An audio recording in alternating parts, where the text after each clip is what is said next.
in donating today to these things, or the four countries, you can help harness the power of Star Wars, which that's what we are, that's what we're here for, to improve the lives of sick children. Over 500 hospitals across the country in the USA. And each country has their own numbers of their hospitals, children hospitals, that they support in all of the programs that they do. So, together with your donation today, we can bring the galaxy to the children who need it the most. That's awesome. Awesome, Yeah. awesome, awesome.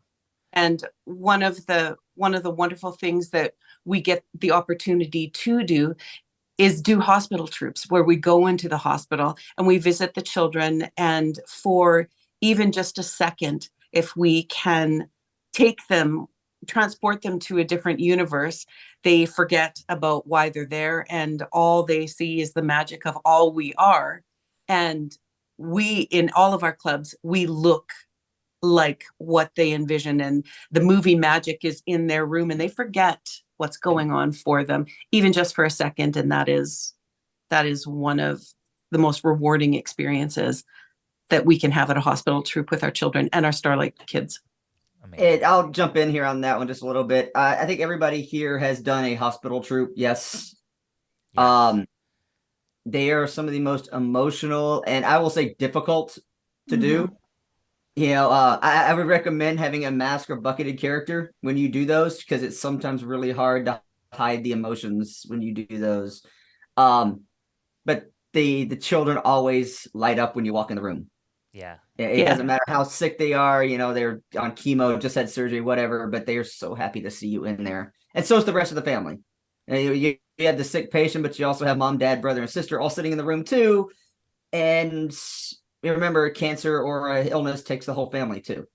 And Jen, So Yes. those events are any joy we can bring, but those events are very, very emotional and hard to do from being a trooper in the armor. you attended Starlight Troop in the hospitals this year. Can you tell us about it? Yeah, so we'll talk about this a little bit more later, but I got to do the George Mark House, and I'm like, oh, I'm gonna cry. I'm one of those people that do them all open face, because I usually go Rebel Legion, which is usually a Rey or Leia or Jedi. So it's so much fun, and it's so like rewarding isn't really the right word, but it's just like Yeah. great to see everybody's face light up, and um know that like you're helping out for the day. And I'm like, oh God, sleep and everything. It's early. It's early Um and it's okay. Well, it's an yeah, emotional topic. It's an I mean, you emotional it topic. is. time with sick, really sick children, and Yeah. you can't but be moved in your heart when you see that. So tears are okay, Jen. Yeah. Another, It's thing. pretty Oh, go ahead. it's weirdly easy to be able to not cry in front of the kids. I've been able to do that, but then I'll get back to the green room and just go, okay. I've done that before, where like you can hold yourself together and then you come home from the troop, or you're crying on your way home from the troop. Yeah. Absolutely. That's why I choose the bucketed or the masked character, just so I don't have to hide it.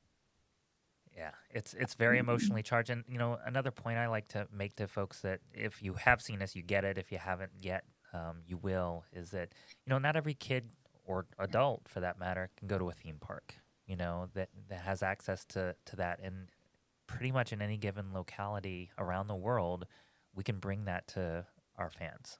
And Mhm. it's a really special thing. And I mean, I'm sure each of us could tell the story of like when you saw your first like real life Star Wars thing, and what did it like? What was the emotion? And I remember, as I guess, let's see, it was 25 years ago, so I was probably 25 years old. I remember the 501st starting, and I watched it on its little. Well, first of all, how do you build a stormtrooper back in the early days of the internet? Think of all the lifting that was done before us now to get this to where it was. It wasn't as easy as 3D printing or having wealth of 4K pictures to use as reference, or as we'll even talk about later on today, have access to the actual costume designers, which is they've been so giving, and even more beyond that, have people that work on these costumes on the movies that started with us. you know, in these different clubs, and they were just fans, But yeah, the notion of being able to bring an experience to a child or an adult, because let's be real, folks, the adults, they love it just as much as we do. And you know, it's just so much fun to see. And you know, I remember starting way back when, watching this thing come together. And you know, there was a couple of gentlemen that made stormtrooper costumes, and you know, got together at this film reboot, and here we are now with thousands of members worldwide, where we're all connected together, and it's really a sensational thing. So hats off to those early adopters in our craft and our hobby, and pulling this together, and really making it something. So we have a long day ahead of us. And we're really excited, everyone.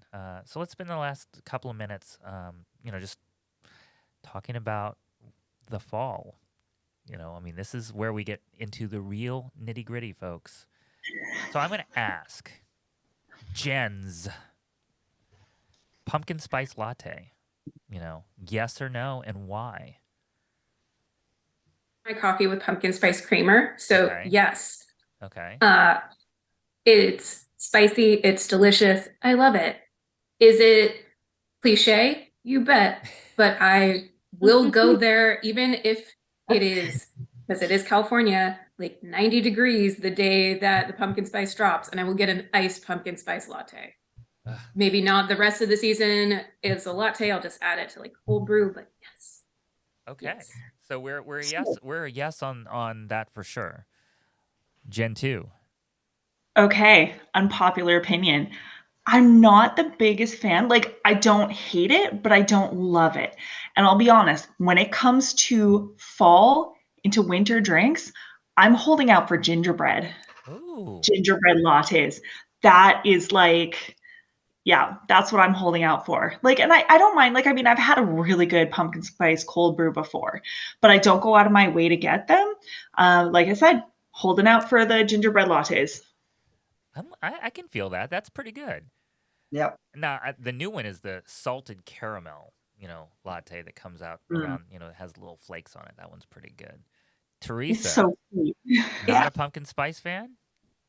You know, I am a chai Okay. fan. Okay.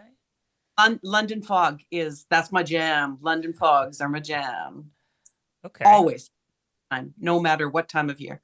Yeah. How about a little hot toddy here or there? You know, you never know. No, actually, no, Good no. for you. Good for Yeah. you. No, London Fog, man, all the way. And I think I know Randy's answer on whether or not we're into the pumpkin spice, because he kind of gave it up the other day. But go ahead. Talk So about I your like affinity pumpkin for spice. I'm not latte. going to say I don't like pumpkin spice, but it's not October yet. So See, when I grew up, it was back to school was August and September. Then Halloween started. And then, you know, on November 1st, and all the Christmas stuff started coming out in the stores. So if you equate that to the coffee, then October is pumpkin spice. And then as soon as Halloween's over, then all the peppermint comes out. But we seem to be jumping the gun too early these days. It's like back to school's not even over. You walk into Target and they already have Halloween stuff out in July. And then in September, they already have Christmas stuff out. It's like, no, you enjoy fall stuff. And for me, it's also apple spice. I love apple cider. Apple cider.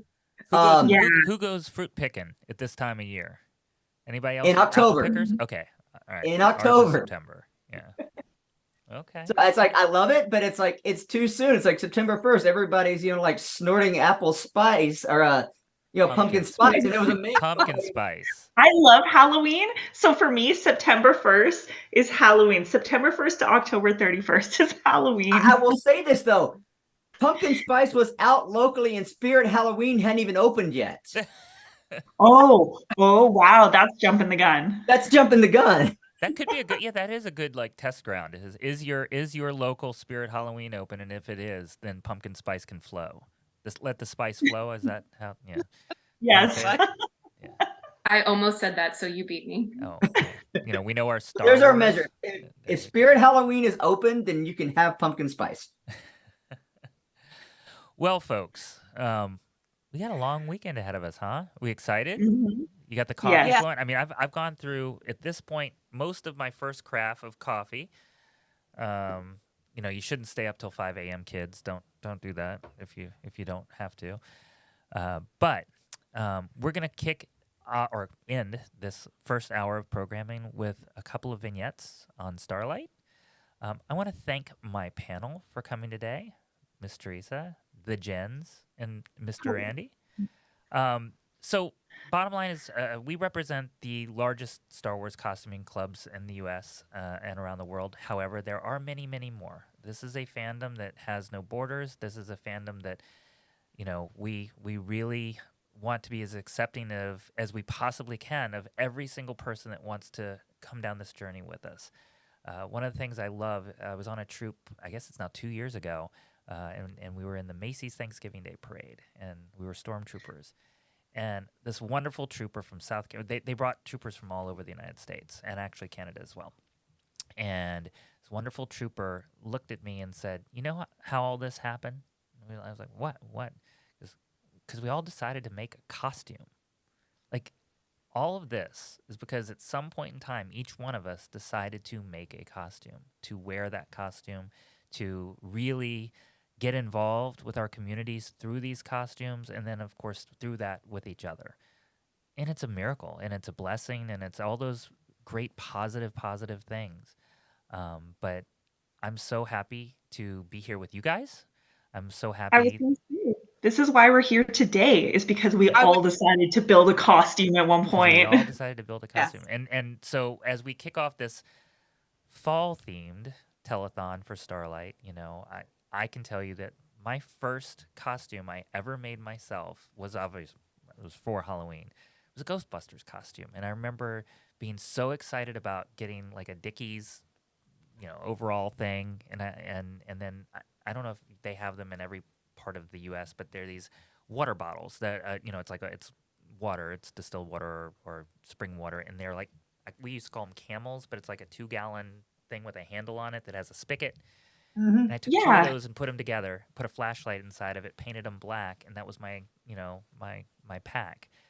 So I always think about this season with a lot of regard, because if it wasn't for this season, I probably would have never found this hobby. If it wasn't for you guys, I probably would have never taken it this far. So just really thankful that we've all gotten to know each other, and let's go raise a whole bunch of money for Starlight. So, obviously, this weekend, we are raising money for Starlight. Click the links below. If you donate to the U.S., your gift up to $50,000 will be matched. There is also giving happening in other areas of the world. We want to give everywhere. We want to benefit Starlight everywhere. Any closing remarks from the group? Just enjoy the weekend with us. Yes. We like talking about the Macy experience, the same thing. That's what I value the most about what it is that we do, what it is that we do together. And the fact that each of us are wherever we are in our own clubs, when we come together to do things like this, we create magical miracles. And in this case, we are looking to benefit the lives of sick children and their families. And that's a pretty big thing that we are able to do in our Star Wars costumes through the love of Star Wars. So enjoy the weekend with us, please. Yep. And also, if you really enjoy what you see today and you want to jump in and help us with our various missions, like this weekend being, of course, Starlight.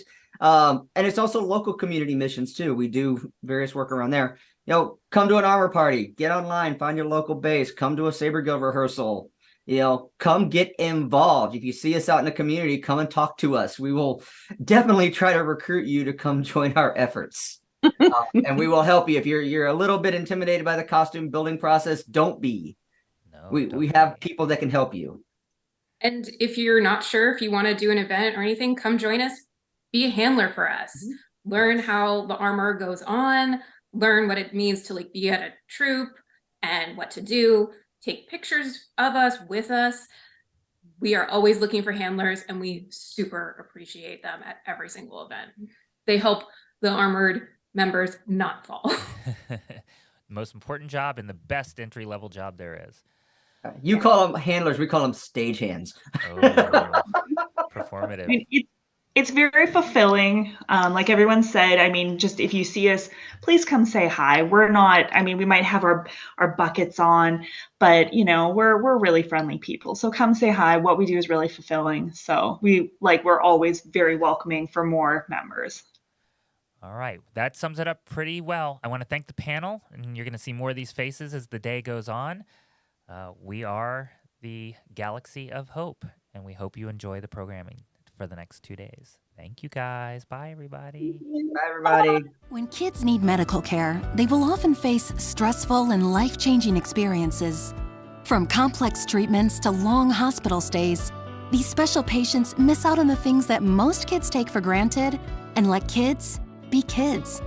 That's where Starlight Children's Foundation comes in. Since 1982, Starlight Children's Foundation has transformed the in-hospital experience for more than 17 million seriously ill kids in 800 children's hospitals and facilities across the United States. Our state-of-the-art programs like Starlight Virtual Reality, Starlight Hospital Wear, and Starlight Gaming let kids just be kids, if even for a few moments. Whether donning an action figure gown instead of standard hospital issue, or settling into gamer mode, if it brings a smile, a laugh, or just a break from their reality, it's happiness delivered. Learn more at starlight.org. That's starlight.org. Happy kids heal faster. That's why Starlight Children's Foundation is dedicated to improving the mental well-being of sick kids, regardless of their illness or injury. When a child is hospitalized, they are scared, lonely, and stressed. Being in hospital facing painful treatments takes away from the happiness of childhood. But that's where Starlight comes in. At Starlight, we provide entertainment through our gaming stations, comfort with our specially designed hospital gowns, play with our toy deliveries, and distraction through our virtual reality headsets. Starlight programs are what happiness is made of, the things that make being a kid special. The simple power of a smile. Delivered to over 800 children's hospitals and medical facilities across the country, can make a lifetime of difference for sick kids. Learn more at starlight.org.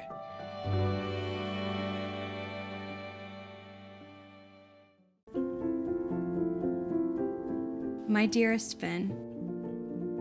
Dear Cairo, Demi, I'm writing this to you to read one day. It feels like forever ago that our lives were changed when you were diagnosed with cancer. I know this has allowed you to see how hard life can be, but always realize it's full of opportunities to make someone's day better. During the most vulnerable days of your life, strangers and communities came together to support you on your journey. There's been so much kindness surrounding you. The surgeon who cared for your heart as if it were his own. Starlight who made you smile even on your toughest days. Never forget those who loved you so well and know that you have the responsibility to give back. Never doubt that you can make a difference in this world. I love you, sweet boy. Love, Mom. Love, Dad.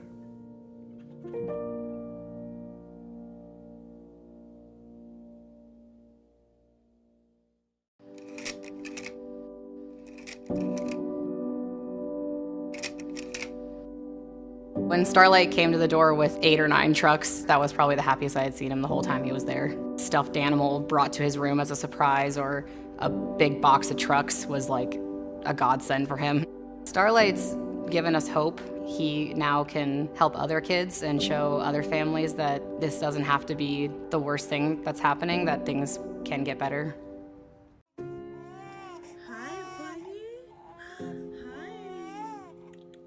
I remember them saying, your daughter has a mass in her brain. The rest of that night was just a blur. And when they tell you that your 6-month-old baby has a tumor, it breaks you. What a long night, baby. When I found out that I was having another girl, I was so excited. We knew right away when she was born, like she was something extra special. This journey has been ongoing for her since the 6 months when she was initially diagnosed. She's had over 30 hemorrhoids. I can't tell you exactly how many. When you're thrown in this journey, you lose a lot of friends. You lose family members. You rely and you lean on your own community of families that you've met, and that becomes your new family. Something like Starlight and other programs that they continue to offer the kids, it's so important. They get toys and they get all these activities and they treat them like little rock stars. Like the red wagon, that's one of our favorites for Liviana when we're in the hospital, because she loves to leave the room and go cruise around the floor and see all her friends, all her nurses.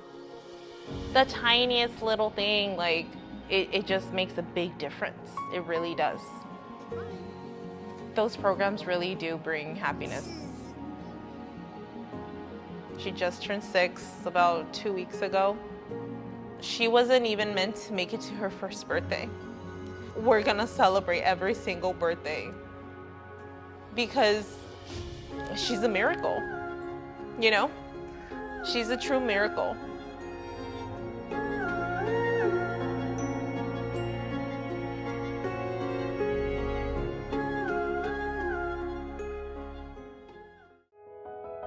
The bumps in the road have led to a lot of life lessons and a lot of joy and a lot of hope. And it may not be easy, but I wouldn't change it. My diagnosis is osteogenesis imperfecta. My bones can break really easily. I've lost count how many times I've been to the hospital. I know it's a lot, because I've had about 20 fractures. It's scary, it's painful.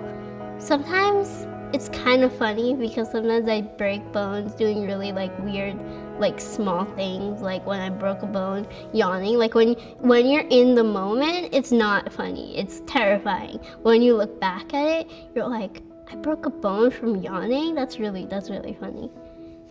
It was pretty hard to accept the fact that my daughter had born with brittle bones, and she literally born with fractures both arms and legs.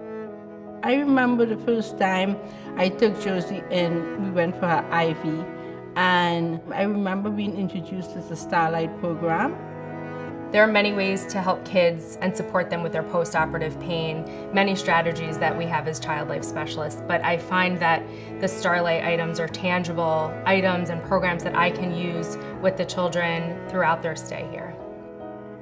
I had to go to the hospital a lot, so when I got to the hospital, I looked forward to play those games, to play on the Wii or the Switch. The normal hospital gowns, they don't fit, and they're really big and uncomfortable. And the Starlight gowns fit me perfectly. Just have an escape from reality, so it didn't make the hospital so daunting and boring and painful. Starlight programs were really beneficial when I was younger because I'm able to not focus on being a child in the hospital, but I was able to have fun and be engaged in something that wasn't like needles and surgery and casts and doctors. I think it's really helpful for kids to be able to focus on happy things in a not happy situation. That's amazing. That's exactly what Starlight wants to do for you. Yes. That's awesome, Josie. That's really awesome. Every day I look at her and I know something good is going to happen. I wouldn't change you for anything. I wouldn't change the fractures. I wouldn't change the late nights, the doctor appointment, the worry. I wouldn't change anything because I feel if I change it, I'll be changing you. I don't want to change any memory that I gained from you, the life lessons I learned from you. I learned to be a better person, a more kinder person, and I would not trade that for anything in the world. Even when you struggle, even when you have pain, even when you have setbacks, even when you have double law surgeries, or just like life in general hits you like a wave, there's always something good on the other side, and that life is cool.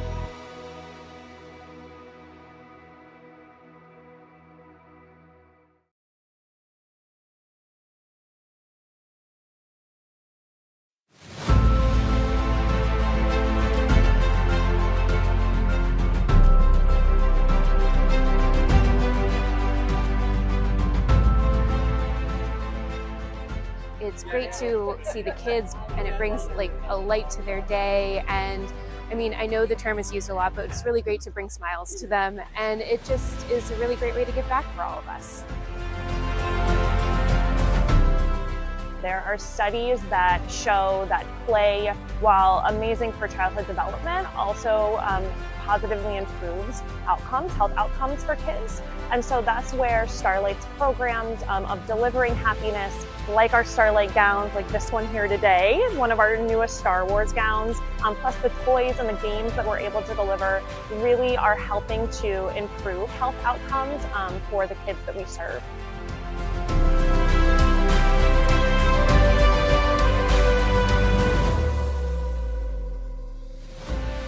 There's so many benefits for our patients and families coming to events like Star Wars Day. It's all about quality of life for our patients as a pediatric palliative care center. So coming to events like this, where the patients, their siblings, their parents can all participate in activities together in a medically friendly environment where children with diseases, injuries, and illnesses can meet other kids like them, and siblings can meet other siblings like them and just have fun, is such a value for families to feel less alone.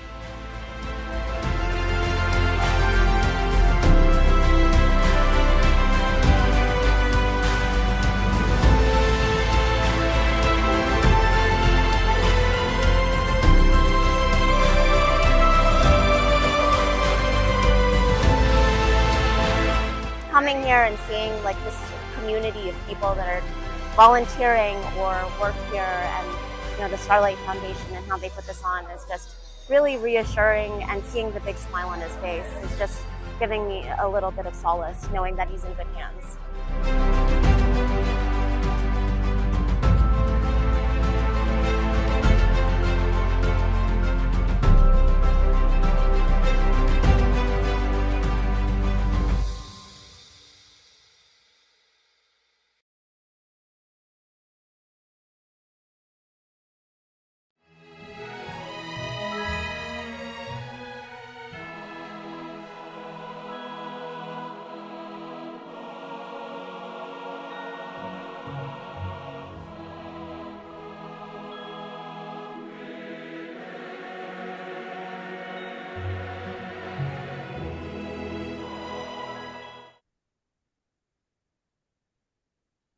And we're live.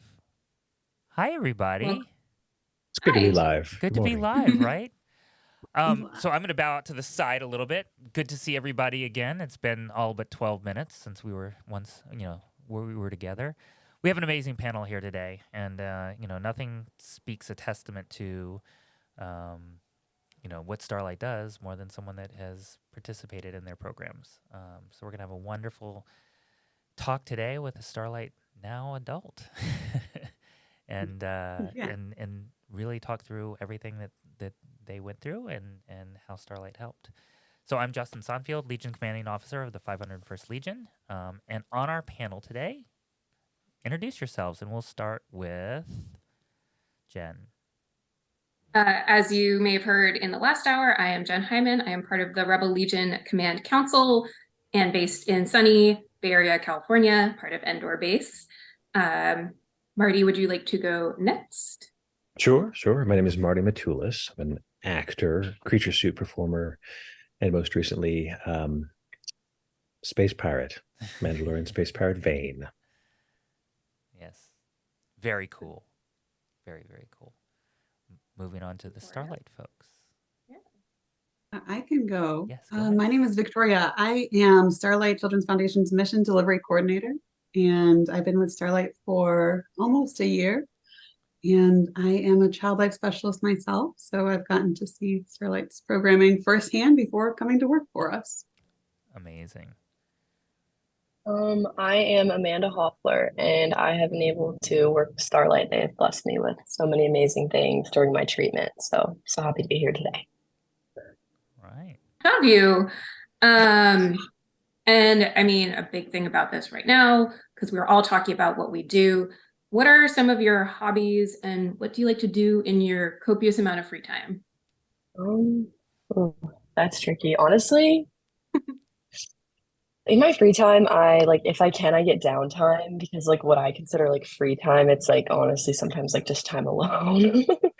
And But I joke about copious free time. None of us actually have that. yeah, when I do, it's nice. But some of the activities I do, I really enjoy. So honestly, it's like free time for me, anytime away from school. But I like to definitely like hang out with friends, or I'm always down to just watch Netflix and eat snacks. I really just sometimes like that. It's like an escape. I like it. And I'm very outdoorsy. So like we recently went to the quarry, which was so much fun to do. So I love anything outdoors. So that was fun. That sounds awesome. I love going outdoors, especially at this time. Well, when the leaves actually start to change and it's not 90 degrees. Yeah, when it's not like 100 degrees outside. Yeah. Yeah. But can you like tell us, because you did mention your diagnosis, if you'd like to share anything about that, or what was it like the moment that you learned about it? Honestly, the moment I learned about it, it's honest, like I remember it, but like very clearly, but I don't remember how I felt. I'm not sure if I felt like anything. I just remember like my mom came over to my dad's house and I was about to go to like basketball training, which I do like every week, and it was a Friday. And I was just like, she came over, I'm like, like, why is she here? Like, I'm about to go to training, like, this doesn't make sense. So she like sat me down, like with like my dad and my sister there, and she just told us, and I was like, I'm about to go to basketball. It's like, okay, but now I need to go do this. Yeah, I was like, this isn't happening. I was like, maybe I'm dreaming or something. I don't know. Like, you know, when you try to wake up from a bad dream and you're like, all you're trying to do is wake up. I feel like that was me. I was like, I'm sleeping. Amanda, for those of us who don't know you, what was your diagnosis? I was diagnosed with acute myeloid leukemia with a 5q mutation. Then from learning that, did you still get to do basketball while in treatment, or what else changed? So I was taken out of school and then I wasn't allowed to do basketball anymore. I was like in the process of training for like I had my oh my God, what's it called? Travel season along with my school season. And the reason I found out I was diagnosed was because I was going to get a physical done at the doctor's office. So that way I could play at my school basketball. And then that just kind of like spiraled into that. So we weren't like finding symptoms and like asking what they were. We were literally just trying to get me approved in good health so I could play basketball. And it turned out to be the complete opposite of that. So yeah, so I wasn't allowed to play basketball, wasn't allowed to go to school, couldn't hang out with anyone. So a lot changed. That must have been really hard to like all of a sudden go from being around people to being like just in this and in treatment. Yeah, it was definitely like a lot. I think like just what I'm a very social person, so I like being around people. Like it's like one of my favorite things. Like I get FOMO even if like I don't know the people that are hanging out. Like I just still get FOMO because I'm like I want to be there. So that was definitely hard for me. But I guess like during treatment, like when I first went in, I was like they didn't know why, but I was so sick to the chemo. Like on a scale from 1 to 10, they put me at like a 15. Like I was getting sick like every 10 minutes. They couldn't figure it out. So at that point, I just didn't care. I was like, everyone leave me alone and I want to feel better right now. So it was hard. But I think that was the biggest adjustment to going from like being like, you know, like playing basketball, running like every single day, like all that stuff, to then not being able to like walk to the bathroom. That was a switch. Amanda, how long ago was that initial diagnosis? September 18th, 2020. Wow. So. Oh, wow. So that's not a long time ago. And also height of the panorama, as some people call it. Yeah, I was in the middle of that. So honestly, that made like being able to do like school kind of easier because the teachers figured out how to do it online. But it made like getting treatment and everything harder because like there were a lot of restrictions due to COVID. Like when I went in for transplant, like the only people I was allowed to like see were like the only 2 people that could come in were my mom and my dad, my 2 guardians. And that was it. And none of them could ever like I could never be left alone. Like one of them always had to be with me. So that didn't really give them much of a break. But I also wasn't allowed to see like my sister for like 4 or 5 months. So that was like yeah, that was a lot. And you got involved with Starlight, and can you tell us a little bit about, like, maybe if you remember any first interactions or anything, or what stuck out with you for that? Honestly, it was just how like generous they were with everything. Like I never thought someone would like giving like when they're giving stuff away like baskets and stuff. It's always like the sweetest thing because it always makes me happy because like even now I'll get a box I'm like, oh my God. I feel like so special. But it was definitely like it just stuck out to me because I didn't think like they gave like very generous, very nice things. Like the VR headset, I was like, that I know that's expensive. Like, and they're just like giving it away, which is like just insane to me. Like I met so many people, so it is definitely hard to like remember all. I remember their faces, not names. That's like my weakness. I'll remember your face, but I don't remember your name. Me too. I'm totally there with you. But it was just like how generous they were with everything and how they always like they still check in on you. Like even now, like that I'm at college, like they still like send me stuff, check on me, which I like really appreciate. Yeah, we're so glad to hear that. And can you speak a little bit more about maybe how Starlight's VR has helped you specifically cope with the challenges of your diagnosis? Yeah, so my one thing from the beginning of my diagnosis was like distraction because I felt like if I wasn't thinking about it, I wouldn't feel as sick. So like the days I was like horribly sick, I would like put my AirPods in and be like, I'm watching Netflix and you better not interrupt. Even though the nurses had to interrupt, like obviously it's their job, but like just to distract. And then once I got the VR headset, that was like really nice because like then you're in a whole like new world and it has this surround sound like in it. So like yeah, I love the Jurassic Park one. So like you would literally like it honestly kind of scared me at first. I'm not gonna Is lie. it the one that's almost But like cartoon based, but you're going through and hiding from raptors and stuff? Is it y- that? yeah, like you don't it's one that's like you watch it more so. So like Yeah. you're in it and it's like it's just like walking through like you're walking, but like since you have the surround sound, you hear like stuff coming behind you and stuff, and you just see the bushes move, but you don't know what's there. Right. And obviously like you feel like you're there. So I'm like, actually like this dino is gonna get me, even though like there's no dinos. I mean, I love that game. That game is so cool and it's rendered Um, so well. Yeah. I'm a huge Jurassic Park fan. I love any of that stuff, like Star Wars, all of it, like Marvel, like all that stuff is so interesting to me. I just don't know how people could come up with it. So like doing the VR with it was like I saw that was on VR and I was like, oh, I'm doing that. And Would that was that be like your my favorite like landscape experience? Would that be your favorite VR experience? Or are there other ones that were like That's helpful, like relaxing as well? that was probably like my favorite one just to kind of like Okay. get a good like escape or like you're not really doing anything, you're just kind of like sitting. So you could like sit down and do it technically and just like sit there. You could like you're holding the remote so you could see your hands, which is weird, but like it's guiding you through, which was like awesome. But then like they'll come and like it's not relaxing as much because like the T-Rex will come all of a sudden like almost like bite your head off and you're like, oh, okay. Very relaxing. Yeah. I really like the game like Beat Saber. I don't know if any of Beat y'all have ever Saber is heard of it, awesome. but like the one you like hit with the beats. Oh, I love that. Yeah, I need them to come out with like a country mix on that though. Like there needs to be a country pack. it needs to be. Like, don't get me wrong, I love all the artists and stuff that are on there, but I'm definitely like a country music fan, so that's my favorite. But there's a beach one where it just like is supposed to be like almost like one of those like mind therapy calls, like that you go on like what's it called? I actually can't remember what it's called, but like you basically like sit there and it's like talking you through like your like breathing and stuff, and it has like the Meditation. ocean in the background, kind of like meditation, yeah. And it was Yeah. very. I fell asleep with the headset on my head, Oh, but love that. Love yeah. that. I was like, I'm at a That beach is right so now. So. I mean, Well, you Victoria, kind of just answered. no, I'm I was sorry, go gonna, ahead. I was actually gonna throw back, just to you. Like, how does Starlight determine, the right thing for the right patient, or right client?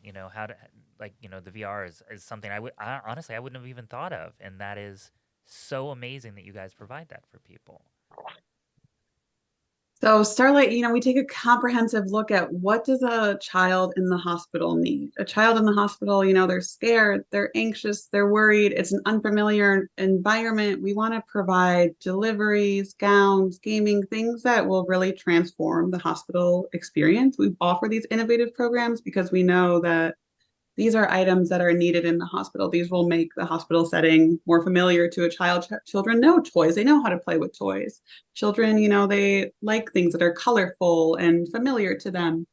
So that's why Starlight exists, to really bridge the gap between, a scary and anxiety filled hospital experience to one that's, manageable and, fun. We like to bring, happiness and joy to children who are hospitalized. Amanda, as a last follow-up question, how would you say Starlight has impacted your life? And then back to the VR, I know you kind of answered this, but how does it differ from just like various like board games or Netflix or things like that? I would definitely say that it was more geared towards like teens at least. Like I know like younger kids can use it, but I feel like sometimes a lot of the stuff, which is like it's still sweet, like donations, everything, like it's perfect, but a lot of it is definitely geared towards like I would say kids. So like doing the VR is definitely something like a teenager would definitely like, or sometimes like they give you like adult coloring books, which are a lot harder, which I like doing because I find coloring very relaxing. But yeah, just all around geared towards teens, which I found good. And then I liked board games. My mom probably tried to get me to play it. Like we had a nurse teach us Phase 10, which is like almost like a game. Rummy Uno mix. Yeah. Like if you know what it is. Yeah. But my mom would literally try to get me to play it at all times of the day. And I was like, I love you, Mom, but we cannot play Phase 10 for like the 15th time. No more. So I like the board games. The problem is everything is still like around you. And like sometimes like when you're waiting for your turn, you're like thinking in your head about the game. And I'm one of those people that will like ramble on in thought. And sometimes I'm like, how did I get from that to this? And you'll just like kind of like ramble on or something. But I don't know. It's not like an escape. Like I like the virtual reality because I feel like I can like tune out everyone. Not that I'm not sick of people, but like when you're there a lot, it's I want like space. Yeah. I feel like it gave me space without like physically giving me space. Like it made me think I had space, if that makes sense. I mean, it definitely brings you out of the hospital for sure, right? I mean, yes, definitely. Because you can't like at least on the transplant side, you had your tiny little room and then you had this like little hallway that you could walk up and down because like it was like airtight, so you couldn't go out to like where the snacks were, where like the game rooms were or anything. So like you had to like stay on your little side. And if you went over, you could get like in trouble. You're like, where are you going? It's almost like a prison break. Like and COVID, I'm sure, made that so much worse. COVID in the hospitals, a lot of hospitals closed down their playrooms, their activity rooms. There was just, like you said, your siblings can't visit, your friends can't visit. It was just not fun. Not fun. The nurses did make it very special, and I'm always like very grateful of that because like they're some of my best friends. Like literally, like I consider them that. I don't know if they consider me that, but like literally best friends. Like one of my favorite outpatient nurses, she wrote LCH 11, which was like the floor I was on, and in her handwriting. And then when I'm older and I'm allowed to, my doctor says it's okay. I want to get it like tattooed on me because it's very special to me, and like it's her handwriting, and I miss her. So that's cute. she knows who she is. That's so meaningful. Yeah, so definitely very special. So you're unique saying memories. Starlight has impacted your life? Oh yeah, definitely for the better. Like literally even now, like I got a box the other day and I'm opening it and I got these shirts, all this stuff, and I'm so giddy. And my roommate over here is like, you're like Alex Earl with PR. Like this is not fair. Because the box is like so cute, the cups and everything, like the shirts, like I literally love it all. It makes me so happy. I see I got a package. I'm like, ooh, package.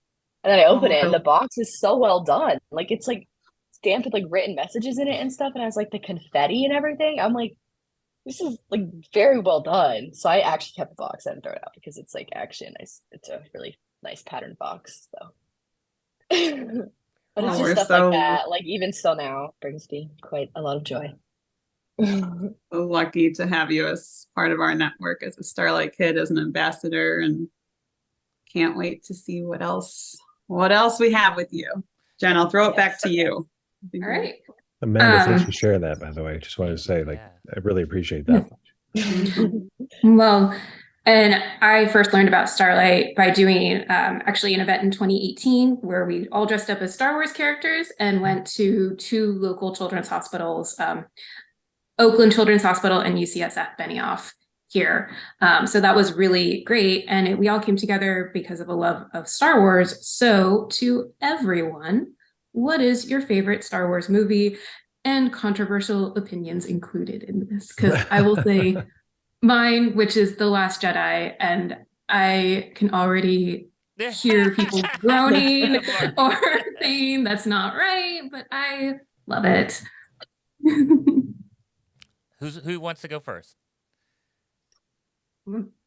I agree with Jen. I'm so sorry. I love the space battles, and it's great. They're beautiful, beautiful movies. There's a lot to like about them, and no matter where you come down on any of the shows, plus or minus, it's still Star Wars stuff, right? And there's still a lot to love.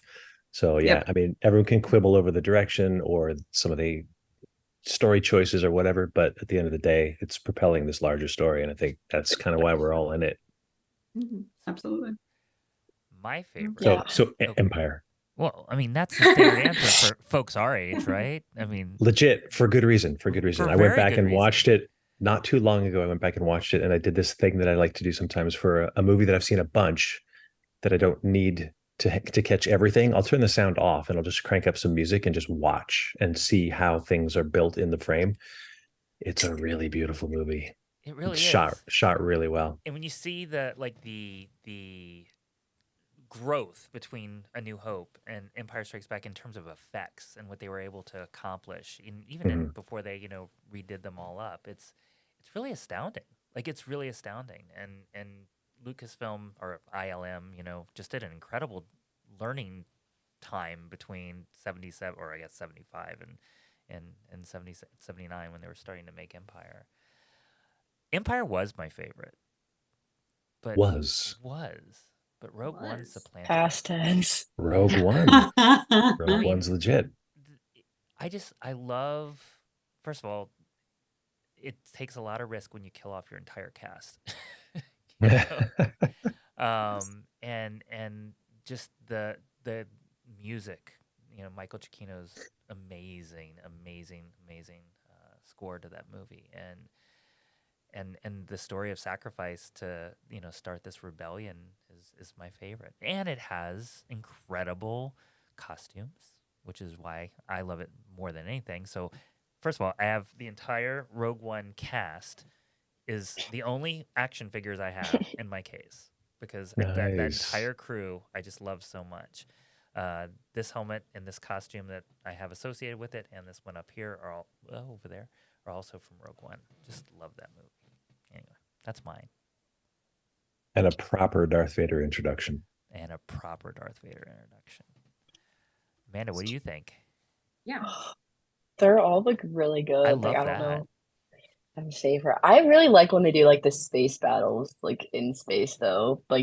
It's just the special effects with it and everything is just insane. And it's probably my favorite. I don't know.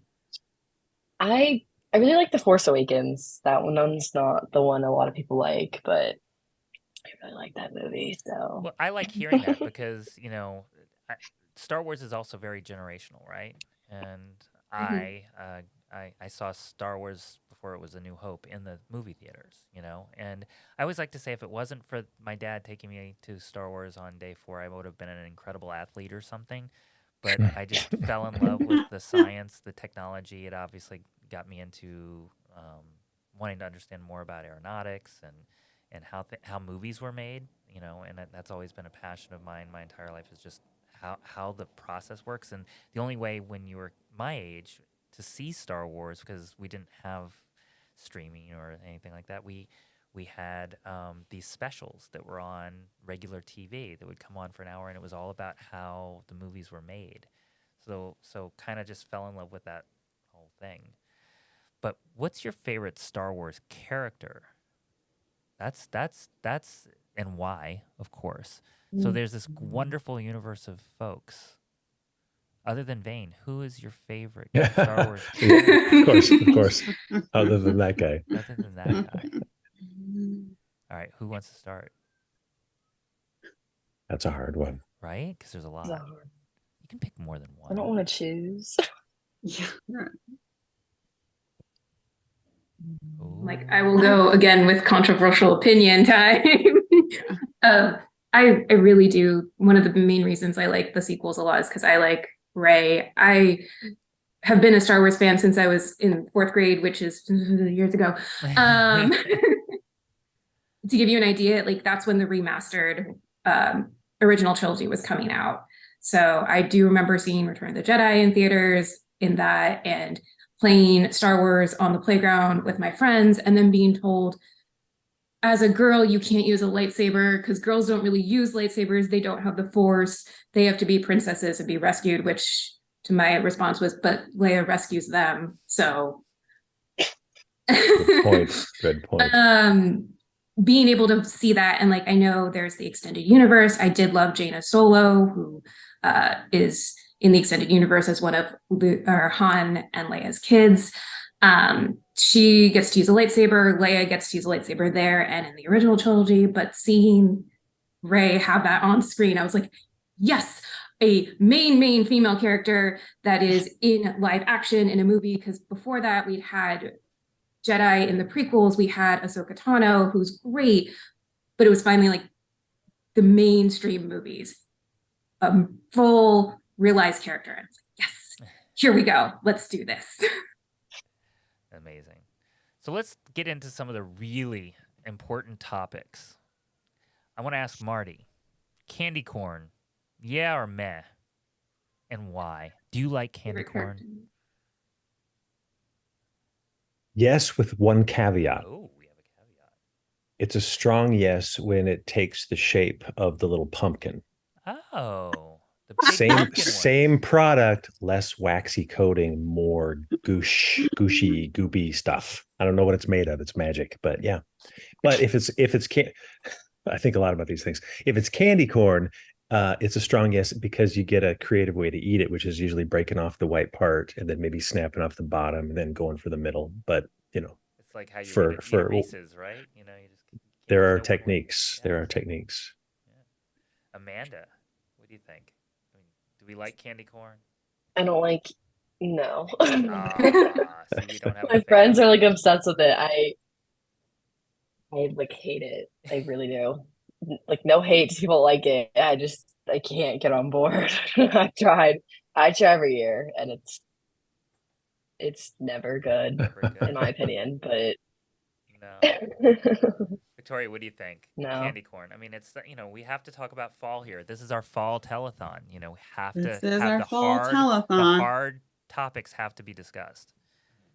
I'm gonna say a hard no to candy corn. It's just decline. It's just like taste it, and you're like, why am I eating this? It's like eating. It's a weird product. Definitely a weird product. Eating like I hard feel like sugar because you can people can use it as like decorations, and they can keep it in a jar for months at a time, and it doesn't go bad. Like that's kind of concerning. Like what's in it? It doesn't go bad. Nothing good for you. Nothing good for you. No, it's nothing good. So talking about Halloween season, and obviously we all come here because of this love of Star Wars and costuming, and then of course Starlight. What was your favorite costume holiday or Halloween memory? So think hard about it. And did you make a costume? Did you don a costume? What was it like? How did it make you feel? Well, I've got it right off the top. Oh, go for it. I got one too. I think it was fifth grade. My mom asked me, because she was in a sewing clothes mode of her life, and she's like, "Hey, I could make you something." I'm like, "Great, I want to be a gorilla." So she got all of this black flocked fleecy gross material. I got a rubber mask, and it was Midwest, so it was already cold and snowing, so all the steam in the mask was just making it sweat. It was disgusting, but I had the best time ever because I was a gorilla from the morning when I went to school until the end of the evening when I was done and I ate all my candy corn. Now, did that lead to your affinity to playing these wonderful alien creatures? Seemed to dovetail in. Didn't know it at the time, but yeah, it presaged my career choices. Wow. Amazing. Go for it, Amanda. Mine was probably like one of the very more recent. Like I've had so many amazing like Halloween like memories in my like past. Like I loved it. Favorite holiday. Like I've already ordered costumes for this year. Like I'm prepped. Nice. But I forget how long ago. I think it was like a year or two. Like probably like a year ago actually. No, the year before last year, maybe. I don't know. I'm getting it They're confused. all going But together anyways, these I days. had like a full for real. I had a full onesie and it was a pair of the platypus. And my friend Jade was Dr. Doofenshmirtz. And we didn't go around trick-or-treating. We sat at the end of our driveway and we handed out candy to all the little kids. And I had my bunnies out so they would like see the bunnies. But these little kids are so cute. Like I was like, I want one. No, I love seeing them all in their little costumes. They were like adorable. And then how they asked for the candy and stuff because their parents were like, go ahead. They're like, I just found that so cute. And then my friend and I had the best time in our costumes. We were bringing it back in OG. Phineas and Ferb was gone I too mean, soon. I have two daughters that are closer to your age. One is exactly your age, and one's a little bit older. And Phineas and Ferb was definitely a thing. It was, tied into that whole, It was the time. Miley Cyrus growing up with Hannah Montana. I guess all Hannah those Montana. XD shows. It's great, awesome. When they do like the little hand thing. Yes, yes. I love that. When you're watching Disney Channel. That's hysterical. Good times. Those are good memories. Victoria. Nostalgia for that. I actually, one of my first jobs was working at a haunted house. Oh, wow. You want to guess what character I was? A I'm zombie? curious. No. No, a witch? I don't know. A clown? Yes. A vampire. You were like a clown. I was a clown. A scary clown. Oh, a clown. Oh, I can't. I still remember my act. You did like the whole. You want me to do it? Oh, you have to do it now. Oh, this yeah, I don't telethon know, won't that's be the kinda telethon scary. unless you do it. Oh yeah, Oh, yeah. gosh, Let's here we see go. this. Join the circus. Oh no, I'm scared. Join the circus. You know you want to be a clown, just like me. But then it was just more effective because I had makeup and well, that was pretty effective. I was Let's very be real. creepy looking. No. Yeah. I sort of want a house during the day. Scary. Yeah. Yeah. I would never go to one, but working at one was my favorite job ever. So, but I would never go. I could probably work at one. I could not go through. Like I went through one once because my friend made me, and it was at Scarowinds, and I literally like peed my pants crying. Like it was traumatic. I'm not a haunted house person. Then I again toured that house during the day, and I was scared during the day when they were showing us this. Like they put like clear like fishing wires and stuff down, so that way like you tap it. And so, I couldn't. I was like, I mean, Marty, you're so tall. Did you ever Traumatic. do like a lurch or something like like? I mean, any cool creepy characters, or was it all just It was all just stuff I could put together. My own stuff was usually something gross. I would get like the fake waxy skin and fake blood and see what I could come together. And my best one ever was like all the fake skin and the bloody goopy stuff. And then I sealed it up with latex and I started ripping the skin, just trying to make it gross. I wanted to make it like interesting and weird and gross. It wasn't any particular identifiable character, just stuff that was gross. I like that. Jen. But I couldn't actually do the haunted houses. I was going to say, like, I loved going to them, but I would just stare at stuff and try to figure it out. Like, where's he coming from? Where are they hiding him?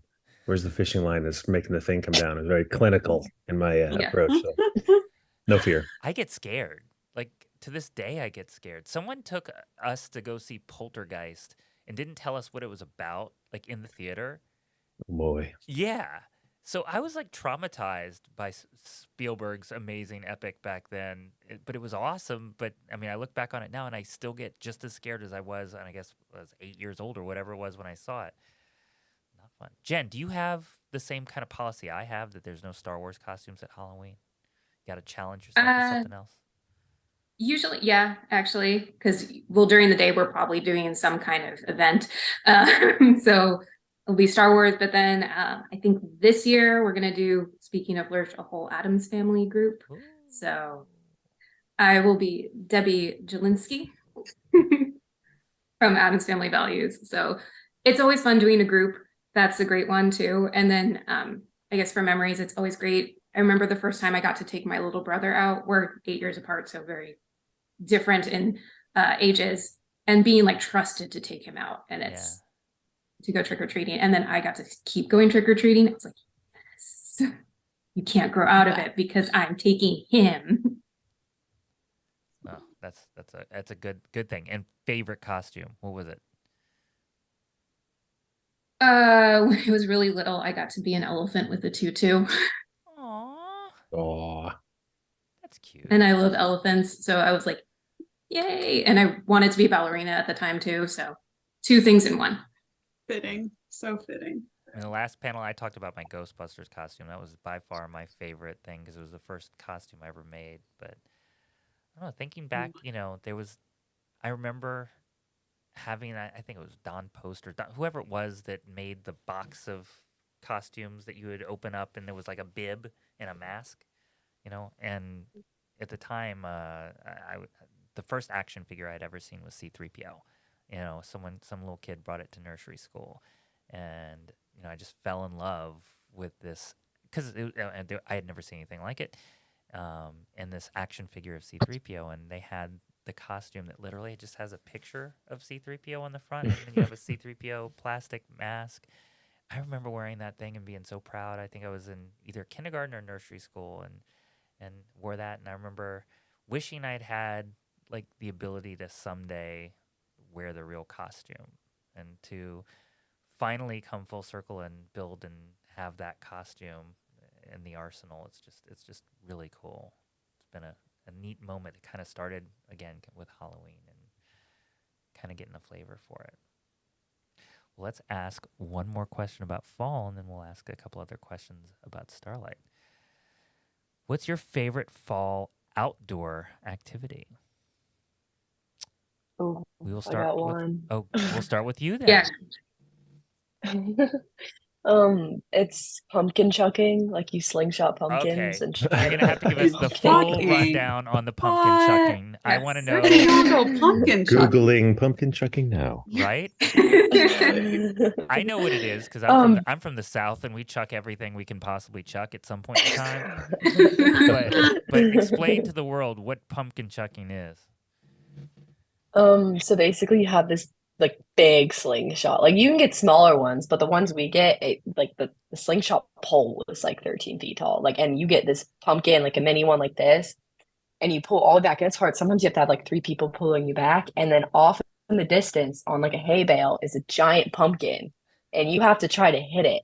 And it's really hard to hit because it's like not that big of a target. And when it does, it's like insane. But you're just like chucking these pumpkins. All you see is like hundreds of like little tiny pumpkins just being flown in the air. Like if you stood there, like you'd be knocked unconscious. Like those things are severe. I once saw someone like fling it, but then when they flung it, it went back and hit them in the stomach. Oh my And I'm God. supposed to have Are we talking sympathy, like but I was how big of a laughing. pumpkin? Are we talking the little guys or like The mini one, it's like the little one, little like this big, kind of like the ones that those are like don't hurt? the They size. don't So it's break not so like, easy. yeah, no, but to say they hurt. Yeah, definitely don't stand in the way. That brings back my family also does apple chunking. We have like a little slingshot we put in our backyard, and we like knock apples, and we just like hit trees. But one time my grandma tried to do it. We get my grandma involved. She pulled it, but then it got stuck in the thing. So when it went out, it spun around, it came back, and she fell over, and all of a sudden we're like, where'd the apple go? We look back, and like grandma's on the ground. From, My gosh. She was okay though, right?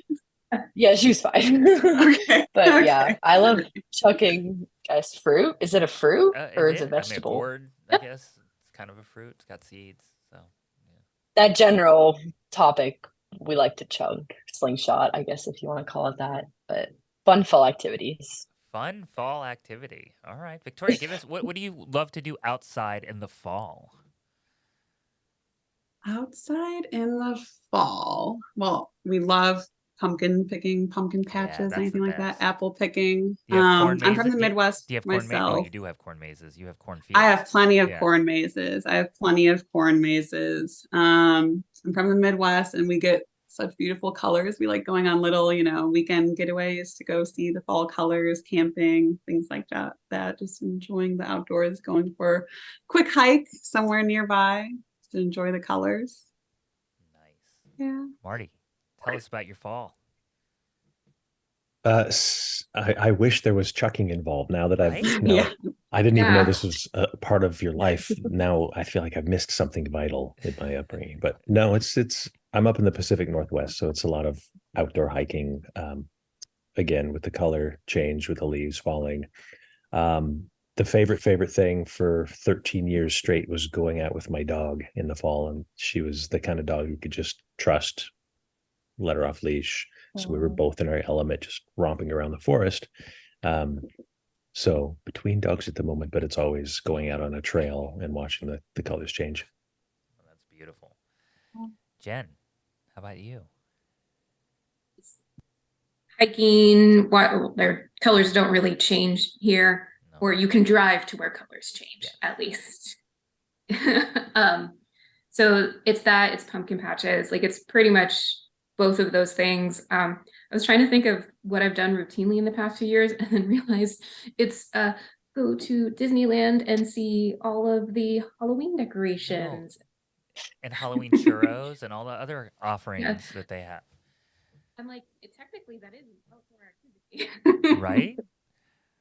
Well, I'll tell you my favorite fall outdoor activity. So we're sailors, and we live near New York City. And during the fall, things get first of all, we can only boat for about 6 months of the year. So the boat's away for the winter. It's like obviously gets very hard.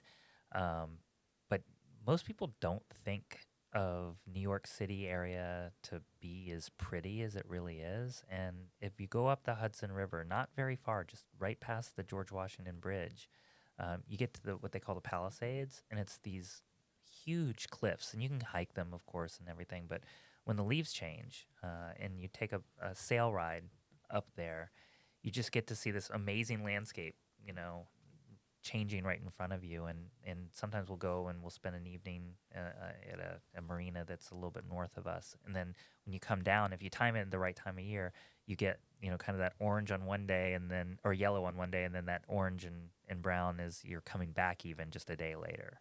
That's my favorite fall outdoor activity. All right. So, Amanda, we understand you've started school again.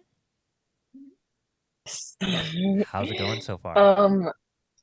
Good. I go to the University of Tennessee, Knoxville, for those who don't know. I did not go know Vols, that. it's game day. Yes, it is. I used to have a very good friend that played for them way back when. Yeah. And I went to school in Tennessee at this little school in Swanee, Tennessee called Swanee, but nearby you. Never heard of it. Yeah. Not gonna lie. Yeah, not all of us have 90,000 people that come to our or more that come to our football games. That's amazing. Yeah, no, it's. Go ahead. No, you go ahead. Go ahead. No, I was gonna ask you more about it. Just tell me how it is adapting back, and tell me about what you're planning to study, all that kind of good stuff. Adapting back has been like amazing. I went through sorority recruitment rush, as some people call it. So now I am a part of Tri Delta, but their philanthropy is St. Jude. So I get to do so many amazing like childhood cancer events now, which is like awesome. Like some people are like, oh, this is service. Like this is something I enjoy doing. So being able to like meet with all of them, go to the events has really gotten me out. So I've been able to do that, hang out with new friends that I met. My roommate obviously has friends that I've met, and she's met mine. And honestly, I'm excited for game days. Those are going to be so fun. So fun. We have one today, so are you at home today? But at home today? Yes, it's home game. So yes, very excited. And my major is nursing. Oh, so inspired by this, or yes, inspired. I knew for a while I wanted to go into the medical field, but then I was like, once I was in it, I was like, oh, I really want to do like nursing. And so all my nurses are big supporters, and my NPs and PAs are like, you want to be a PA, you want to be an NP. Like they're always like vying for what they want me to be. But I really want to be a nurse anesthetist. That's like my end goal, but gotta be a nurse first. So it's fantastic. Classes are already even though I'm not taking nursing classes yet, they're already giving me a challenge taking bio and chem at the same time with both labs. It's just favorite activity personally. But it's been really good adapting. It wasn't, I thought it was going to be like harder to adapt. I was more nervous for it, like especially making friends just because I'm so like extroverted. So I was like kind of worried, like, what if I don't? Because then like, I don't know how I react to that. But I made so many amazing friends. Obviously, like balancing it all has been sometimes hard with like medical appointments, but I've gotten them all like squared away when I need to. And like I finally found like a pharmacy to get my medicine at and stuff. So we got all that squared. So now it's kind of like I can kind of more enjoy myself and more of a relief, I feel more so of. But it's amazing. I love college so far. So That's awesome. yes. And it's awesome that you're planning to study in the field that obviously had such an impact of your life. Yes. So kind of a No, it definitely has. Yeah. Oh, go ahead. No. Please tell us more. Oh, that's all I was gonna Okay. say. I was wondering what you were gonna ask. No, I was gonna say, so, as we kind of are getting close to wrapping up, what final thoughts do you have on Starlight and the impacts in your life? I don't like even think like they've had definitely a huge impact on my life, like a lot of organizations do. It makes me like want to do more because I'm like so grateful that like they chose me. Sometimes I'm like, why are they still choosing like me to do this? Like, because I know there's other kids, but it just seeing the packages makes me so happy. Like the Instagram posts that they make or stuff about like helping kids, like that always like brightens my day, whether like seeing any kid that's going through treatment like smile over something is just my biggest thing. So that's why I choose to keep doing this because it's something, as some people ask a lot, they're like, is it an obligation? It's not really an obligation for me. It's more of like something I genuinely enjoy doing. So doing this stuff, I always love getting involved, and Starlight has definitely allowed me to do that. So I'm very grateful for it. Amazing. Victoria, any other parting words on Starlight? I think I spoke, about our mission, that we have a mission to deliver happiness to hospitalized children and their families. We do this by our innovative programs. Amanda was part of our Starlight Families program, which kind of bridges the gap between the hospital and home. We provide resources, special experiences, toys, newsletters.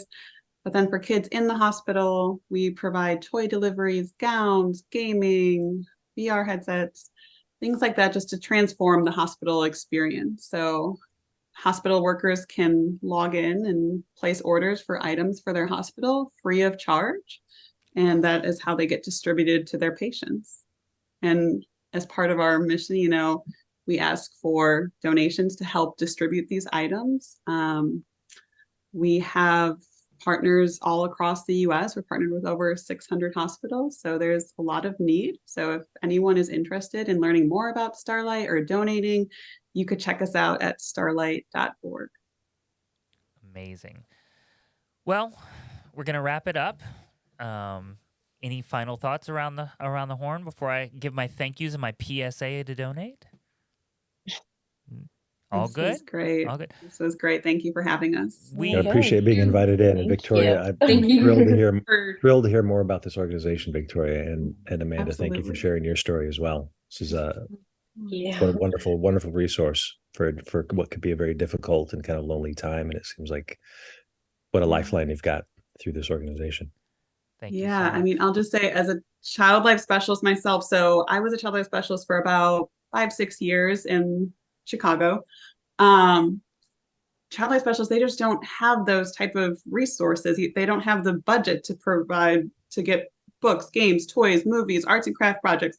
They don't have that kind of budget. So that's where Starlight comes in. Starlight provides those items free of charge that child life specialists can do their job. They can provide distraction, provide play, provide toys to a child in the hospital. And that is just so special because, otherwise it's harder for a child life specialist to do their job to their full capacity.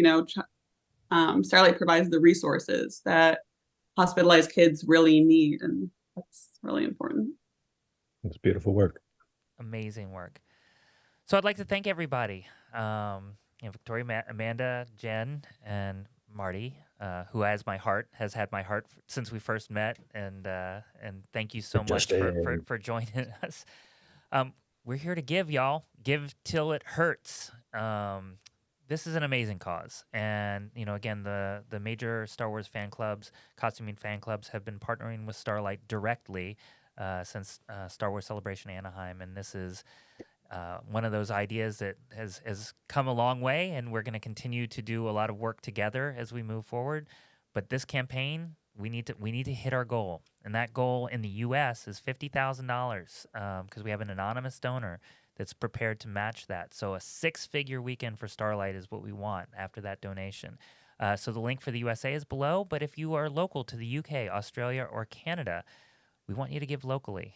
It's very, very important for us to reach out as local as possible. We're big believers of that in the Star Wars costuming clubs. So please, do your best to rally your friends. Nothing wrong with telling your friends that there's something going on in Starlight. We've got millions of fans between the 501st Legion, the other Galactic Senate clubs, and Starlight. We need to give, and this is the perfect time and the perfect season.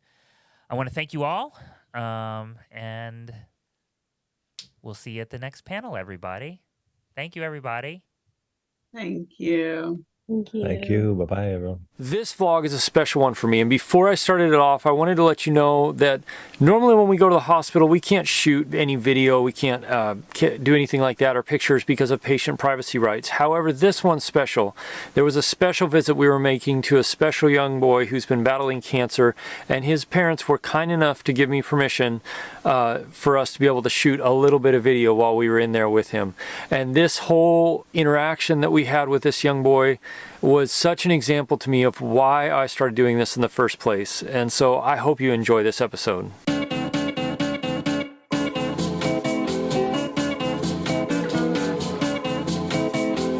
So, hello from Anchorage, Alaska. Today is a hospital troop, which I am very much looking forward to. I think it's just gonna be me and the bridge crew officer, Jen. But that's okay. Still gonna be a good day. I've also been watching the Star Wars live stream from Celebration because I wasn't able to go and be with everybody down there today, which I wish I was. I think I'm definitely planning on going for Celebration in 2 years, hopefully in Anaheim. It's gonna be a great day. Beautiful, sunny, trooping, Vader. How could it go wrong? Here we go. This is gonna be fun. And we're off. We are off.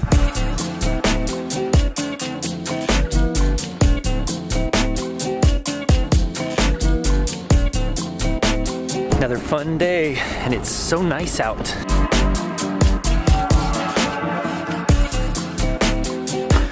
We're here.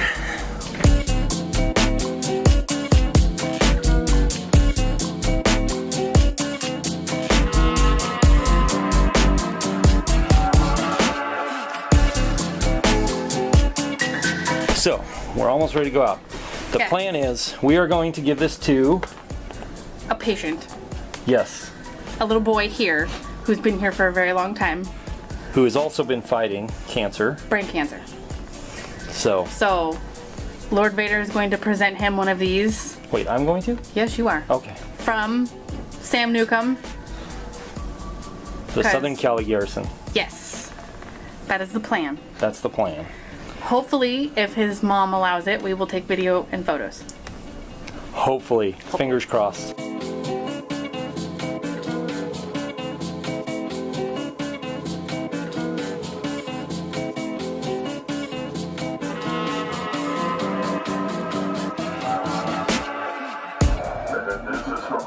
Special person in California.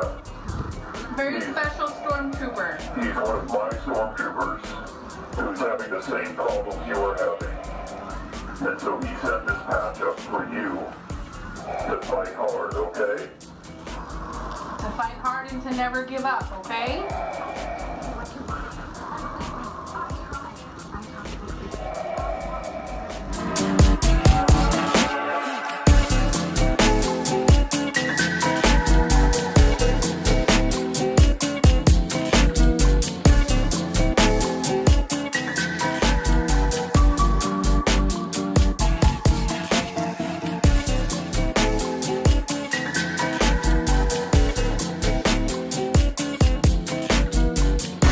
hit the Tesla. Don't hit the Tesla. Don't hit the Tesla. That's good. I didn't hit the Tesla. Yay! That's a win. That's always a win. Go into the light. Whew. What a great troop. But man, was it hot. What'd you think? That was one of the best ones we've had in a long time. I agree. That was a awesome troop. Though it was a little bit hard. I'm glad I had a helmet on when we were talking to the little boy, because I had a few little tears coming out. That was... Yeah, Ryder got his patch. Sam, we will tag you. Yep. And because there's photos and video. His mom was gracious enough to let us do both. Yeah. So you will see that. Total little trooper, man. Yeah. What a cool little kid. He was pretty excited. Really, really awesome. He got kind of speechless because, you know, Darth Vader was giving him gifts. Yeah. That doesn't happen every day. Not every day. Yep. It was pretty cool. It was. It was a unique one. One of the best. Yep. So far. Even though it was only Jed and I. Maybe that's why it was one of the best. Could be. Never know. Sorry, guys. It was pretty awesome.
It's great to see the kids, and it brings like a light to their day. And I mean, I know the term is used a lot, but it's really great to bring smiles to them. And it just is a really great way to give back for all of us. There are studies that show that play, while amazing for childhood development, also positively improves outcomes, health outcomes for kids. And so that's where Starlight's programs of delivering happiness, like our Starlight gowns, like this one here today, one of our newest Star Wars gowns, plus the toys and the games that we're able to deliver, really are helping to improve health outcomes for the kids that we serve.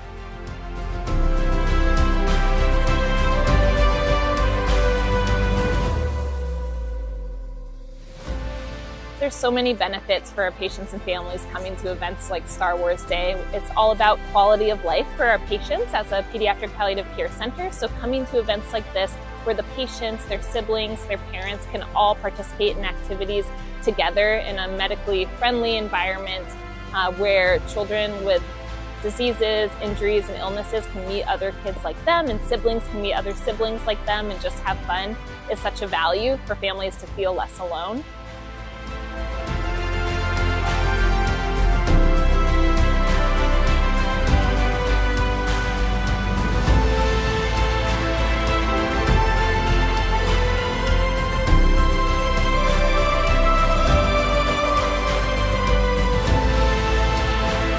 Coming here and seeing like this community of people that are volunteering or work here, and the Starlight Foundation and how they put this on is just really reassuring, and seeing the big smile on his face is just giving me a little bit of solace, knowing that he's in good hands.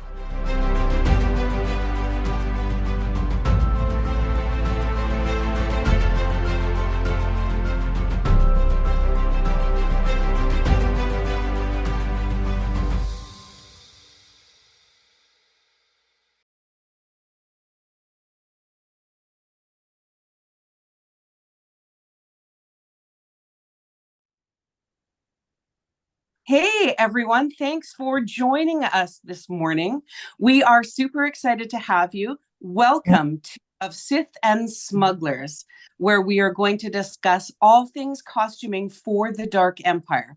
Now, whilst the Dark Empire does also take canon costumes, today we're going to focus on the customization of being able to create your own costume within the Star Wars universe.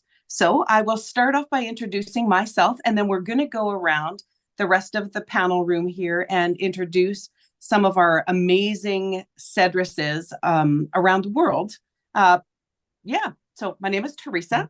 I am TDE 644, and I am currently the Anakari, which is one of the leaderships globally for our club.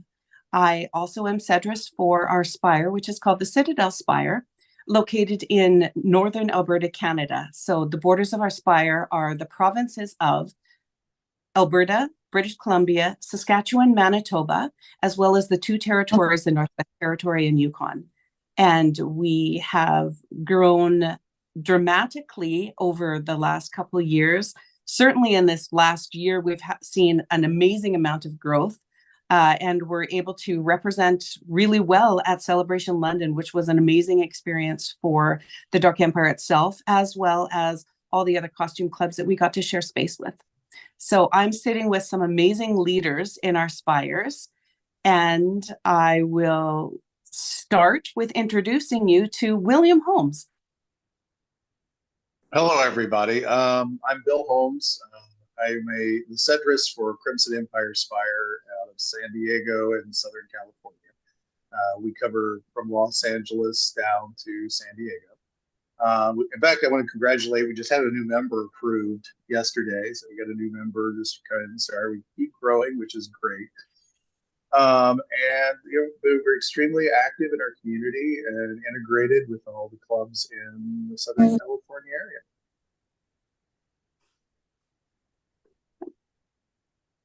David.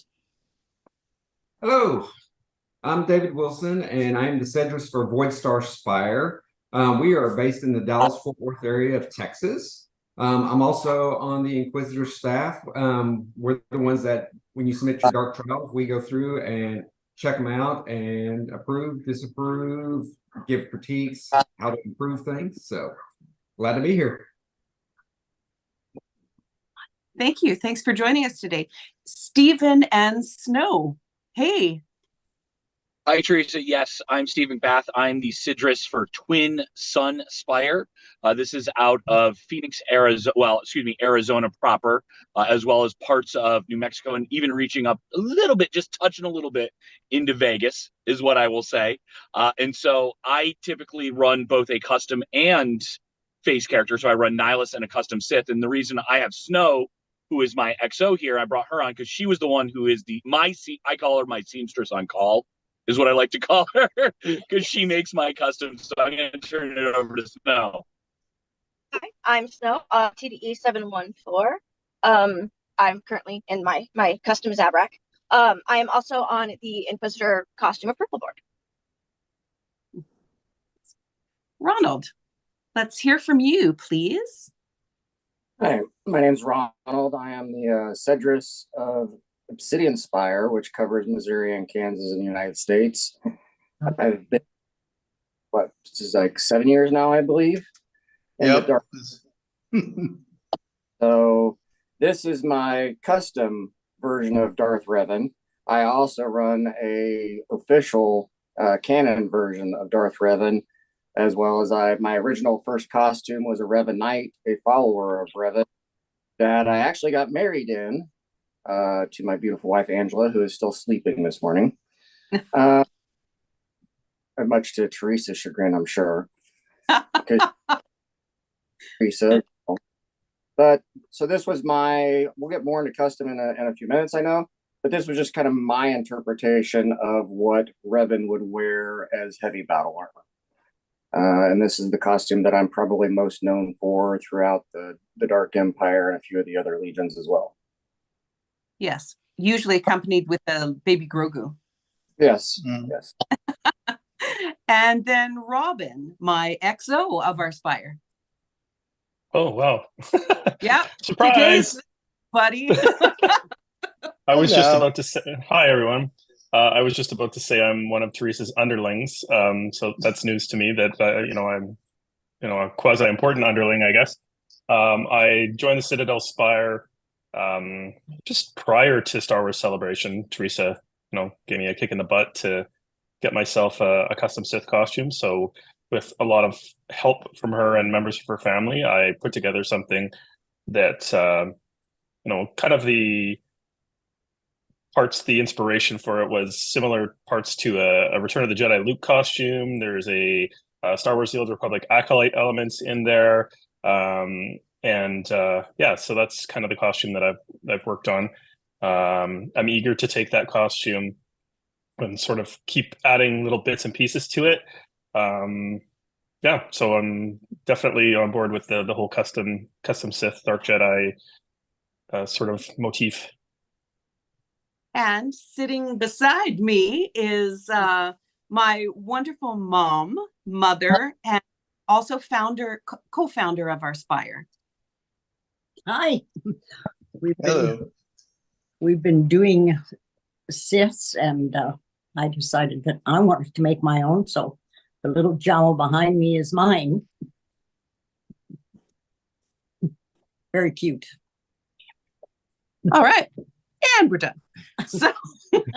So talking costuming. Obviously, all of us here are avid costumers. We have a love of costuming. And within the Dark Empire itself, it allows you a huge variety of costuming components, creativity, and avenues and venues. So David is one of our Inquisitors as well. And we formed with Sith, right? Force users, Sith, bad guys, Force users of the universe. And then we branched out into another category called the Sins of Korriban, which allowed for our costuming club to include smugglers, pirates, non-Mando bounty hunters, some denizens, other characters that would serve the Sith. And so if David, do you want to talk about the Sins of Korriban for people? Sure.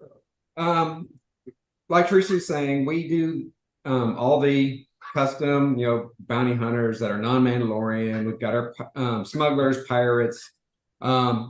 When you're going into, you're just like, hey, I want to do a custom bounty hunter or something along those lines. Here's some kind of general things you want to kind of keep in mind. When you're thinking Star Wars, you think 1970s future tech. You think World War I, World War II, military surplus for weapon ideas, accessories, soft parts. Those are really good for that. You also want to accentuate the feel through weathering on your costumes. Think about where your character's been, where they typically hang out, whether it be Tatooine or Hoth. things that you want to consider in your materials are things like leather, canvas, wool, cotton, things along those lines. You try to avoid the polyester and other modern fabrics and blends. Just remember when you're, getting, like a vest or a jacket that's maybe from World War II, stuff like that, you got to watch out for the zippers, buttonholes, pockets on the backs of the jeans or your pants. Those type of things need to be removed or hidden. For some reason, Star Wars doesn't have back pockets. Also, you want to make sure your costume is, tailored to fit you. And also, you don't have to stick with humans. We love aliens. The more alien characters we have, the better it is. It makes us more unique, help stand out. Now, when we come to bounty hunters, we're talking about the non-Mandalorian ones. Behind me is a good example of a custom bounty hunter. This is Clone Trooper X. It is belongs to Rek Kadal, one of my Spire members. And he came up with he was inspired by it by a actual Legends character called Stormtrooper X. And there was only in 2 panels in 2 different comics. One version had him in a kind of a camo outfit. The other had a jacket on and just a Stormtrooper helmet with a red X on it. Well, he loved that idea, but he wanted to do custom. So he came up with the idea of taking a leather jacket, put some armor on it, put bandolier. Then he wanted to go with the clones because he liked the clones better and make it stand out different from Stormtrooper X, because some people do recognize Stormtrooper X. Took a Clone Trooper bucket, customized it, and made it his own unique character. He made his own custom weapons for him. When you think of bounty hunters and their armor, they usually have, their costumes are more higher quality items. They've scavenged from targets, things along those lines. They usually have, money to, have a little bit better equipment. Their armor is going to be ranged from minimum armor, like this one just has a little bit of armor, to you have full coverage if you want it. You can mix and match your armors. Typically, we advise people don't take more than 2 pieces from a borrowed canon or legend character, such as a Stormtrooper. You don't want to, have a bunch of Stormtrooper armor on you. You want a couple pieces. Hey, I like the shoulder bells and maybe a thigh piece, something like that. For your heads, you can either have helmets, head wraps, masks, pretty much anything you can think of that would look good with your character and your character story. But you think about your character story when you're working on this, because those help you tie in elements to when people look at your costume. It's like, oh, I kind of get what's going on here with it. Your base clothings, they can vary from, a shirt and pants to a jumpsuit, just whatever it is your character's specifically doing. Bounty hunters typically have lots of weapons, integrated weapons and otherwise, rifles, pistols on their hips, a holdout blaster behind them, things along those lines. You can even, we see, Din Djarin, he carries a, vibro knife that he uses. So things along those lines. Weather your costumes. And when I say weathering them, if you watch any of the Star Wars stuff, everything looks very lived in. There are some characters who do have pristine outfits. My smuggler is very pristine. I'll talk about him in a minute. And then there's others that are very dirty. I mean, they look like, that they work on Tatooine all the time for some reason. Also, talking about this, consider the environment your bounty hunter works in. You're going to want to tie in elements. So like if you're on Hoth, you're going to want some type of coat that looks like it would belong on Hoth. Or if your bounty hunter typically works in hostile environments and stuff, you're going to have like a rebreather or something along those lines. Now, moving on to smugglers. My character is Sandhawk. I'm getting fairly well known with this costume in the DFW area. Smugglers don't wear a lot of armor typically. They want to be able to move around quickly. They don't want to be weighed down. By trade, they're usually pilots or crew members. Their clothing is very simple. Usually like a two-piece outfit, shirt, pants, or maybe a flight suit could also work. You can have accents like the vest, jackets, long coats. I actually have a vest, this vest here. I have a long coat that I wear sometimes. But your materials need to be like leather or leather-like or canvas type thing. You never really, like I said earlier, you really don't see like the polyesters and stuff like that show up in Star Wars. It's very, that cottony type material. And if you'll notice, you kind of see a little bit of a trend between like bounty hunters, smugglers, and when I get to pirates, the base elements are very similar. Your two-piece clothing or jumpsuits, things along those lines. But it's how you're designing your character that makes them very different. And when you look at somebody, you can tell, oh, they're a bounty hunter because they got the armor, the weapons. Oh, he's a smuggler. He doesn't have very much, armor. He's just very light dressed. You want to think about also weathering on the smugglers is, like I said, my character is very pristine. There was a time he wasn't pristine. This is my 4th version of this character. He's kind of gone through his life of, he started off as a very base, beginner smuggler, and now he's become a very high end. He runs his own syndicate, so he does. And that's what I was talking about, thinking about your stories.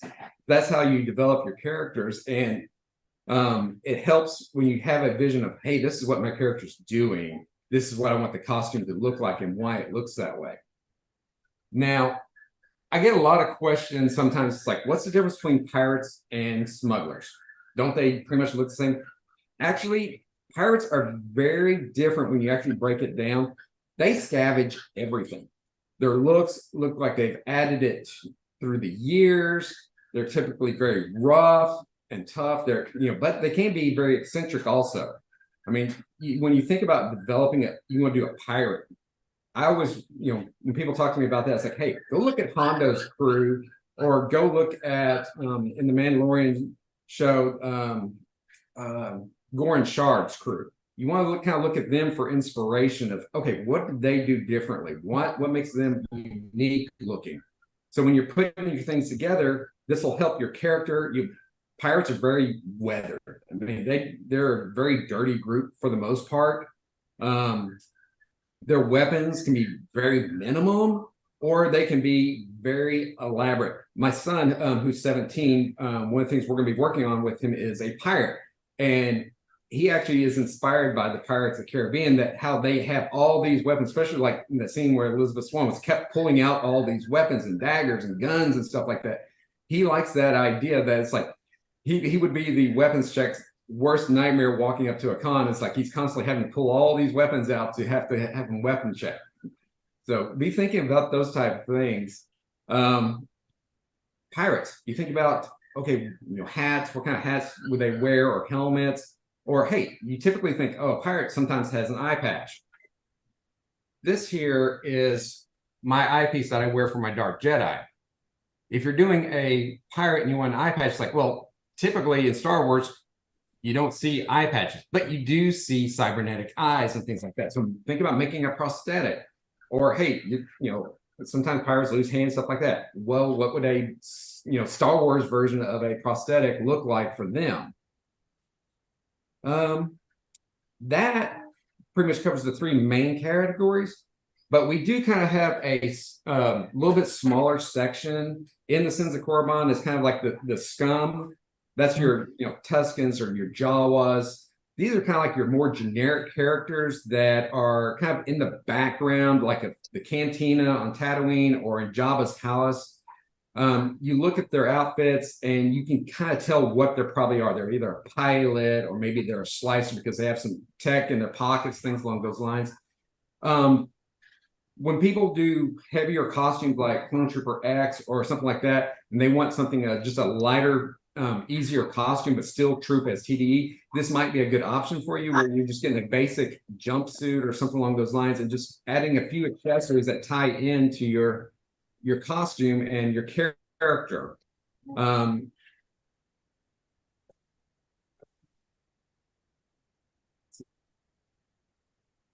When you're trooping, like I was talking about earlier, when you're developing your characters and stuff like that, when you're actually at the troop and you're in costume, my advice to people is whether you're doing your Sith or you're doing a Dark Jedi, or even if any other costume you're doing, is think about your character better than anybody. You put that costume on, become that character. Start interacting as that character. I've got 3 members that really pull this off very well, and the kids love it. When somebody walks up to you and you start acting like you're the Sith, or I'm a smuggler. It's like I pull out my sabacc cards and start, hey, you want to play a game? You want to gamble your ship? Things along those lines. They love it. The kids really get into it. And your handlers, when you have a handler, my wife sometimes handles for me. At this, we actually did the Texas Ranger game this past weekend, and I wore my Raven Star Dark Jedi outfit. And somebody walked up to my wife's like, who is that character? I don't remember, but he's so cool and stuff. It's like, oh, that's Raven Star. She refers to me as my character. So when your handlers are there, have them refer to them as your character, and that just helps add to the air when the kids come up and talking to you. Because when they walk up to Darth Vader, then it's like, oh, hey, it's Hank. It's like, no, it's Darth Vader. It's the same thing that applies to our custom characters. Really embrace them. Think about your backgrounds, and you build from there. So that's what I've got, Teresa. All right. Well, thanks, David. That was really in-depth and wonderful. I was looking forward to some information for the fans or any future costumers, because it's a costume that people would love to wear, but we get questioned all the time. Well, how do we do that? How many pieces of armor? How would we build that? How would we make that look? Or how would we make it look like not Han Solo, but make it our own? So Stephen, Snow, and William, Ronald, let's talk about our Sith. Let's talk about our Sith family. Are there, our sort of meat and potatoes of TDE? Because when I think the Dark Empire, I think the greasy Sith that are going to rule the world. First off, I want you to understand we're not greasy. Okay, we're not greasy. Oh, we have shifty motives. Shifty. For sure. But I was just calling attention just because I know that we were talking about pirates. I changed my background to actually have a pirate, so you can see that eye patch on it. You can see that that scowl, that's that actual scavenged stormtrooper chest armor there, but all sorts of weapons, really showing that pirate, and that's Jet in My Spire, done by Michael McMillan as a pirate, and then you have Canon Tulak Horde next to him. From the Star Wars games, and that's a great way to lead into kind of the Sith, because we kind of encompass a lot, right? And that's one of the coolest things with the Sith. And I mean, I'm going to show some of my age here. I apologize, everybody, for doing this. I grew up when Disney didn't own Star Wars, and so there was Legends, and you got to make this idea of your own Star Wars universe, and that's what I love about TDE, and that's what I love about the Sith is you. In that Legends time frame, when you were watching post, Return of the Jedi, well, what did Luke do? He founded a temple, and there's all these Sith that showed up, and all these holocrons. Well, now you get to kind of enact in that world, and so I think that's one of the coolest things with TDE going into it. And I'm just going to give props, and then Teresa, I'm turning it over to you, just because I mean, I'm one of your minions, so I'm not going to take too much from you. She is the Empress. That's the first time I've seen this. Show her respect, Vivian. Yes. There is puppet strings. That's why I have a back. This way you don't see the puppet strings. But that Sith Jawa is so amazing. And now I'm going, oh my gosh, I now need a Sith Jawa in my Spire. So for any of you watching, Sith Stand Jawa. by. Let's go look at this one. Oh. Yeah. Okay, so Sith Jawa. Do you want to talk about this, Elizabeth? Because this is your Jawa. As you can see, it's like a Jawa, the hood and the robe, but everything underneath is not Jawa. Well, she's got the red eyes, which is really cool. I made everything. I customized my saber. She's got real bear claws on there, plus on her boots. Oh, not that one. And the boot covers. She's still all made out of monk's cloth. Monk cloth. This is wannabe leather, and she's got the belt and the pouch. So the bandolier fashion that's normally across the torso got added to the belt just to show the accuracy that maybe this Jawa decided it didn't want to be a Jawa anymore and turned to the dark side, fashioned themselves a very Vader-esque type undersuit, which is, in this case, it's like a leather, faux leather. And there's also leggings that go with it. It's a full, it's a full suit. It's got or the tabard. Is that a tabard? Or no, that's a sleeve. Never mind. Sorry. This is sleeving. So it's literally exactly a Jawa robe, but cut up down the center with extra pieces added for interest. And then Elizabeth made herself like a wrap around her waist, just to, as though maybe she had pieces all over the place. Well, and so I think that's one of the coolest things, especially talking about costumes, is because, again, getting into that custom, like, we still have to, and we coin this phrase a lot out here in the desert, is what I like to refer to it as, where some of the materials we talk about using for Star Wars, we try not to use because we will die with the heat, is Star Wars, right? Like, I can still look at that and tell that's a Jawa because I can see that robe has been cut, and that's things that you've got to think about when you're looking at your outfit, because there is some great ideas for customs, but you have to also be careful, because I can't say I'm a Jawa and just have like the red hood lights type of idea. I need to show that Jawa-esque. So I love that idea of cutting that robe. I still have my Jawa robe, but I'm cutting it and using it and repurposing it in a different idea is such an amazing concept for that custom Sith that we're looking for. Yeah. Well, thanks. Thanks for asking about the Jawa, the Sith Jawa specifically. So, we could have easily just took a Jawa and put some tabards on it and a belt. Yeah. And called it a Sith. No. Not for this thing. No, this is very... Mom says no to Teresa. That's the only person I think that can say no to Teresa at this point is Mom. I can say no to her. Yeah. Robin, so both Bill and Ronald have really great custom versions of characters. William is wearing a Sith Exile, which is a new costume for him, and I was really excited to see it when he had completed it because it looks wonderful. He also can saber gild in it. Parts of it. Yeah, parts of it's approved in. Yeah, parts approved in saber gild. Parts are approved in TDE. But as a saber user like Ron, if you guys wanted to do those kinds of things, you have the ability to, maybe change components about your costume and then utilize that towards a saber guild costume as well, if you want to go into the performance aspect of it. But both Ron and William have lovely, amazing custom versions of characters that you would recognize, obviously, from the Revan. So Ron, I know that this is your custom go-to costume. Yes, I have my official Revan behind me now with the cookies that the Sith always have. And, as I displayed earlier, this is my interpretation, kind of I got the inspiration from Dark Horse Comics that did a battle version of Darth Vader's armor. Much more heavy and tattered armor. And so to me, Revan is very pristine, very clean, very regal. And let's face it, he was fighting Mandalorians. There's times where you think you probably want some heavier armor. And so this is kind of like same thing with Obi-Wan Kenobi and General Obi-Wan in the Clone Wars.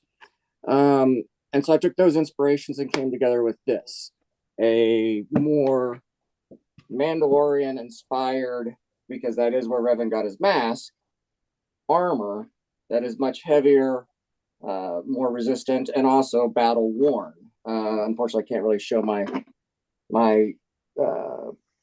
tabards and cape, but you can see an example here of just how worn and weathered it is to show the battles that Revan went through. Because let's face it, the Mandalorians were definitely not a pushover.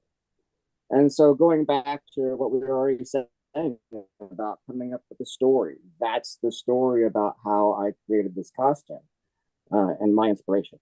And as you said, this is the costume that most people know me for. This is the only one in the world that is like this. There is no other costume in the world like this. And okay, so when people approach you, they're like, oh, that reminds me of Revan, but it's not really Revan. And then you can always lead into, no, this is my own character with inspiration from, XYZ, but this is my own character. And here's the reasons why. And I really believe that that's why people love the Dark Empire, especially if you're like a KOTOR or SPOTOR fan and you evolve your character in those games for years that you play them. You really could be your character and be it. And there's not another club that offers that option, which is, I find it's what got me to the Dark Empire. It was one of the clubs I always wanted to join because it would allow me to do custom creative sewing and costuming. Hey, Teresa. Yeah, and that's something you bring it. That's something you bring up. Very good point. Is think about what time period you're in. Whether it's KOTOR or the reign of the Empire or post Empire, things like that when you're doing your costumes. So, Bill, let's. You only have about 50 costumes. Let's talk some Sith. Well, and part of the fun is creating, and I think everyone's touched on creating your character and doing that, and knowing your background, and some people like, well, I don't really want to do that. That's not my thing. They don't want to go into that detail, but if you really start thinking about it and get drawn into it, is learning about if you create a concept, and I can't remember who said this earlier, but it seems to be a common theme. You create that concept and you build and evolve on it, and your character. Like for me, my character is a fallen Jedi. I'm Old Republic. I love the Old Republic era. You have thousands of Sith. You have thousands of Jedi. You have so many stories and rich universe to tell. So my character actually started out as a Jedi archaeologist. That's the whole purpose of him. If you notice all of his armor pieces, he has all the even very subtle pieces that are hidden under here. The Kyber crystal of a former Sith Lord. His whole premise is that he's an archaeologist that kept collecting Sith artifacts and slowly began possessed by them, listening to the voices that drew him to the dark side. And these are all little subtle things I put on the costume, like these bracers that are under the robes that are supposed to be cortosis. Again, cortosis is actually protective, much like Beskar, against lightsabers. You have I carry an extra saber on my belt, and when people talk to me, it's like, well, why do you have two sabers? And I go, my master fell, I won't. It's my memory to never get too confident, and playing on those lines as a Sith in an appropriate manner. It's like you can have so much fun. And then think about how, I kind of view my character as a very, educated and regal, kind of like a fallen, kind of think of, this Dooku-esque character that has, that still has a sense of, honor, but has been twisted by the dark side. Even the saber, and these are very little interesting things. My saber is basically a mace hilt. I'm saying, so you're going to have a very, very, I try to keep and then the weathering appears on it. Most of his artifacts look like they've been used as in universe. These are all things that he's found that kind of accentuates the character and things that tell stories. Like even when you're talking to somebody, it's like, and also don't be afraid. Like some of the simple things, like contact lenses, are your best friend. The Sith eyes of most of, I spend a lot of times on costumes. You know, I get more comments sometimes about a pair of contacts that I spent $15 on in a mail order than some of the other work that I spent hours on. It's the attention to detail that make people suspend their disbelief. You know, even speaking in a slightly different accent or a different voice, and doing that and becoming character kind of propels that illusion. And think how your character would react, rather than just, you know, how Bill react is different than how, you know, a Sith Lord or a fallen Jedi is going to react. And I think those are all things that you do when you create this, because really what we do in costuming, and in my, you know, especially with kids, but even adults, I've seen adults kind of lose their sense of disbelief. It's just like you bring something alive that they've only seen on screen. And that's done through theatrics, through costuming. It's a whole package of what you do and how you interact with people. And I think staying in character is one of the fun things you can do, and having a developed story.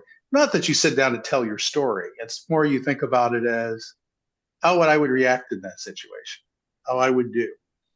And it really propels the story forward of your end, and then people feel like you're in universe. Snow, do you want to come through a walk through some of these costumes to look at what a traditional Sith might look like versus maybe, oh, that Sith looks custom, but more Old Republic Sith, it's more flashy and more. Yeah. Steve's going to change back our background so I can actually showcase this through both of us. Okay. All right, here we go. So you've got Steve's costume is more of the a traditional Sith or even a fallen Jedi. He's got, you know, the tabards, the obi, the belts. Yeah, exactly like that. Just like yours, you want to have, you know, the blacks and the grays and the reds and the deep purples. Yes, very much so. That is gorgeous. I love the leather on that. So sorry, I forgot my belts. Bad Sith. Yeah. Bad Sith. It happens. Well, and before Snow moves on, one of the biggest things I want to say is you can even kind of accessorize. And what Snow made the outfit that she's just talked about with mine. And one of the coolest things she did, and unfortunately we can't zoom in on it here, and maybe I'll grab a picture at some point and zoom in on it, is on all of the red on the outside edging of it. She had Sithari put in on it, so it looks like Sith language all the way through that costume. So you don't see it from afar because it's in a subtle different red, but once you get up close, it's literally like, oh, yeah. Oh, it is fully embroidered. Nice. And yes. Apologize for that, Snow. You're good. So that's the more traditional and whatnot, and then you get into my full there. That one is completely custom. Yeah, let me switch slides for it. So mine is completely custom. The dress, it's a silk lame interwoven together. So it's a combination of natural fibers and man-made metallic fibers. And when you're creating your custom Siths, you need to think about not just, you know, what your character's region would be, because like mine is, I'm from Iridonia. So but you also have to think of where your actual physical Earth location is. Like, we're in Phoenix right now. It's like 100 degrees out here. So when you're marching in a parade or you're doing an outdoor troop, you need to think of, oh, how am I going to be able to literally survive in this? So that's why for me, it's very lightweight. It's very flowy. I can also fully fight in this. Another thing for mine is like I've got outer robes that are microfiber actually, because again, lightweight, Phoenix. And then I've also got, you know, full tabards. I've got an obi and I've got a belt. But when you're doing your custom Sith, I mean, you can do almost anything. Think about what your character's race is, and then build from there. Like mine is I'm a Zabrak, so I've got my horns, which is funny because it actually itches a lot. So you see me scratching my horns, and Seems like something a Zabrak would do, right? Yes. Exactly. No horn infections. No horn infections. No horn infections. So I've got all of my tattoo marks for my rite of passage. I've got the red. It's like the blood of my enemies. But yeah, exactly what everyone else would say. Think about, what would your character do? What would they wear? How would they stand? Also, when you're doing your costumes, you got to think of your troop. How is your costume going to move? Can you move in your costume? Do you want to make sure you're not going to have any slip-ups of any kind or any rips? Let me tell you, I have I ripped my dress a few times practicing with my lightsaber. So you got to think of things like that when you're doing your custom Sith, or even your traditional Sith. Absolutely. I want to inject one thing. Sometimes when I create a costume, I actually just wear parts of it around the house while I'm doing other things. Just to see how things, how it's going to move, how it's going to fit, is it going to stay on, and doing mundane tasks, like maybe not even the whole costume, just part of it. I'm like, okay, I'm going to see if this stays intact and does that. And I'm cleaning the garage with Sith gauntlets on or whatever. But it's just it's a test. Sorry to interject, but it's just like sometimes the real world things are great. But I think, Bill, you bring up a valid point in the costuming, because both of the picture that Snow is we're showing right now, is me in really a pared down version of my custom Sith. My custom Sith truly has a full flowing robe on it, and I actually wear a full Acolyte Adras mask. And so it's got all the leafing of King Adras, the original king of the Sith, from the Sithari inside it. And I wore that a couple times before I brought it in my costume, because of sight. Being able to see, unfortunately I had LASIK and I cannot wear contacts anymore because of LASIK. So I lose that Sith eye, which I really wish I could do. So what do I do instead? I have characters with masks. So I do my custom with the Adras mask, and then I do Darth Nihilus. Darth Nihilus is a blackout mask so my sight is almost null and void, is what I will say, inside that costume as well. So I have to wear some of those things around the house to really go, okay, how am I going to move? How do I react without reacting, as if I could see? Because guess what? I can't. Yes, exactly. No, that's a really valid point. My eyes in my Adras mask, I took welder shield, like the welder's shielding, and actually put that in my eye. So it's a very dark, like you can't see through it type of idea. Like there are no eyes there. So again, I have decided seeing is an optional thing for me cosplaying, but it's still, I've got to look at it. I also got to watch Snow put on her makeup at one point. I want her to speak to this, because you see all of her custom markings on, and she has an amazing way to put that on, because a lot of people are like, well, how am I going to do that the same every time? And so, Snow, I'm going to turn that over to you for that situation. So for just the basic makeup part, it's whatever, it's just makeup. But for all of I keep flipping out, for all of my tattoos and here, for all of it, what I actually did is I did a full 3-dimensional head scan of my face, and then I pulled that into a 3D modeling app, and then I actually made a mask of all of my markings. I 3D printed that, and now anytime I need to do my makeup, I just pop the mask on my face and I airbrush all of my markings with an alcohol makeup. That way I don't sweat. Stenciling, basically, but better. It's the same every time. Yeah. That's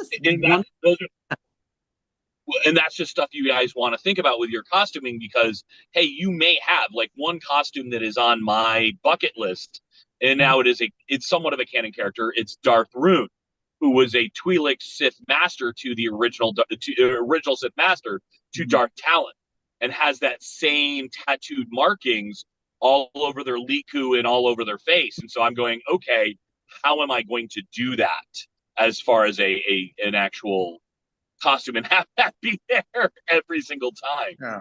So, and I think that's okay. No, go ahead. Go, Bill. I was just going to say that that's one of the great things about our community, and it touch bases, since you're not alone in doing all this. You're watching this panel, and people have been talking about all the costumes they built and done this. When you get involved in the community, you have people that have a lot of knowledge. And when I got started in this, I knew nothing and had no clue what I was doing. I ordered a kit online. I got a Scout Trooper in the mail, and I'm like, okay, I'm going to try to build this. And I did it by myself, which was the worst experience that you could possibly have. If you're looking at doing a costume and all of this information is not like stored with some secret handshake. Get involved with your community. Start reaching out to the Dark Empire if you want to do a custom Sith. If you want to do whatever costume you want to do, find the appropriate group and reach out and start that communication. And you've got people out there locally and globally that can offer that assistance. And that's, it's hard when you're like, it's like, oh my God, I've never done anything like this before. How do I do it? Or I want to do this costume. I have no idea. There are Teresas and Rons and Snows all over. See, they're everywhere. You just got to find them and reach out to your community. Get involved. Find out if there's a Spire local here, or reach out to Global, the Dark Empire, so they can point you the right direction. The Facebook page, or go to our forum or our website and say, I live here. What's our local Spire? And any one of us that answers those social media channels, we'll be more than happy to direct you to your Cedrus or to a costume inquisitor that can help you with that information for sure. Robin, I want to talk to you specifically about, so Robin was a 501 member. Still is. Still is. I thought it was. And then when I had talked to him about the Dark Empire, it was enticing him to join with the ability to do and incorporate some of his most favorite costumes into this one character. And I'm going to let you talk about your character because I quite love him. It's beautiful. Yeah. So I've sort of taken a composite of some of the images of my character here. And the one to my left here, Jorah Sabaoth from the original Timothy Zahn trilogy is somewhat the inspiration for this costume. Not taking him specifically, but my TDE alter ego is Darth Tovanar, and much like Vader is Dutch for father, Tovanar is Dutch for wizard. So I envisioned a sort of Sith heretic, someone with a crazy beard and hair, which is still sort of a work in progress. And I incorporated a lot of different elements from different costumes that I like. Obviously, Return of the Jedi Luke is a costume that I really, really like, but I really don't want to be a good guy, so I want to incorporate some of the elements of that. So when you look at the one over my shoulder there, where I'm not wearing a mask, we've taken the tabards, obi, that sort of stuff to it. The outer tunic with the vest, the undershirt style obviously is very different. And then some of the other elements that I really like are the Inquisitor mask that you see, the Acolyte mask that you see there. The robe, cloak style robe, very similar to Palpatine, but much different, heavier weight fabric.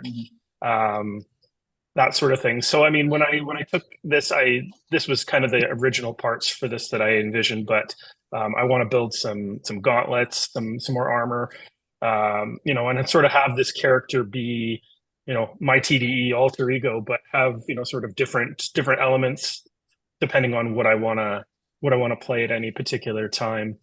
And obviously, I leaned upon Teresa and Elizabeth here very heavily to help me sew this costume. I had never touched a sewing machine or a serger before the end of January of this year.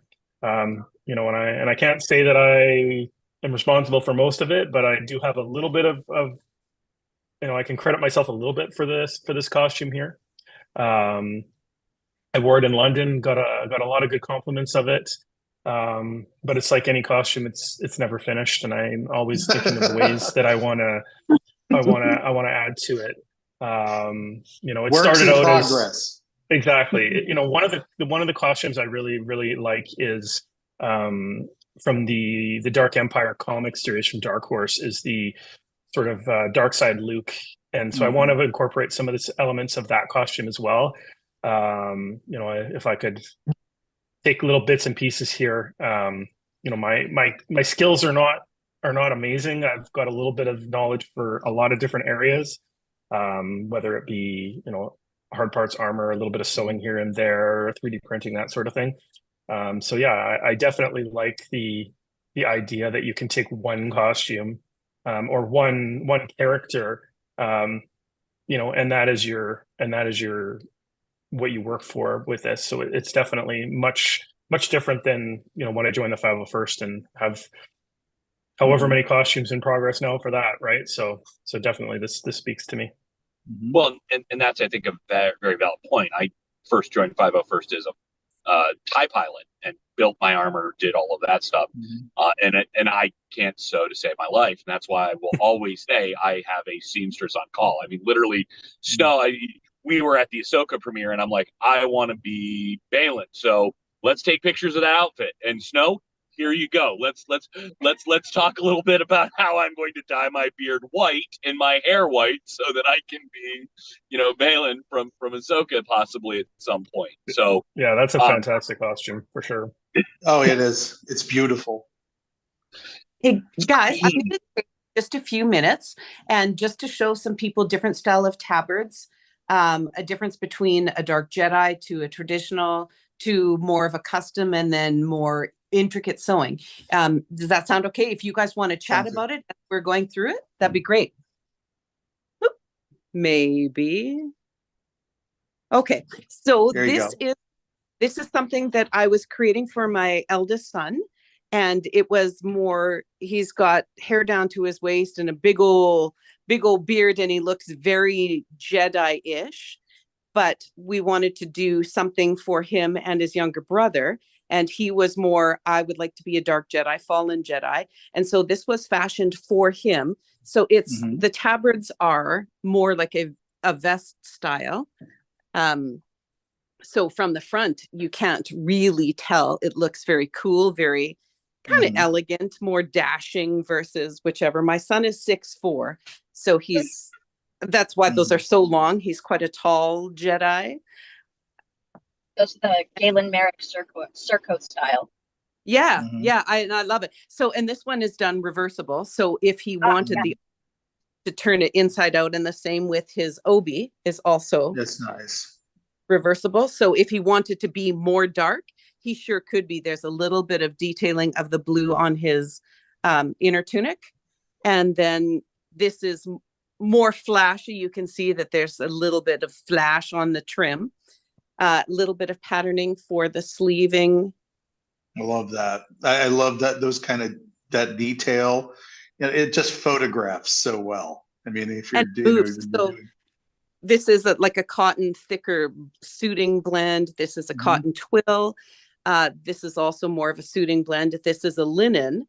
And then the very traditional style with a cut up. So cut up to here. So it's, if you're using your saber and you're moving around quite well in a great big flowy skirt, it moves and it looks amazing when you are saber dueling. And then this is my mannequin Freddie. Hey, Fred. Yeah, this is Freddie, as he's called. Yeah, Freddie. This is the younger son's outfit to go with his older brothers. So he's more Old Republic, more flashy, more hey, look at me, I'm an amazing Sith and I care about what I look like. So this is just pardon me, sorry? When Sith can be out in the open, so they're not concealing, they're showing that they are Sith, and that they're part of the Sith Empire. When my younger son, so talking about our younger children growing up with us and then being able to join our clubs, he said, I would like to be Dark Empire, Mom. I want a really cool Sith. And so this became his Sith. And I love all the details. The details on the, I mean, just look at the details, the different materials that's being used there. That is just great. Satin, silk. It's beautiful. linens, and a prequel style belt, which is made by my great friends Erica and Chris in Utah for him for London Celebration. And then this is going into more full-on customization for me, taking, so who does that look like? Nobody? Palpatine? I recognize it, but so this is Teresa, what are you actually trying to say? I mean, this is like my Empress costume. Come on now. This is this is all hand stitched with just the sewing machine. So on a tight zigzag, drawing out the detailing first, and then going over what you've drawn with a like an under, and then this goes over top of the skirting. I So love this the different colors in the lining, and it'll accentuate as you move and just bring out all that detail. And is this a coronation coronation costume, Teresa? I don't know. This actually is a matching costume to my brother's costume, where this is his sleeving pattern, which I wanted to match him and turned it into the bodice. So that is more of a customization of the ability to sew yourself something or very traditional. One thing I want to interject, I think it's really important, like, and we see all these the contrasts and everything, but don't forget that like my costume is all black, you know, it's like virtually all black. And if you do not make your materials or your parts out of the same materials, switch those up a lot because in photography, it often becomes this giant black blob if you don't. I notice it sounds like change everything up. I have textured patterns and pleats here. I have more of a monk's cloth here. And each part is slightly different. I mean, when you look at it, everybody goes, "That's all black." But when it photographs, all the detail looks so different. Yeah. And like some people accentuate like with color, you see the slight trims and the different thing, like the purple tabards in that, it had all the different materials is like highlighted. But you could do that. You could be all in black, and then you take a picture, and then every part highlights itself. And visually, your eyes can always perceive what what is being, and it's like, oh my God, I look in the photography, and like my mistake when I first did a costume, I did it in black and didn't really switch the materials. I'm like, oh, well, I want it uniform, right? And I'm like, no, I don't want it uniform. after I started experimenting with it. So, that's part of an experience piece, it's like, when I first did it, I was like, okay, I'll sew it. I did it all myself. Someone hold my hand and I did it. I'll never do it again. Well, guys, ladies and gentlemen, we are out of time talking about TDE costuming. We're going to move into our next group of people upcoming on our fundraiser telethon, Galaxy of Hope. Please, please, please, if you have the ability, we are raising funds for Starlight, UK, Australia, Canada, and USA. Wait, USA? Australia. Yeah, Australia, whatever. We're raising for all the Starlight all the time. Yes. And in the US, we have the amazing ability to match our donations up to $50,000.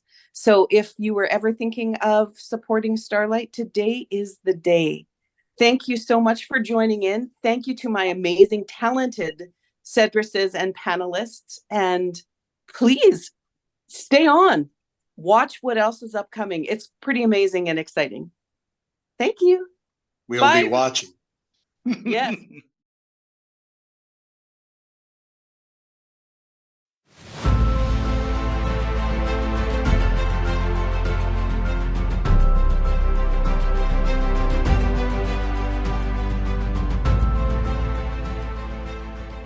It's great to see the kids, and it brings like a light to their day. And I mean, I know the term is used a lot, but it's really great to bring smiles to them. And it just is a really great way to give back for all of us.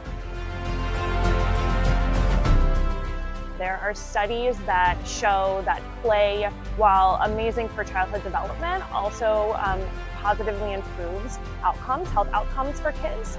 And so that's where Starlight's programs of delivering happiness, like our Starlight gowns, like this one here today, one of our newest Star Wars gowns, plus the toys and the games that we're able to deliver, really are helping to improve health outcomes for the kids that we serve.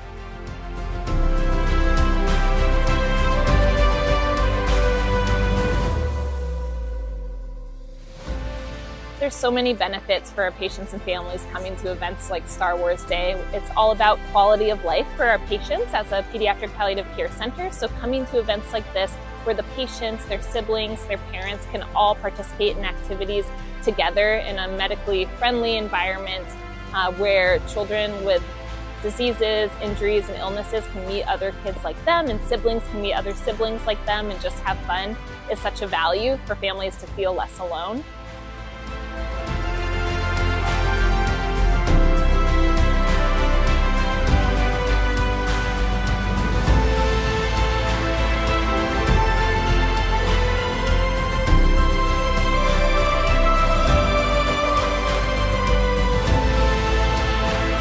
Coming here and seeing like this community of people that are volunteering or work here, and the Starlight Foundation and how they put this on is just really reassuring, and seeing the big smile on his face is just giving me a little bit of solace, knowing that he's in good hands.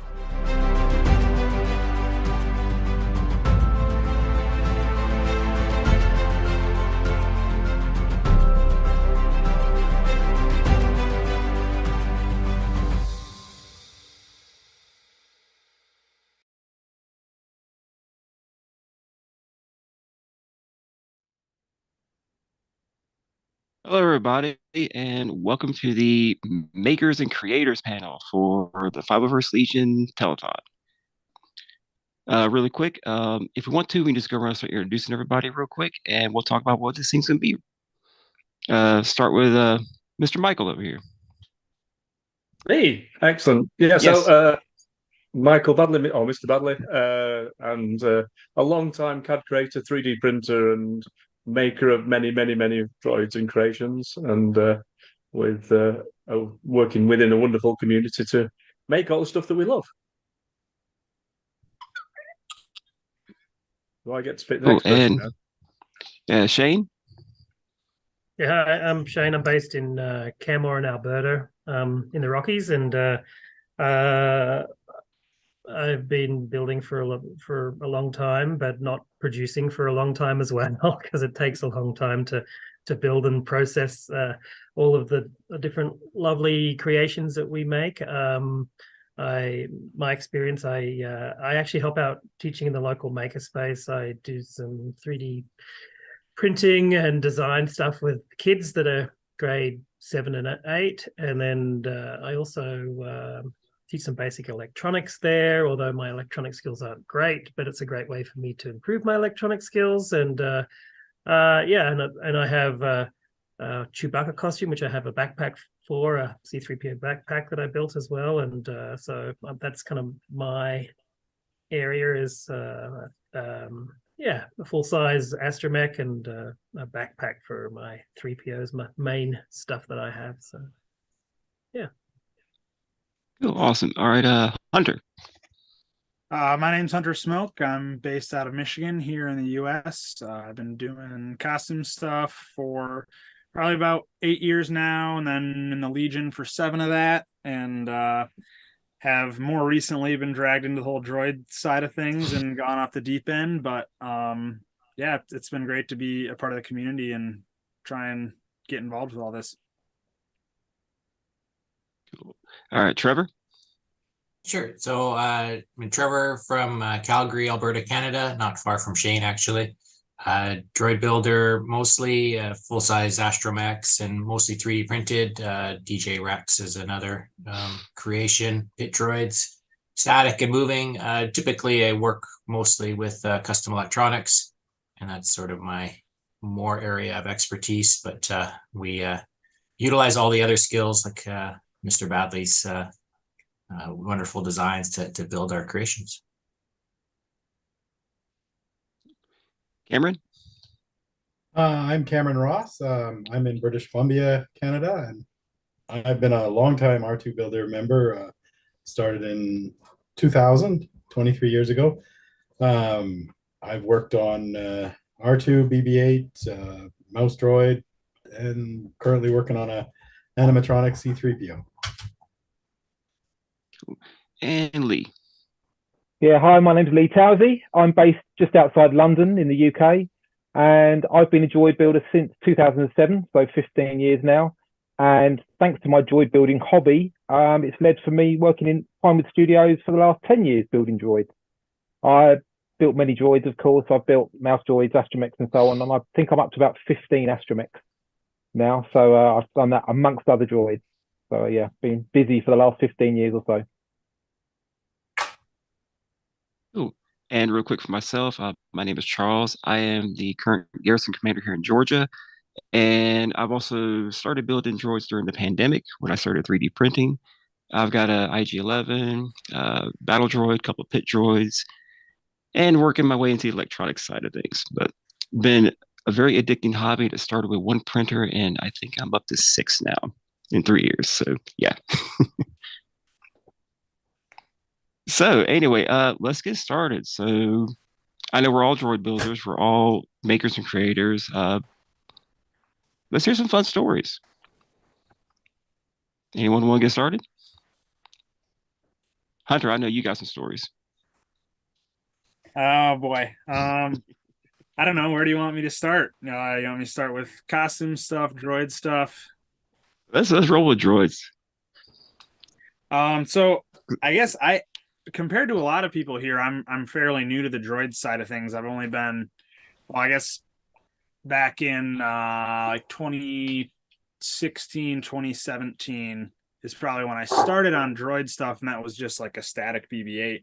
And then kind of dove more into the costume side of things, and then a couple of years ago I got back into the droid side of things with my astromech droid, which has been a super fun build, and it's been really great to pull me back into that side of the community. I mean, by trade I'm an engineer, so it's kind of a nice union between that side of things for me, as well as my like the kind of the more artsy or like creative side of making costumes and stuff. So it's a cool union there. But I guess as far as fun stories go, I don't really know where you want me to lead from there.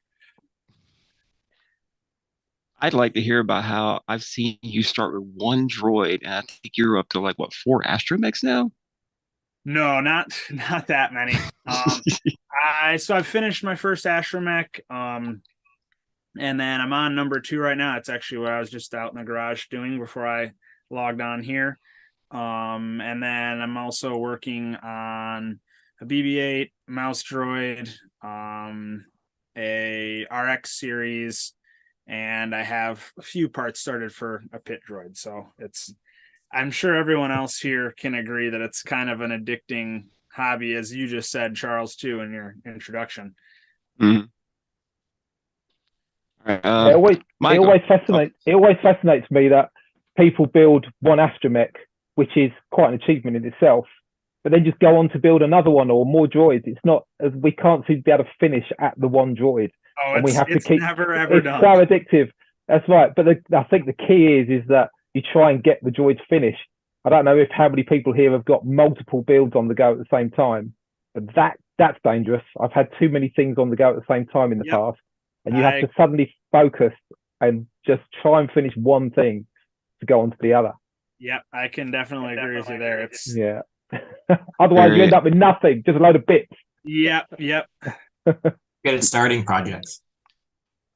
Yes. Yeah. I remember when we very, very first printed R2D2's dome, which was quite an achievement, and designed it as well. And I thought, oh my god, this thing is huge, it's massive. And then of course you build the body, and it's way bigger than what you see in the movies. And the sense of achievement and what feels like a marathon that you've created your first astromech, and then something magical happens, like click of fingers, and suddenly you're going, right, I have no more room in the house now for droids and for builds. So after you've done the first one, the rest of them just seem to like appear magically, and Multiply. it becomes an addiction. It's crazy. I think it's akin to similar to when you have young children. You don't remember that stage and all the Don't pain remember that how you you go make them. through with the young ones. So you have another one, right? And That's so right. you start another droid. It's like, oh yeah, They're that our was fun. kids. And then you go, oh yeah, the sanding and the pain. And, oh right, I forgot about all this. And then you do it, and then you go, oh yeah, this sounds like fun. I'm gonna make another one, and you just forget those pain points. Yeah. I think for a lot of people too, especially for me, part of the reason I build costumes and droids and stuff is I like the aspect of making things, but I like picking up new skills and stuff and learning. And especially like the RX build I'm working on too. It's like there's kind of always this like attract, like, ooh, I can learn how to do this. I can learn how to animate this thing. And it like kind of keeps you engaged enough. So like Lee just said, you got to actually stick with a project to be able to finish it instead of just starting a whole bunch of new ones.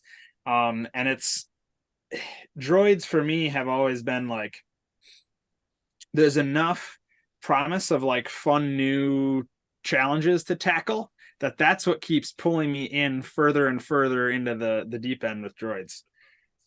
I think that's, I mean, I completely get that. And it's interesting that most of my stuff that I design start with a problem that I want to solve rather than a droid, almost. And B2EMO, for example, from Andor, was such a big, old, complex, practical model. It was like, oh my God. I remember speaking to you, Lee, about it, because you said, you kind of said, wait till you see this. And I was like, and they did this practically, okay. And the drive wasn't to recreate that. It was to solve all the problems that had been solved before, the reverse engineering, the kind of learning new skills. And that's always been the draw to me. I think you've never done the perfect build, but what you've done is learned a load of stuff that your next build will be perfect. It never is, because you learn more stuff and then you constantly go on this journey. But at the end of it, the skills that you mass are really quite exciting and giddy. And it ties into the 6-year-old or 7-year-old me that wanted to create these things when I first watched Star Wars in 1977 or whatever it was. Yeah, and at the same time, you think about how like a lot of the stuff we do as far as builds and stuff, we take into events and everything, and you think about the reactions to these kids that see, they see a droid on the screen, they're like, oh, that's a cool little prop or CG thing, and then suddenly you got a BB-8 rolling right in front of them. It's magic seeing the kids' reaction to something like that. Not just the kids. Oh yeah, the adults too. Yeah, that's true. That's true. Yeah. And it's funny that they don't have to actually be perfect either when you actually bring them out to display. And that's something that I've learned is that like these projects never really finish. And in fact, that you get them to a point where actually I feel comfortable actually showing what I've done, but there's a laundry list of 70 things I still have to fix on this thing before I can make him feel like he's actually, closer to being completed. But the fans just don't see that detail. I mean, we see that detail, and we see detail in other people's builds and things as well. But really, the fans just, if it's, I think my R2 is probably 50% done, but I've taken him to a bunch of cons and he's still a hit, even though I've got to do his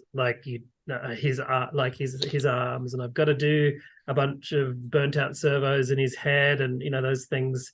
There's always a laundry list of things that it's bugging me that one of his details fell off and I haven't actually put it back on again. But those things bug me, but I don't think of the general public really.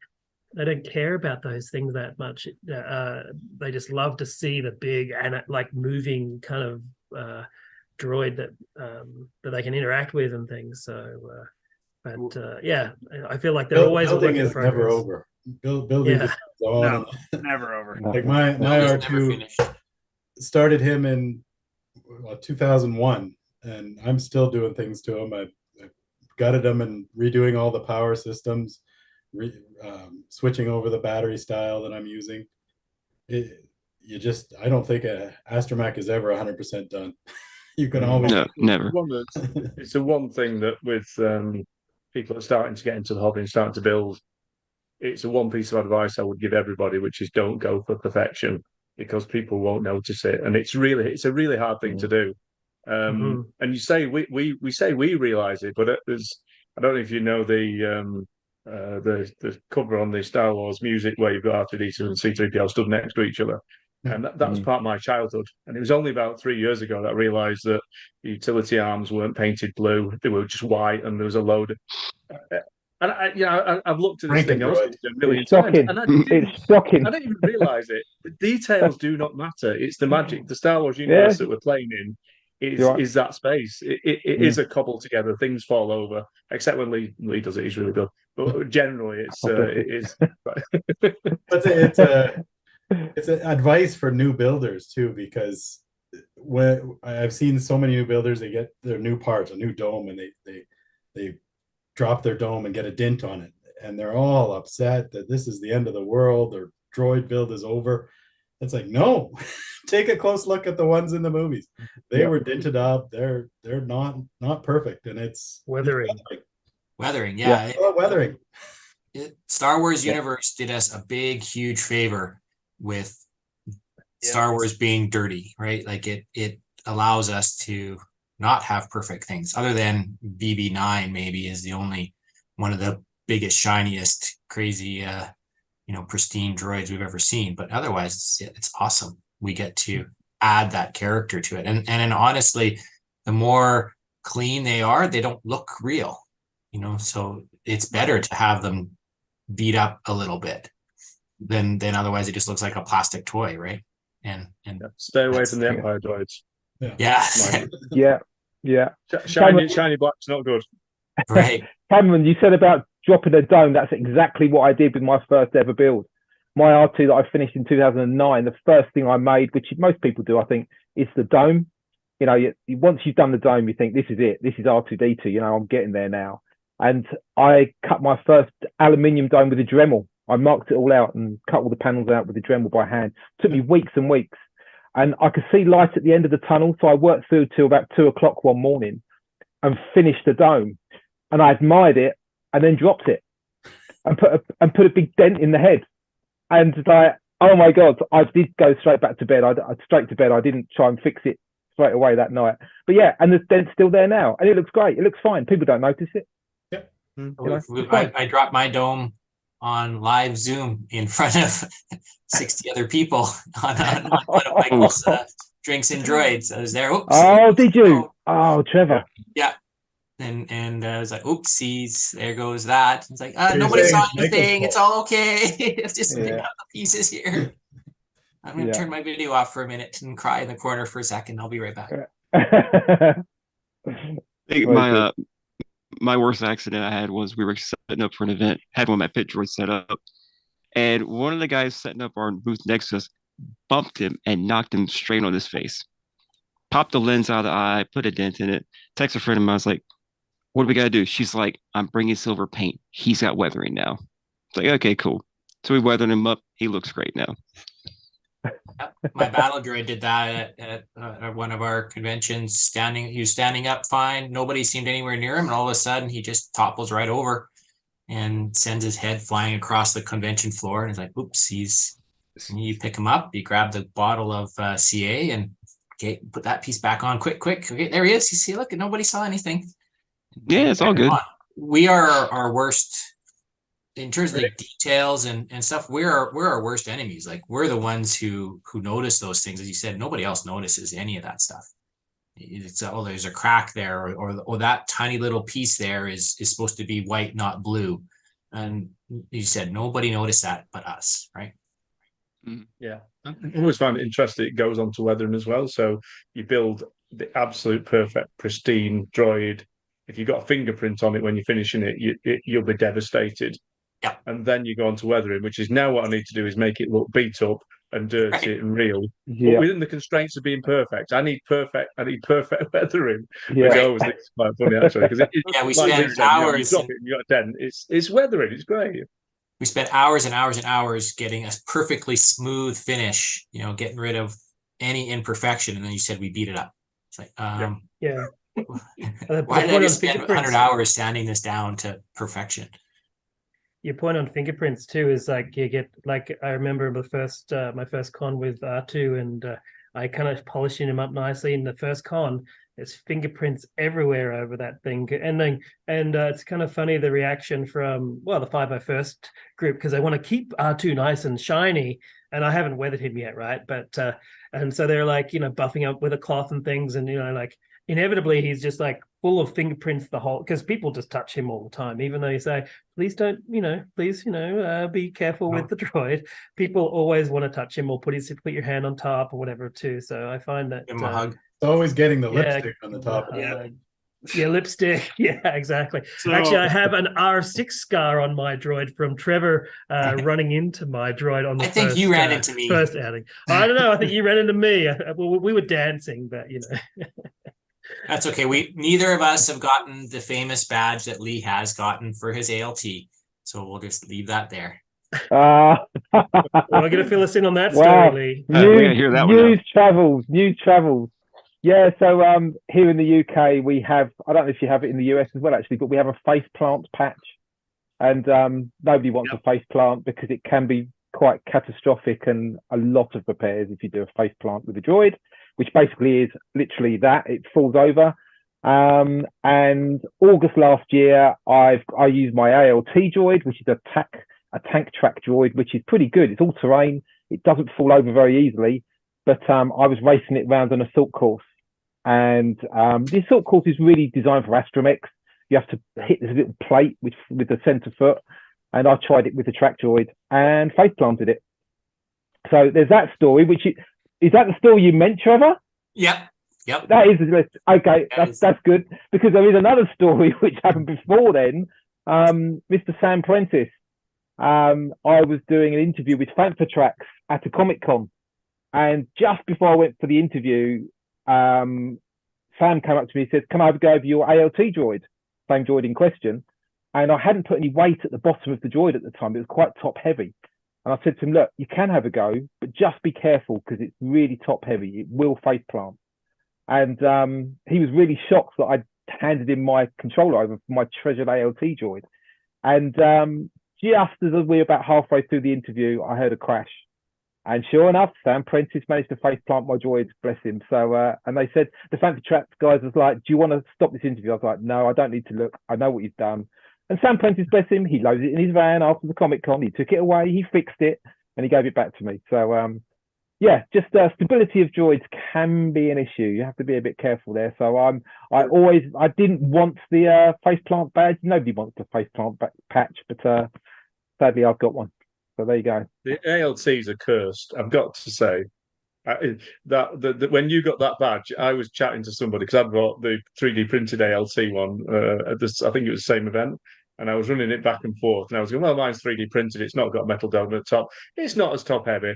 And the RC went weird on it. It just went like really strange. It started rolling forward, then rolling back. I had to pull the stick back to get it to go still. So stupidly, I moved the stick forward and back to see what the movements was, and it shot forward, shot back, and then it fell over. That was just after you'd done your face plant. And then Sam Prentice, bless him, came running across, laughing his head off, and shook my hand. And and they're cursed. Those droids are cursed. Yes, they are. Yeah, they are. Yeah, we used it's not Star Wars related, but we actually used the same tank drive system on other droids as well.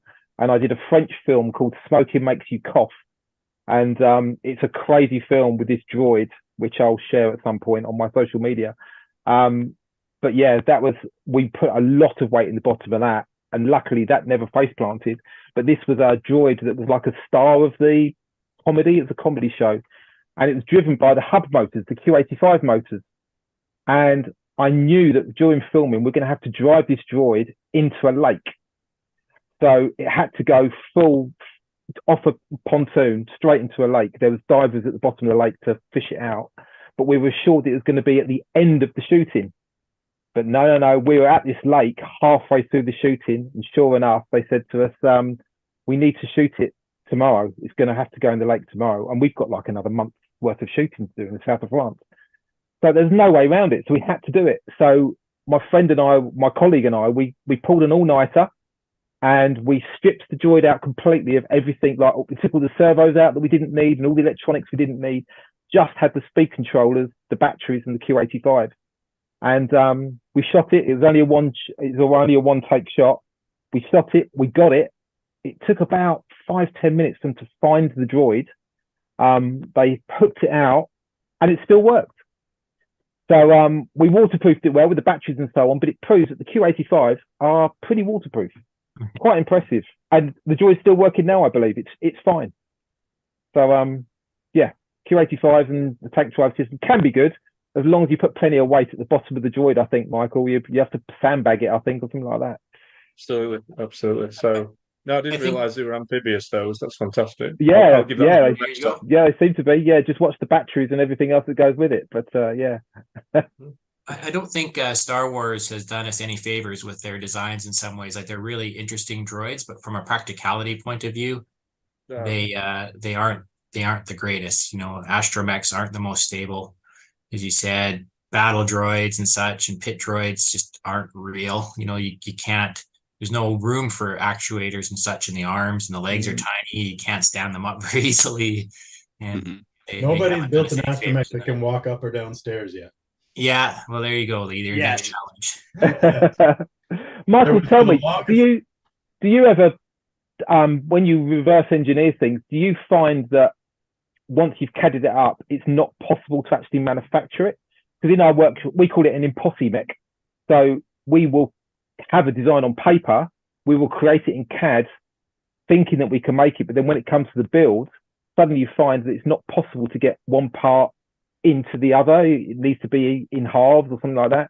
Do you end up with impossi mech sometimes, Michael? The hardest one that I've ever done was BD1 from the computer game, because that's got a head that's like this big. It's got a little tiny thin neck. The neck, and what I wanted to do is do the neck that was the neck extended and lifted up with the head on it.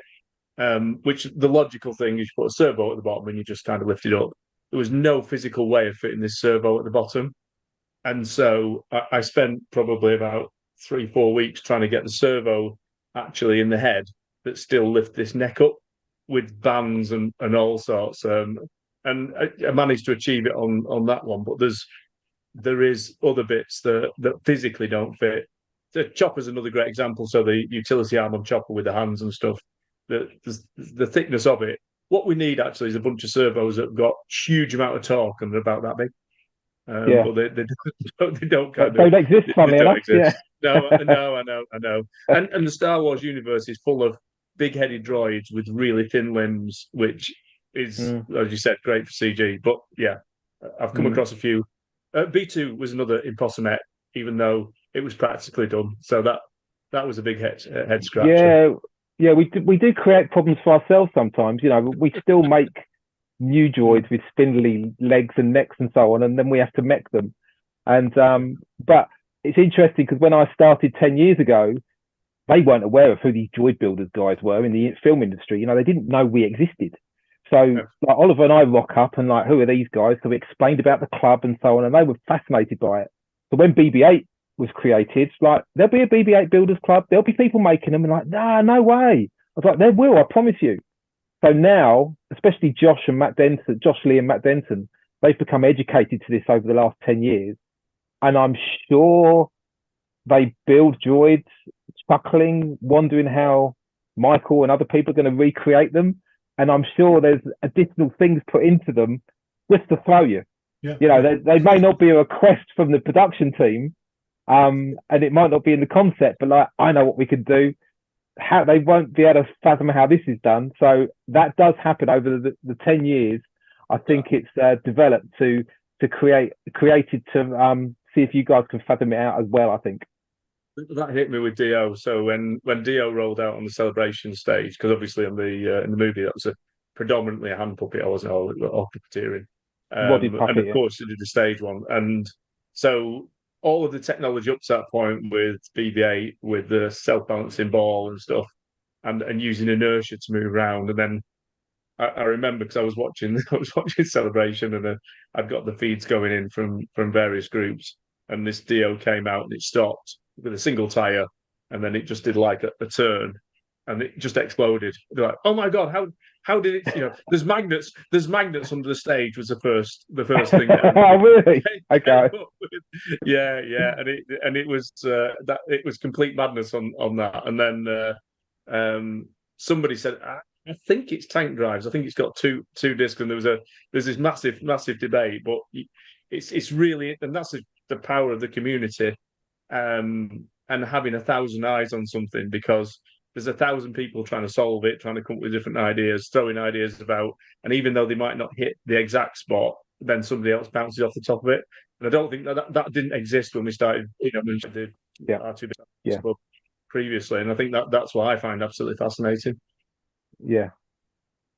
It is. Yeah, and I know one problem I've run into recently is like some of my static droids, they've been pretty stable standing up. L3 from Solo has been my nightmare because she does not have feet. She has like an upside down R2 or R2 leg that just sits there. And then the impossible spine in between the hips and the body. It's like, no, we're just looking at her like, we're going to build her, we're going to finish her, but we're not going to like her. Yeah, we never had even a light, because sometimes with those sort of characters we might have a stand-in, like even K2SO. If K2SO isn't being performed, we may have a full size mannequin that we can bring in and have as a lighting stand-in, as we call it. But with L3, we didn't even have that. With L3, it was Phoebe Waller-Bridge, and that was it. In the green costume, obviously. But we didn't even have a puppet for that at all. So it's a difficult thing to create. So then when people were making models of them, it was really impressive. It was really good. Yep. I think that's the cool thing about the community, is that people there's a lot of people willing to share and cross collaborate to actually make these projects come together. And that's, for new droid builders and new people into the scene, that's something that's a little bit scary. Is like, well, how do I actually make this thing? And but just knowing that there is the resources out there, and there's lots of different Facebook groups, and as you guys know, and lots of different support through the Astromech website and that kind of thing for new builders. And you don't have to have a school skill set to start with anyway, because there's a lot of different parts and pieces that you can gather from different people, and people are really willing to help you out. So that's something that I've found getting into this kind of hobby, was that was kind of cool when you're talking about all of these different projects that we've got on the go, is that there's a builders group for nearly all of them, and then there's also files for nearly all of them, and you can customize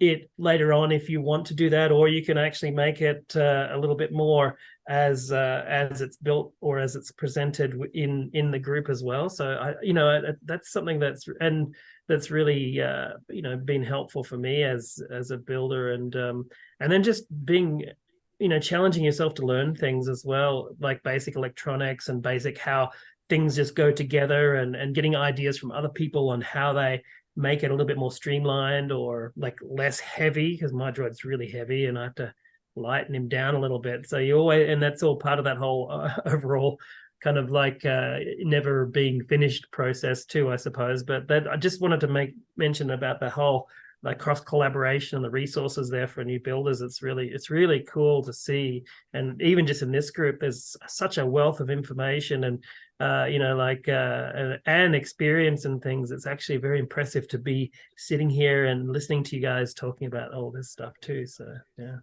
Yeah, I'm in awe of the community, to be honest. You've got I could write a list of superheroes of the community, like Trevor, for example, around some of the work that he does on electronics. I mean, Lee does an amazing job on pulling that community together and supporting it. And there's hundreds of these heroes, but actually everybody is so welcoming, so open, because nobody's got a full set of skill sets, and and everybody really wants even new starters to actually succeed, and they want to share both their horror stories and also their knowledge, and that I think is what's quite magical about the builders group. Yeah, I always say get to events as well, because it's always good, especially if you're building and you're new to the building community. It's good to get to the events and meet fellow droid builders, because it sometimes helps to physically see what you're trying to achieve as well. There's a wealth of information online, like Shane was saying, but yeah, to physically see some things as well, that does help. So if you can get out to your local events, Comic Cons and so on, you'll find that a really helpful thing to do as well. And you don't have It's to be an motivating. engineer or have that skill set. I mean, we have guys like Jesse Marcielli, I want to say his name. He's done the recent 3PO stuff, and his stuff, just looking at the engineering behind that, great work, Jesse. If you're watching this, it's amazing, and it's really he's actually done a lot of selfless work with 3PO and as Cameron's probably building that model there. It's amazing engineering, and it's just great that somebody just like that shares that with the community and then makes it accessible for a whole bunch of people in the community, because he puts the BOM or the list of materials and everything together, and it's just it's just very appreciated and impressive. And I don't have to be an engineer to actually follow his, I could never build or design that, but but I can build it now because somebody has actually designed it and actually put the plans out there to help us in the community to realize your dreams of 3PO. I'm actually trying to kind of meld that into a different model of my backpack for Chewbacca, which is kind of going to be a fun little project. I've started to do some of that, so really impressive engineering there. I'm not actually using Jesse's designs, but we've been sharing information back and forth, and also Chris Lee with his animatronic C-3PO, which is an incredible solid build. I've been working on my own design, but I had a look at that manual that Jesse created, and wow. Just amazing. The care and detail that he went into is just incredible. Mm-hmm. Yeah, and real quick, I was gonna say the thing I've enjoyed too with the community is, like I said, I'm relatively new, and I remember I reached out to one of my local droid builders when I wanted to start learning. A guy named Justin. He had a couple of BB-8s, and I was like, I really want to build a Dio, and I remember initially like, can you print him for me? And he's like, just go buy a printer at $200. Okay, learn how to print, and now learn how to build. And I'm now working on the BD1 because I'm like, okay, I got to really learn how to solder and stuff. But yeah, I mean, been a wealth of knowledge being able to go to like Badley's page or just anyone to Facebook groups and just be like, okay, search, how do I do this? Anything. And it's a wonderful community. Really enjoy it. Charles, I think what you were just talking about kind of speaks to what Shane was saying too. And I think probably everyone in this group has had this experience. Like at a con, someone comes up to you and they're asking about your droid or whatever, and they say, "Oh, are you an engineer?" And I mean, for a lot of us in the community, like the answer is yes, but there's a ton of people in the community who are not and don't have that technical background. And that alone, I think, really says a lot about how willing people are to share the info on how to build these droids and how to learn the skills and stuff. And you look at build threads in the forums, or like how the wiki's set up on astromech.net, and it's basically tailored for you to learn these skills as you build your droid. It's not like you have to come to the table with a set of prerequisites. And I think that's a really special thing with the droid builder community. And that goes for the costuming community too, but it's almost like it's kind of cranked up to 11 with the droid builder community. The community is awesome. And as you said, the three most common questions that I get when you're driving around a droid at a convention, at least for me, is like, did you make that? Like, yes. How long did it take? A long time. And that sometimes I'll ask the money, and then they ask, which question I dislike is like, are you an engineer? And I have to answer, well, yes, but you don't need to be to build one, right? Right.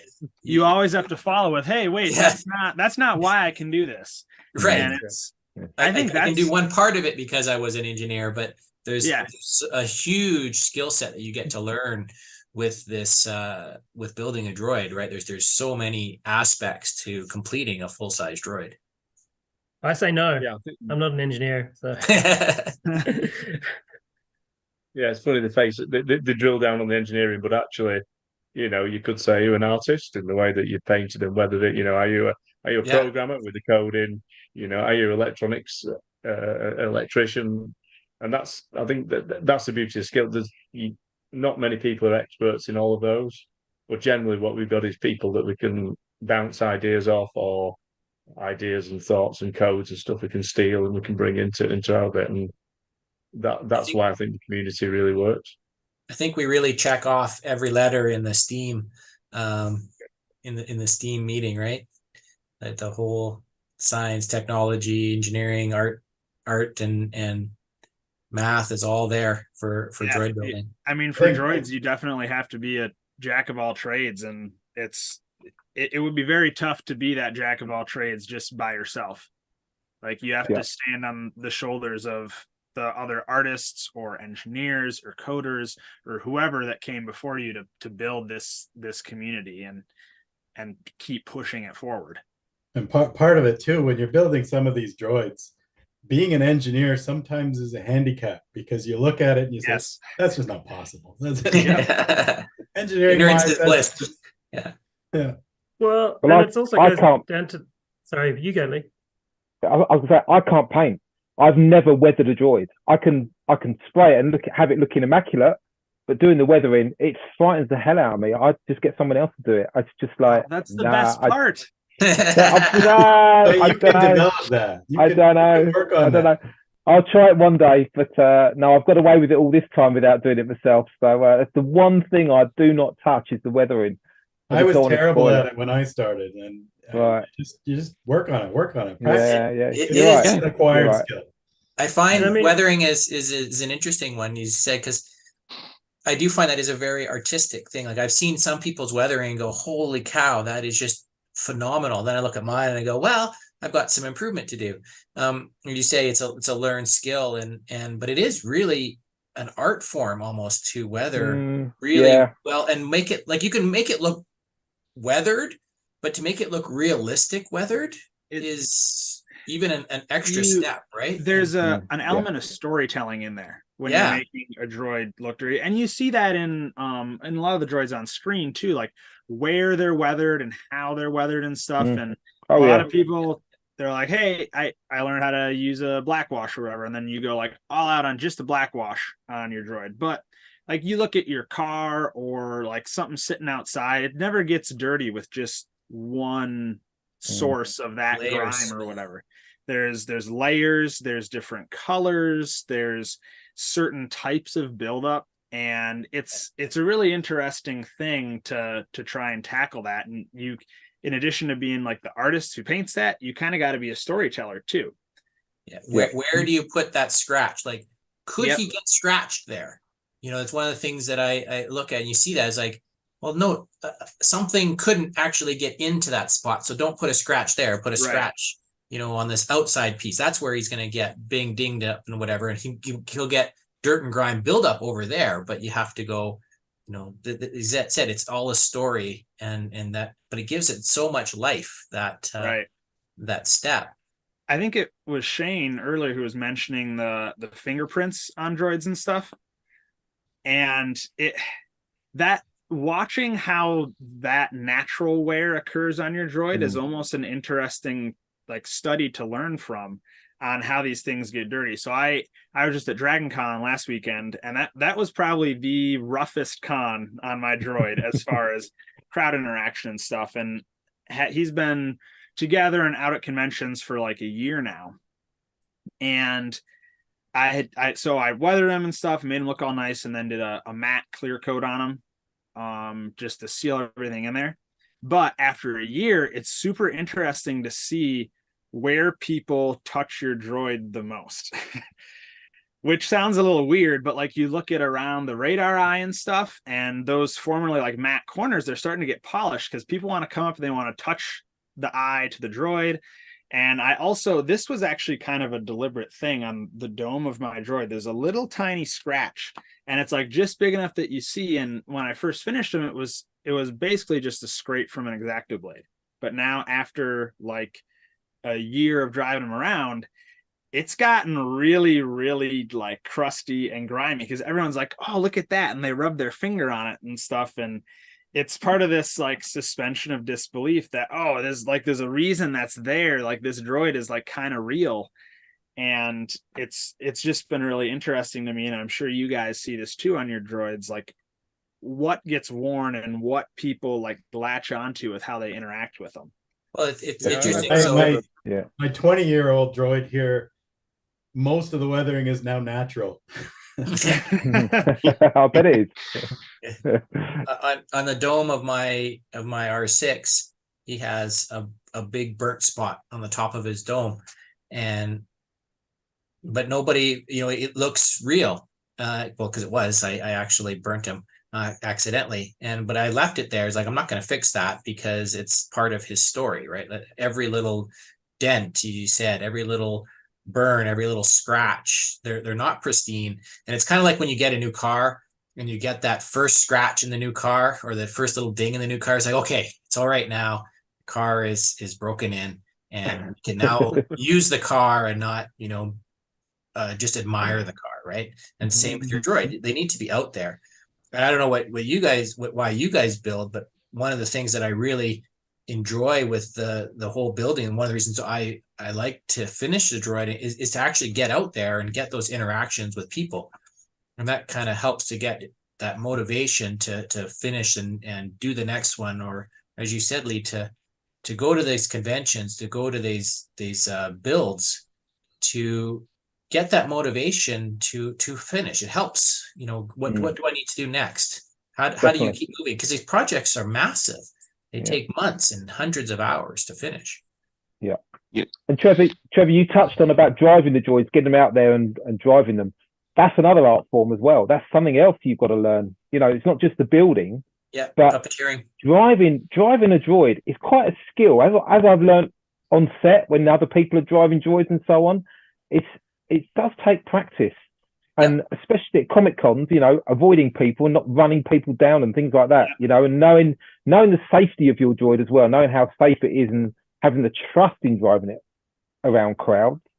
And then, having the control over the droid and being confident to go through, doors and into lifts and so on. Quite an art form. It's quite a skill. Definitely something you need to practice with for sure. I was into remote control cars as a kid. And I used to just hammer it backwards and forwards, down the road, and reverse driving. I learned that quite quickly as a youngster. So that definitely helped. So if anyone's into remote control cars, you're certainly a step ahead of the game already if you're used to driving cars, for sure. I think the unsung heroes, to be honest, on is puppeteering. Yeah. When I went to Celebration in London, and it was Sai driving BB-8 that really hit me, because she drives it, and she the interaction and the detail and the focus at the puppeteering that she brings into that character is fantastic. And on a lot of these conversations, probably because we're all engineers, we talk about all the skills that you need to build the damn things. But actually, when you see somebody who's trying to optimize bringing that droid to life through character, and through all the little subtle movements and stuff, that is fantastic. And there's some really good puppeteers, but there's not many great puppeteers, I think, in our community. It's a skill set. It's a skill. And I find that as part of the challenge as well. As one of the reasons is to take this inanimate object, and astromechs are quite difficult because they're actually limited in their degrees of freedom of movement, right? But to personify that character now, to have an interaction with the public with that limitation is very interesting. And it's, as you said, it's super challenge and can be quite difficult at times. This is a problem we had. Sorry, go on, Cameron. Sorry. I was just gonna say, one of the things I like to do when I'm at a big con and you see the groups of people walking around, and every once in a while you see somebody who just doesn't even notice that R2's there, and I'll pull R2 around and I'll just follow them. Yeah. And other people that are watching are laughing hysterically, but this it's good person is fun. oblivious to the fact that R2's just floating around. And I don't have my sound set up to be chosen while I'm on a con. I just put a sound loop on with just some random sounds every so many seconds. And it's hilarious how often those random sounds are just perfectly appropriate. Somebody will walk up and he'll squeal. Yeah. The worst though is the whistle. Sometimes the whistle just comes Yes. at the wrong time. Yeah. Yeah. Sometimes it's the exact wrong time too. Yeah. We did a panel. It was myself and Michael Pearl. We did a panel on the human cyborg relations thing, which was the sound. And we got Doug Inman from the UK was puppeteering his droid around, and Michael was doing his talk around it, and he was incredibly going into the detail on how he'd re-engineered these sounds. And he played the scream on his part of his presentation, and then he carried on with his talking, and the PowerPoint sort of messed up, and it screamed again, and it screamed again, and it screamed again. And it was, and he was pressing the buttons, and he was playing on the computer. He's going, "Oh my God, what's going on? What's going on?" So Doug's got his droid at the front, and all Doug's doing is once he'd done the scream, Doug's playing the scream on R2. He's playing the scream on R2. He's playing. So it was Doug that was making the sound. Very good. And to me, it was brilliant puppeteering, because it wasn't Doug. It was R2 that was like completely disrupting that panel. Very good. And they're the magical things when you get great puppeteering and you get that kind of slightly mischievous approach. So I'm a member of the 501 as well, and I have costumes and all those things, and I really like the droid driving, the puppeteering, because I can be away from the action and have them focus on the droid, and it is absolutely amazing how you can be standing there in full view with a remote and everything, and majority of the people won't notice you, and they're completely fixated on this character that is running around, and you're just sort of a person in the background. Of course, everybody goes, who's driving R2, who's driving whatever. And they push you away sometimes too, right? Yeah. They go, okay, excuse me, I'm trying to get to the droid. Get out of the way. And they don't realize you're the guy that actually is doing the actual droid puppeteering. Get out of the way, please. One time I was doing a con, and I had my remote over by this high table, and I just had it underneath the table, and I'm standing there just moving R2 around, and a guy comes over and stands next to me, and he's scanning the room, and he's going, "I'm trying to figure out who's controlling that R2." I said, I don't know. I don't think anybody's controlling him. I think he's just moving around on his own. And he just looked at me and wandered away, and you could see him still scanning the room all around the con. I realized he was standing right next to me, and I had the remote under the table. Brilliant. Twice I've actually used... Real quick. Sorry, you go. Oh, just real quick. I was looking. We got about 4 minutes left, but go right ahead. Yeah, I was just going to say that I've actually been in my Chewie costume, because I have these Sony navigation controllers, and I've actually puppeteered R2 with 3PO on my back, and just been walking around, and people are like, where is this guy? How's he been controlled? It's actually quite a challenge, and actually I've only done it a couple of times, and I don't think I would do it regularly, because it's actually to actually play Chewbacca as a character and then trying to get the most out of R2 at the same time was quite a challenge, actually. But it was kind of fun to see people not actually having no idea where it is, because I've just got this controller under all my fur, just kind of like making, little, like just a single controller too. And it's actually kind of cool to have that interaction with it is crowd. interesting how amazing Shane. People like hide that, like you almost hide the puppeteering in another layer of Star Wars on top of that. So like for my droid, actually, after I finished mine, I built a Mandalorian that kind of matched him color wise, basically as an accessory for my droid. So I could wear that and then pilot him around with just a single PlayStation controller like that. And just like you said, people just automatically look over you. Like they don't expect that interaction to be like within the same playing field, if that makes sense. Mm-hmm. All right. Well, before we get done, is there anything we'd like to say to the fans out there before we get done with our little segment here? Build a droid. Yes. Definitely. Build a droid. Yeah. What Cameron If you're said. watching this, you must be interested. You must be curious. So, yeah, build a droid. And also reach out to people, and including the people on here. This Yeah, panel. If definitely. any of us are contacted personally by anybody who's watching this, we will take time to Definitely. brainwash you to become droid builders, and Yeah. because we want to continue to build that movement. So definitely. Dare I say, I'm out of work at the moment, so I've got a lot of free time. So if anybody wants to message me, I will respond. So feel free to ask any questions. Oh, yes. And I could probably add to that. Do not be afraid to mess up anything, because we all make mistakes. We've all seen the blue smoke. Yep. Yeah, I think all of us here have probably earned the flaming blue smoke badge. You know, it's definitely a typical thing. Yeah, your mess ups tell a story. Yeah. Yeah. And there's a patch for that as well, as we've touched on. So we like a patch, as all the groups do. We got to get that patch over in the US now, because we're getting a lot of these mess ups. We're the leaders in the UK for screw ups, so we'll be quite happy.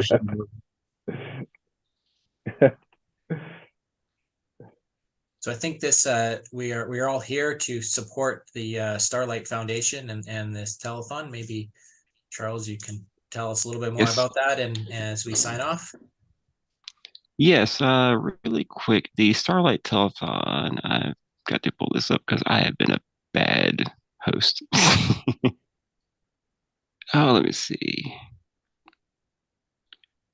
This is a telethon for Starlight collaboration for Lucasfilm and Star Wars. They're going to be donating gowns and pants and stuff to various children's hospitals around the country. Care packages for different children at children's hospitals, I believe, all around the world. So there's going to be auctions for different things, like we mentioned. The pit droid is going to be up for auction. It was a silent auction. Really good cause, and we hope everybody enjoyed this and experiences it. Please donate, guys. It's a really awesome cause. We also have an anonymous donor who's agreed to match up to $50,000, I believe. So that's a huge chunk of money, and it can really make a difference for a lot of children. So please, if you are able, donate, because it's a wonderful cause. The easiest thing to say is the time to donate to Starlight is now. Always. Starlight is now. And that is the match is on the U.S. donations, but we want you to give locally if you are located somewhere else in the world. I'm Justin. I popped in for a second to do a little housekeeping as we say goodbye to these guys, and thank you guys so much for an amazing you guys always have the best panel, because I still think it's witchcraft that you guys can make these droids and make them work. And I'm a 3PO, so I also thank many of you for being my arm stand and the thing that I can lean on at any given time. So the housekeeping. Anyone watching on a Facebook channel, we have to reset those streams thanks to a time limit. So if you're watching on Facebook, your stream will go dead and a new one will come alive, but you will have to click back into it. And we hope you definitely stay on, because our next panel is with the CEO of Starlight USA. And I want to thank you guys all so much for coming, and we will see you shortly. Thank you. This vlog is a special one for me, and before I started it off, I wanted to let you know that normally when we go to the hospital, we can't shoot any video, we can't do anything like that, or pictures, because of patient privacy rights. However, this one's special. There was a special visit we were making to a special young boy who's been battling cancer, and his parents were kind enough to give me permission for us to be able to shoot a little bit of video while we were in there with him. And this whole interaction that we had with this young boy was such an example to me of why I started doing this in the first place. And so I hope you enjoy this episode.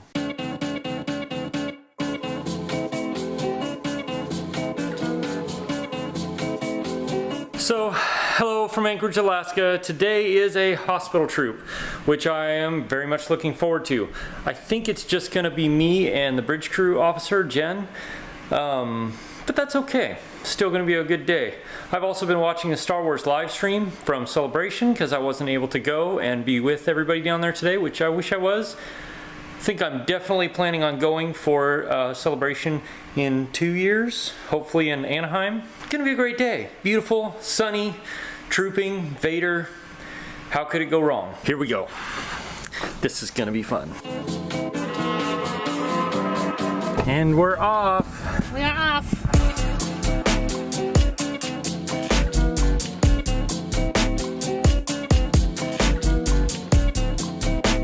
Another fun day, and it's so nice out.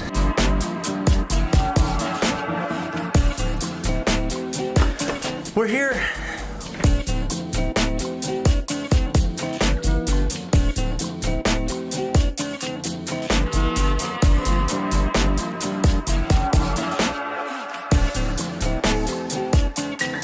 So, we're almost ready to go out. The Yes. plan is we are going to give this to, A patient, yes, a little boy here who's been here for a very long time, who has also been fighting cancer. brain cancer. So, So, Lord Vader is going to present him one of these. wait, I'm going to? Yes, you are. Okay. From Sam Newcomb. The Okay. Southern Cali Garrison. Yes. That is the plan. That's the plan. Hopefully, if his mom allows it, we will take video and photos. Hopefully. Fingers crossed. And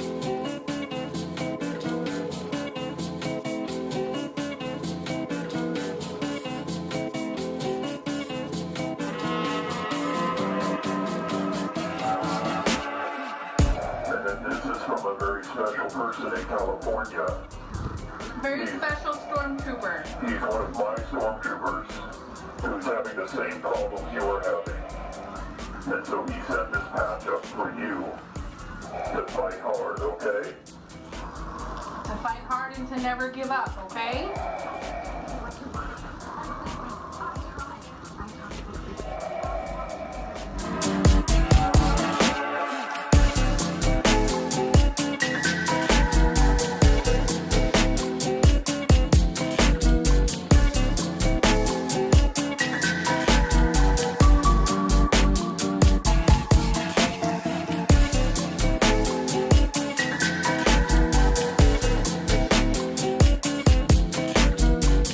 Don't hit the Tesla. Don't hit the Tesla.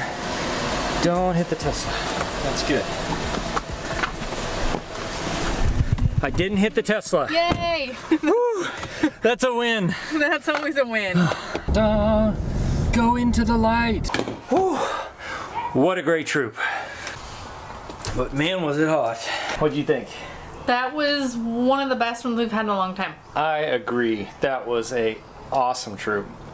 Though it was a little bit hard. I'm glad I had a helmet on when we were talking to the little boy, because I had a few little tears coming out. That was... Yeah, Ryder got his patch. Sam, we will post, we will tag you. Yep. And because there's photos and video. His mom was gracious enough to let us do both.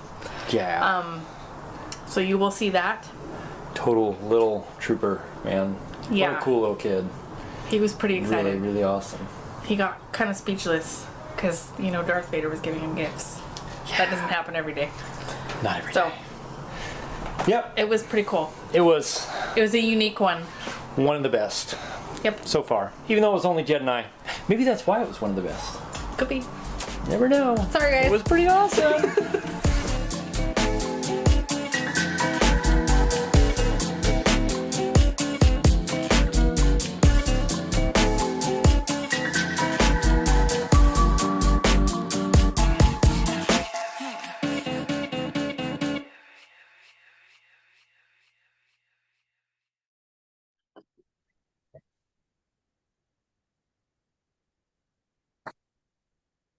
Now it's going to work. Welcome back, everybody, to the live version of the of the telethon.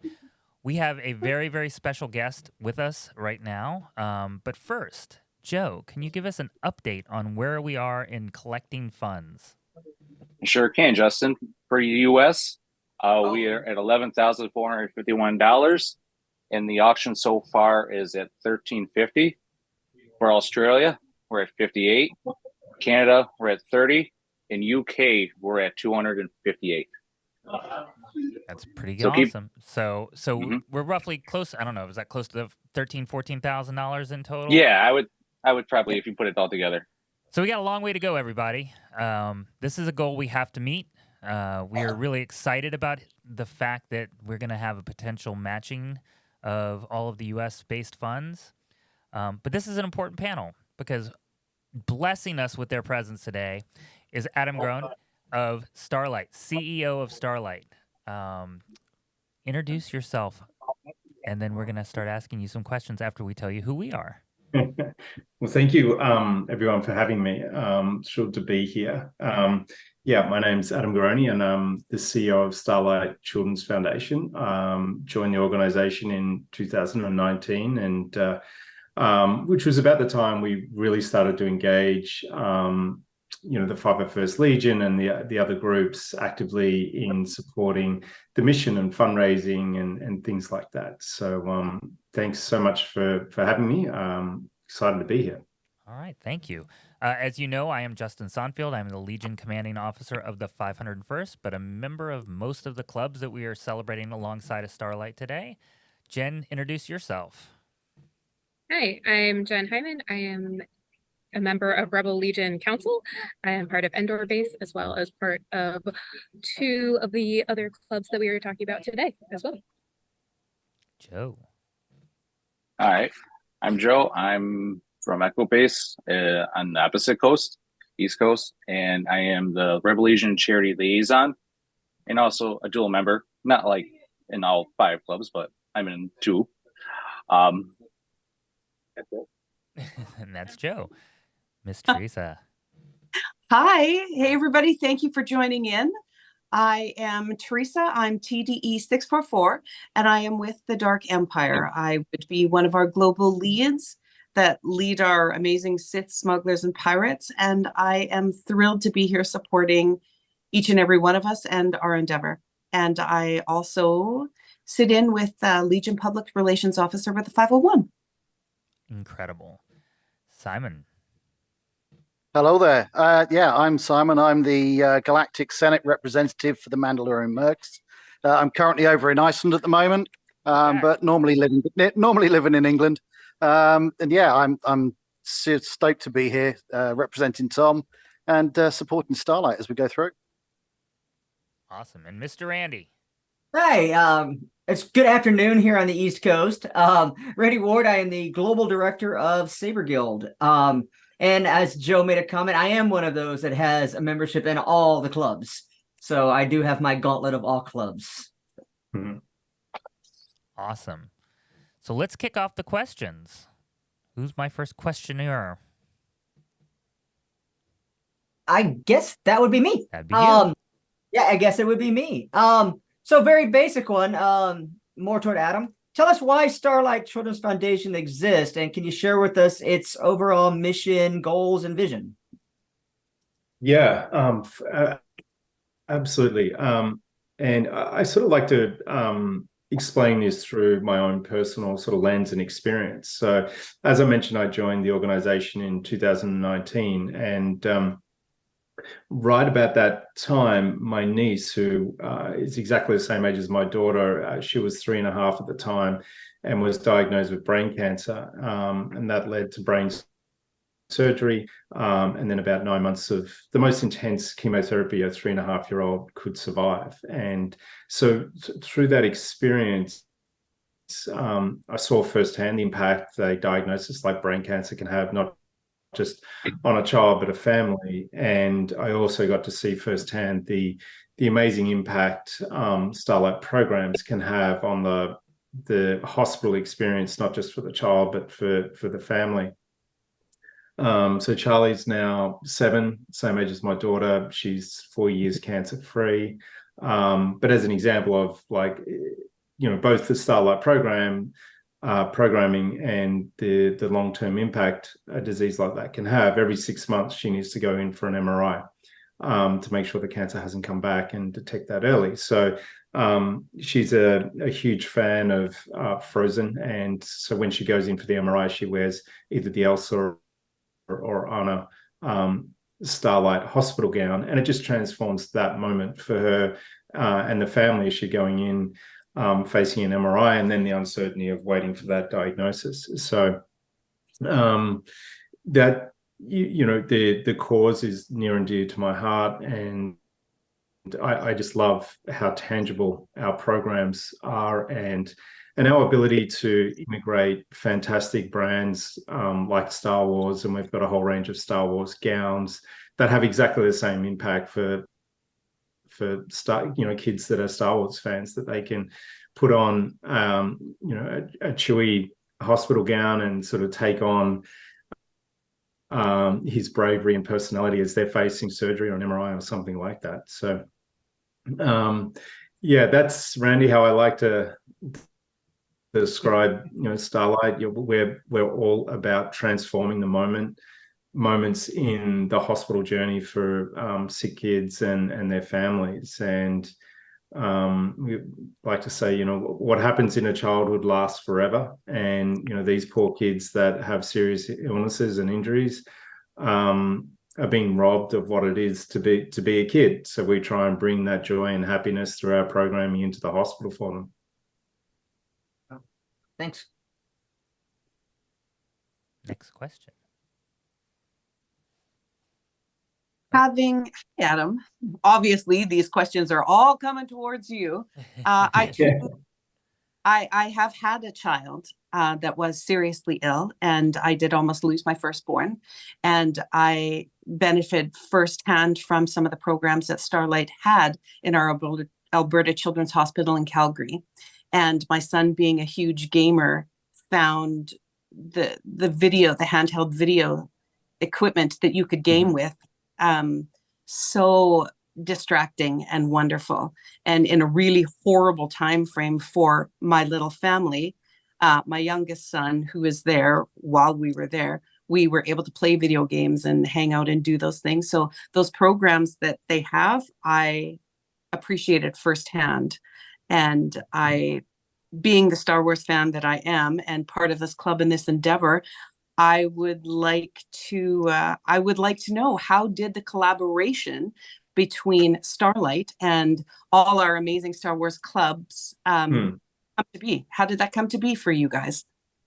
Yeah, it's a great question. And it's always amazing to hear firsthand the impact that Starlight programs have on the family, because this so much of the hospital time is just downtime, is waiting between checks and things like that. So the Nintendo gaming stations that we have are a fantastic tool for that. So the partnership with the various clubs came about through a variety of different ways. We've got a very, very long-standing partnership with Disney. It's sort of 25 years plus, and Lucas Films. And as I mentioned, one of the great things with Starlight is our ability to integrate characters and brands into our programming. And with Lucasfilms, we have a VR experience on our VR headsets. We've got the Star Wars gowns, and then we do Star Wars toys for kids as well, not just through Disney, but through some of their other partners like Star Wars Lego and things like that. So I think it was about 2019. I think it was the 501st Legion initially came to us and wanted to do an activation with us and raise some money and do some hospital events, go in and visit some hospitals and kids in there, and that's where it all started. Then it spanned all the other groups: the Rebel Legion, Saber Guild, Dark Empire, Droid Builders, Mando Merc, and the Galactic Academy. So it sort of snowballed into the other groups. And I think, you guys can speak to this part of it better than I can, but it gives such great meaning to these type of activities where we can raise some money, we can deliver programming, and it's Star Wars themed programming into hospitals locally, to have that impact on kids. So it's just been an amazing partnership over the years. I was at Star Wars Celebration, I was at a couple of years ago, down in Anaheim, and I took my son down there, and who's a Star Wars fan, and I'd never been to one. And when he was young, he was probably only 3 or 4. When he first walked in, he was like completely overwhelmed. It's a pretty beautiful thing, isn't it?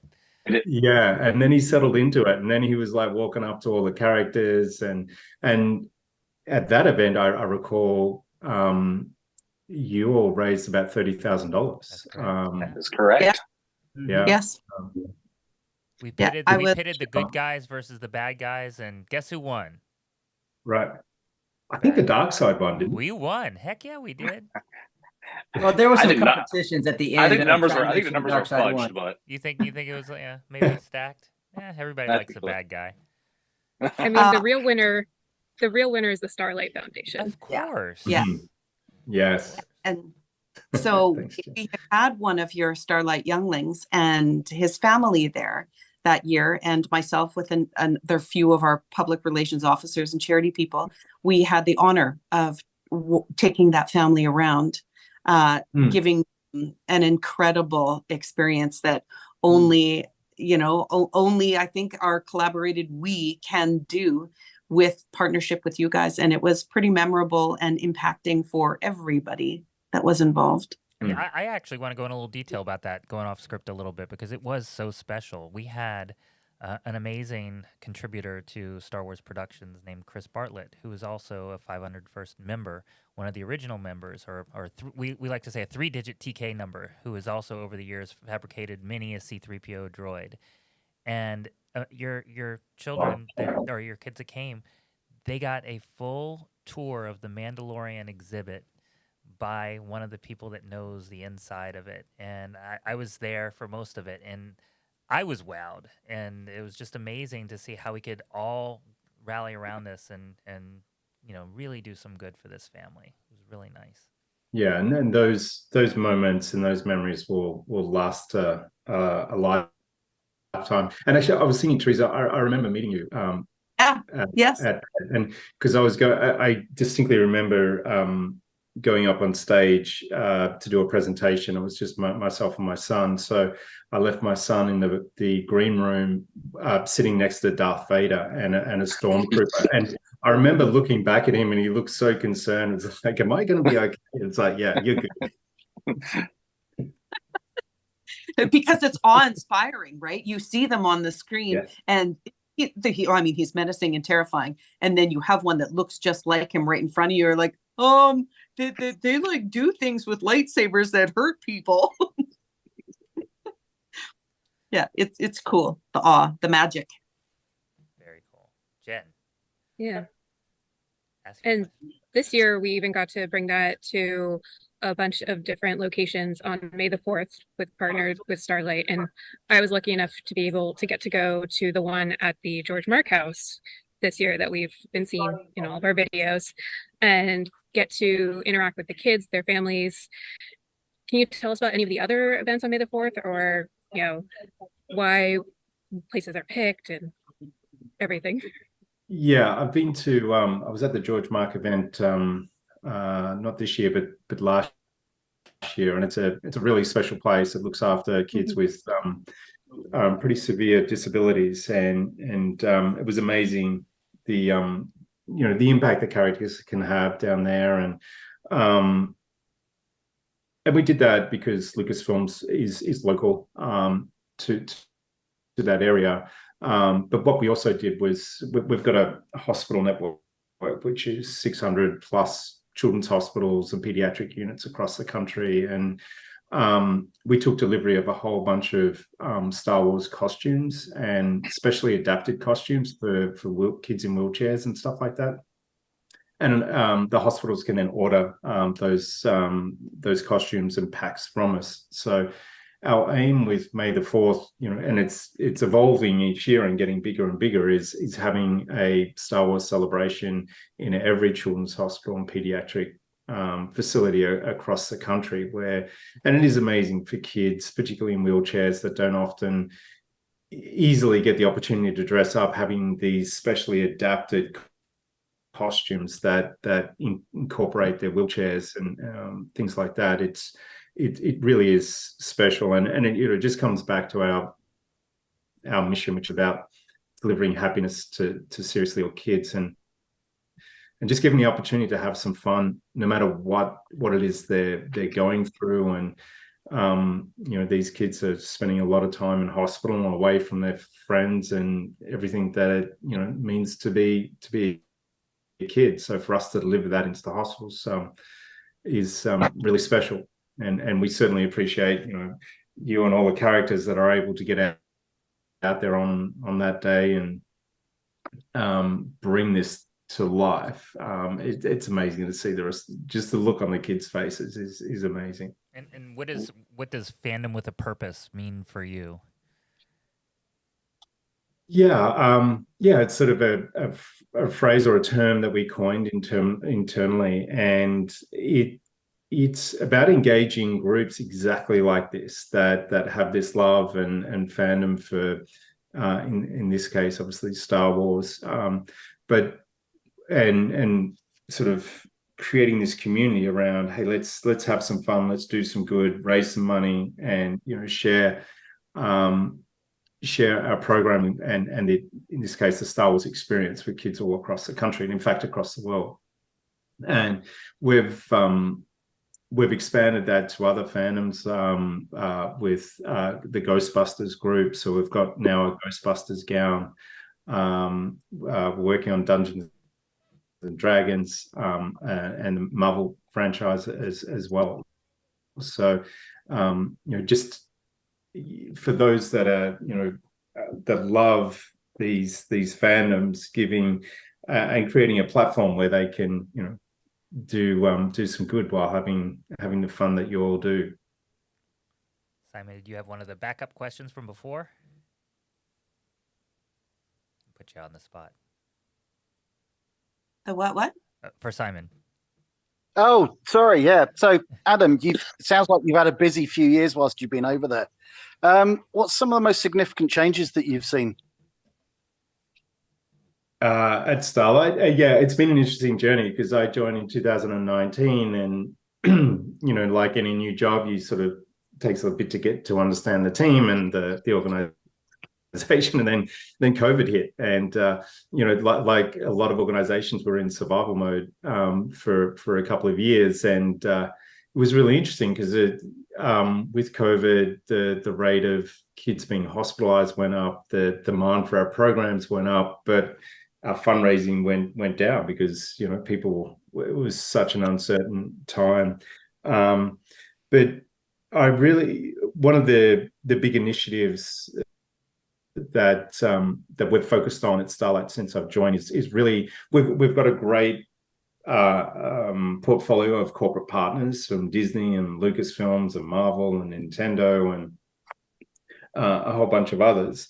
But what we've never really been able to tap into is sort of more of a grassroots mass market campaigns, which is exactly this. And how do we get more and more people knowing about Starlight, the amazing work that we do for sick kids in hospital, and how do we get more groups like this and more people just contributing and supporting whatever they can to the organization. And so that's been an amazing evolution. We've got a streaming campaign going on at the moment as well in September, engaging streamers in all their talent, from cooking to singing to gaming, as another mechanism and way for them to fundraise and support the campaign.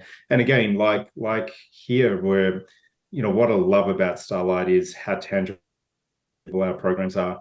We know exactly where the funds you'll raise will go, what programs we'll fund, and then we can direct those programs to hospitals all across the country. And I know you're fundraising in Australia, the UK, and Canada as well, and we're able to do that there. So I just love how tangible our programs are. We're able to direct them to places and hospitals that are important to you and other fundraisers. So I think the biggest change is been the evolution of more grassroots support of the organization so that we can reach more kids. That's amazing. Now you've touched on it. Disney and Lucasfilm obviously support these events. Can you share more about the collaboration in delivering Star Wars themed hospital gowns and toys?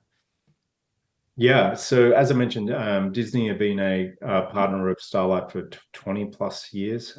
We have an amazing partnership with them, which extends into a number of their business units. And of most relevance here is Lucasfilms. And, it's one thing for a corporate to, make a financial contribution to an organization, and they do that, which is great. But it is amazing when we're able to integrate the Star Wars characters and into our programming. So we've got the Star Wars Starlight hospital gowns, we've got Darth Vader gowns, we've got Chewie, we've got R2-D2, we've got a whole bunch of other characters. And when you're able to see a kid that is, you only need a hospital gown in hospital when you're either going in for surgery or an MRI, something really, really serious. And to be able to change that moment, and for a kid that's a Star Wars fan, to be able to then choose their character, and it just changes that whole moment. So to be able to work with Lucasfilms and Disney around how do we, bringing that story to life, it's so much more impactful than just making handing over a check. And then beyond that, we do Star Wars care packs, which are filled with toys and Star Wars themed toys and games and stuff like that, which, going back to Therese's point, they're great sort of boredom busters for kids. So they're great supporters of us. One of the key focus for us now is, how do we jointly tell this story of the impact that we're having, not just through that corporate partnership, but more importantly, I think, through the engagement of,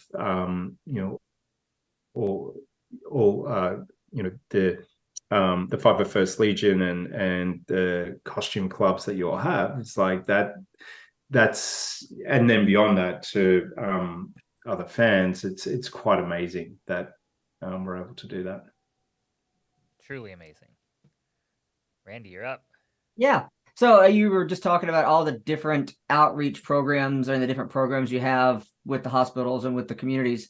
Can you share with us the concept of power of play and the role it plays in the care of pediatric patients?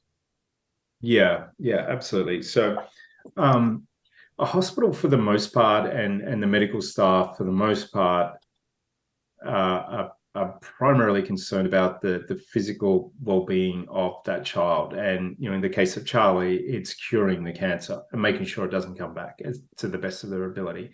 So the hospital and the medical staff are primarily concerned about the physical well-being of the child.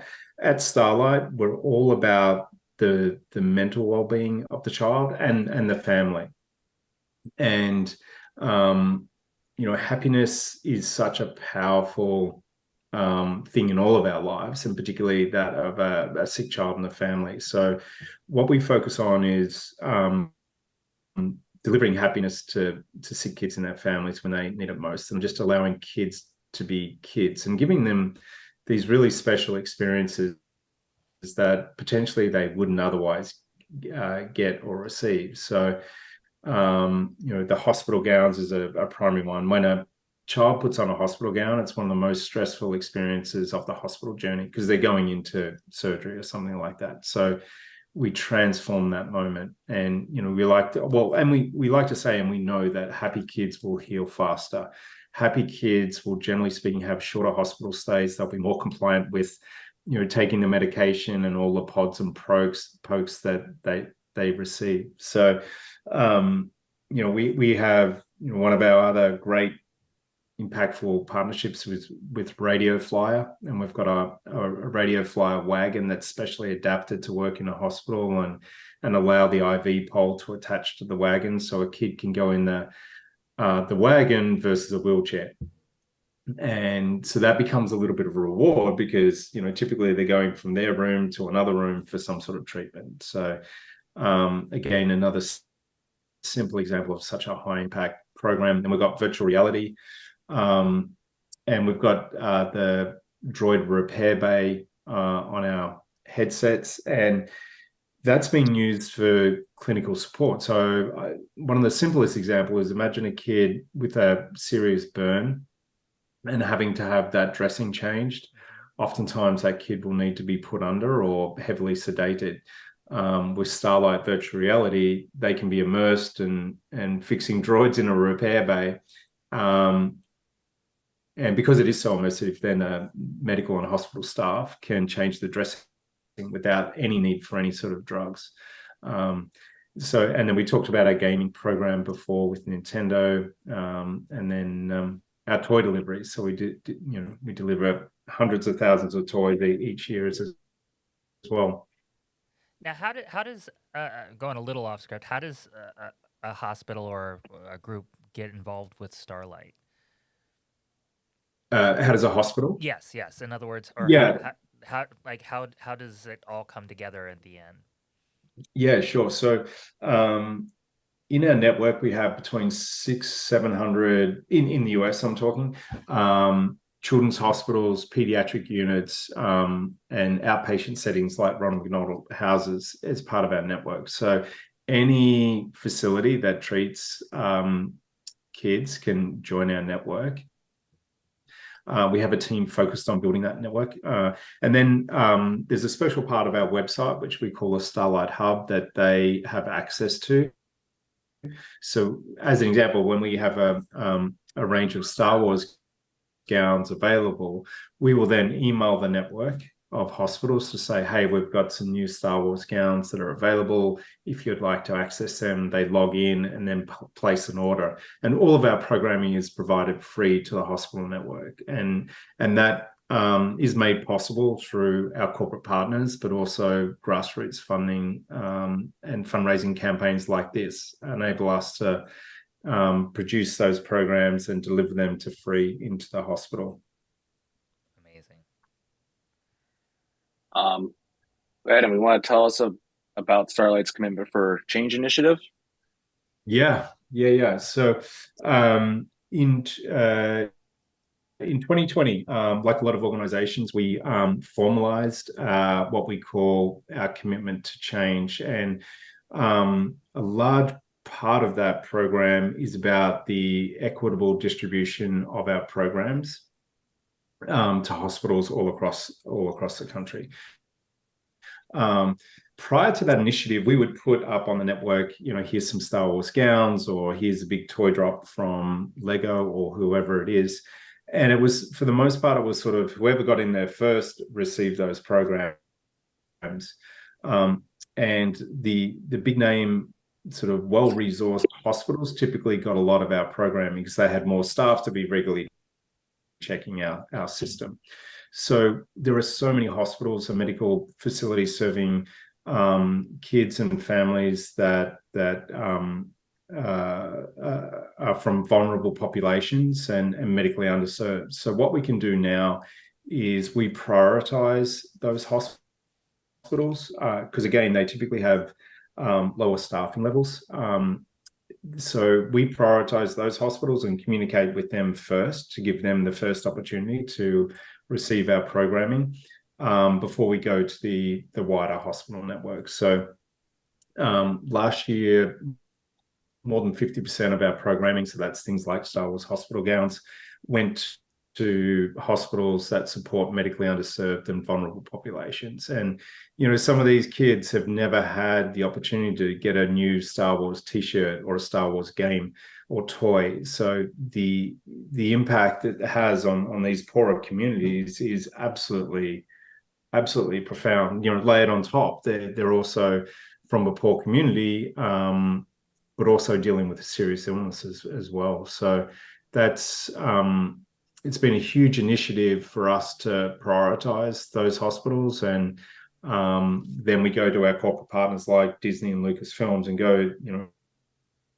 this isn't an option. 50% or more of these programs are going to go to hospitals that are supporting poorer communities and vulnerable populations. That's amazing.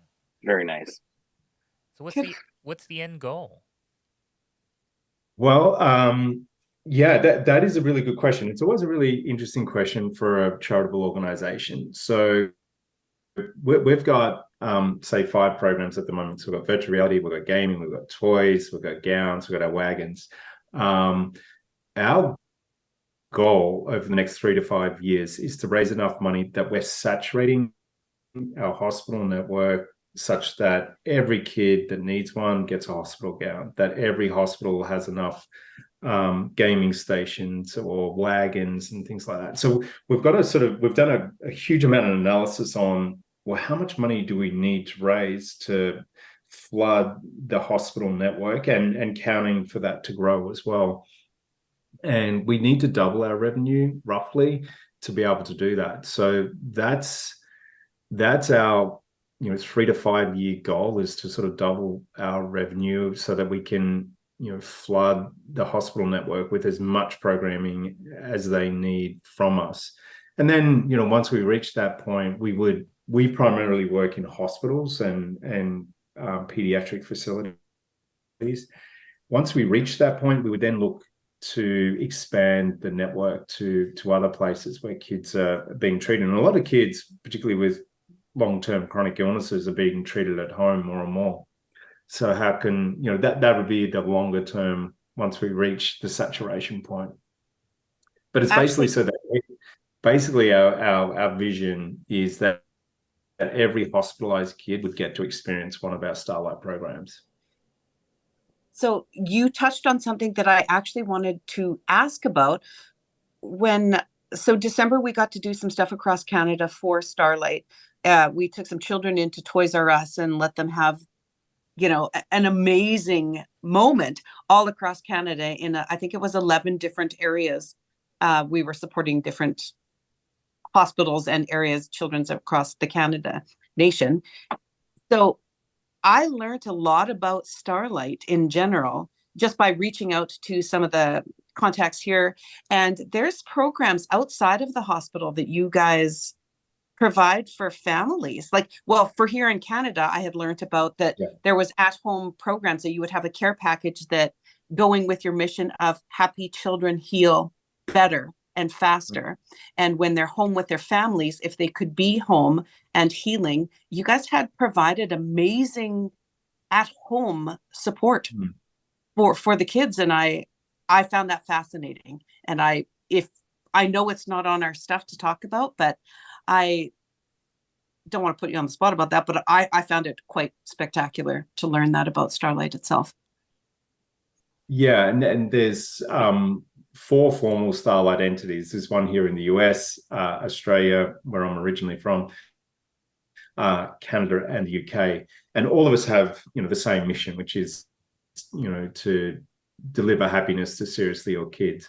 How we do that in the different countries is a little bit different, primarily because the healthcare systems are so different in Canada to the US, Australia, and UK. So I know Starlight Canada do a lot more programming outside of the hospitals, given the healthcare system up there. But yeah, it is amazing, and we operate separately, but we're completely integrated, probably much like the different chapters you all have. It's like, similar missions, how you execute is a little bit different.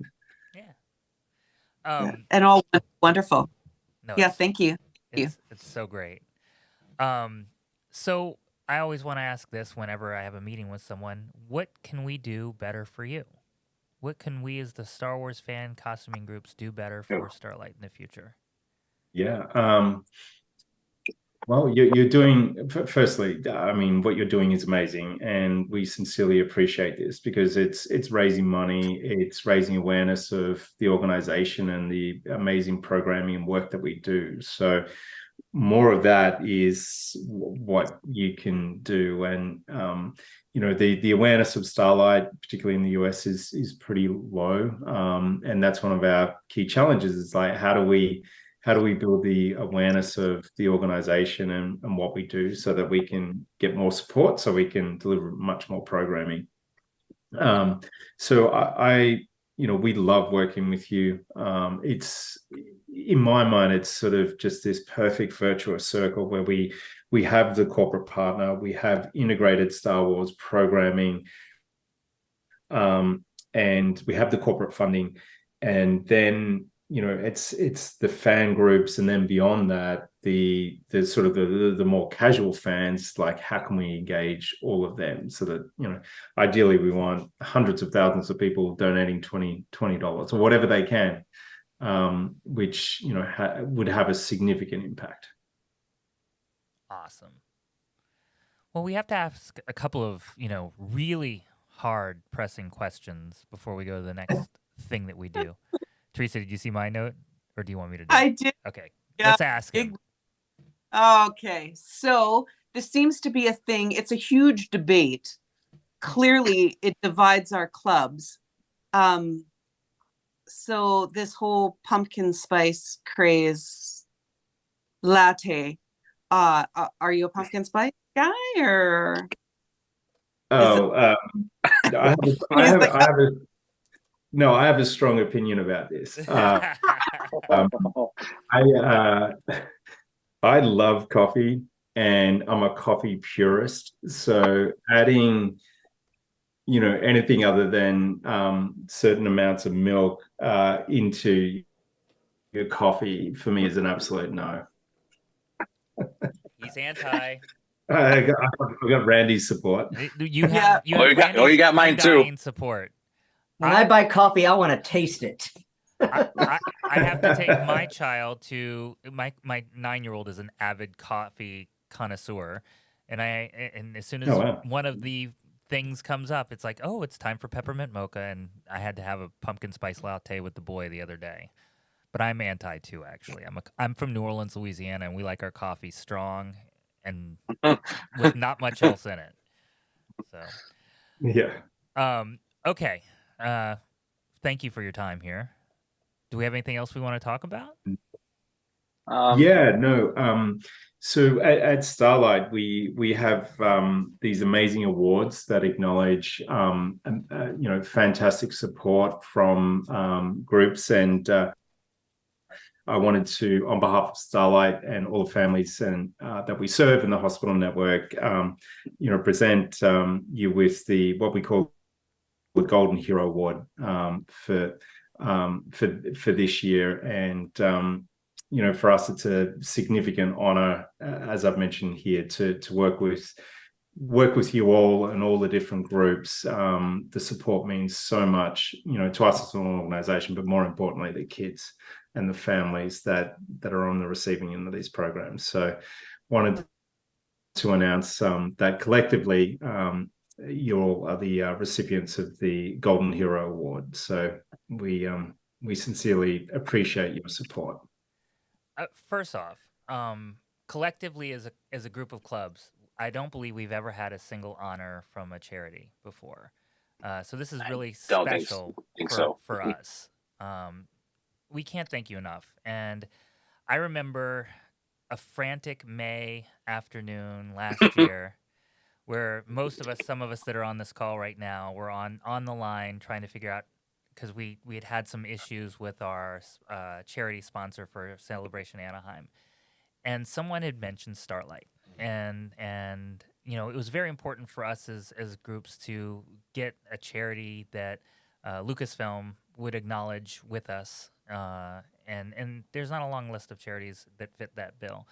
But when Starlight came up, we posted it on our member boards, and the pretty much universal applause for identifying a charity that does have branches throughout the world, that is truly helping people throughout the world, and B, because one of our single missions is to put smiles on little faces. That's what we like to do. That's at the heart of why it's really fun building costumes. It's really fun getting together, and we have this lovely found family that we've all curated over the last several years. Well, for our club, 25 years. But that while it's fun to hang out with each other and have camaraderie and everything, nothing beats the mission of our charity and what we try to do. And Starlight was an incredible partner that mobilized so quickly, getting our little dip droids. Oh, the dip jars. Yeah, the dip jars. I've seen them. I saw them at San Diego Comic-Con. I've seen them at other cons that we've been using. But just mobilizing so quickly, allowing us to partner with you, and quite publicly, obviously having the amazing campaign that raised over $30,000 last year.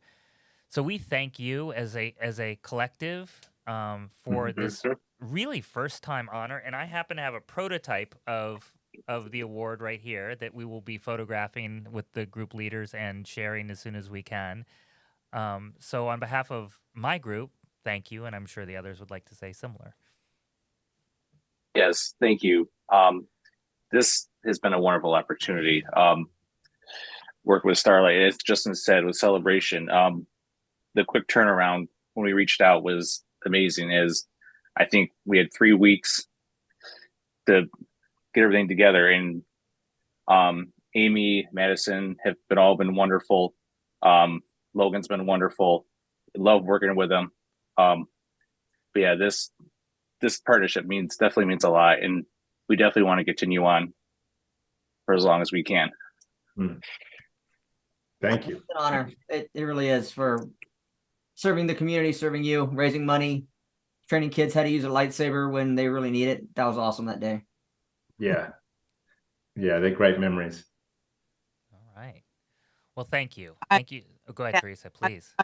I'm very grateful. I do a fair amount here I'm in Canada, obviously, and one of the things that's near and dear to my heart, having my children, both of my children needing hospital care and critical care. For the one, I am so appreciative of the programs that are offered to families when they are struggling and losing their minds and grasping reality and sanity. The things that either distract us or support us as parents, watching helplessly as your young ones are struggling for life, is it's a horrible place to be. And it's so wonderful and meaningful to be supported through all these programs. And it is an honor to do what we do in all of our clubs, to go out and support that. And you don't know the impact that they have until you're in that hospital room with your children. And we can see it firsthand when we troop, but when you're experiencing it, it's a totally different scenario. So having been on that one side of it, for me, supporting endeavors and initiatives like this is vital. It's super important, and my heart lies in it, and being with all of you doing what we're doing. And I'm really grateful, and I'm honored for that award. Thank you very much, Adam and Starlight. All right, y'all. Yeah. One final note. During this panel, we just had 3 more donations come in, almost $200. Yeah. Nice. Yay. Very nice. So very nice. Well, we're gonna wrap this hour up actually with 12 minutes of lovely Starlight footage that they've put together.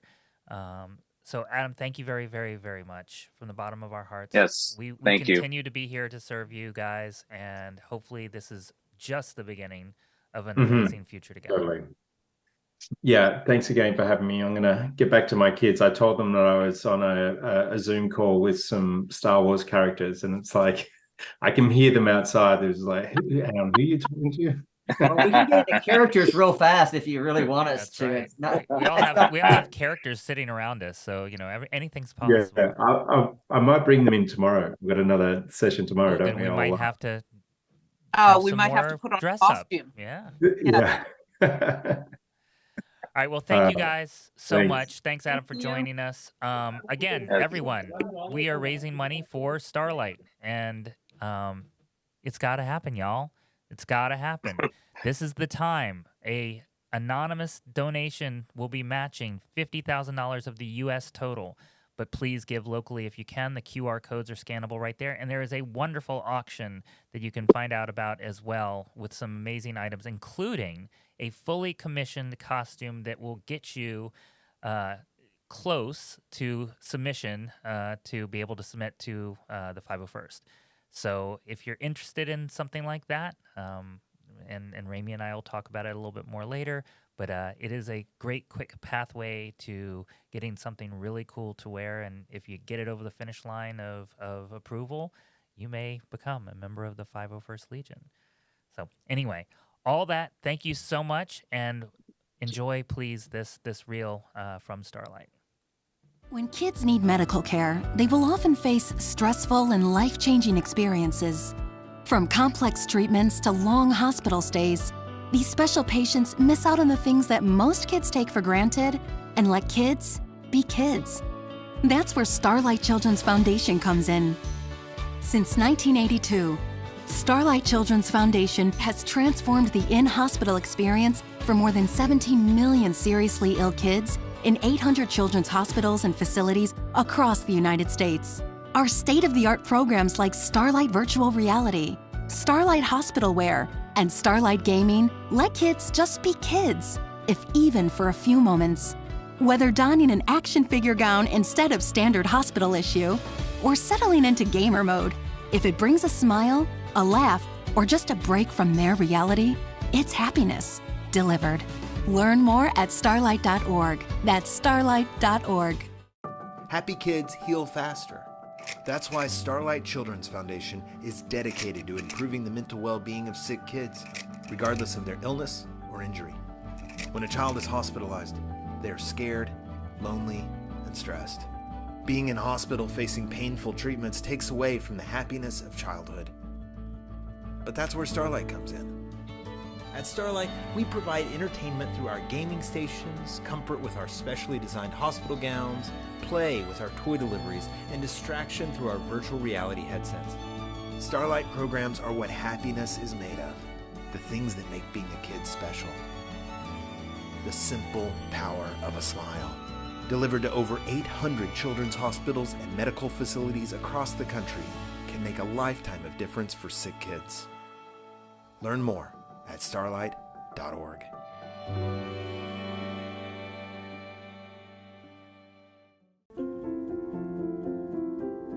My dearest Finn. Dear Kyrell. Demi. I'm writing this to you to read one day.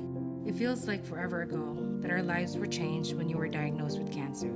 I know this has allowed you to see how hard life can be, but always realize it's full of opportunities to make someone's day better. During the most vulnerable days of your life, strangers and communities came together to support you on your journey. There's been so much kindness surrounding you. The surgeon who cared for your heart as if it were his own. Starlight who made you smile even on your toughest days. Never forget those who loved you so well and know that you have the responsibility to give back. Never doubt that you can make a difference in this world. I love you, sweet boy. Love, Mom. Love, Dad.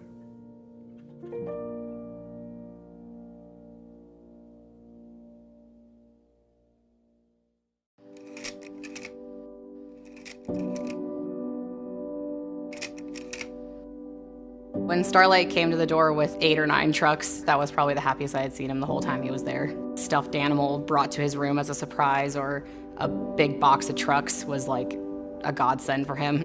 Starlight's given us hope. He now can help other kids and show other families that this doesn't have to be the worst thing that's happening, that things can get better.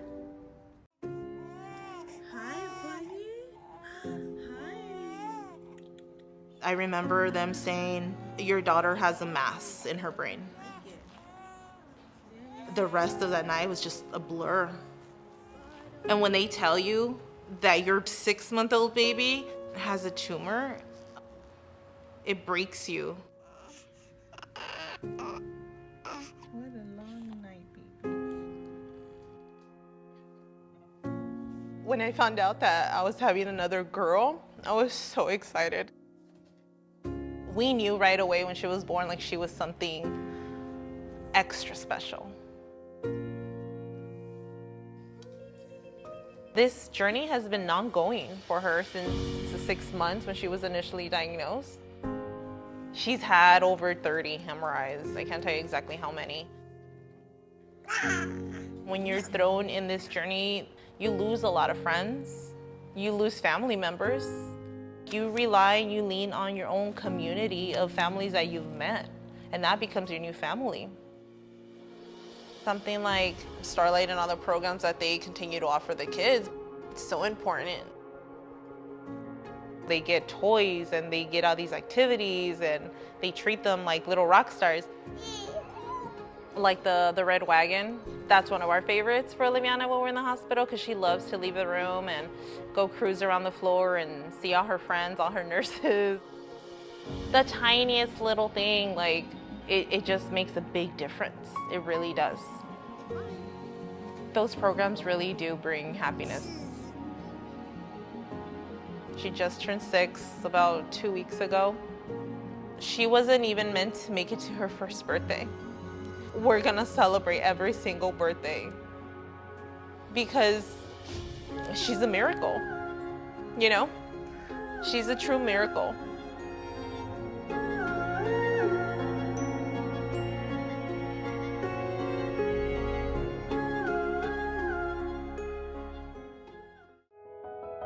The bumps in the road have led to a lot of life lessons and a lot of joy and a lot of hope. And it may not be easy, but I wouldn't change it. My diagnosis is osteogenesis imperfecta. My bones can break really easily. I've lost count how many times I've been to the hospital. I know it's a lot because I've had about 20 fractures. It's scary, it's painful. Sometimes it's kind of funny because sometimes I break bones doing really weird small things, like when I broke a bone yawning. Like when you're in the moment, it's not funny, it's terrifying. When you look back at it, you're like, I broke a bone from yawning? That's really funny.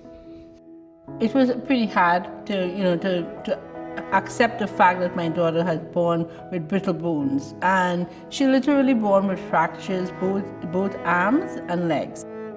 I remember the first time I took Josie in, we went for her IV, and I remember being introduced to the Starlight program. There are many ways to help kids and support them with their post-operative pain, many strategies that we have as child life specialists, but I find that the Starlight items are tangible items and programs that I can use with the children throughout their stay here. I had to go to the hospital a lot, so when I got to the hospital, I looked forward to play those games, to play on the Wii or the Switch. The normal hospital gowns, they don't fit, and they're really big and uncomfortable. The Starlight gowns fit me perfectly. Just have an escape from reality, so it didn't make the hospital so daunting and boring and painful. Starlight programs were really beneficial when I was younger because I'm able to not focus on being a child in the hospital, but I was able to have fun and be engaged in something that wasn't like needles and surgery and casts and doctors. I think it's really helpful for kids to be able to focus on happy things in a not happy situation. That's amazing. That's exactly what Starlight wants to do for you. Yes. That's awesome, Josie. That's really awesome. Every day I look at her and I know something good is going to happen. I wouldn't change you for anything. I wouldn't change the fractures. I wouldn't change the late nights, the doctor appointment, the worry. I wouldn't change anything because I feel if I change it, I'll be changing you. So I don't want to change any memory that I gained from you, the life lessons I learned from you. I learned to be a better person, a more kinder person, and I would not trade that for anything in the world. Even when you struggle, even when you have pain, even when you have setbacks, even when you have double law surgeries, or just like life in general hits you like a wave, there's always something good on the other side, and that life is cool.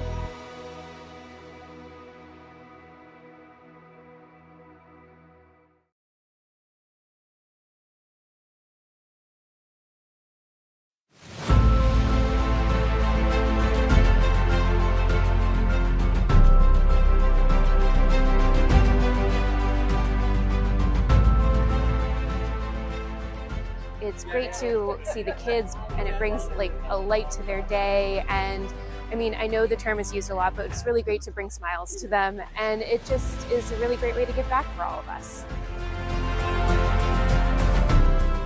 There are studies that show that play, while amazing for childhood development, also positively improves outcomes, health outcomes for kids. And so that's where Starlight's programs of delivering happiness, like our Starlight gowns, like this one here today, one of our newest Star Wars gowns, plus the toys and the games that we're able to deliver, really are helping to improve health outcomes for the kids that we serve.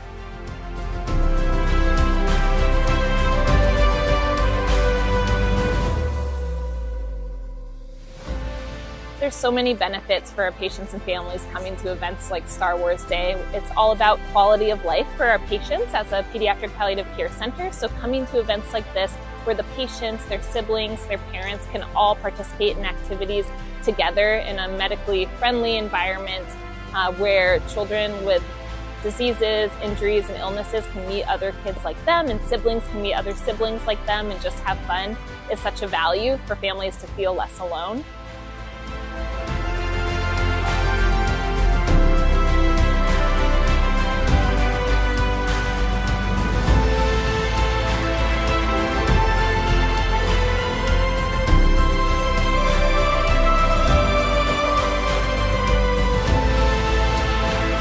Coming here and seeing like this community of people that are volunteering or work here, and the Starlight Foundation and how they put this on is just really reassuring, and seeing the big smile on his face is just giving me a little bit of solace, knowing that he's in good hands.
When kids need medical care, they will often face stressful and life-changing experiences.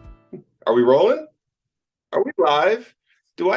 Oh, hello. Are you my younglings here for your saber training?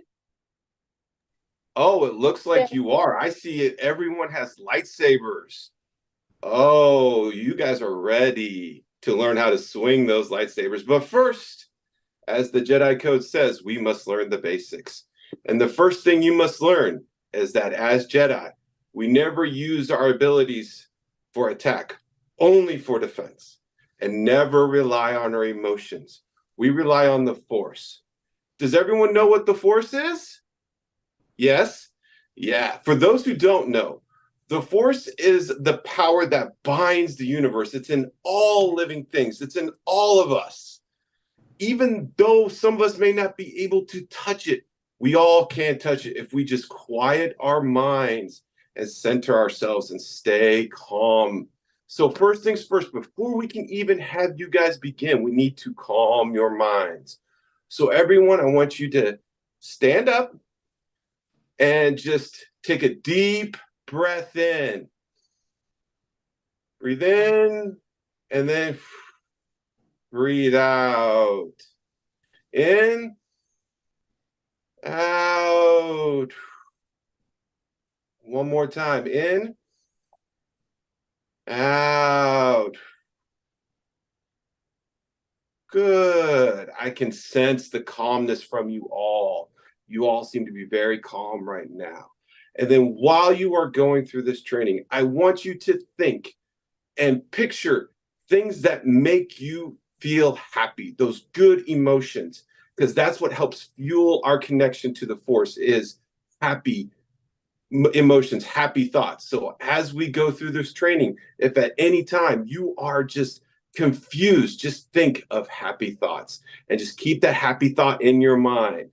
Now, before we can begin with anything, I'm going to introduce my two assistants who are going to help you. They are going to be Masters Bach and Masters Jericho. We're going to first turn to Master Bach. Master Bach's going to teach you defense. Take it away, Master Bach. Thank you so much, Sex.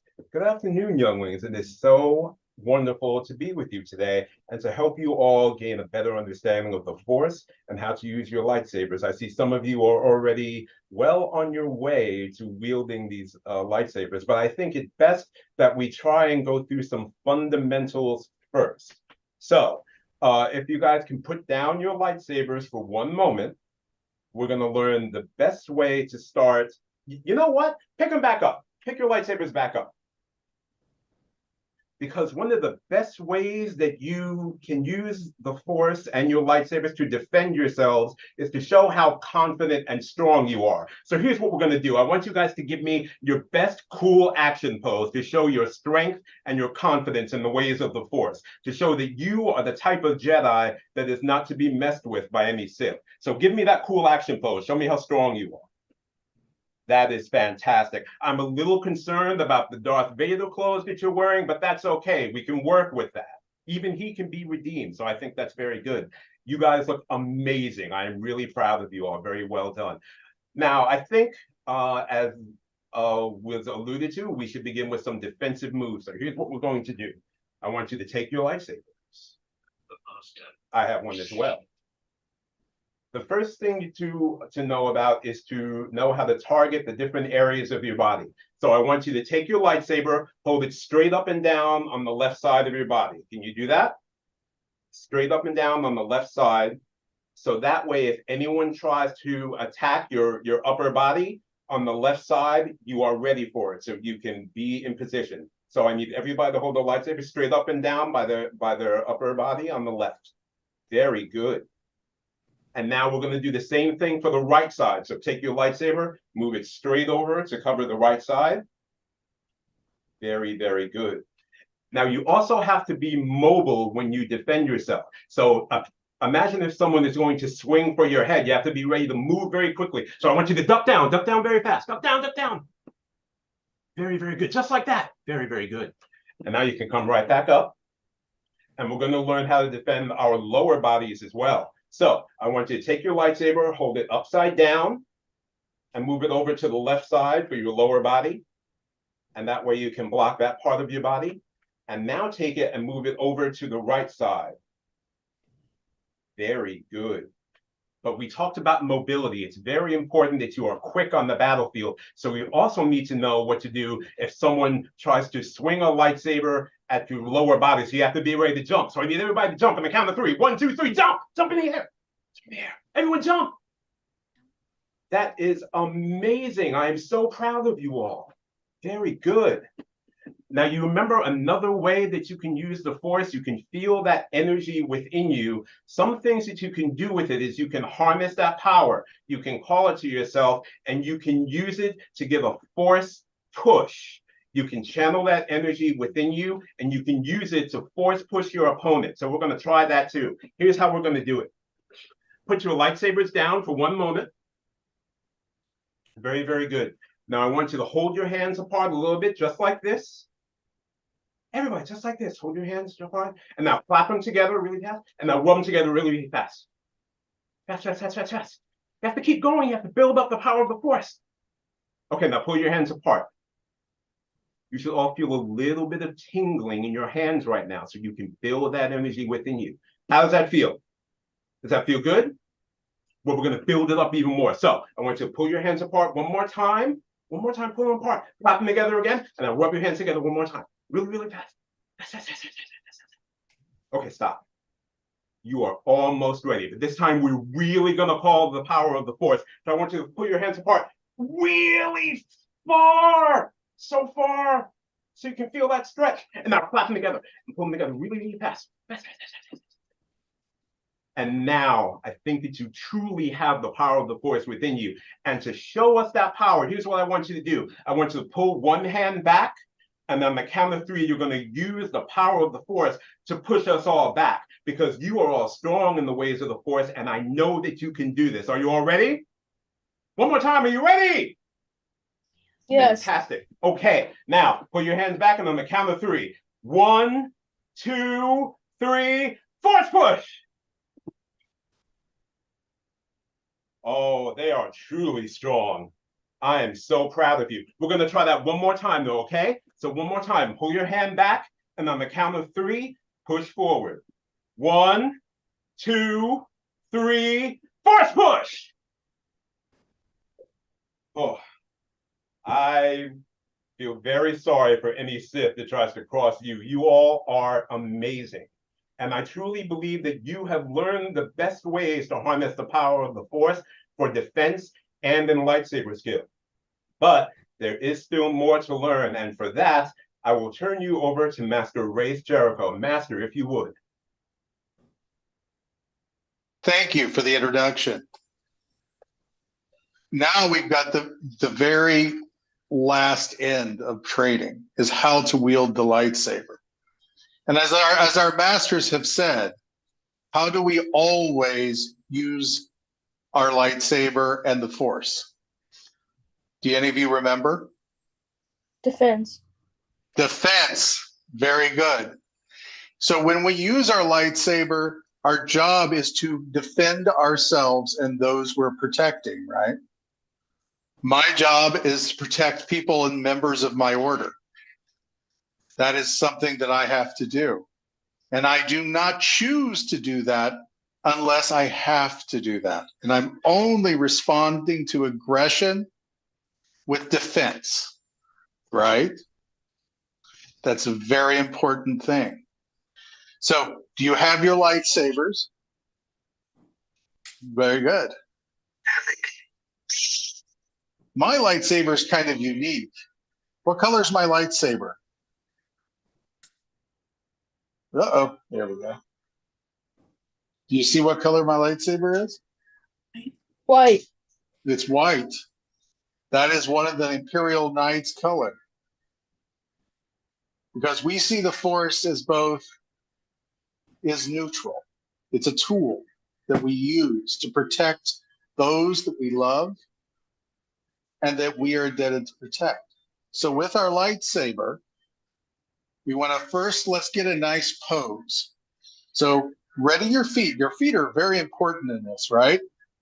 So you've got 2 feet. So you want to have your feet come out with your left foot forward, your right foot back. This is a very classic mode to be able to shift. We're blading our body, right? So we're protected. Not all of us have armor. You notice the other Jedis do not have armor. I do. We hold our saber to. Now we're going to hold our saber in and down and point slightly at an imaginary object in front of us, right? Now we're going to practice how we would swing our sabers. And I'm going to go off on numbers when we do this. Oh, did I lose me on transmission? It's very difficult here on Bastion to get a transmission. The Sith Empire keeps jamming our transmissions off here. So I'm going to take the saber and I'm going to go up on my right-hand side and swing down all the way down to the left to my left foot. And it's going to chop through. Let's go through this again. Like that. Nice job. I see a lot of future sword masters in this group. Now we're going to go back up. Now we're going to put our defensive position on the left-hand side, right? So our saber is going to be on our left-hand side. And then we're going to swing down to our right. And then we have, that is 2. This is the simplest moves we have. Now we're going to be okay, so we've got our saber down, right? Down here. Then we're now down on our right-hand side. We're holding it right there, right? Now we're going to swing up, back up to our left-hand side.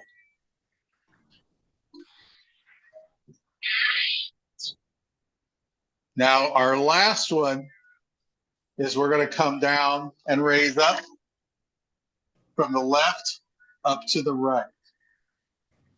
So we're going to be positioned on our left hand on our foot and then swing up to our right.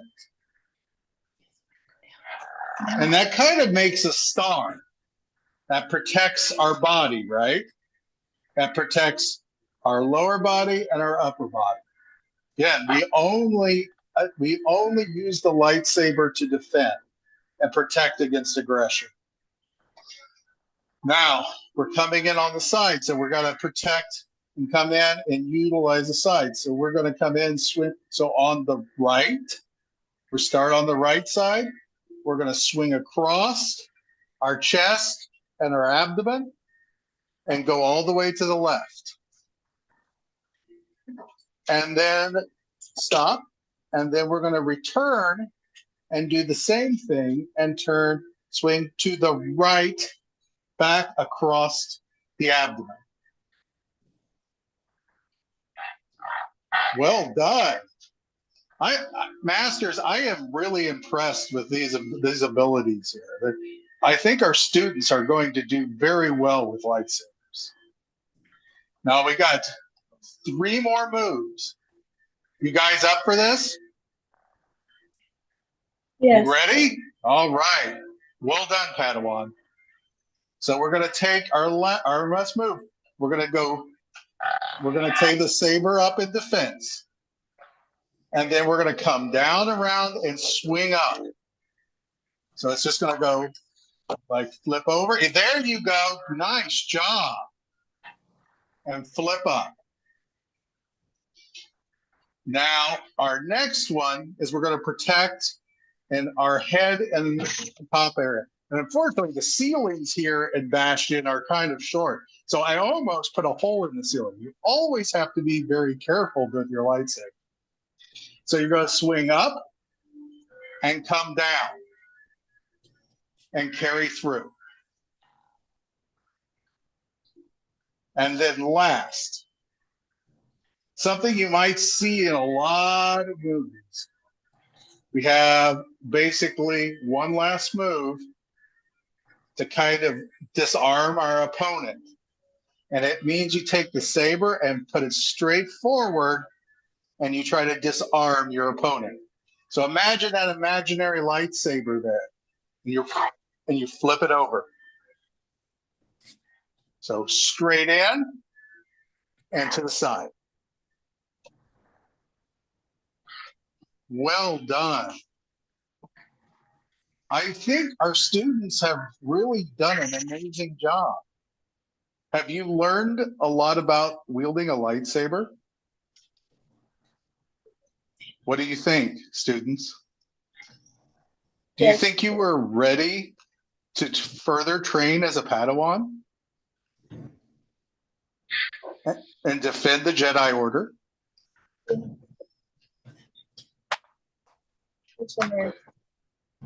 Okay.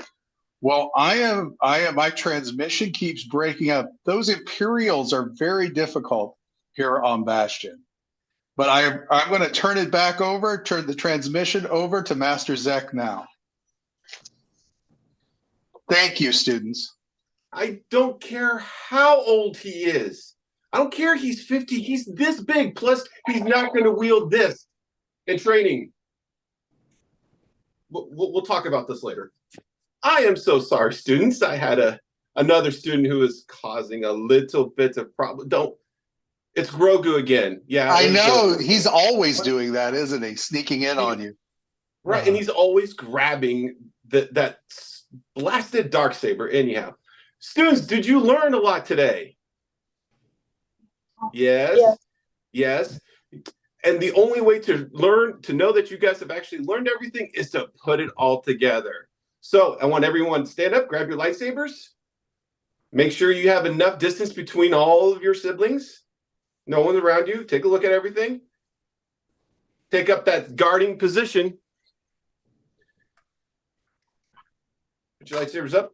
Take that guard position. All right. Lightsabers up. There we go. Let's turn them on. Very good. So now let's block upper right.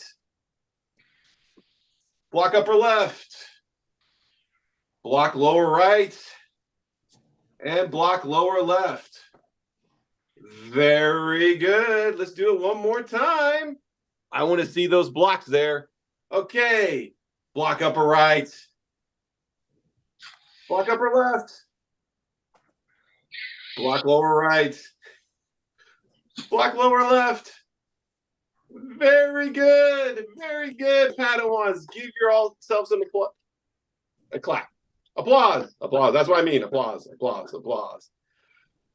Now remember, a Jedi is never done learning. A Jedi's sole goal in life is to constantly learn and grow and become better at what we do. So don't just take what you've learned today and stop.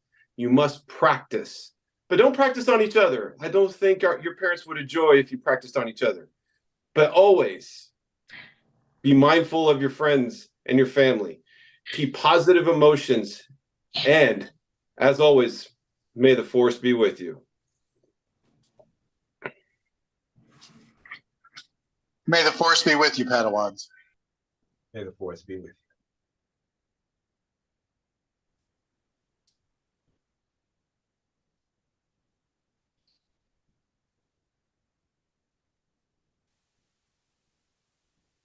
That's amazing, y'all. Thank you so much for training. Can we give our Jedi Masters an applause, please? How about kids?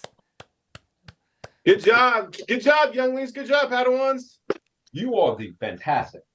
He is very strong in the Force. If my You guys did masters, amazing. if my masters have some time to hang out, I would love you to, because I want to talk a little bit more about what you guys do, if that's okay. Absolutely. We would love that. All right. I want to thank our participants. We're going to go ahead and go back to the regular stream at this point, but thank you so much. Bye-bye. We log out now? We're still on the air, Yes, you but can. we're going to talk to the trainers real quick. Thank you guys so much. Did you learn a lot? Yeah? All right. And hopefully you're enjoying those lightsabers, because they're pretty awesome. Those are Lightsabers are amazing. Those lightsabers were amazing. I know, I love it. Purple. So a couple of questions, Masters, and whoever wants to answer first. Where can people normally find this type of Padawan training? Well, you can go to saberguild.com and go check out our website, and always reach out. We're available on Facebook, also on Instagram. Awesome. And that's one of the easiest ways of going to do that. And there are Saber Guild has local temples all over the globe. And they do different, there's different styles of Padawan training that each temple does and works with. And this is one thing we can do. We also do theatrical performances involving lightsabers as well. And Nivek, how did you find Saber Guild and join? And how have you found the training to be? Because I found it to be very hard.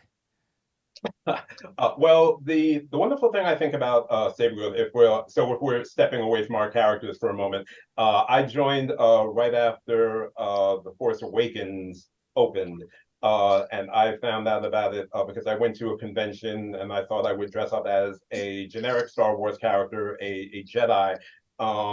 And it was sort of a go big or go home situation. You could go to a toy store and buy something where you could go hard. So I decided to go hard, and I bought what I would later come to know is a battle-ready lightsaber. And I found out that there were maniacs who go out and use these things for charity and for fun and to build a community. So I messaged our local Saber Guild, a temple, our organization calls the different groups temples. And they were like, sure, stranger off the street, come in and play with us. And I did, and I have never looked back. So the lightsaber choreography, the wonderful thing about it is we have people coming in from all walks of life. And as our global director, Randy, has said in the previous interview, what we do is lightsaber choreography. It is not combat. So we are not fighting and sparring and trying to hurt each other. We just really want to make it look that way. So you don't need to have a martial arts training background to do this. We have ways that you can perform simple moves, simple body strikes, and then a lot of it, if you happen to be a ham like me, you can just sell those moves, sell those hits to try and make it look good. It's all about making your partner look good, and more importantly, selling it to the audience, because I think everyone who is a part of this stream, part of any of these organizations, we never grew up really. And I think it's important to keep that going. Where's and keep the that fun love. in growing up, right? I know. Right, y'all? I know. Okay. Max.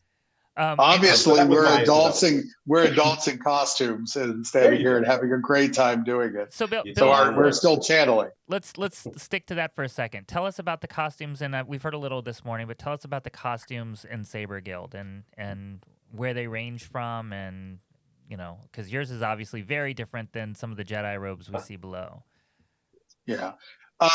Basically, Saber Guild handles all Force users. So there are different Force users that exist. Like in this case, I'm an Imperial Knight from the Legacy universe, which makes me completely different than the other two. But then we also have more traditional Old Republic or original trilogy era or Clone Wars era Jedi. So you can have Jedi generals that use armor. You could have different styles of robes. And what we do is we use the references found in the Star Wars universe so they can create their kind of a custom character. And there's a whole process with going to get approved. Like mine is kind of I guess it's a legacy. It's a replica legacy. Not want to use the word canon. It's canon. It's kind of misleading. But then you have other people that are, they can create their own generic characters that are not seen in the movies, but they're their own customization. Go ahead. And not just Jedi. It's not just Jedi costumes. It's also Sith costumes. As you can see behind me, that's Yavin Temple's logo. It has both the blue and the red, because Saber Guild's logo is two sides, one Force. We are both sides of the Force. We're both the light and the dark. So not only do we have Jedi, which is represented here, we also have Sith. We have we have an Inquisitor's standard based off the Inquisitors we've seen in both Rebels and in the Obi-Wan series. We have our generic Sith. We have the canon Sith like Dooku and Emperor Palpatine in some cases. So it's not just Jedi. It is Sith. It is both sides. So we open the club up to anyone who is interested in either the light or the dark, because as some of us have probably learned out there in the world, there's some people who like Jedi, and then there's some people who like the Sith, who like the bad guys, and there's nothing wrong. But you with gotta, because there is no story without the bad guys. Let's say the story is as much about the good guys as it is the bad guys. The bad guys shape the universe just as well, and that's part of telling a wonderful theatrical story that we can put forth to people. And one of the major draws for me in thinking about joining Saber Guild is the saber itself. The saber itself. So obviously there's a lot of sabers out there, some that replicate, canon characters and some that are more customized. If you were going to join Saber Guild, where would you want to, and not necessarily who you'd buy it from, but what kind of a saber are you looking for? The biggest thing is you want a lightsaber that lights up, that works, obviously, but it's the blade that's the most important part for us. Within Saber Guild, you can have either a mid-grade or heavy-grade blade. I prefer the heavy grade, but you can have either or so they can withstand the punishment of smacking against other blades. Because if you don't have the right blade, and the first time you try to use it in choreography, it may shatter and break and cause a lot of damage. So it's more of the blade than the actual lightsaber itself that we care about. Obviously, the hilt's got to be either Jedi specific or Sith specific, but the blade's probably the most important part. Easier hilt to learn on? Because I found that I needed a skinny hilt without any embellishments on it. That goes into what I like to teach the people in my temple is that's your fighting style. Even though we do choreography, we each have our own characters, and through our characters, we develop our own fighting style. Some may like the longer hilted lightsaber, and that allows them to do the choreography in a safe manner. Some prefer a short hilt. It allows them, again, it fits into their fighting style and allows them to do the choreography safely. Another thing to take into consideration is also the blade length. There are various blade lengths out there. So if you may be too short to have a longer blade, you need a shorter blade length. Right. So those are all things you got to take into consideration when you're looking at your lightsabers. Very, very interesting. One thing I'll say, Justin, if I may, to your question, and again, everyone does indeed have their own style, and it's built on the fighting style of your character. What you can keep in mind when you're looking for a saber is the length of the hilt.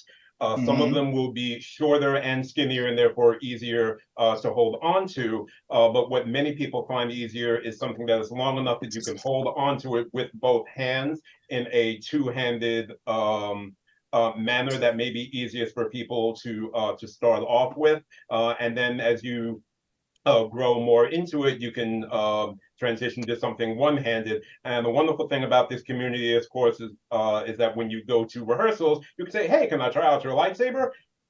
People will love that you do that. And that is how you can find out different styles, different kinds, different brands, things like that. So we're certainly open to find those things out and give you advice along the way.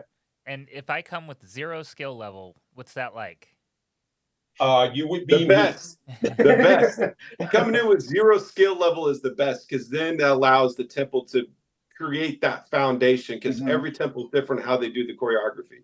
So, but every temple has a foundation of their choreography. So if you come in with 0 experience, you are a blank slate, and allows that temple to lay down that foundation. And then as you practice and practice and practice and practice, you're going to get better at it. When you get better, you get to do some cool things with the choreography as you get better.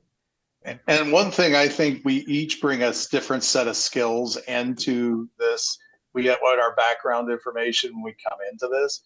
I mean, obviously, we're all kids who want to go swing a lightsaber. We've all done that as a kid. Obviously, we're at this stage in our life where we're dressing up. But the one thing I think you're kind of going at is we come in and have a different stage level. Some of us have a martial background, and then that's great. A lot of us don't. We have writers that come into this group and they want to tell a wonderful story. We have technical people that do the sound and the things that really makes our performances go. We take their backgrounds and find a spot, and we learn from each other. There's people that come in, and no matter how long you're involved in it, you're always learning something new. How long should it take someone to learn an Obie Annie move? Because I'm working on 3 or 4 years right now.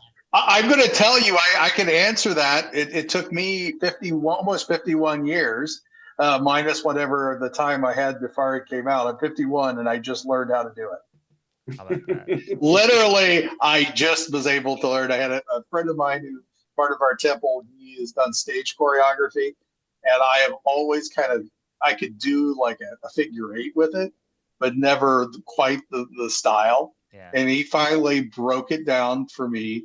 A lightsaber for dummies is how I joke about it. and I could do it. And I finally learned how to do it. And it's amazing that, you're never too old to learn something new. Yeah, but can you do the reverse Annie Obie? Yes, I have learned that as well. I still find I find it all to be witchcraft. I've tried. I kind of agree with you, Justin. I have to say, I have spent literally, I think I've been in Saber Guild 7 years-ish. It's been a while. I try to go back. And I have spent the time, and I have tried to learn that. And I've always just kind of cheated and did a figure 8 move. It looks kind of cool, but it's not the same thing. No. And I broke it down, and it just takes the right time and repeating. And I spent 2 to 5 minutes each day. I'd pull my lightsaber out of my car before work at school. Literally, people they're laughing at me. I'm go ahead, do this little flip around, and then put it away. And then each day I do that, and then it slowly got more fluid. It got looking like I could actually move it. That's fantastic. And we touched on it a little bit, and then this is, I think, my last question. But if a youngling wanted to see saber training in person, where are the garden variety places that you guys perform that around the world, I guess? Cons, well, I assume? Cons, obviously. We always are, most temples, they will do performances or KISS training at the conventions that are across the country. If you're lucky, cash performances usually at conventions, and the temples and their various Facebooks usually tend to advertise when they're going to be doing performances. So just look for your local temple. That's amazing. Well, I want to thank you all for joining us today. And we're going to actually stay in this room a minute. Teresa's going to come in. We're going to banter a little back and forth to fill a little time between this and our next panel with some news and updates. But I want to thank you. Thank you to our younglings. I hope you enjoy your lightsabers, courtesy, I believe, of Starlight. And Starlight Foundation. Yeah, yes. yeah. And they're awesome. I want to thank my thank you. I want to thank my Jedi Masters. Oh, you have a question? Do you have a question? Yeah, he had one question. Oh, yes, please. So, please. If you're wondering, this question's not going to last long, so Declan out is in form. Declan's out? Declan out. He said Declan. Declan out. Lightsaber. May the force be with you. Thank you guys so much. Thank you so much. And we're gonna go ahead and ask you guys to step out, and I'm gonna have Teresa step back in, and we're gonna talk a little bit about where we are. Declan out. Good to meet you. Awesome. Thank you all so much. Thank you for having us. This is very cool. No problem. So we have made it through, I believe, close to half of our day here in the telethon so far. We need to see the donations come in, y'all. Obviously, this is an important initiative, and you guys have been so generous thus far. We need to go further. We really want to hit that $50,000 goal. It is important because if we get that full match, it's $100,000 for Starlight USA, and everything we learn outside of the USA is just added to that total. The auctions that are going on, there's some really neat stuff in there, and we're starting to see some great totals come in. There's some new items that are being added as we speak. I believe Teresa may be even thinking of adding something. But Sweet. yes, yeah, because I That's mean, all great. this I talk know. about dark empires and Jedis and all this kind of stuff, let's see. Oh, Teresa can't come, so it's just me. But anyway, we're gonna switch to very shortly a couple of videos from Saber Guild to help you guys to help our audience see you guys in action. So on behalf Excellent. of the joint clubs and our partnership with Starlight, keep donating. May the force be with you, and hopefully we will see you all very, very, very, very soon. That was wonderful. Thank you.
When kids need medical care, they will often face stressful and life-changing experiences.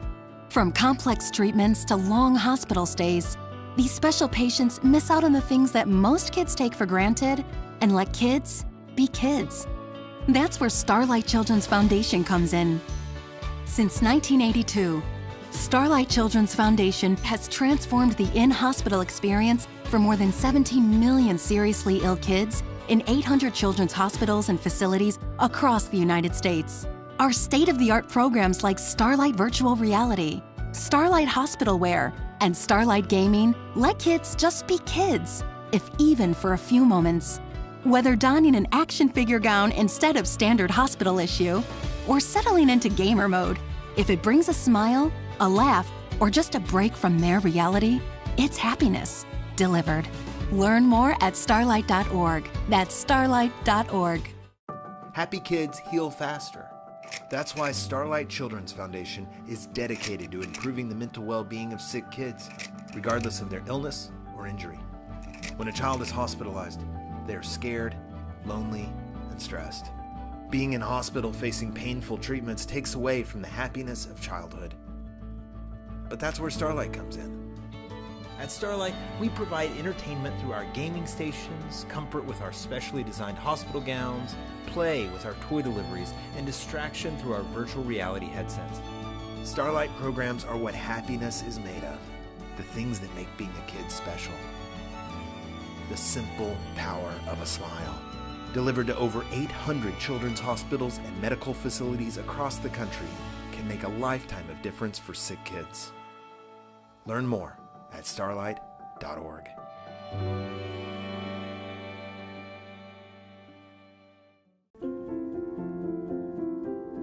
My dearest Finn. Dear Kyrell. Demi. I'm writing this to you to read one day. It feels like forever ago that our lives were changed when you were diagnosed with cancer. I know this has allowed you to see how hard life can be, but always realize it's full of opportunities to make someone's day better. During the most vulnerable days of your life, strangers and communities came together to support you on your journey. There's been so much kindness surrounding you. The surgeon who cared for your heart as if it were his own. Starlight who made you smile even on your toughest days. Never forget those who loved you so well and know that you have the responsibility to give back. Never doubt that you can make a difference in this world. I love you, sweet boy. Love, Mom. Love, Dad.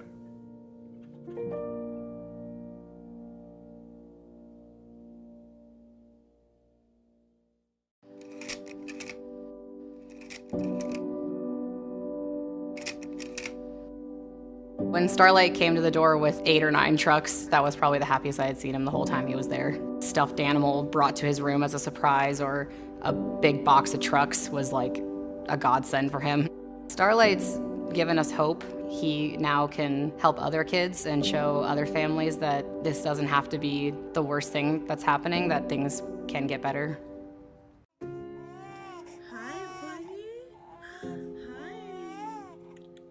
I remember them saying, your daughter has a mass in her brain.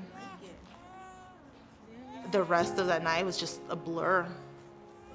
And when they tell you that your 6-month-old baby has a tumor, it breaks you. What a long night, baby. When I found out that I was having another girl, I was so excited. We knew right away when she was born, like she was something extra special. This journey has been ongoing for her since the 6 months when she was initially diagnosed. She's had over 30 MRIs. I can't tell you exactly how many. When you're thrown in this journey, you lose a lot of friends. You lose family members. You rely and you lean on your own community of families that you've met, and that becomes your new family. Something like Starlight and other programs that they continue to offer the kids, it's so important. They get toys and they get all these activities and they treat them like little rock stars. Like the red wagon, that's one of our favorites for Liviana when we're in the hospital, because she loves to leave the room and go cruise around the floor and see all her friends, all her nurses. The tiniest little thing, like, it just makes a big difference. It really does. Those programs really do bring happiness. She just turned 6 about 2 weeks ago. She wasn't even meant to make it to her first birthday. We're gonna celebrate every single birthday because she's a miracle, you know? She's a true miracle.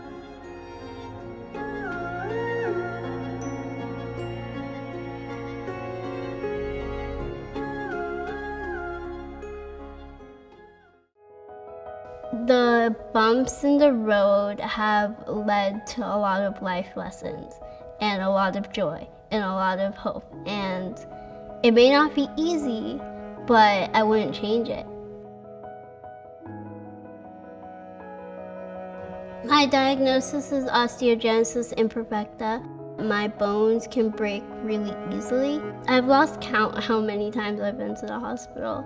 I know it's a lot because I've had about 20 fractures. It's scary, it's painful. Sometimes it's kind of funny because sometimes I break bones doing really weird small things, like when I broke a bone yawning. Like when you're in the moment, it's not funny, it's terrifying. When you look back at it, you're like, I broke a bone from yawning? That's really funny. It was pretty hard to accept the fact that my daughter was born with brittle bones, and she literally born with fractures both arms and legs. I remember the first time I took Josie in, we went for her IV, and I remember being introduced to the Starlight program. There are many ways to help kids and support them with their post-operative pain, many strategies that we have as child life specialists, but I find that the Starlight items are tangible items and programs that I can use with the children throughout their stay here. I had to go to the hospital a lot, so when I got to the hospital, I looked forward to play those games, to play on the Wii or the Switch. The normal hospital gowns, they don't fit, and they're really big and uncomfortable. And the Starlight gowns fit me perfectly. Just have an escape from reality, so it didn't make the hospital so daunting and boring and painful. Starlight programs were really beneficial when I was younger because I'm able to not focus on being a child in the hospital, but I was able to have fun and be engaged in something that wasn't like needles and surgery and casts and doctors. I think it's really helpful for kids to be able to focus on happy things in a not happy situation. It's amazing. That's exactly what Starlight wants to do for you. Yes. That's awesome, Josie. That's really awesome. Every day I look at her and I know something good is going to happen. I wouldn't change you for anything. I wouldn't change the fractures. I wouldn't change the late nights, the doctor appointment, the worry. I wouldn't change anything because I feel if I change it, I'll be changing you. I don't want to change any memory that I gained from you, the life lessons I learned from you. I learned to be a better person, a more kinder person, and I would not trade that for anything in the world. Even when you struggle, even when you have pain, even when you have setbacks, even when you have double loss surgeries, or just like life in general hits you like a wave, there's always something good on the other side, and that life is cool.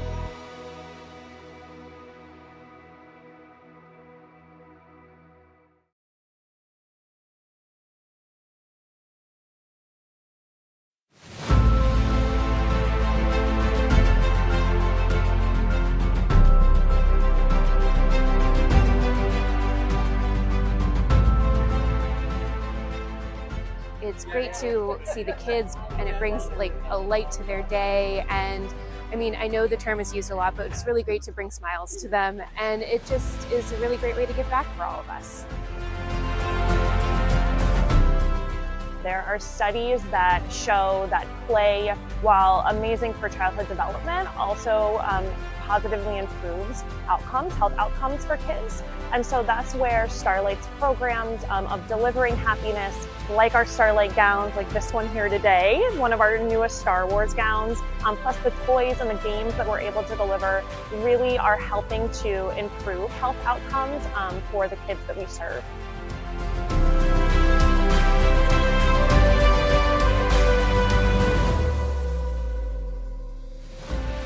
There's so many benefits for our patients and families coming to events like Star Wars Day. It's all about quality of life for our patients as a pediatric palliative care center. So coming to events like this where the patients, their siblings, their parents can all participate in activities together in a medically friendly environment where children with diseases, injuries, and illnesses can meet other kids like them, and siblings can meet other siblings like them and just have fun, is such a value for families to feel less alone.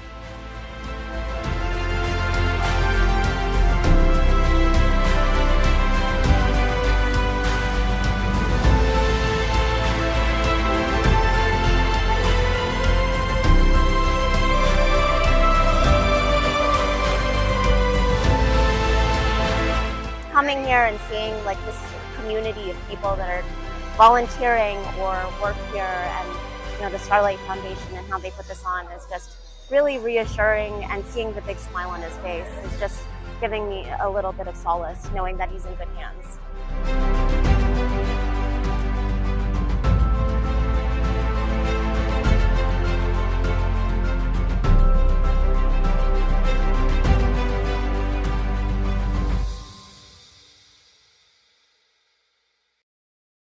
This vlog is a special one for me, and before I started it off, I wanted to let you know that normally when we go to the hospital, we can't shoot any video, we can't do anything like that, or pictures, because of patient privacy rights. However, this one's special. There was a special visit we were making to a special young boy who's been battling cancer, and his parents were kind enough to give me permission for us to be able to shoot a little bit of video while we were in there with him. And this whole interaction that we had with this young boy was such an example to me of why I started doing this in the first place. And so I hope you enjoy this episode.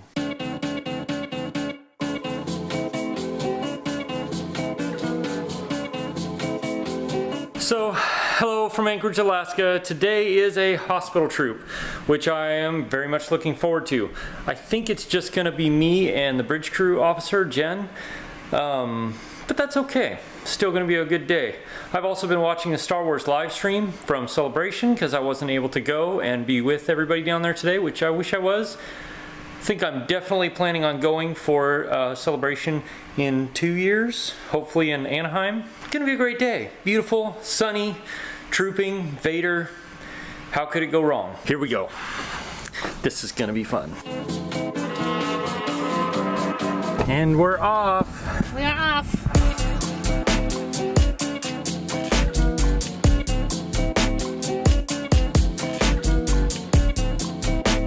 Another fun day, and it's so nice out.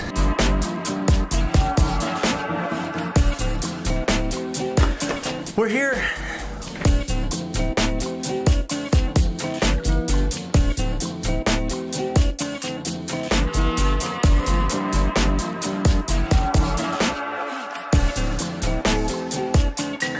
So, we're almost ready to go out.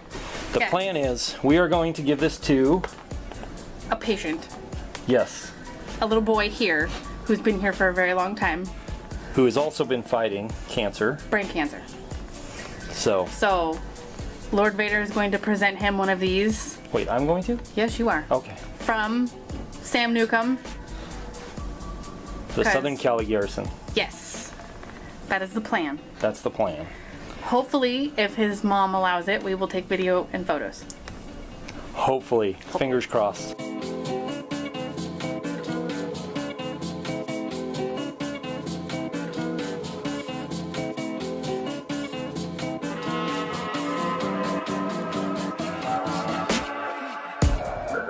From a very special person in California. Very special stormtrooper. He's one of my stormtroopers who's having the same problems you are having. And so he set this patch up for you to fight hard, okay? To fight hard and to never give up, okay?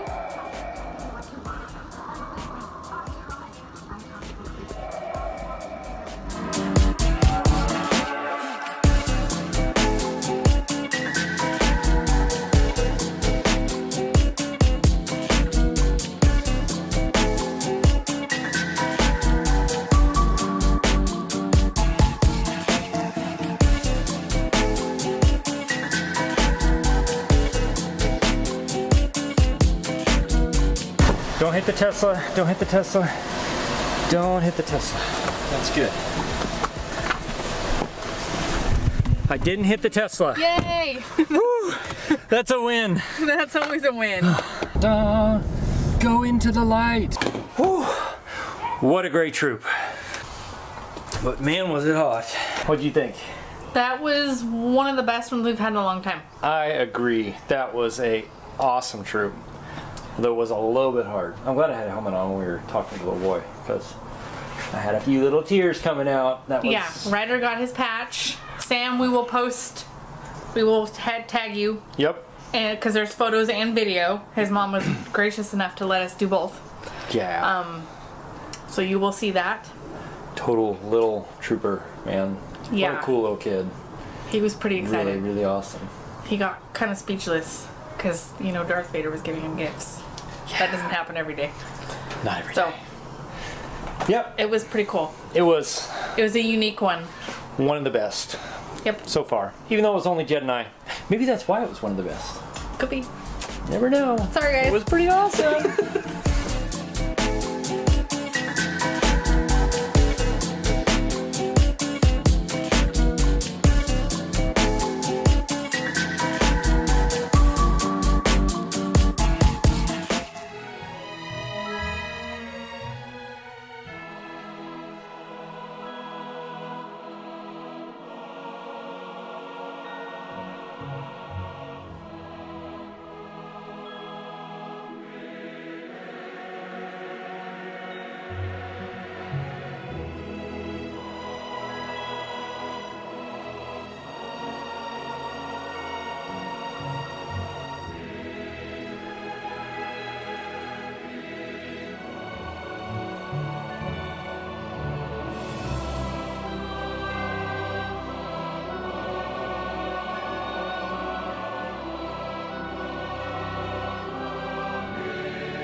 All right, everybody, welcome.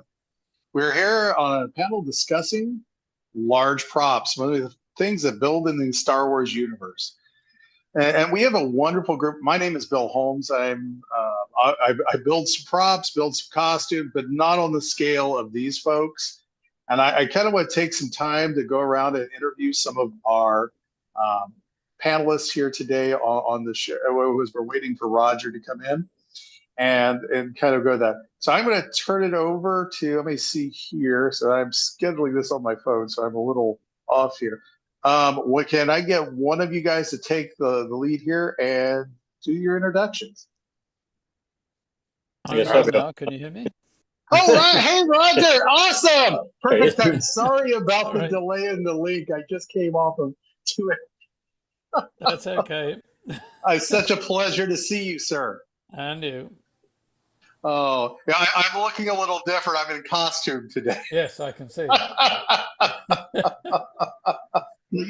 Well, our guest today is Roger Christian, which has, you know, he is kind of the face of reimagining science fiction in the 1970s. And very much influenced in a lot of how the universe changed after 1977. And I want to I want to make an introduction for him, and that, but I'd also like to introduce the other fellows that will be on our panel. And I know these people on the panel, Roger, are prop builders themselves, large prop builders, and I know they're going to have a ton of questions for you too, in addition to your talking about your wonderful universe. Okay. So actually, I'm gonna, but I wanted to have everyone go around and introduce. Roger, I'll let you start. Hi, Roger Christian. I think most of you know by now I created the first Star Wars with George, and had to create everything on it out of string and sealing wax, we call it in England, because we had so little money and so little support. So I couldn't make anything, so I built everything from scrap and used parts and camera bits and super glue, and then went on to direct second unit on Return of the Jedi and on The Phantom Menace with George. That's awesome. Yeah, we don't want to leave out aliens too in that. They're alien. We don't want to leave that influence out as well. And the Life of Brian. The Life of Brian. And Life of Oh, Brian, yeah. My son said I got 3 hits. Everybody was all talking about all of them. I love that movie. Yeah. All right, gentlemen, take the next person. Let's do a quick introductions, and then let's start having Roger do some explanation and offer some questions up. I'll take the lead. I'm Jeff. I'm with the Manu Mercs, and I'm in West Central Florida, Awa Rider Clan. I'm also a Florida Garrison member, TI 26242. Started getting really involved in this about 2017, and I have a large core of friends that take initiative and love to build big things, and they like to do it to see the wow on people's faces when they come walking into a 10,000 square foot prop set village that we have down here with Gary and Mike and Tom and some of the guys. We've all kind of got it spooled up, and it's really cool to see the expressions on people who are 60 years young, reliving old times when they go, this looks just like it walked off the movie screen. So it's an honor to be on this panel, and I thank you for the opportunity. So pitch it up to Gary. Yeah. Yes, leading off of what Jeff said, joined in 2012 and been passionate about building ever since. Once I went to MegaCon and saw what they did, and it's just been working with these guys ever since, and it's just taken off to what we have today. Like you said, we do a huge village down here for MegaCon, and it's 10,000 square feet, working on more. We'll see what happens. Try to get everybody down here as much as possible so they can have a gander at it. And it seems like it's taken off like gangbusters with everybody else as well at their cons, and they're starting to build more and bigger. It's just it's such a passion to have, and a great honor to be able to work with all the folks that do this, because they have the same passion. Like Mr. Christian there, you're a god to us. It's I mean can't even compare to what you've done. I mean, it's got to be amazing. I'm Mike Applegate. I'm with the Florida Garrison as well, down at Everglades Squad. I'm in South Florida. I've actually only been in the 501st for about a year and a half. But to echo what Gary and Jeff, I'm a huge fan of Star Wars, and I've been into building things since I was in high school, was in stagecraft and all that. And Gary and Jeff and Roger, you guys are inspirations to me and getting me to build stuff as well. So I'm happy to be on the panel as well. Thank you for the opportunity.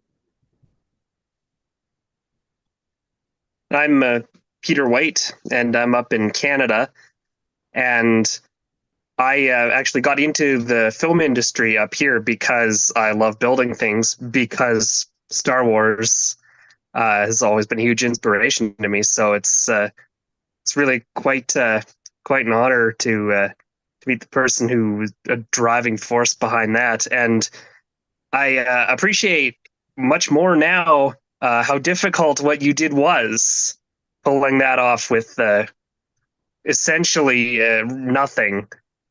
So your work is the gold standard. Really. Well, I think that's a wonderful piece to go on. It's like, Roger, could you tell us like how you got started? I mean, how did this all happen on this, road, because I mean, obviously the success of Star Wars and other science fiction after 77 was how it connected with the audiences. And like, how did you get involved in this, and how did you come up with the concepts you started making for audiences? I was the designer John Barry. I was working with him in Guaymas in Mexico on a film called Lucky Lady at the time, and we were building a lot of sets out of old Mexican buildings. It was rum running in the 20s and 30s. Gloria and Willard Hike wrote Lucky Lady, and they wrote American Graffiti, and they were friends of George. In fact, they did some writing on Star Wars, uncredited. And when Fox worst nightmare happened, all the studios took on young directors because their box office were failing. They weren't connecting to an audience. So Spielberg went to one, and Coppola went to another. Alan Ladd chose George Lucas, who came in and said, I want to make a children's science fiction film, science fiction fantasy, which was the worst nightmare of any studio because there was no box office recognition at all. No money was made. So they analysed it. He'd stuck to his guns, Alan Ladd. They had the Fox board analyse it, and they were told the film would gross $12 million. In those days, they divided that by 3. So they said to George and Gary, if you can make the film for $4 million, we'll finance it. And Gary's budget was $8 million in America, and there were no studios free in Los Angeles. In London, we were exactly half the price of America because of the exchange rate, and we had a lot of free studios because not much was going on. So Gloria and Willard, and John and I had become great friends with Gloria and Willard, and they suggested George fly down and meet us, which is what happened. George arrived, just him and Gary, same as he always is, in white sneakers, jeans and a plaid shirt, and Gary in a cowboy hat. And I was making a salt factory at the time, digging salt, trying to make it look authentic for a action sequence, and we put a big salt factory sign up on the building and everything. And George, being George, he just picked up a shovel and helped me shovel salt. I mean, we didn't even know each other, and began a conversation about, he said, I'm going to make this spaghetti western in space. Now, I think I'm one of the very few people who understood it. I hero worshipped Kurosawa, and I just said to him, well, I don't connect to science fiction. I never have. Some people like the films that have been Flash Gordon and Barbarella and things, but I never really connected to it. My world was used and old, like an old car in a garage, and dripped oil and was damaged and bent, and that's how I kind of grew up. And little did I know, until I read the script in August when we were in London, that I'd actually described the Millennium Falcon to a T. And so we got hired. Fox wouldn't commit because the budget was not coming down to $4 million. We had a meeting in Fox in London. They told John and I that was the budget. We had nothing. And I kind of, it was a dream, really, when I read the script as well. And because I'm a great fan of mythology, and I loved, of course, ours was King Arthur at the time. I was a huge kind of King Arthur fan. I was always playing lightsabers with Excalibur.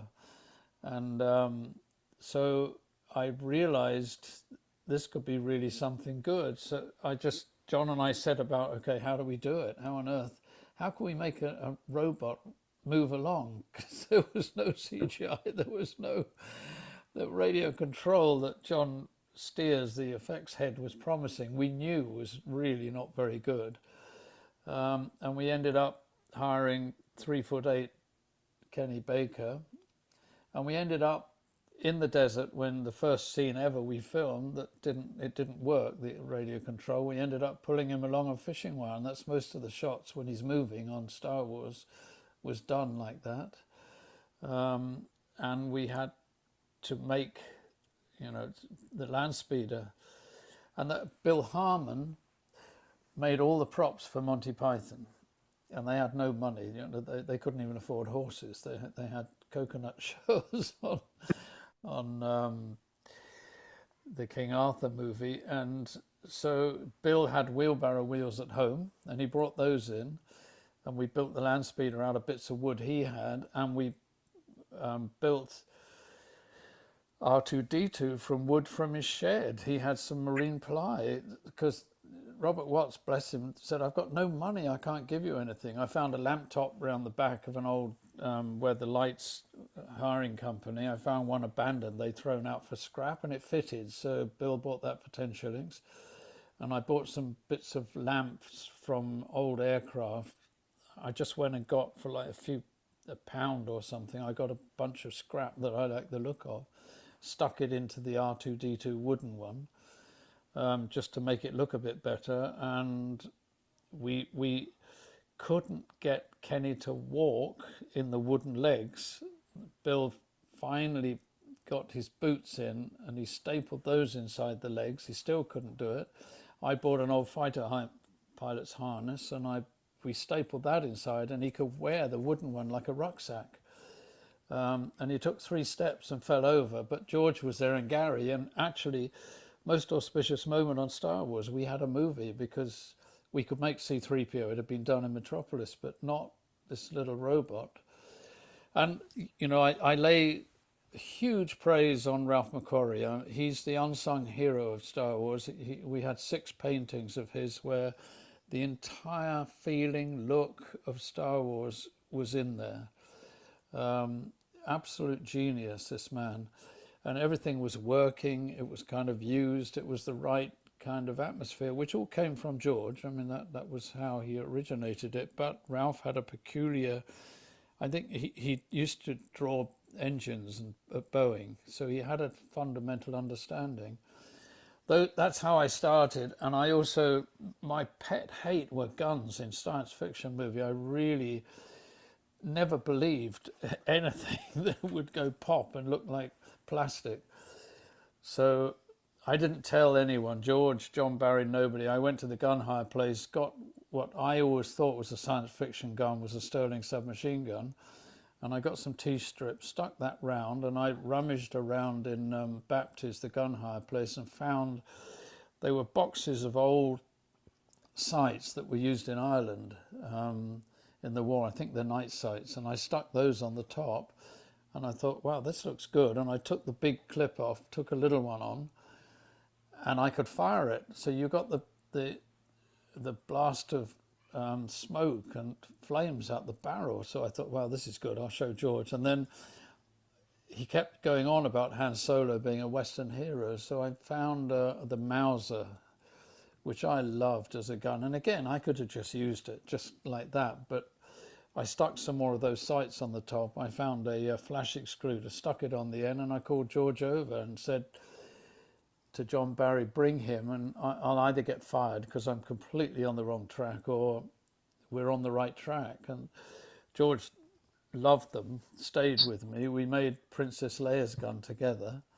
and that's really how we established, before the film actually got funded, which was right before Christmas, I'd established a rapport with George that we didn't ever have to really speak beyond that on anything. I was just building sets, props, anything, weapons, vehicles.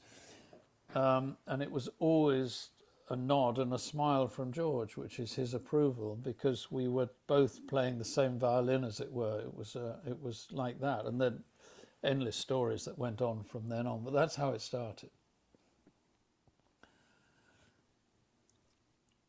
That's just absolutely amazing. Oh, yeah. I mean, And I know in the you've been documenting a lot of what has happened, the history of this. Can you tell us a little bit about Cinema Alchemist and how you got involved in that project? Yes, well, after Star Wars, and I had a long relationship with George, and obviously, and he commissioned my first short film, that Black Angel, that he tied to Empire Strikes Back, that had gone out, and it was a kind of Kurosawa-inspired, very low-budget epic. And then I just got carried on doing what I was doing, and I'd never really thought about it much. And at that time, there wasn't this mania for props or what had happened, which Star Wars kind of brought to the world. And it's why I support it so much, and I do as much as I can now, because I think George has given the world something to believe in when little else is there. Religions aren't connecting so much now to the young. Star Wars is globally, and it's a perfect myth. It's exactly the right help growing up to find yourself, and it's all subconscious. It's not conscious, but George has done that. So I'm behind it. So I never thought about it, and I was at there's always an annual picnic in July at the ranch. It started before anything was on there. It was just a field.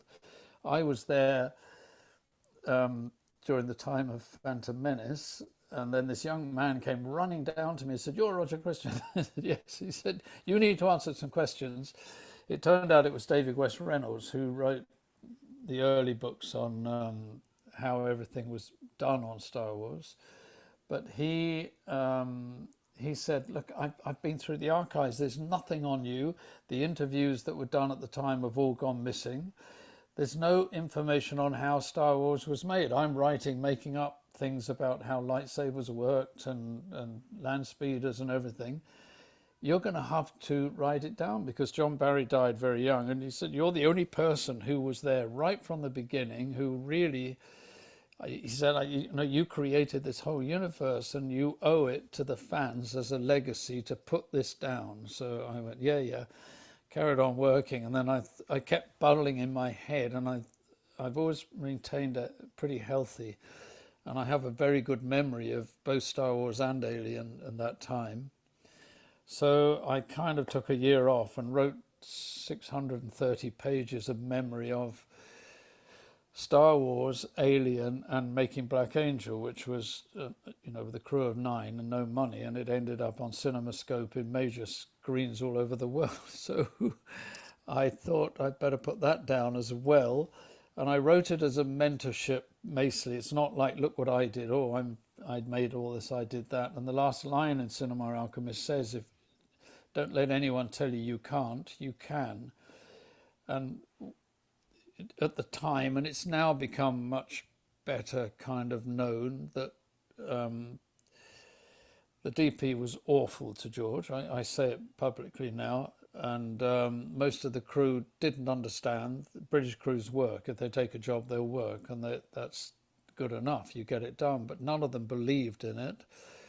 There was no support system at the time, but John and I and Les Dilly were great friends of George. We spent 4 months together, and I was making my dream job, and I think all of you there understand that better than anybody. I was doing things, making weapons out of old guns, and creating sets out of aircraft scrap, and making things out of, and I didn't do it like now, where everything had to be found what it was. I would find bits of camera parts and think, oh, I could make a Luke's binoculars out of those, and a piece of a plumbing filter. Wow, there's a comlink, that looks good, and I'll change it up a bit. I was just under such pressure. I didn't have a day off in a year, and I was working like from 7 till 10 at night. And George now does say, there's an interview actually with Christopher Nolan where he's talking about filmmaking, which is pretty rare for George to do. And he says, "Christopher, there were only 5 people stood by my side on making Star Wars, and that was the art department."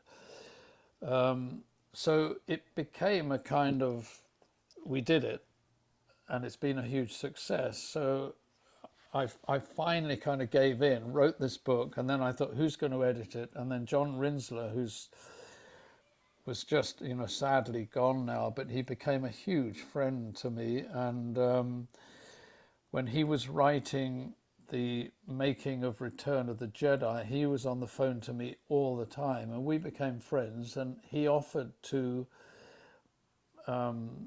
edit my book. So I gave it to him, and I said, I don't have, because who else would understand how making this, who else understands science fiction? It's a particular kind of genre that you have to connect to. And also, I thought, who else would understand about making lightsabers out of Graflex handles and bits and pieces and buying scrap aircraft? John understood it all very well, so he crafted it down to a 300-page book. I've since then, during COVID, and now I got a small amount of money. I couldn't get anyone to fund it for some reason, but we've made a 6-part documentary called Galaxy Built on Hope, which I'm playing on the words of it now, into a 6-part half-hour series. I sent you a link which you can pass around, because that's got, in my own words and the words of Guillermo del Toro, Gareth Edwards, Kyle Newman, a lot of people interviewed in there talking about Star Wars, how we did it. I managed to get hold of the manager of Brunnings, where I found the first Graflex. He's interviewed about that. I got Bill Harmon, who's the carpenter, who happened to live here in Toronto now, while he was still alive, basically, and I got him to recount how we made the wooden R2-D2s. There's a lot of detail in it. And again, this is the most famous film series saga in cinema. I don't think it'll ever be matched, because it came along at a time and when it was able to be done, and George was able to make his vision of it. And I think, I have a 10-year-old now who's just loves Star Wars, and it didn't come from me. He only found out later what I did.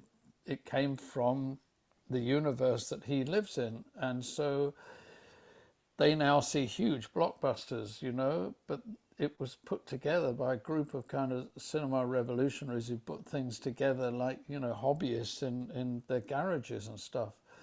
So I thought it was important as a mentoring for anybody who's doing this to understand how this happens, and also as a kind of antidote to the massive Hollywood blockbusters, which are the best that anyone, nobody makes them better than Hollywood, these big DC movies and everything. But that first Star Wars coming out is something very special. And I think the message is very special. Does that answer you? Absolutely, it sure does. You're an amazing. I mean, one thing I'd like to just say, like in the Galaxy of Hope, one of the things I thought was a very interesting thing was a quote by Gareth Edwards. He says that I often find myself explaining why Star Wars is so important to me, but it should be opposite. People should have to explain to us why Star Wars isn't important to them. I think that was a very funny quote. It kind of builds on the fact that, like you were saying, yeah, the whole process. He's very erudite as well, because he said when he was making Rogue One, they lined up all these science fiction guns for him, a whole table full. And then he picked one up and he said, yeah, but this is okay, but it looks like a World War II pistol. And they said, yeah, yeah, that's actually Han Solo's pistol. He said, oh.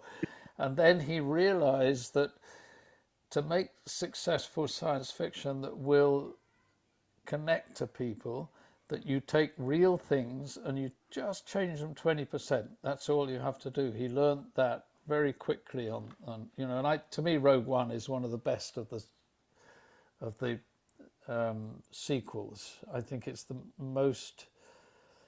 the closest to a Star Wars movie that George would have made, I think. Agreed.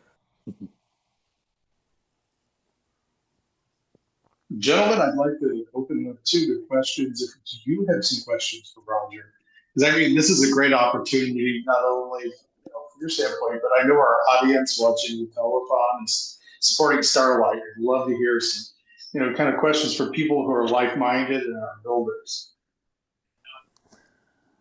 Oh, I'm curious that, like you mentioned, having to pull R2D2 with fishing wire because I know things will definitely often go wrong on the day, and you have to improvise. So, are there any memorable moments where you just had to pull something out of absolutely nothing in 30 seconds like that stand out to you?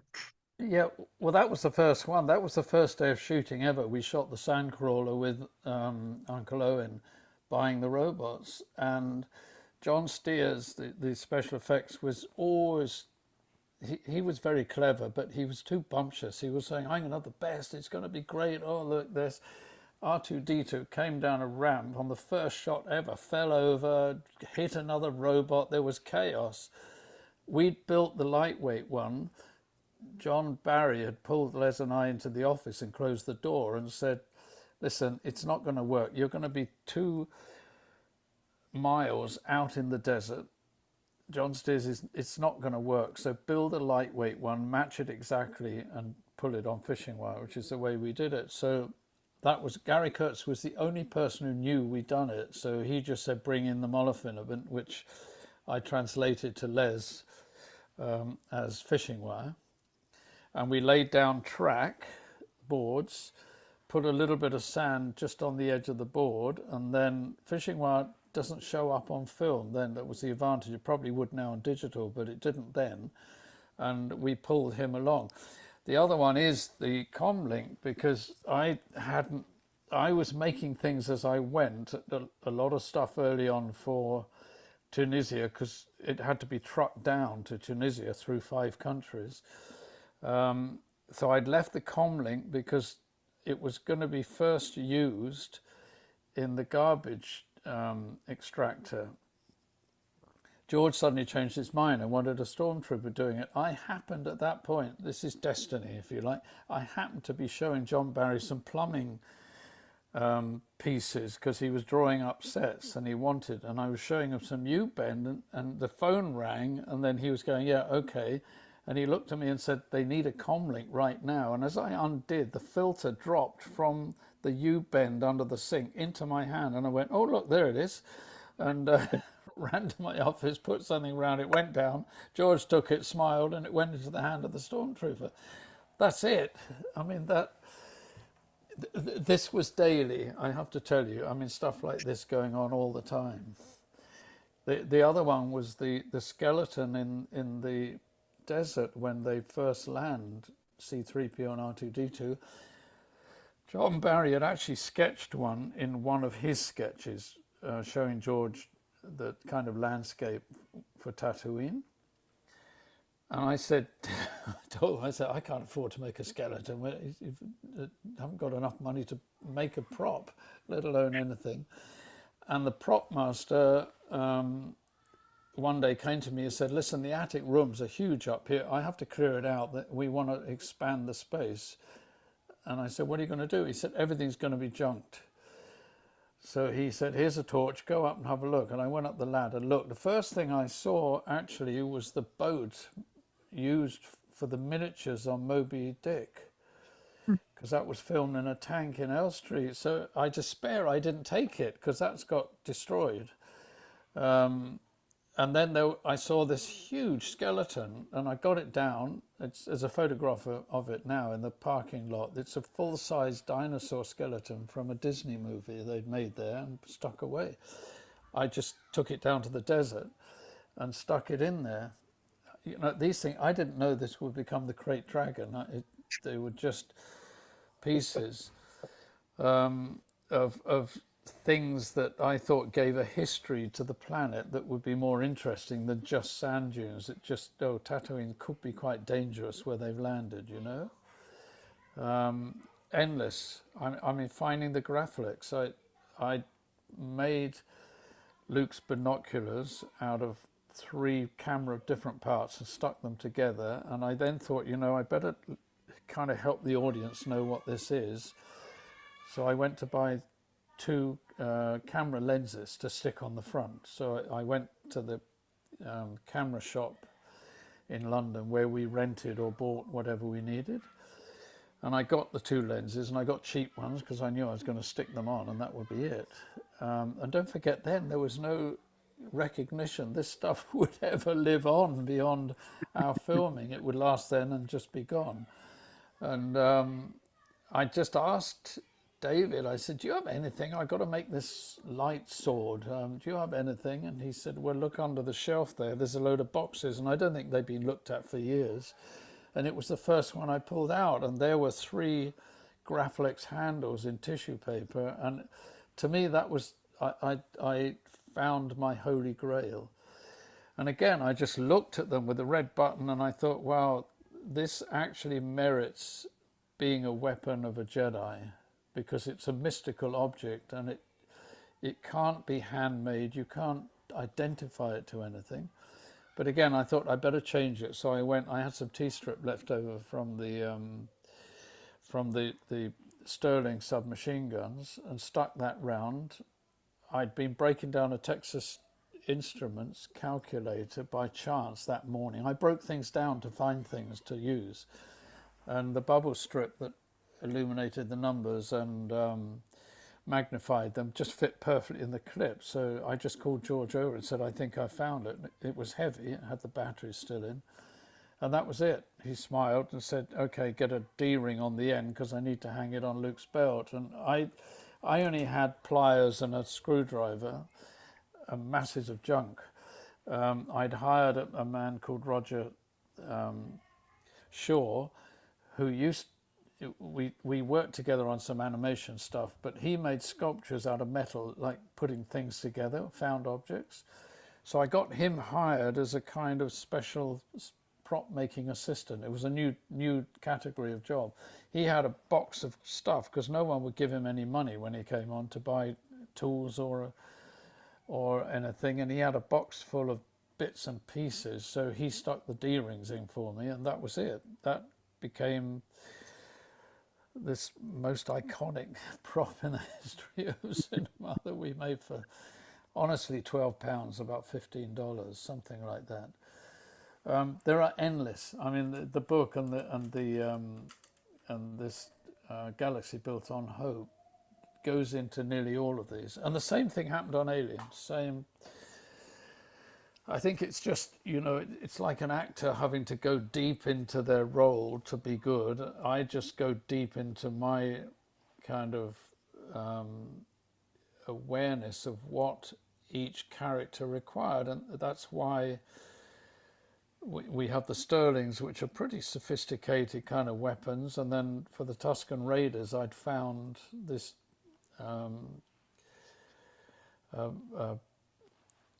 at Jawas and the Tusken Raiders, I found the bowcaster. And that was just hanging about in the back of the gun hire place, and it had balls on the end of it. And I took that in and showed George, and I said, I really think this would be better for Chewbacca, not a rifle, a kind of gun or a blaster that Ralph McQuarrie had drawn. And that, yeah, George agreed. It was like that. Nothing was kind of being, drawn up based on, oh yeah, that one too. Yeah, I love that gun. Some of them we didn't even change. I just used World War I guns and World War II guns and just put them into the stormtroopers' hands to go onto ships. I didn't even have time to change them. And I thought, why? They look so cool. We've established the kind of used look. I can just use them now. Yeah, and plus they're weighted, it's actually like heavy. a real weight to them. Yeah. Yeah. Was there anything that was just so outlandishly ridiculous that you didn't think would work that did? Basically building the sets out of airplane scrap. I mean, I was driving around London thinking, how am I going to do this? What am I going to do? And I'd been in submarines and I'd seen films of the B-52 bombers. And I having put these little bits on R2-D2 of old World War II bits or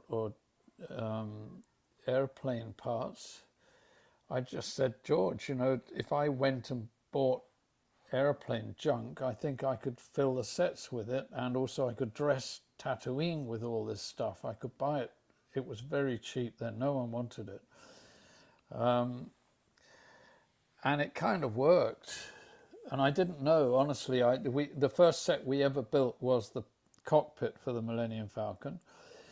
And again, because of lack of money, there were only two angles on that, looking out because of jumping into hyperspace and looking back as they work the ship. There's no side angles hardly, there's nothing. And it worked. George smiled, and there was his vision of Star Wars right there in front of him. But the hold, and I've told this story in the book, but the big property master did all the movies for Kubrick, for David Lean. Huge man. He could move an army. They did on Kubrick was shooting Barry Lyndon in Ireland. They got a bomb threat. He moved an entire crew of 600 people overnight to South Africa.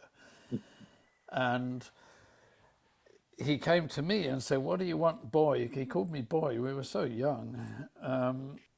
And I said, I need you to strip the prop room out. I just need metal shelves. We're going to break down junk and put it on the shelves. And he went, "Okay, boy." And the day after I bought all this scrap, it was a 16-wheel low loader and had jet engines tied on rope. It had huge piles of junk. It backed in. He's standing next to me. He didn't look at me. He just said, "You know, you're mad, boy." And I think it sums it up.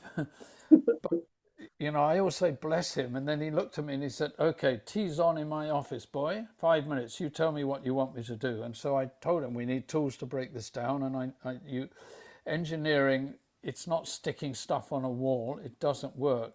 Planes and battleships have duplicates, triplicates of everything. It has to be placed like it's engineered. So I trained the prop boys how to do it, and we built the hold, which looked terrible as we were doing it. It just wasn't working. I was praying no one would come on the set while we were doing it. But one day when we'd finally put the last layers in and put some oil stains on it and painted bits down and everything, suddenly there it was. And then I noticed people were coming in the stage and just standing there in awe, thinking, "Wow, how'd you do this spaceship?"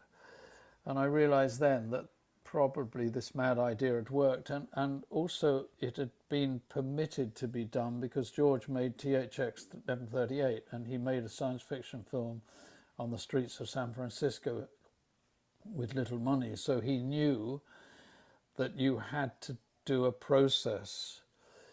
And also George has a unique ability because he writes films. When he look at Star Wars, he wrote what was not possible to be done. He hired very young people in each department. Look at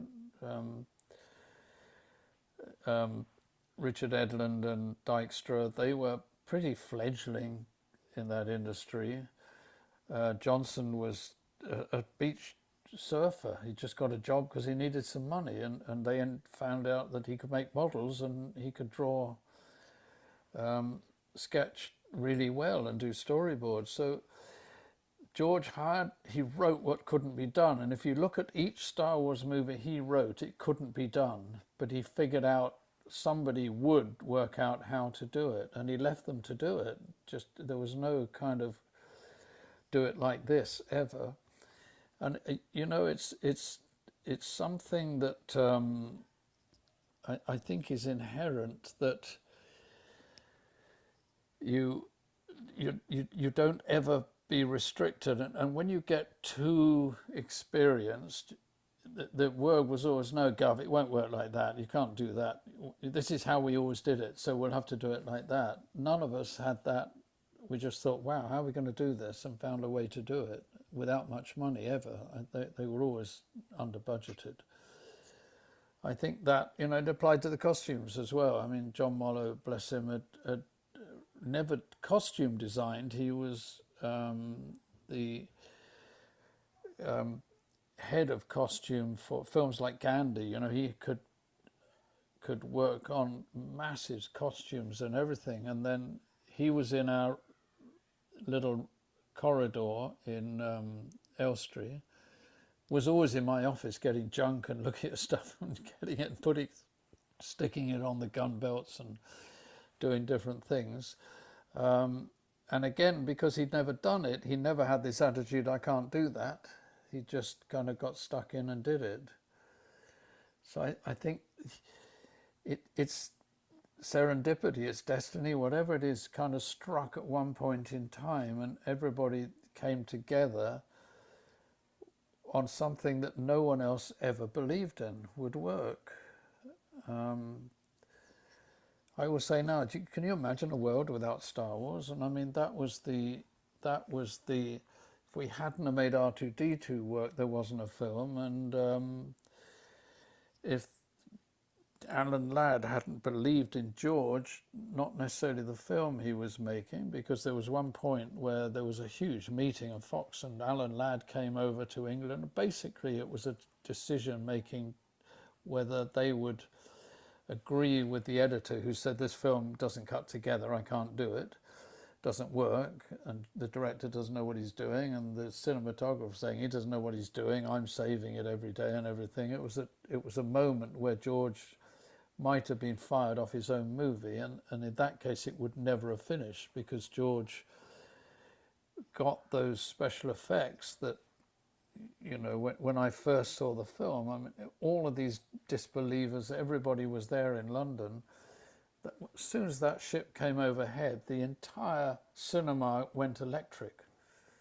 And yeah, it changed cinema, and it's still adhered to today, really, the way of making things work. Props, miniatures, everything. ILM still use miniatures a lot, because they realize it's more honest on screen somehow. CGI, I know, is open, you can do anything now, and it is brilliant, but there's something. I love Moon, I don't know if you saw it, the movie Moon, that was entirely made by a British model maker, Bill Pearson. Everything on that was just enhanced, but they built everything. No, Moon was an amazing movie. I'm glad you brought that up. It's an amazing thing, and I think you're right. I think there is a degree of the integrity of how models look versus CGI. It has that real feel to it. Yeah, and accidents happen, you know, when you're filming. I know myself, a bit of light comes. I was doing a commercial in Italy of a little family in the street watching a huge spaceship come over, and something caught the light, and the girl's hand went up and held the mother's. There was a cardboard cutout. There's accidents that happen in light or dust or whatever that, you know, sometimes create magic, and that's all we look for, is magic. Yeah, absolutely. Gentlemen, do you have some more questions? We've got a little bit longer. Well, I got the question I was figuring that I really wanted to ask was, I know when Star Wars was made in '77, you guys had to create a lot of this stuff. There was a gap between that and Phantom Menace. How hard was it to retool when you got to Phantom Menace? I mean, did the stuff exist still, or did you have to basically nothing recreate again? Nothing existed, and in fact, Rick McCollum told me that I basically created an industry of renting scrap in England. It was so expensive. It was cheaper for him to get a huge cargo plane and bring it in from the Texas graveyards. And they brought it over to London and Tunisia like that, because you can't get it in England now. It's all rented. Oh, you want a piece of old pipe? Yeah, that'll be £50. And you give it back. So, and also I have to say that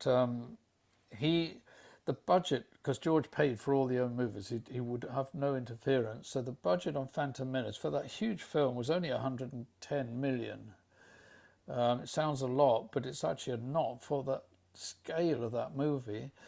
He put it out to all the Hollywood studios as a script and said, could you budget it? And every studio came back at 400 million. so they kept the same attitude. There were no producers on the set telling him what to do. There was, children running about. There was the same kind of atmosphere exactly as the first one. And it's an interesting question because when I finally, I went to meet them in London before taking on second unit. They just said, come and see us. I went, and George said, the designer wants to see you. And I went to him. He was almost in a panic. And he said, how do I deal with George? He doesn't say anything. And what do I do? He was panicking with me. And I said, listen, all you have to do is carry on, make things and show him. He'll smile, show the drawings. He'll say yes or no. And if he thinks it should be better, he'll explain why. That's all. Don't wait for him to tell you. That's not the way to work with George.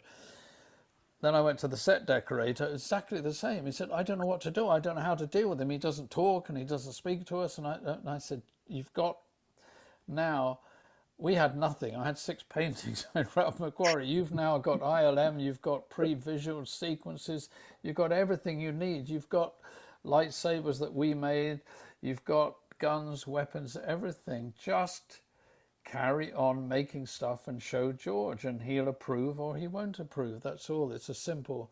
So it kind of was the same like that.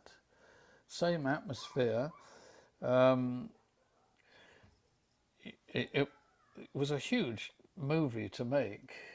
I loved it. I mean, I just loved every minute. And I got a lot of the Darth Maul fights to shoot with Ewan, and I got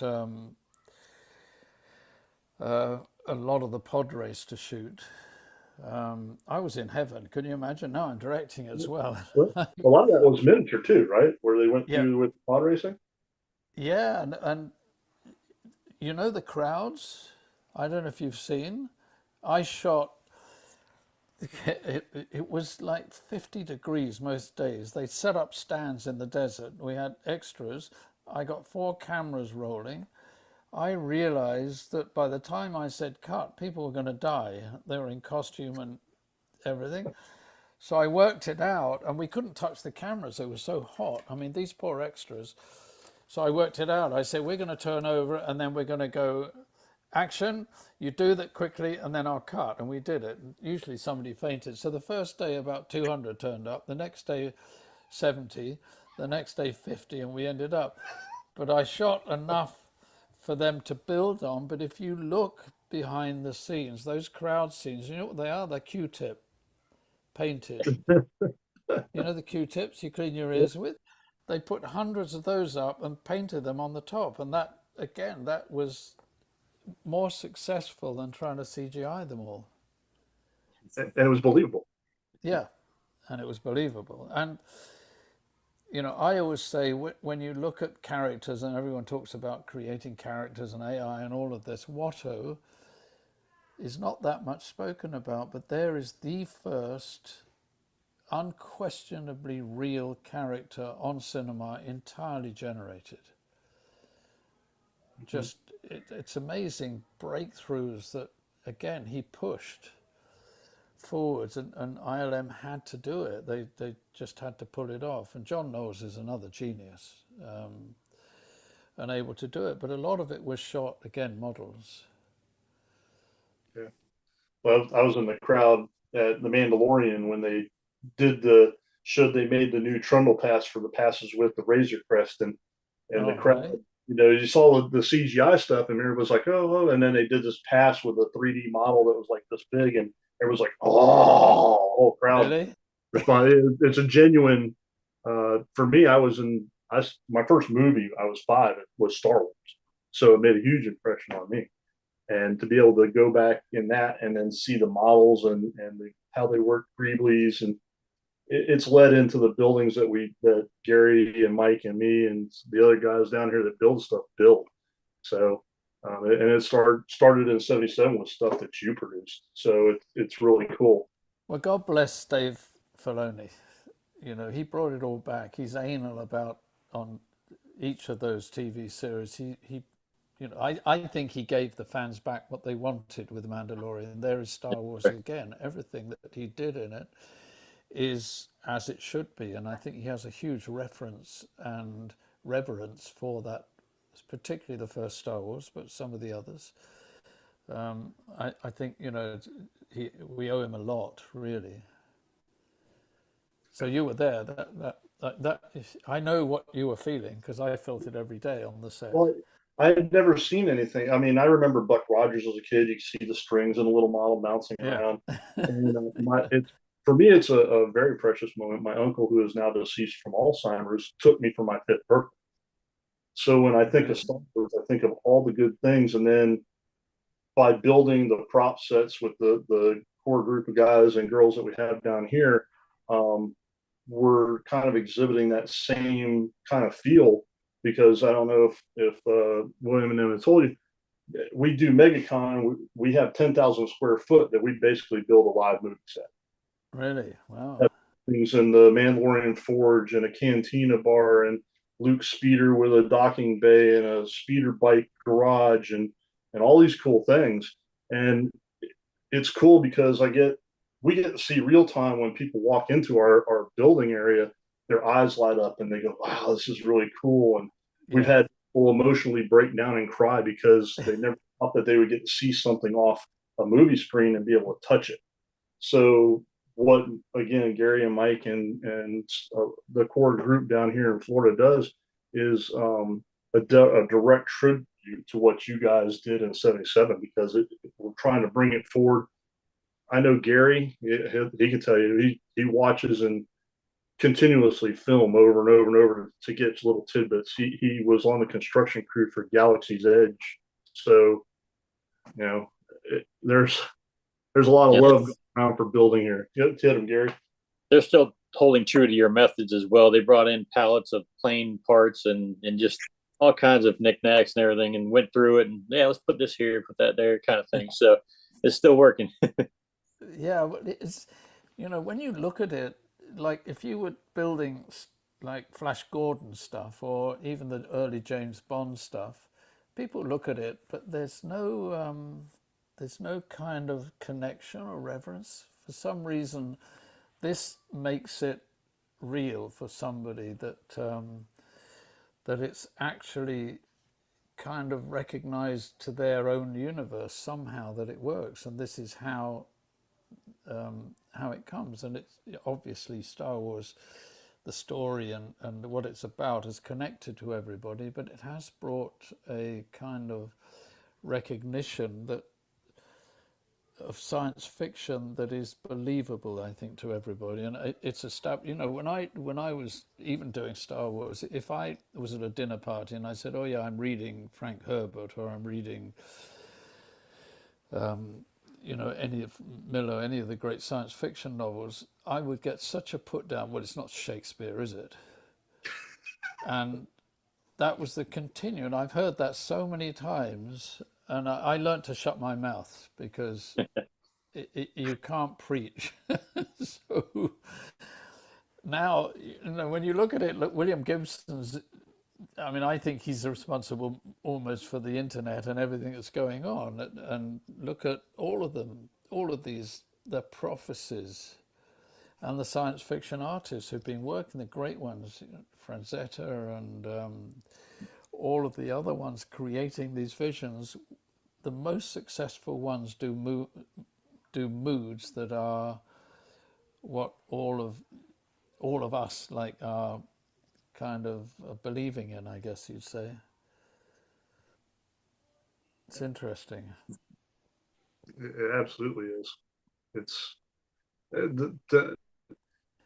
do you ever get a chance to go out on the circuit, some conventions, and meet some of your fans that are loving what you've done? I was at Comic-Con once very early on. Then I was in Atlanta. I've done about 5 here. I haven't done it before, but I got invited here to do some here in Toronto, Hamilton, and the North. And I never left my booth. I was signing books all day and things and talking to people. And it's talking to the fans and everything. And I think, you know, I'm happy to do it now. So I'm hoping at some point I'll get invited to go again. because it's a world I love, and I have a lot of stories to tell. Well, you've got a lot of people with a lot of connections, with a lot of conventions in this thing. So, right, okay. I know a lot of us would love to have you out and meet you in person. And Anytime. it's a wonderful opportunity. Anytime. You know, and as I said, there is a deep appreciation. When I was doing Galaxy, I was interviewed here by Angie Seth, is one of the top anchors for Globe Television. She was talking to me about when she thought back, she said, I just remember now, because she'd just taken her son, who's 11, to see the new Star Wars. And she said, I flash back to that time when I was 11 and my father took me, and she said it opened a connection between us. And this is what I get from meeting so many fans at any of these conventions and talks. It's opened a connection between parents and children, and that's something that's not so easy nowadays. They're so obsessed on iPads and social media and stuff that anything that can build, you know, everybody has to grow and find themselves in this world, and it's becoming harder and harder for children now to do that. So I think anything that can be encouraged for that has to be encouraged. So, you know, I had the guys who make lightsabers here, THX Sabers, they're at these conventions, so they begged me to come and sign some pictures for them, and I've become friends to them, and then they gave my son a lightsaber, which he's still playing now with a friend outside. But then he said, would you do something for me? And he brought his lightsaber. They've copied my one as a working lightsaber. And he said, I missed out. I know you signed. Would you sign it? And they were filming it. He was in tears, literally. As I was doing it, it meant so much to him in his life of what was going on. So I take all this very seriously, and I take the fandom very seriously, and I think it should be encouraged because it's growing. This is not going away. It's getting bigger and bigger now. It's growing wider. So anything that can show that it didn't all come from big Hollywood blockbusters, it came from a group of model makers and cinema kind of revolutionaries scrabbling about in the dirt with super glue. No, and you know, this is just a fascinating look at this because, you know, it's really about a community. You know, this has built a community, a fandom, something bigger. And, you know, coming back to, you know, why we're here, and I got to wrap it up. And Roger, I just want to first of all say thank you for all and everything coming here. So you're from Canada on Eastern time zone. I know you had to rearrange your schedule to join us today, and it is so appreciated. And on behalf of all the costuming clubs and our panelists here, you know, it's been an honor and a pleasure to talk to you. And also having you here to help support Starlight, which is our big, you know, that's our big campaign to help Starlight Children's Foundation, which is doing amazing work in hospitals all across the world. Yeah. So thank you so much. And I appreciate everybody. And we're going to wrap up here. And I think we're moving on to our next segment, sir. Thanks again. Nice to meet you all. And thanks, Roger. Thank you. Honor. One day when I get back there, I'll come. Definitely. Yes, please. We'll look at you. Okay. Love to have you. And San Diego and Kansas City. Take care. Bye. Bye. Bye.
This is Wrecker, Hunter, Echo, Tech, and Crosshair.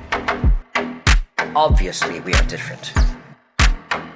We're all you're getting. Ha! We're all you need! They call themselves the Bad Batch.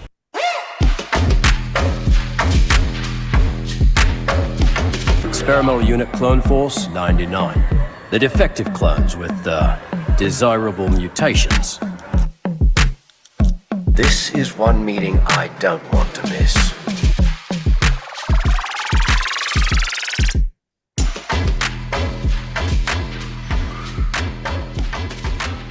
Hello, everybody, and welcome to a special edition of the Dad Batch podcast. Today's episode is Galaxy of Hope, an event in support of Starlight Children's Foundation. My name is Stevie Kicks, and I am your host in the pilot seat today. And you know I can't do it alone. With us, as always, the other Dad Batchers, your space daddies. First up, he's our Chrome and Go expert, but he's your hunter. It's CX42685, John Rodriguez. How are you, buddy? I'm good. Nice little stumble, but you recovered, so we're good. Everything's good. Happy to be here. Awesome, man. He's the commanding officer of the Southern California Garrison. It's BH12530, Ramy Shanaday. How are you, sir? Hello. Happy Saturday. Good to be here. That is a fine shirt you've got on. Yeah, my good friend had these made. They're really nice. Super limited edition, right? Yeah. Yep. You know him as Tech.Bad Batch, but I know him as the Sour Patch Kid. It's CX20209, Joe Lara. How are you, man? Dude, I do love me some Sour Patch, and I'm starting to see them at more troops now. People are taking tons of photos, and these things are showing up everywhere. It's a thing now. You're like the official sponsor. It's unbelievable that they don't sponsor you yet. It's all good.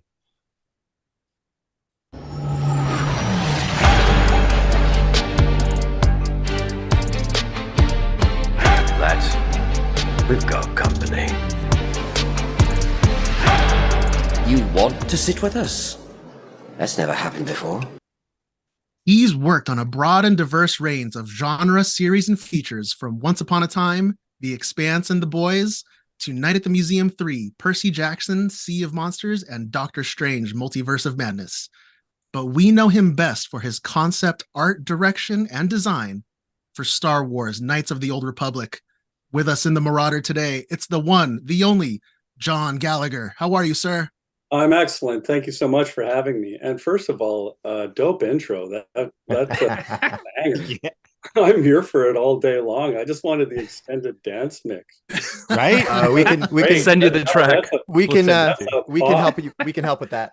I'm here all day. I was just like, God, that's snap. We're just here to listen to music. Yeah. It bops. Anyhow, yeah, I'm doing great. Thanks so much for having me. I'm apparently in the middle of riding a wave of beautiful and grateful, well, my gratitude anyway, a wave of nostalgia for Knights of the Old Republic in its 20th year. And it's been remarkable. Little did I know. Get ready, because like nostalgia has been so hot these last, I don't know, like 5 years. Nostalgia has just been an industry unto itself. And now that KOTOR, is it okay if I call it KOTOR? Oh, please do, yeah. So now that KOTOR is hitting that 20, that's the sweet spot, because for like the next 10 years, it's just going to be like in your face. It's going to be coming back. You're going to see like all the cosplayers are going to be all over it. And I'll tell you, John, I'm a day one KOTOR player. I got it back in the day on my laptop, my PC. Who knows what it was running back then? And just personally, I'd like to say thank you for your involvement in that, and what it's shaped into since. So I appreciate that, and I know a lot of other people do. So thank you. Well, I get that sentiment. We didn't have with KOTOR, and I think there's an advantage certainly in the nostalgia tunnel. If we have one obstacle that we didn't have to overcome, was that there was really no universal disdain for what we did.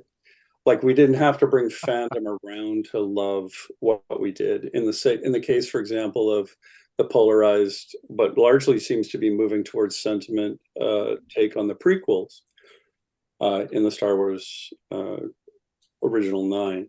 So I think there's an advantage here, because nostalgia, pure nostalgia, undiluted nostalgia, doesn't have responsibility. But I feel like we were responsible as custodians of the property, that we don't have to surmount fan hatred, which I'm sure you've probably noticed, Star Wars can be particularly vitriolic.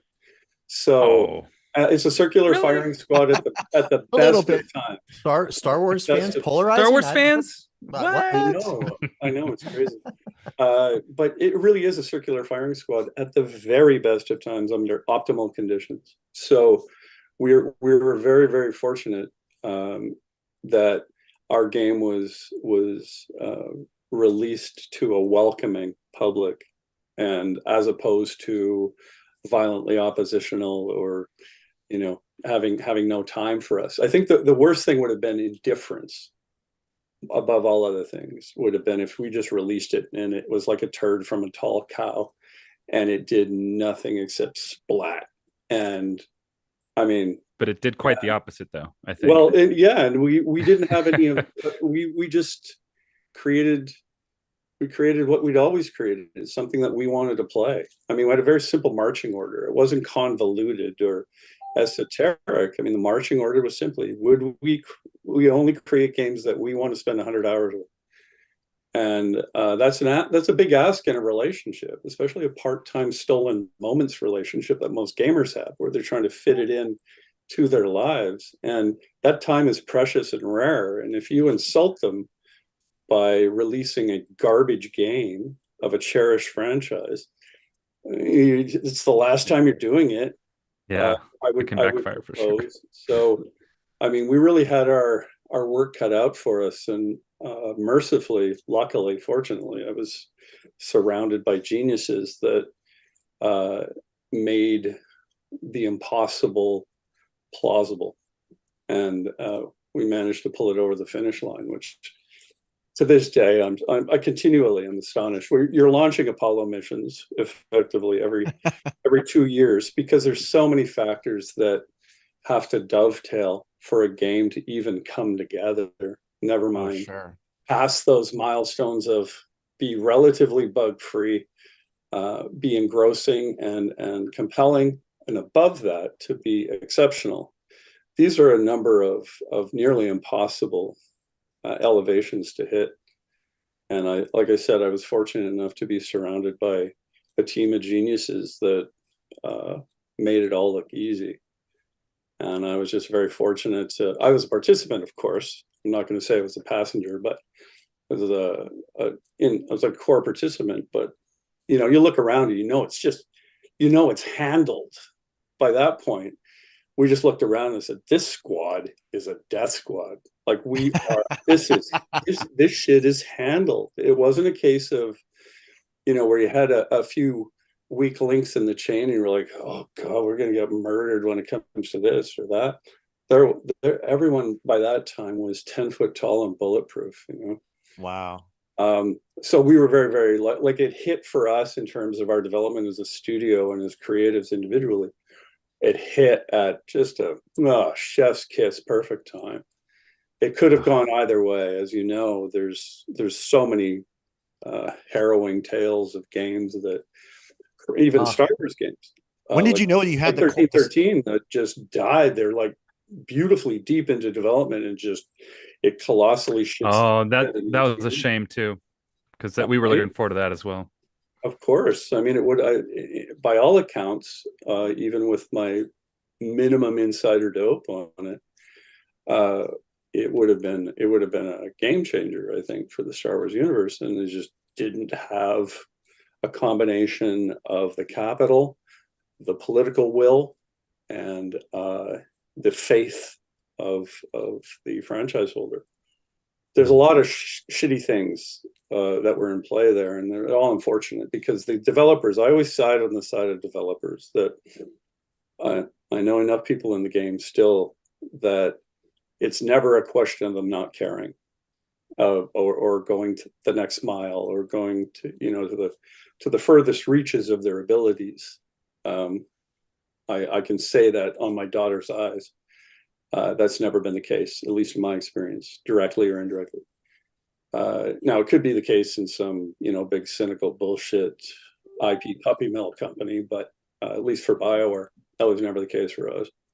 It was like a mission, and the mission was to deliver the definitive. Hopefully, for some people, it seemed to do that.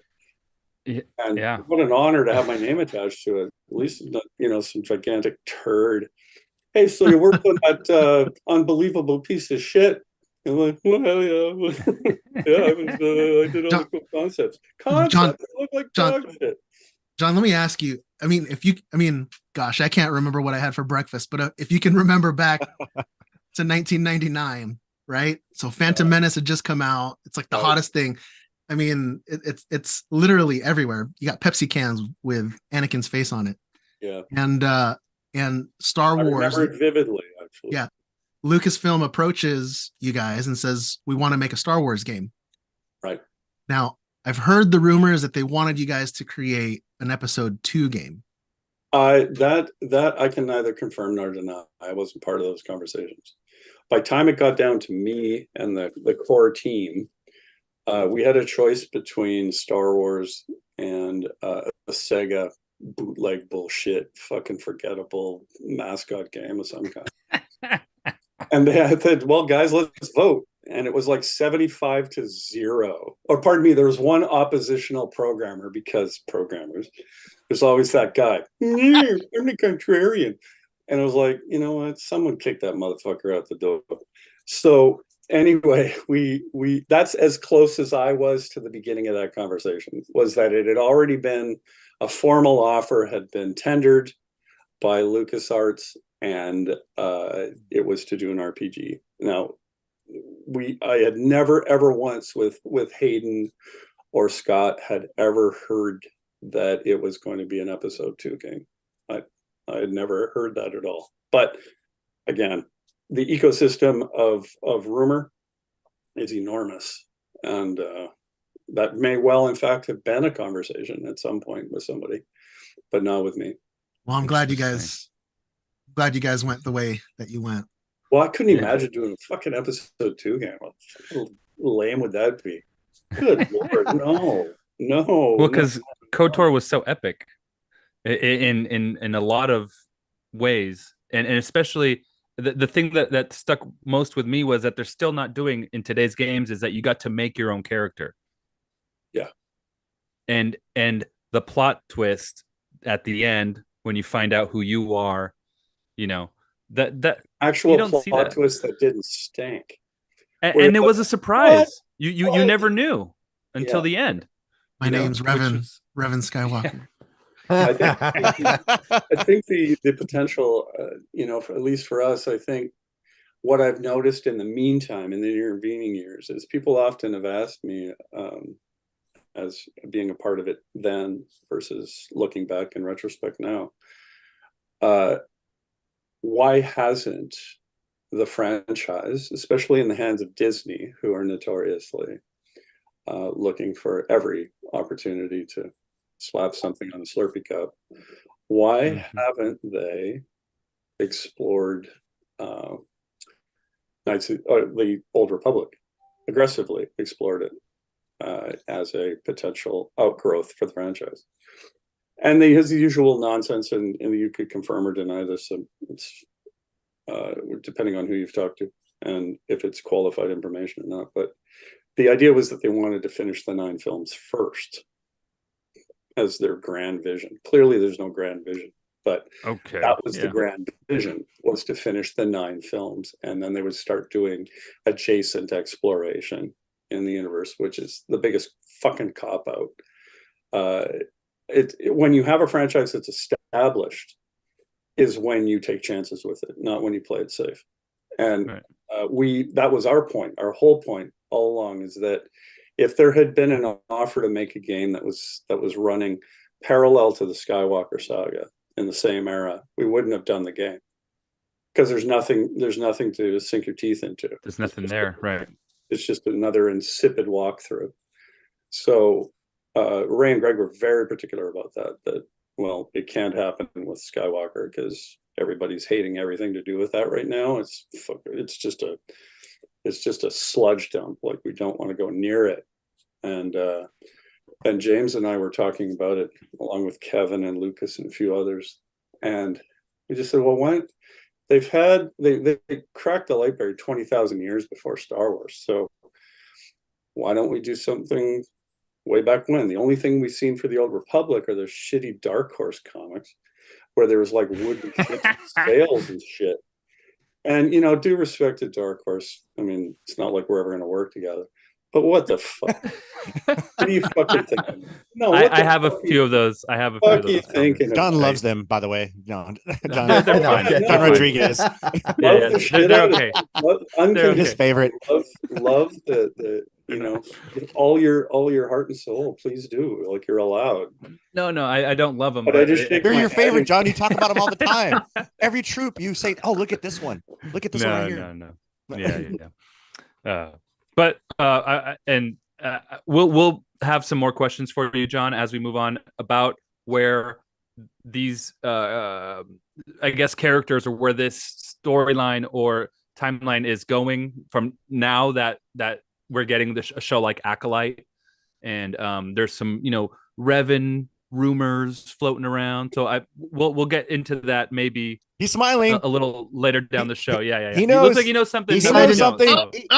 We'll get there. We'll get there in a minute. But he signed an NDA. He can't talk about that. Listen, Steven, did you want to? By the way, I have not signed an NDA. Exclusive. That's a running. Exclusive. Yeah, that NDA thing. It's all work for hire. So it was fire and forget for me. I am not a cherished citizen in the Star Wars universe, according to Lucasfilm. Well, to us, you are. are. Ask me, well, are they gonna hire you to work in the movies? It's like, bitch, it doesn't work like that. Like, not even close does it work like that. They don't. Right. They're not going to take me on like a victory tour. You know, like, they're like, one more time around the, you know, around the yard. That's awesome.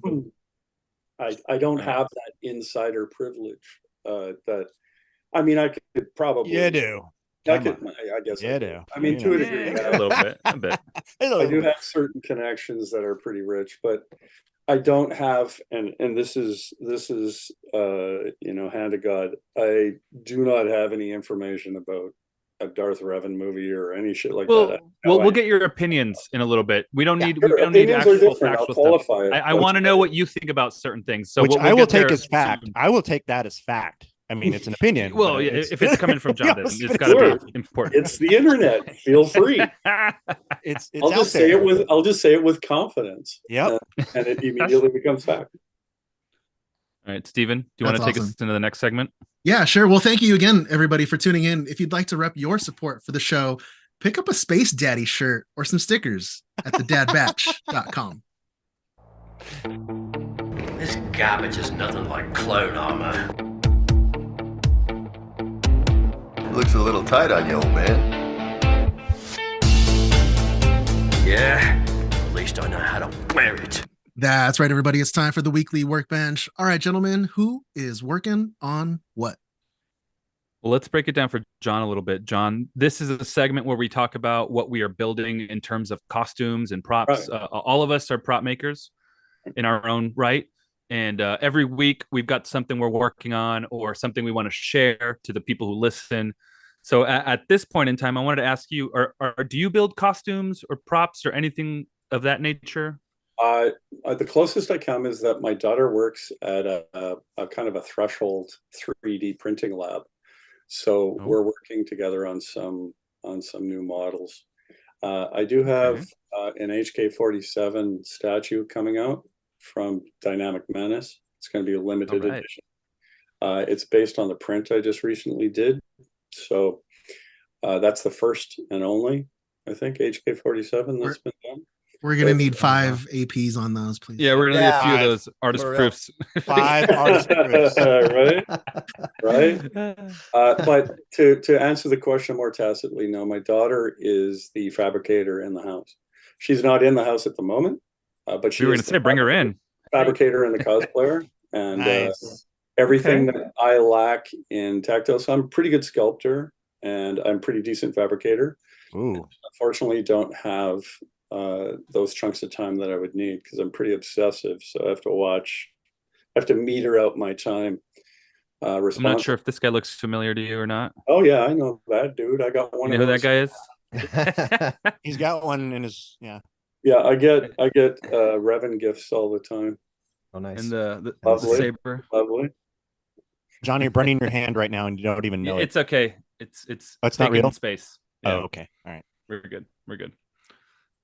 But yeah, okay, right on. So your daughter is the costumer and the builder. My daughter is the fabricator, and she's exceptional. She works in makeup effects in the film industry, and she just absolutely slays it because she's That's awesome. meticulous Right and on. fussy and likes like deep fan cuts on everything. So if there's supposed to be a little bolt out of place that someone mentioned on She the makes message sure. board 10 years ago, that's now part of the canon conversation, she will make sure that that attention is brought to her final work. In fact, because of her incredible ADHD brain, often things that I miss in my work, in a superficial way, not like in the global sense, of course, but very much in minutia. She'll be like, maybe it could be like. And John, I wanted to ask you this. This isn't a costume question, but I wanted to ask you how you feel about seeing the HK style assassin droids in Ahsoka now. Yeah. I mean, Are those 87s? Are those? It is a different They number. haven't. Yeah, they've been calling them HK assassin droids. So I don't know if they're designating a number or not. They might have, and I might have missed it. But I wanted to hear how you feel about seeing something like I guess like your legacy or parts of you in ideas, the right? Star Wars Coming canon. forward. Yeah. Well, I mean, the Star Wars has always been a first come first served dog's breakfast anyway. It's just an orgy of ideas. I think it's kind of fucking cool, to be honest. I mean, just in and of itself. Because even if I saw Darth Revan on screen, I'd be like, that's awesome. I wouldn't think that's awesome. I designed that guy. I would think that later.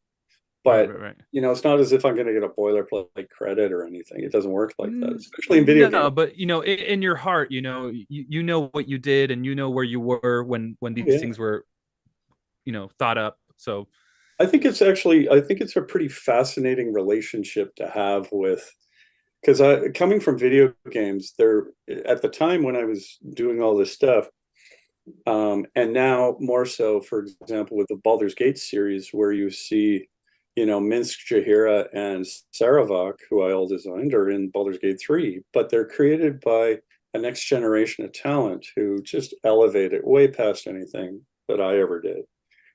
And it's a bit like when Johnny Cash sang "Hurt." That was no longer Trent Reznor's song, even though Trent Reznor in Nine Inch Nails, amazing band. Right. Even Trent looked at it and went, "Wow, that's not my song anymore." It's his song. So I feel the same way with a character like Revan or a character like HK-47, which while I was there at the origin, I feel like they're their own grown-ups. And when I see a costume, like when I see a Darth Revan costume, it never fails to thrill me, in that deep cut nerd way. Because that's what you dreamt of, right? Like when you're a kid and you're just doodling away, drawing, you're like, yeah, I can totally see this, this dude wearing this costume. He'd have boots and he had a jacket, whatever the character is. And then when you see it fully realized by gifted craftspeople and cosplayers, it transcends the idea of what we normally do, which is we're kind of locked at our tables and we draw our pictures and they go off in the world and they're animated and they're textured and they're models. This gives it a whole different experiential pocket in which to enjoy the work in a way that I never would have thought of. I would never have thought, hey man, like but that being said, when I've worked on shows and I design a character and the actor walks in and goes, "What do you think?" You go, "Oh, that's cool." But I tell you what, though, I didn't give a fuck about that character 20 minutes ago. Like it wasn't. But now that it's in front of me in the flesh, it seems to mean a little more, I guess. It's different. It has the advantage, and this is the thing that's why this fucking franchise gets away with so much, is because it has the advantage of core memory for us. At least for me, it gets the exemption. Like it's allowed to cheat on me, even though it's breaking my heart. It gets a free. You still have love for it, yeah. I really do. I have way more love for Star Wars than I do any sort of contempt. It's also not mine; it's the world's. So, right. Yeah, good point. I guess my lens is I love seeing that under any condition, because wow, I feel like, maybe I got a little doodle in the corner of this massive universe. I can sign down there with other people who've worked on Star Wars, I guess. Absolutely. I'm being informed, speaking of geek deep cuts, I'm being informed by our research team here that Ahsoka fights the HK-97 droid, which is the red one with the cape. Gotcha. And then the other ones were the HK-87s. So Ooh, 97 was right new. off the top of my head. Off the top of my head. Look at that. Incredible visual memory. It's your thumb. It's your thumbprint. Stable genius, right here. It's your DNA. Yeah, it's awesome. Yeah. Well, it's either that or it's the space that has that information would otherwise, have the cure for cancer were I a doctor. But here I am. I draw pictures and I know the difference between the 97 and an 80. God help me. God help me. What am I going to do with it? Right on. Anyway, that's my kind of hot take on seeing all of this. It's extraordinary that anybody spends any time at all fabricating characters that I had a little bit of a hand in, and then when you see the work and it's so beautifully realized, you just, oh jeez, it's like feature. I have one more question for you, John. Yeah. So we don't know if Revan's ever going to make it to the big screen or not, or into a show, or because Acolyte has been very vague about what or who are the characters. But if you could have anyone play Revan with today's actors, is there anyone you would choose specifically, or okay, Keanu Reeves, 100%, 100%. Cool. That for this group here on the panel, that was the right answer. That was that's what we were looking for. We approve. We approve. Is there another answer? No. We wanted you to say what you wanted to, but we already had an answer in mind. So, John, we were going to kick him off if he didn't say it. So, I have the button on the hang up right now on the lead, eject button, but we're good. Did good. Yeah. We'll just cut the stream, right on, John.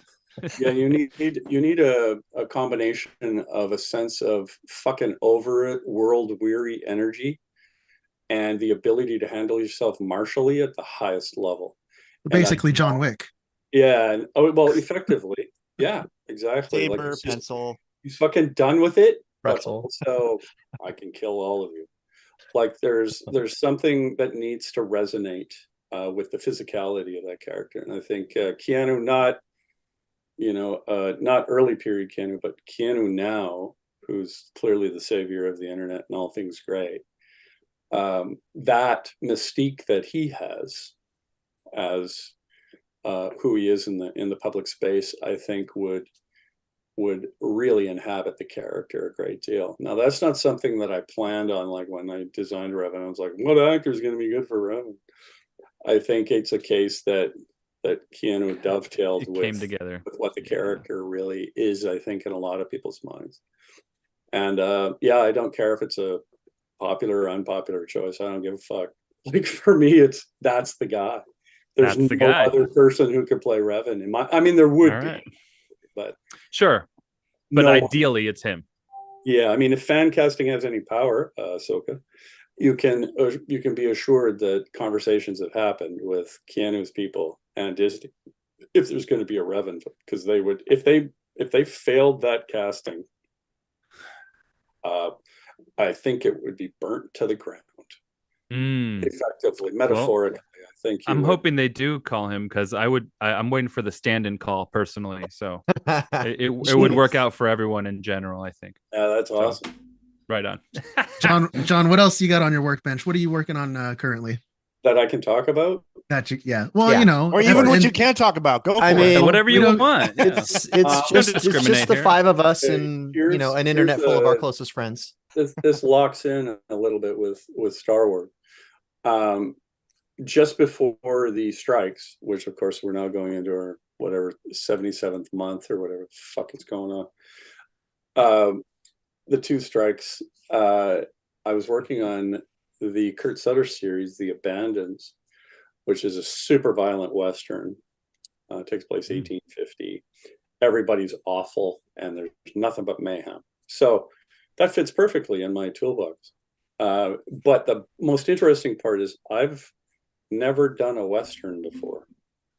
I've only ever done one related to that, and that's a project that I have parked with my two production partners. We're working with Roth Kirschenbaum Films, who did The Gray Man for Netflix. We're working with them to potentially do a horror Western series with Netflix. So, but of course, the strike put that on hold. That's all I can tell you. I can't tell you anything more. Tell you what the deal looks like. Can't tell you what the Interesting. It's just, that's it. That's all there is. That sounds fun though. John G's doing horror western, and also The Abandons was great kind of preamble or you know, side development, because a lot of the themes are similar. It's fucking horrifying. It's not revisionist Westernism. It's like how brutal it probably would have been versus, you know, the kind of Hollywoodized version, certainly in the early part of the last century version of what the West might have looked like. Ours is more revenant than it is, you know, Stagecoach 71. So I think for that, also a ton of commissions right now, because I'm just kind of idle a little bit. I'm learning Unreal Engine 5, which is its own Wow. monster. It's easy to use, by the way. It's intuitive. The only thing you really have to have is a really robust machine, because it does ask a lot of your machine. But other than that, I mean, if you have for me, for world building, it's extraordinary. So that, and I did this kind of cool thing, and I don't know if anybody follows me on social media. You don't need to. I don't take it personally, but I started doing retcons way back. Here's story time. Way back when I was in art school, 1986, 87. I wanted to be a comic book artist, like a lot of people who draw. Wanted to be a comic artist. And this is just before Image exploded and they all got rich, and we have to put up with them now forever. But back then, though, they were all still at Marvel and DC, or Marvel rather. And it was the black and white boom. So I was doing some black and white books for Eternity Publishing. I sent out a sample pack and they said, "Hey, you want to do some books?" And I was like, "Sure." I had no idea what I was doing. I had no business doing it. And I acknowledge this in myself. I was not ready. And I realized it's like parenthood, you know, you're never quite ready, but yeah, you got to dive in. With comics, I think the maturity line's a little clearer. However, you should have a more salient and solvent vision and an approach and a pipeline and a methodology, a way of storytelling. So what I did is I found a website that had all my old comics that I had done there. Like I did 9 or 10 issues, and they're all high-res scans, right? Like I mean, the work is just, you can look at how shitty it is. It's just higher res now. So what I did is rather than do, because this is a lot of artists, so you know, I'm going to clarify this for you. They live in abject fear of early work. They don't want it anywhere. You know, their website is only work they've done in the last 3 months. They don't want to see it. They don't want to sign it. They don't want to acknowledge it. You know, it's like having a bad, you know, like it was like the bad hookup at the bar. You know, she was the last one there. You don't want to share it with anybody. You don't want to ever tell anyone about it. Oh no. But you did it anyway.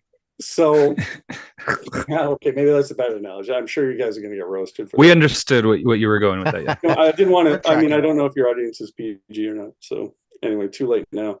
So, That ship sailed. but the long and short of it is that artists, many have like a bizarre and irrational, totally baseless fear of early work. So I fully embrace the early work aesthetic and said, you know what, we've all gotten better, right? So what I did is I started redrawing those comics as I would do it now. If I had I didn't change the script at all, didn't change any of the shitty dialogue or the terrible exposition. I just said, how would I do this comic now with the tools I have and the speed available and my storytelling abilities? What would it look like? How would it be different? Yeah, that's cool. And I encourage any creator at a certain place, if they feel like they've stalled out, or if they're, treading water and maybe not making the moves forward that they want to, and they don't see progress in their work.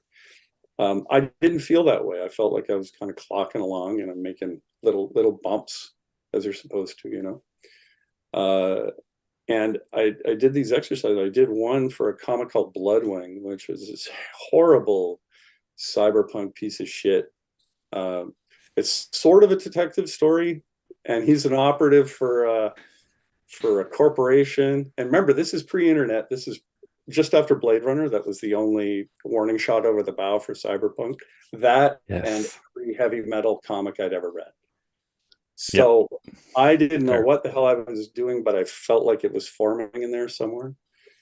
So I did this 28 pages of that, and that wasn't enough for me. Oh no, that wasn't enough for me.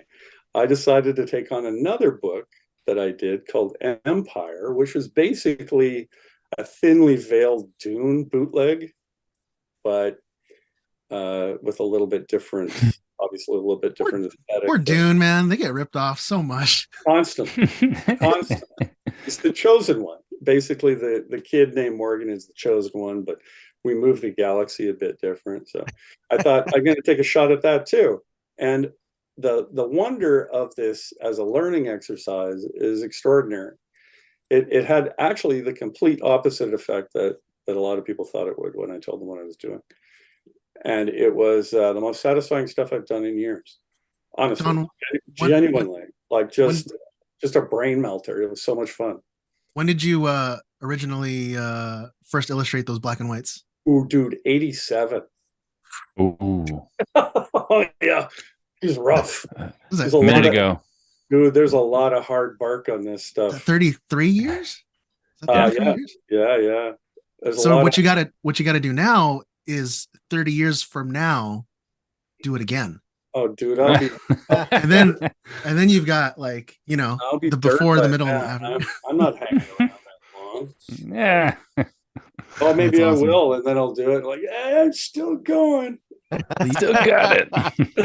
Still got it. That's Look awesome. at me. Back in my day. So I encourage any artist listening to consider doing something of a similar tact. Like, I think it reminds you of why you made the commitment in the first place. And it's also kind of a nice thank you letter to yourself. You get to sit with yourself. Like, the whole time I'm doing it, I thought of myself as 18, 19 sitting beside me and just saying, you know what? This is a terrible fucking decision, dude. What are you thinking about? You go, that's interesting, though. I was failing spectacularly in public. And I don't know if many artists coming up these days want to do that. But I had no choice. A glutton for punishment, apparently. And it was just a wonderful exercise. And in the same way, if you're a fabricator, looking back at some of your early work, you're probably like, oof. I'm having John Rodriguez do that right now. He painted a Commander Grief for me about 5 years ago. Yes. And it was like, I mean, I don't want to be at the time we were like, wow, this is pretty good. And then I saw it like a few weeks ago and I was like, oh my God, dude, let me repaint this. I'm gonna get rid of this helmet, burn it. I'm gonna do a whole new one. I'm already working on it now. And I'm already a million times better. Right. I'm so sorry about that, by the way, Stephen. I can't believe I gave you that thing. But that's an interesting thing because I was gonna say, John, for John Gallagher, you're it's not even just like talent and skill, it's also your disposition in life, like your experiences and everything. You're a different Progressions. person now. Yep. And Oh, so by you're unrecognizably so, I would propose. I mean, a lot of the core values are similar, like a lot of the life lessons that I learned that have sustainable value and meaning and purpose that I can share and bring, like as a father, that I can, instill upon my daughter. She can choose to, go forward with that, with her own version of it, or what she feels like. I'll take chapter and verse from the old man. I mean, a lot of the life lessons for her from me were fuck around and find out. In terms of creation, in terms of in a good way. Yeah, in a good way. that too. For Yeah, it. yeah, that too. Yeah, I'm going to qualify that. I'm not a monster. I mean, right. I'm a son of a bitch, but I'm not a monster. So, but in terms of how I approached parenting was very much like the world is this bizarre trial and error, cause and effects, substrate reality we all find ourselves stranded in. How about you figure out what works best for you, and I'll provide you guidance and hope and support and love all of my days. And it's the same with her work, because she just did this. And then she just fucking hit the stratosphere a couple of years. That's awesome. Yeah, that's like awesome. It's shocking, because for me it was comic books that were my gateway drug, right? For her it was anime, and she hadn't really engaged with content up until anime really clicked for her, because a lot of ADHD kids respond exceptionally well to the anime aesthetic and the energy of it. And so her motivation was to emulate and elevate from anime, and it just absolutely transformed her work. It went from very solid early 20s person's work, like very on the verge of really good professional work. Her sculpting was impeccable, her painting is impeccable, but she wanted to be a good sketch artist. And then, because she's demonic in her discipline, just did it. Just sat the hell down, did the work, and as a result of that, is blossomed. It's extraordinary to watch. It's really quite something. And so, yeah, I think sitting with yourself too gives you the opportunity to be kind, because artists are brutal with each other. Oh, for sure. And especially themselves. On yourself. On yourself, right? Like you were saying, you cringed at your thing that you did like 5 years ago. Can you imagine the shit you did 35 years ago? Good Lord. Oh, it was literal poop, probably, because I was a He was baby, in kindergarten. He was in Okay, kindergarten. so you're macaroni art for Brent. I'm clearly I'm 38, but yeah.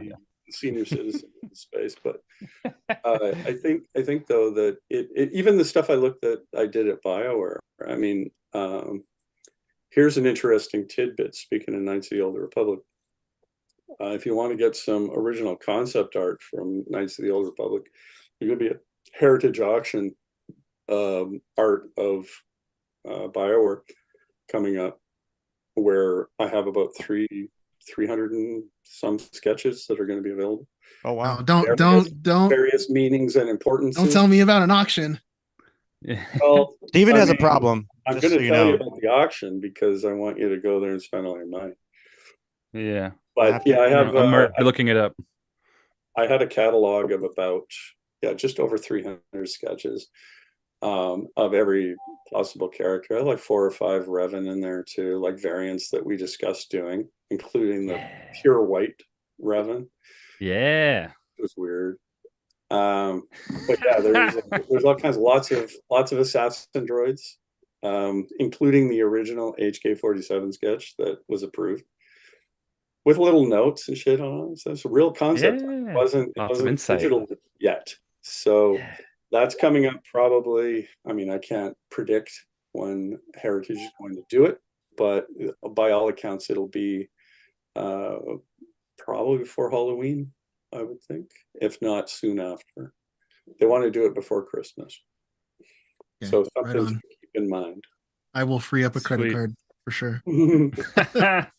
Please do. There's Right lots on. to choose from. There's ships, there's weapons, there's characters, there's environments, there's all kinds of stuff. Cool. All right. Hey Joe. What's up, Steven? Nope. For your information, the stinger of a Yalvik queen is a delicacy on some planets. So we should probably do this is like a time where we ask questions, John. And so I don't know how good you are, just coming up with answers. And I'm actually taking a page from a really good friend of ours, Mike Forrester, who has another amazing podcast, Armor Party. At the very end, when they have guests, they just start firing questions. Sure. So I can't guarantee that they'll be safe for work, and I can't guarantee what I guarantee they will be is hopefully entertaining. That's about all I can offer you. We figured both of those out already, John. We're good.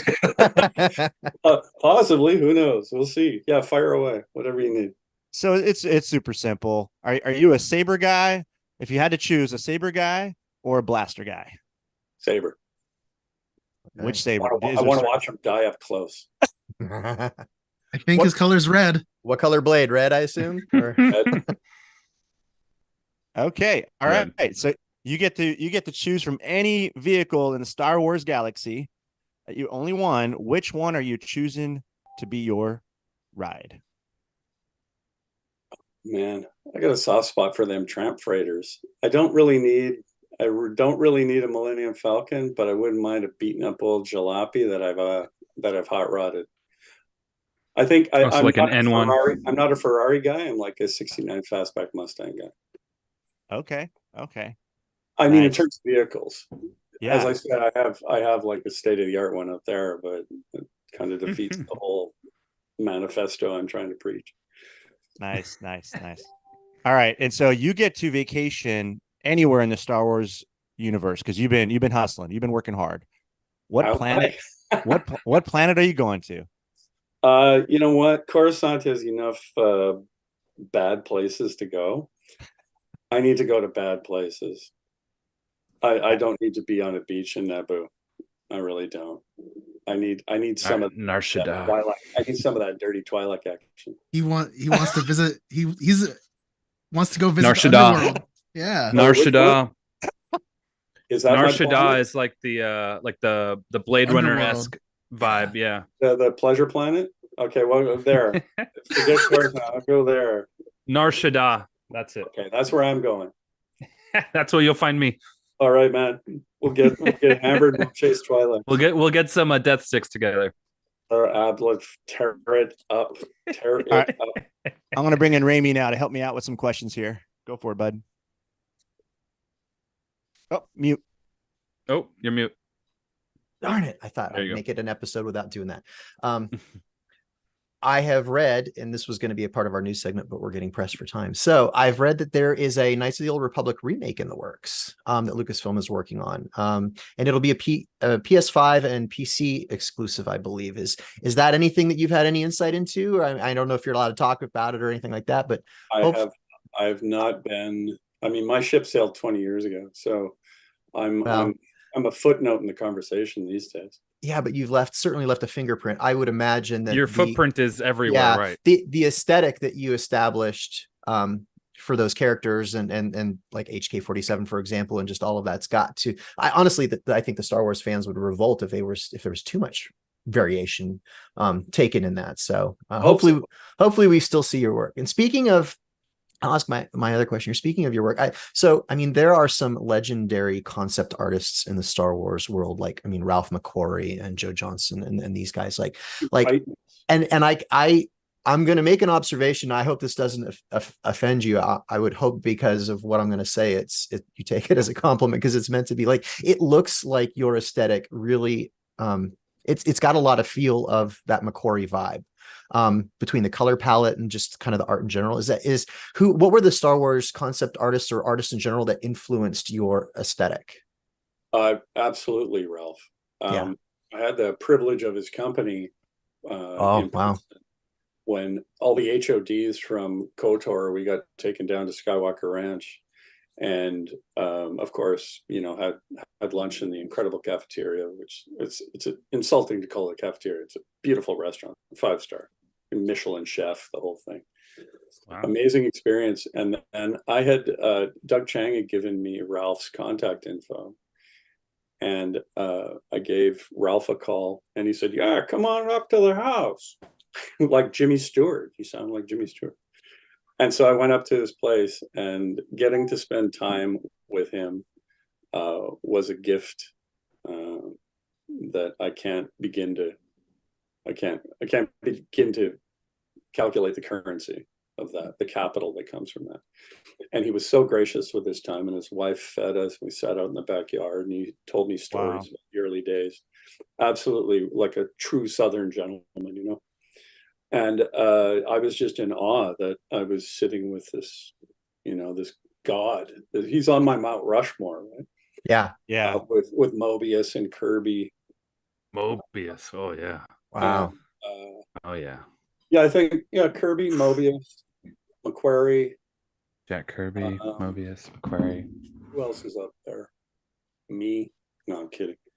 Hey, there's my Mount Rushmore. He's very much in the pantheon, and all I wanted to do, without imitating, was to emulate the simplicity and the elegance, and he had joy in his design too. There was a lot of fun moments in everything he did. He told vignettes and images and so on. A lot of arc welding for some reason. So that comes from his time at Lockheed, but or Boeing rather. So I would absolutely want to emulate that. I think in fairness to Ralph's legacy, which is substantial, and it strikes even closer to the heart when I bought his collection, his Amazon only collection, the 2 prestige volumes. Yeah. Amazing. Unbelievable. It's right. It's right under there. Unbelievable looking through that work. And he just knocked that shit out every day. But Joe, I would propose that Joe Johnston is the single most influential concept designer, even superseding Sid Mead. I think Joe Johnston's work has reached into video games in a way. He's Halo, basically, and Halo is a motherfucking game. His form language found itself into the popular space in a way that maybe Ralph's didn't.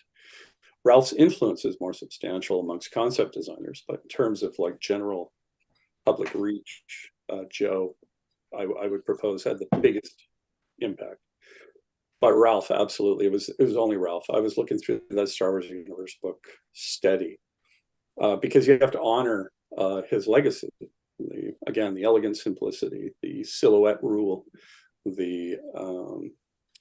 everything was patched up and knocked together. It was a found universe. You very much had to honor that, and I don't think Joe did in his work. Like his lines didn't indicate that, but Ralph very much did, because he came from aviation, so he had a different look, like boots on the ground look for the work. Yeah. And I like that analog energy a lot. I think video games can alienate you sometimes with clinical form language, which is one of the reasons I thought that Mass Effect started getting on my nerves when I was working on it.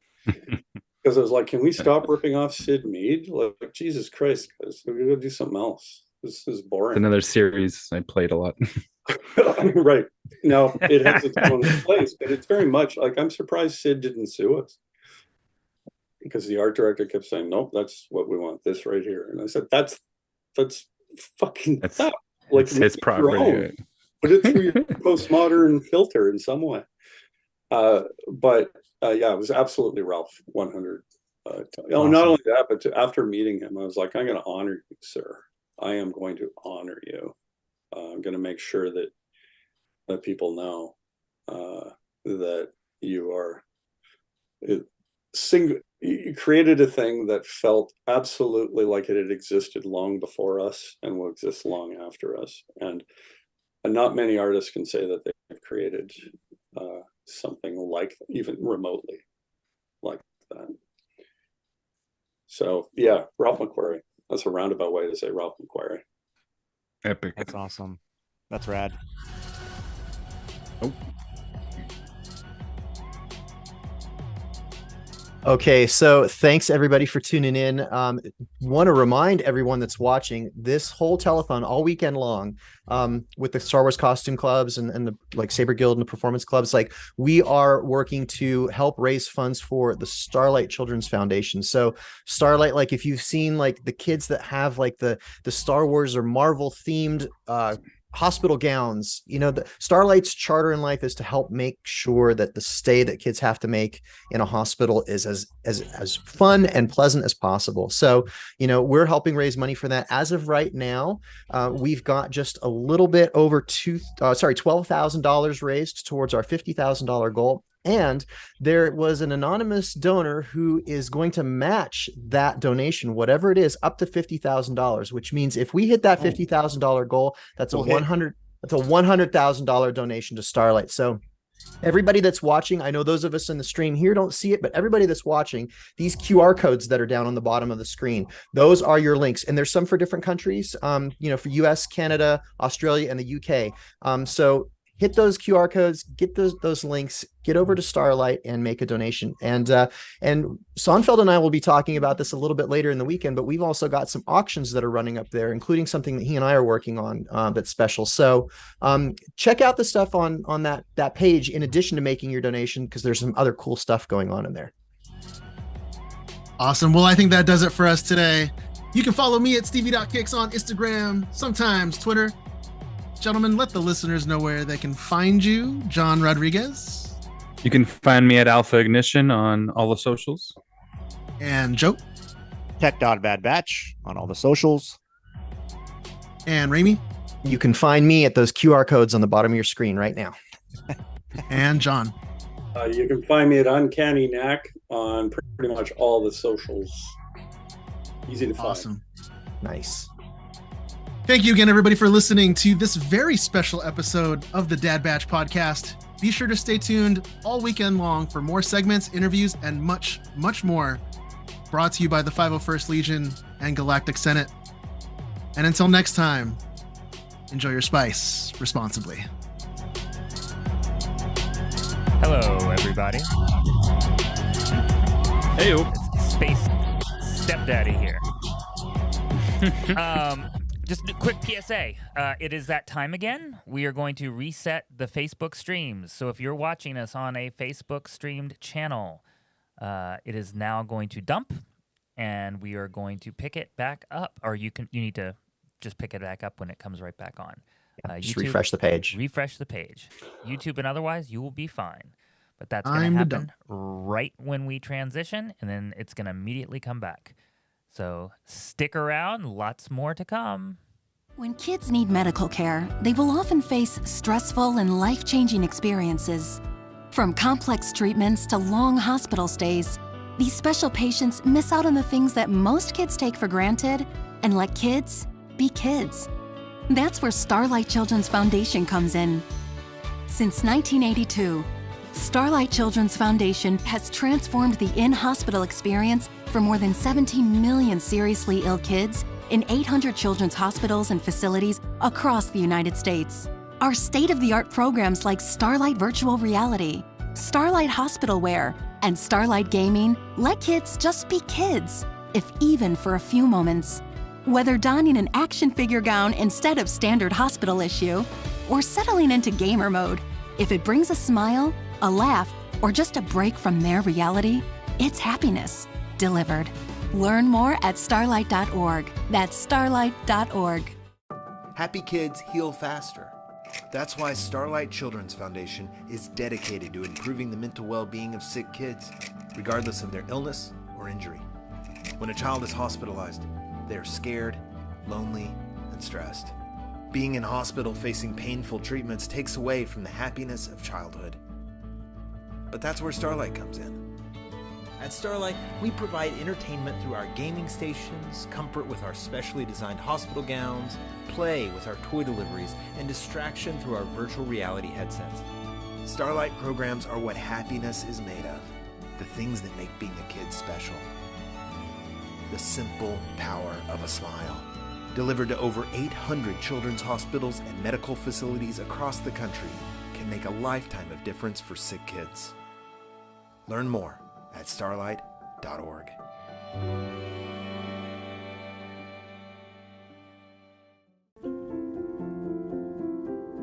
My dearest Finn. Dear Kyrell, Demi, I'm writing this to you to read one day. it feels like forever ago that our lives were changed when you were diagnosed with cancer. I know this has allowed you to see how hard life can be, but always realize it's full of opportunities to make someone's day better. During the most vulnerable days of your life, strangers and communities came together to support you on your journey. There's been so much kindness surrounding you. The surgeon who cared for your heart as if it were his own. Starlight who made you smile even on your toughest days. Never forget those who loved you so well, and know that you have the responsibility to give back. Never doubt that you can make a difference in this world. I love you, sweet boy. Love, Mom. Love, Dad.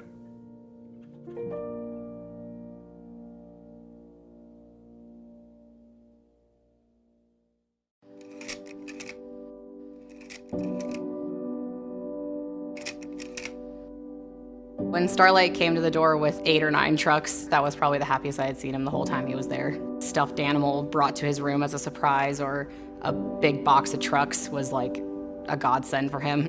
Starlight's given us hope. He now can help other kids and show other families that this doesn't have to be the worst thing that's happening, that things can get better.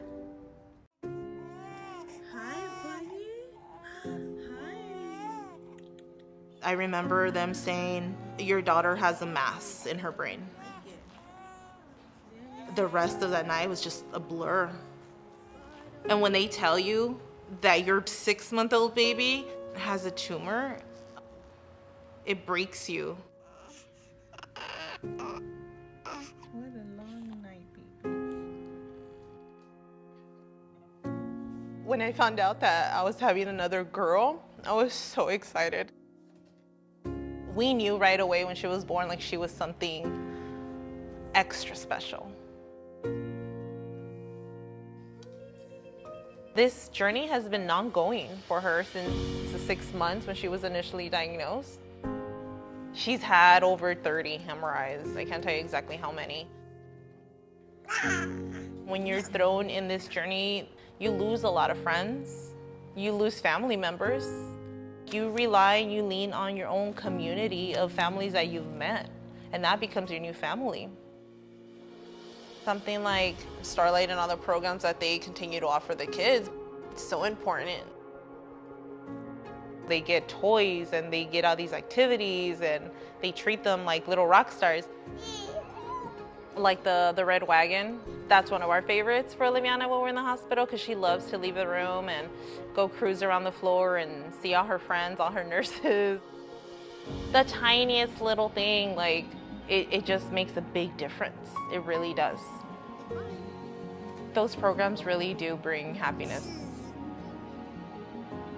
She just turned 6 about 2 weeks ago. She wasn't even meant to make it to her first birthday. We're gonna celebrate every single birthday because she's a miracle, you know? She's a true miracle.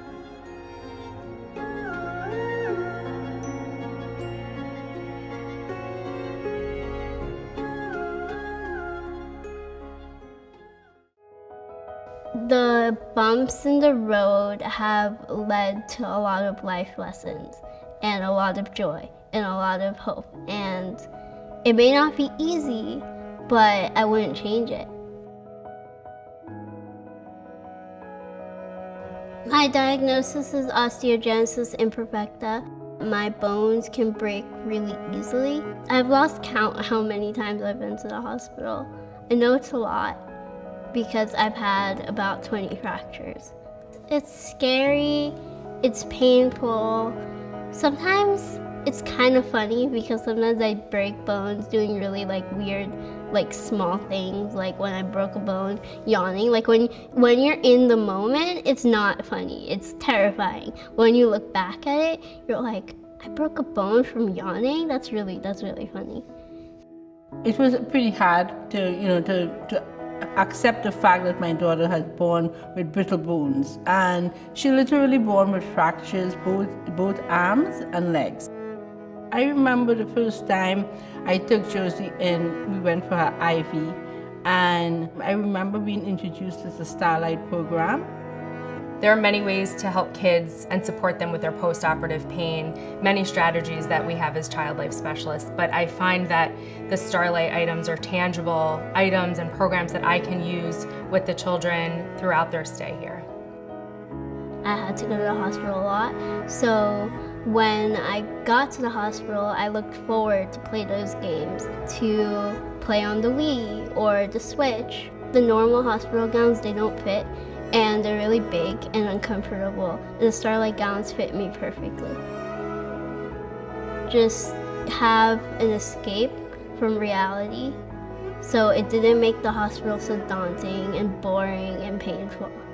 Starlight programs were really beneficial when I was younger because I'm able to not focus on being a child in the hospital, but I was able to have fun and be engaged in something that wasn't like needles and surgery and casts and doctors. I think it's really helpful for kids to be able to focus on happy things in a not happy situation.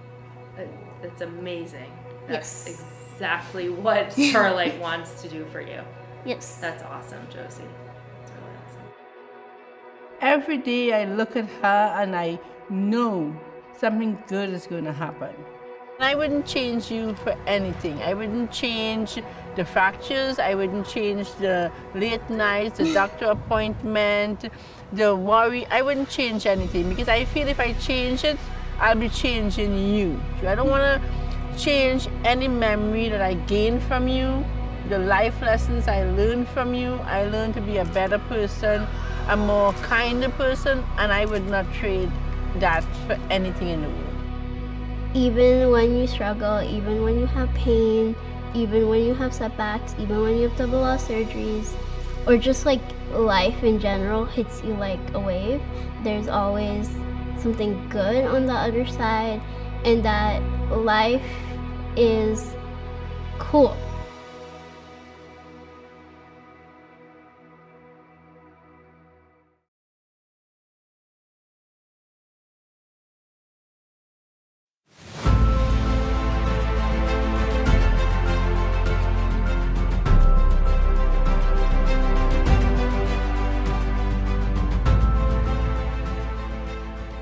It's great to see the kids, and it brings like a light to their day. And I mean, I know the term is used a lot, but it's really great to bring smiles to them. And it just is a really great way to give back for all of us.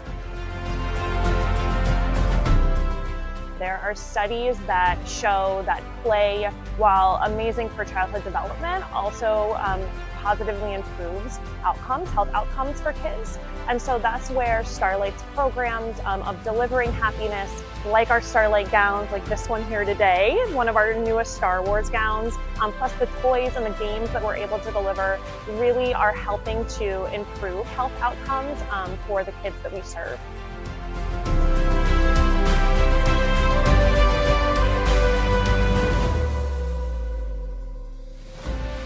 There's so many benefits for our patients and families coming to events like Star Wars Day. It's all about quality of life for our patients as a pediatric palliative care center. So coming to events like this where the patients, their siblings, their parents can all participate in activities together in a medically friendly environment where children with diseases, injuries, and illnesses can meet other kids like them, and siblings can meet other siblings like them and just have fun is such a value for families to feel less alone.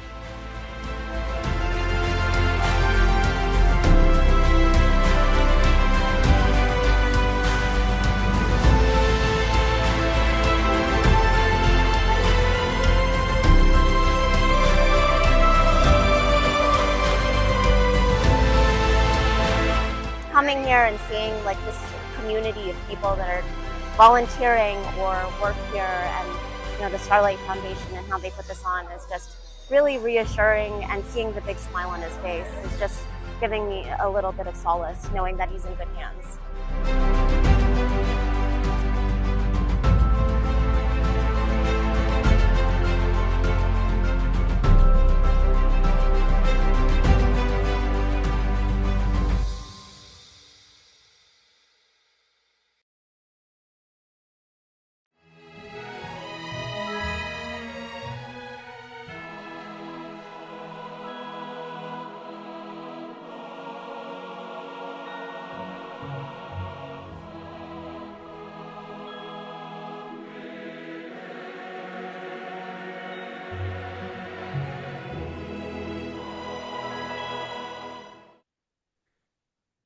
everyone.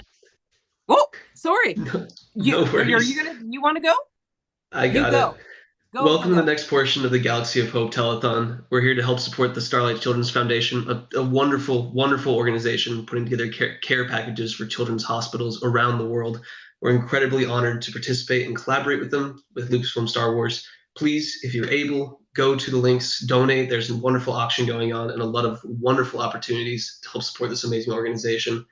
For the next chunk of time, we're going to have a wonderful conversation about clones. Everyone loves clones. Clones are everywhere. Currently, we have the Ahsoka show. Bad Batches wrapped up earlier this year. It's all the clone fever in the world, and multiples of the people on this panel do have clone kids. But first, let's go through and introduce each other. I know my name is Josh. It's wonderful to be here. If you just want to go around and introduce yourself, your TKID, and what brought you to the 501st Legion. Well, I will start then. My name is Teresa. I am TK 41307. You can find me as Soul Art. I currently spend some time being public relations officer for my garrison, which is the Badlands Garrison up here in sort of central Western Canada, as well as I am with all the other Star Wars clubs, a member, except for the Mercs, which I am changing. That's in the works. It's going to be a thing. I would like to have equal representation across the board. And I currently serve as a global leader for the Dark Empire. And my TDE number is TDE 644. And I am thrilled to be here with you guys. I am thrilled to be here supporting Starlight, UK, Australia, USA, and of course, my home country of Canada. Hey, Michelle. Hi, my name is Michelle Petty. I am from Central Garrison /base DS 39150. My favorite 501st costume I have is dark gray, aka what we call baby shark because of the teeth, our point term for it. And I'm also baby shark in the Dark Empire as well. I'm Garrison PR officer in Central and the XO for the base and the DCO for the Rebel Legion Galactic Senate. And I've been here 2 years now, 3 years. I've been doing this for 3 years now. Printy. I'm Nicole. I'm from Central Garrison or Ilum Base in Minnesota. I've also been here for about 3 years. I've got my favorite costume is probably my Mandalorian Ahsoka costume that I was able to finish last year. Super cool having the show out right now because I'm just like, hey, more Ahsoka content. I'm base PR for Ilum Base as well as squad PR for my Wolfpack squad, and I'm also PR for the Galactic Senate with Michelle. All the things. All things. All the things. How about Evan? Hey, my name's Evan Thacker, CC 75674. I'm part of the Rebel Legion and 501st Legion with animated Captain Rex. Of course, that's my favorite costume. Love my clones. Josh was just giving me a hard time about speed building my latest clone. So depending on how far we get from the craziness that was that may end up being one of my favorites too. I've been in the 501st for a couple of years now. Currently serve as squad leader for our local squad and garrison event coordinator for our garrison in Arkansas. Chris? I'm Christopher. I'm AR 10991 as well as other acronyms in there. I've been with the Legion since June 2019, so been in it for a little bit. I was kind of getting ready to be involved in the Legion just because it was a chance to dress up as giant action figures. That always appealed to me. And then there's the charity aspect, which is amazing, and I loved reading all of what was involved with that. So it's been awesome.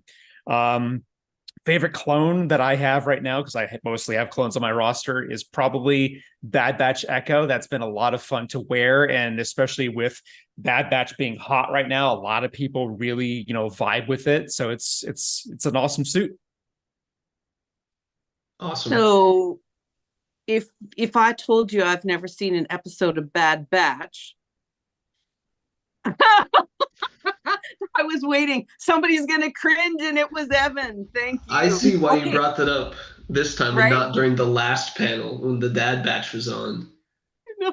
So, how would you sell me on watching the Bad Batch? Because I've never. How much free time do you have on a scale of 1 to 10? That's a good opening. Negative something, -10 in the free Well, time. then you don't need sleep.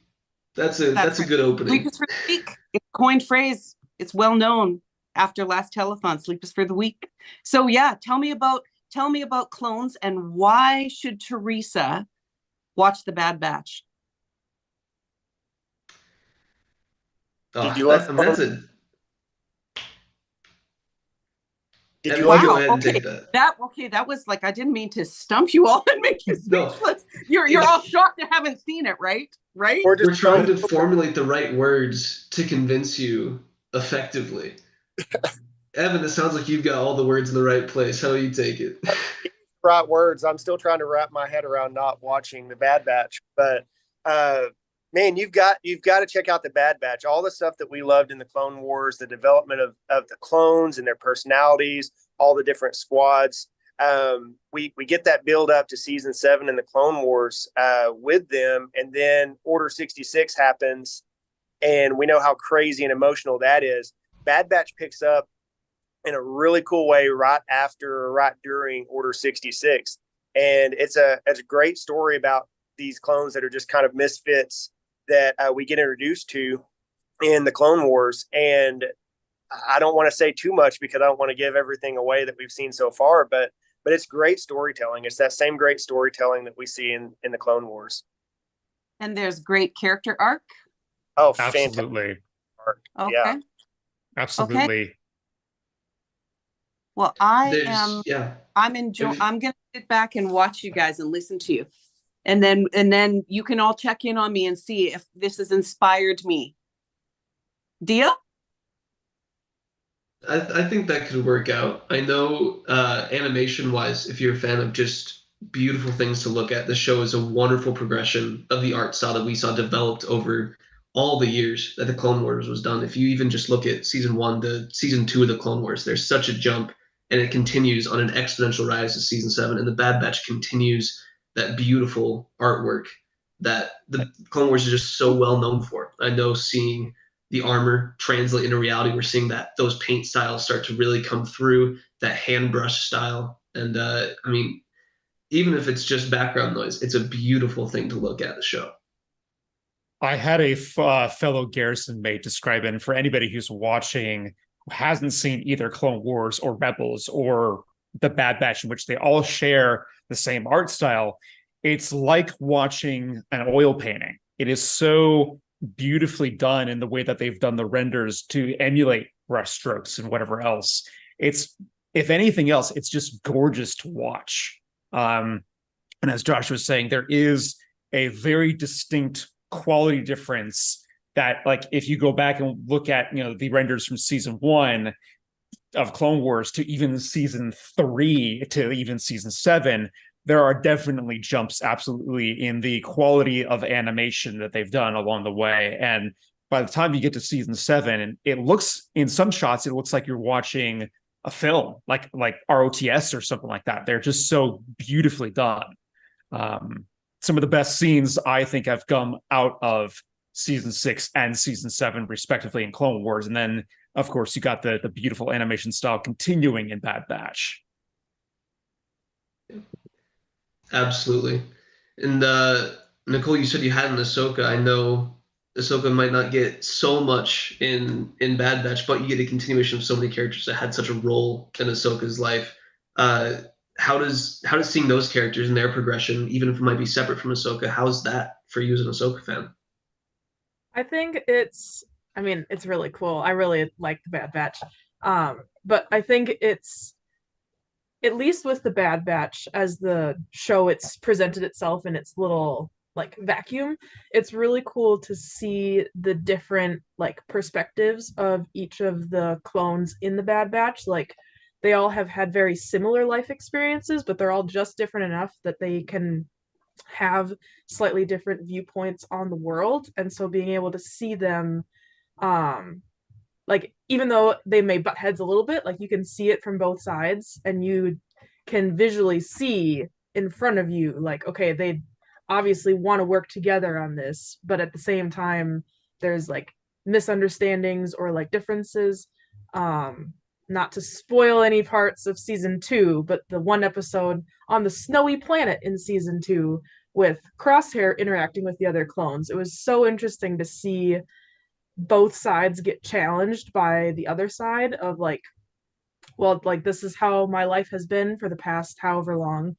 Well, this is how my life has been for the past however long. So it's so interesting to see how they're able to weave different worldviews into these characters that you would, from the surface, assume all just think the same because they're technically all the same person, but they do such a good job of showing, no, they're individual people with their own opinions and their own ways of doing things. So it's cool to see that, because like in the Clone Wars, most of the clones like acted the same for whatever reason. They decided to have each like battalion or each squad be very similar. It's so interesting in the Bad Batch that they're able to take it and be like, okay, but what if they're able to have these clashes of interest, or what if they do think the same but they have different end goals, or the same goal but different ways of doing it. So I mean, I prefer the Clone Wars because I like the Jedi, but at the same time, I'm always right there watching the Bad Batch because I'm like, well, I gotta know what happens next with these characters.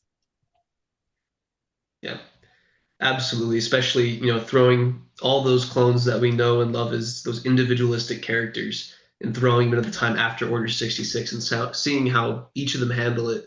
It's a wonderful story, and I think they're approaching it strongly. And I know, at least from my perspective, very excited for season 3 and to see where all that goes. But I think characters. Sorry, Evan.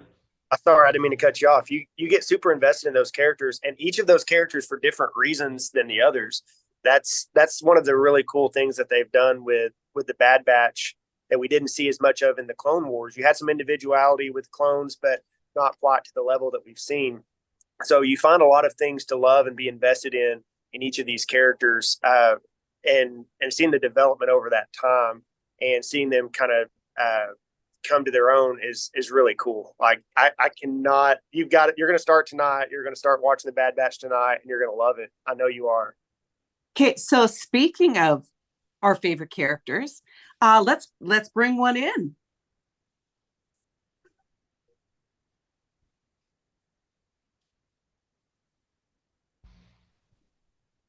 We have someone special joining us today. Hey there. Hey, Raphael. Hi. Hi. I'm so sorry. I'm a bit behind. I got stuck doing something else, but I'm thrilled to be here. Well, we are thrilled, and you couldn't have come in at a better time. We were just talking about amazing favorite characters, and shablam, here you are. That's great. That's great. That's great. Well, nice to see all your faces. It's wonderful to have you here. Yes.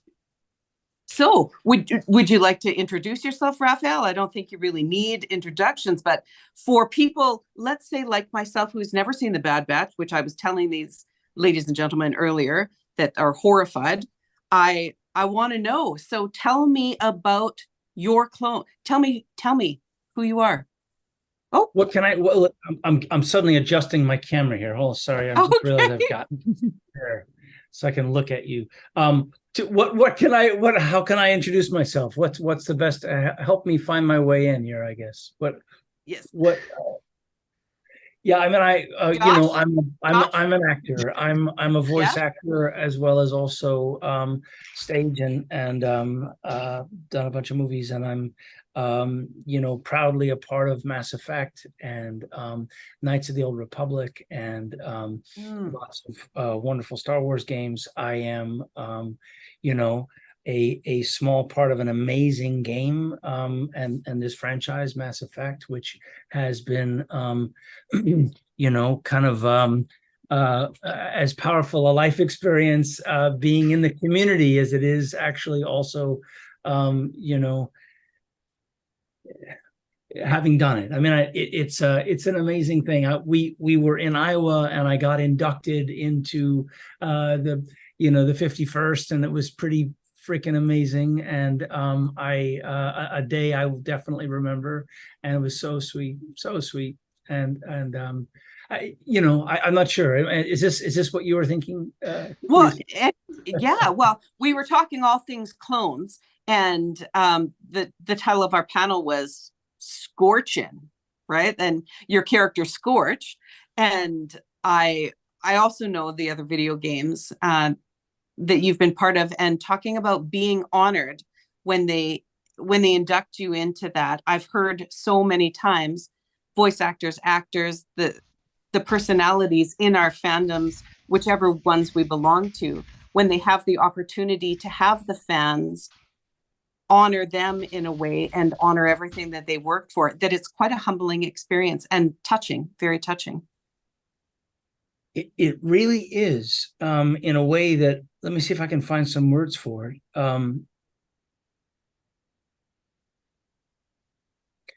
Everyone was there because they care deeply about what they do. There's a sense of mission and a sense of purpose and a sense of honor, the way you get when you're around a bunch of firemen or people who truly are there to do the right thing. It kind of gave me chills. Everyone sort of surrounded me, and it was, it was about me, but it wasn't about me. It was about really this sort of thing that we share, which is this incredible sort of pride and joy and delight in this world that we share. People had come from lots of different places to do this, and there was just literally just sort of an astounding array of people and personalities and lives that had gathered, and everyone sort of shared this kind of sense of kind of oath and purpose, and I I was the front of the arrow at that moment, but I felt the spirit. I don't know how to say it any other way, and then we took some photos, and then we marched, and there was this, we gathered, and we had this I was surrounded and protected, but it was so sweet, and yet felt so like I was part of something much bigger than myself, and that I was again, a privilege and an honor, but it had a really just a wonderful kind of unlike anything I've ever experienced before, just a really beautiful moment of gathering in a point, to celebrate this thing that we all love, and it's so memorable, and it really just moved the heck out of me. I honestly love hearing those stories.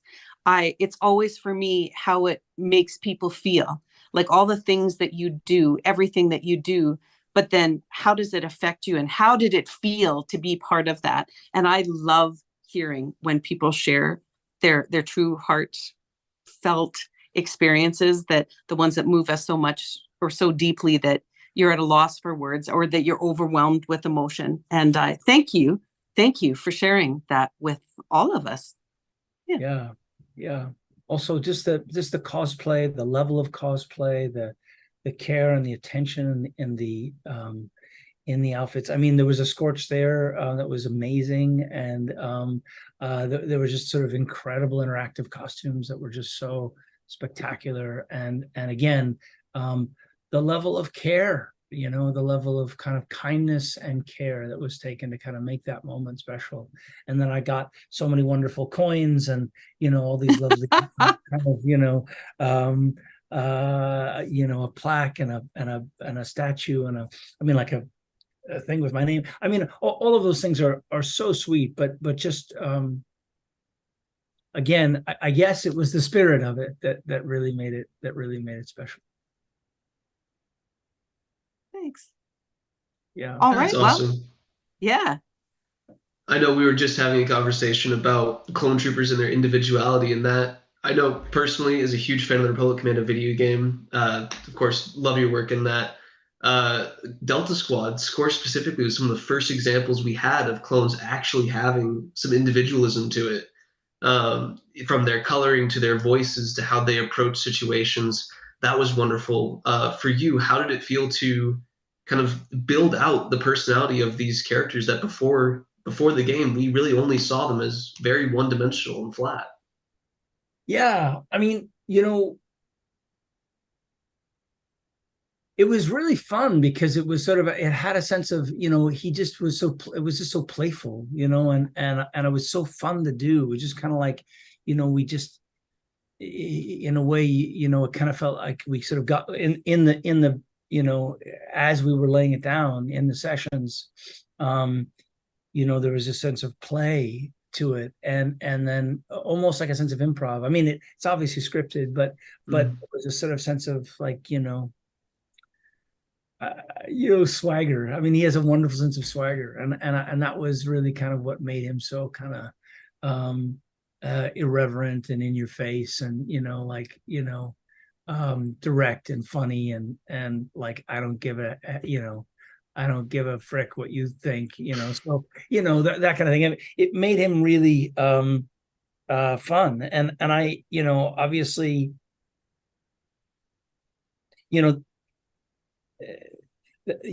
that character, and then Karth obviously also, and then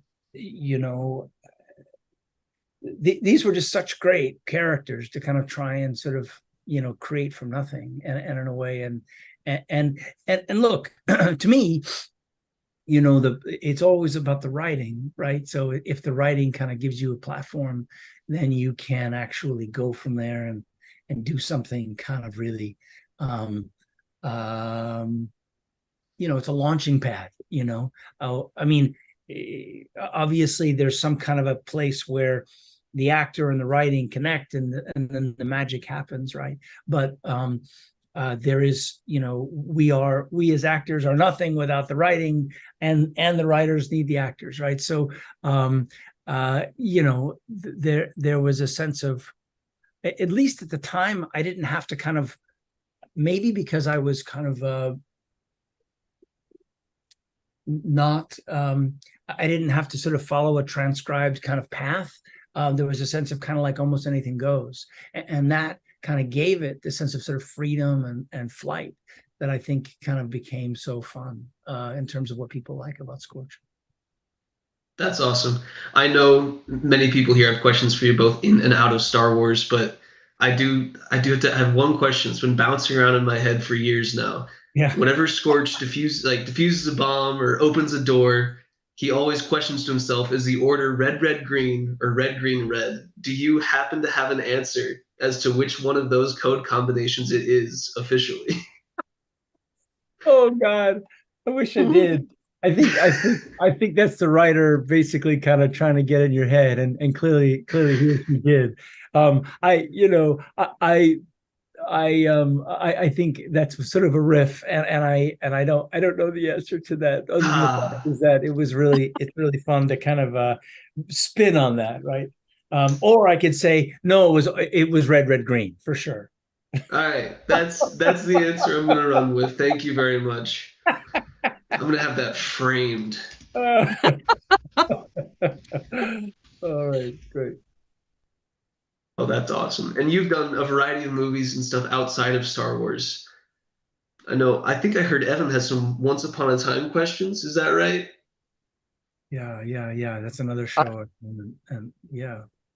I don't know if I have a whole lot of Once Upon a Time questions. That's just probably my favorite work that I've seen you in. Seen you in a lot of things, and that's been super enjoyable. I was kind of curious though, since you had such a long run on Once Upon a Time, and as Dr. Hopper, and you're kind of the man of conscience, always just an incredible character.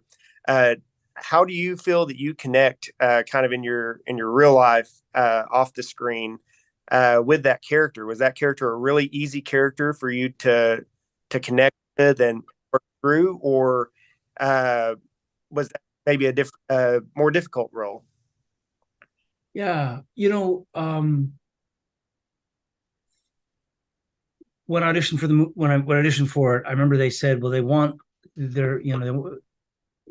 want you to play Jiminy Cricket, and I was like, wait, what? I don't really understand. Did they want a voice match, or what did they want? And basically the response was, no, just keep it real, is what they said. In the pilot, basically, the relationship was between, his therapist and Henry, right? And I have a son, and basically he was not too much. He was about his age, a little bit younger, and it was a relationship that was very easy for me to find. And I think they said they saw a lot of people, but they saw a quality in me that fit the character, and I guess, in the wrong hands it could seem a little creepy, so that they felt like it was sort of believable and that I cared, and that was accessible to me. I've also had a fair amount of therapy myself, and I'm not, I'm proud to be able to speak to that, and I've struggled at times with anxiety and depression, and so, I've worked very hard to kind of try and find answers to that, and I think often very sensitive people feel things deeply, or, have had complicated experiences that kind of leave us spinning, or, with a bit more, I don't know, maybe a deeper well.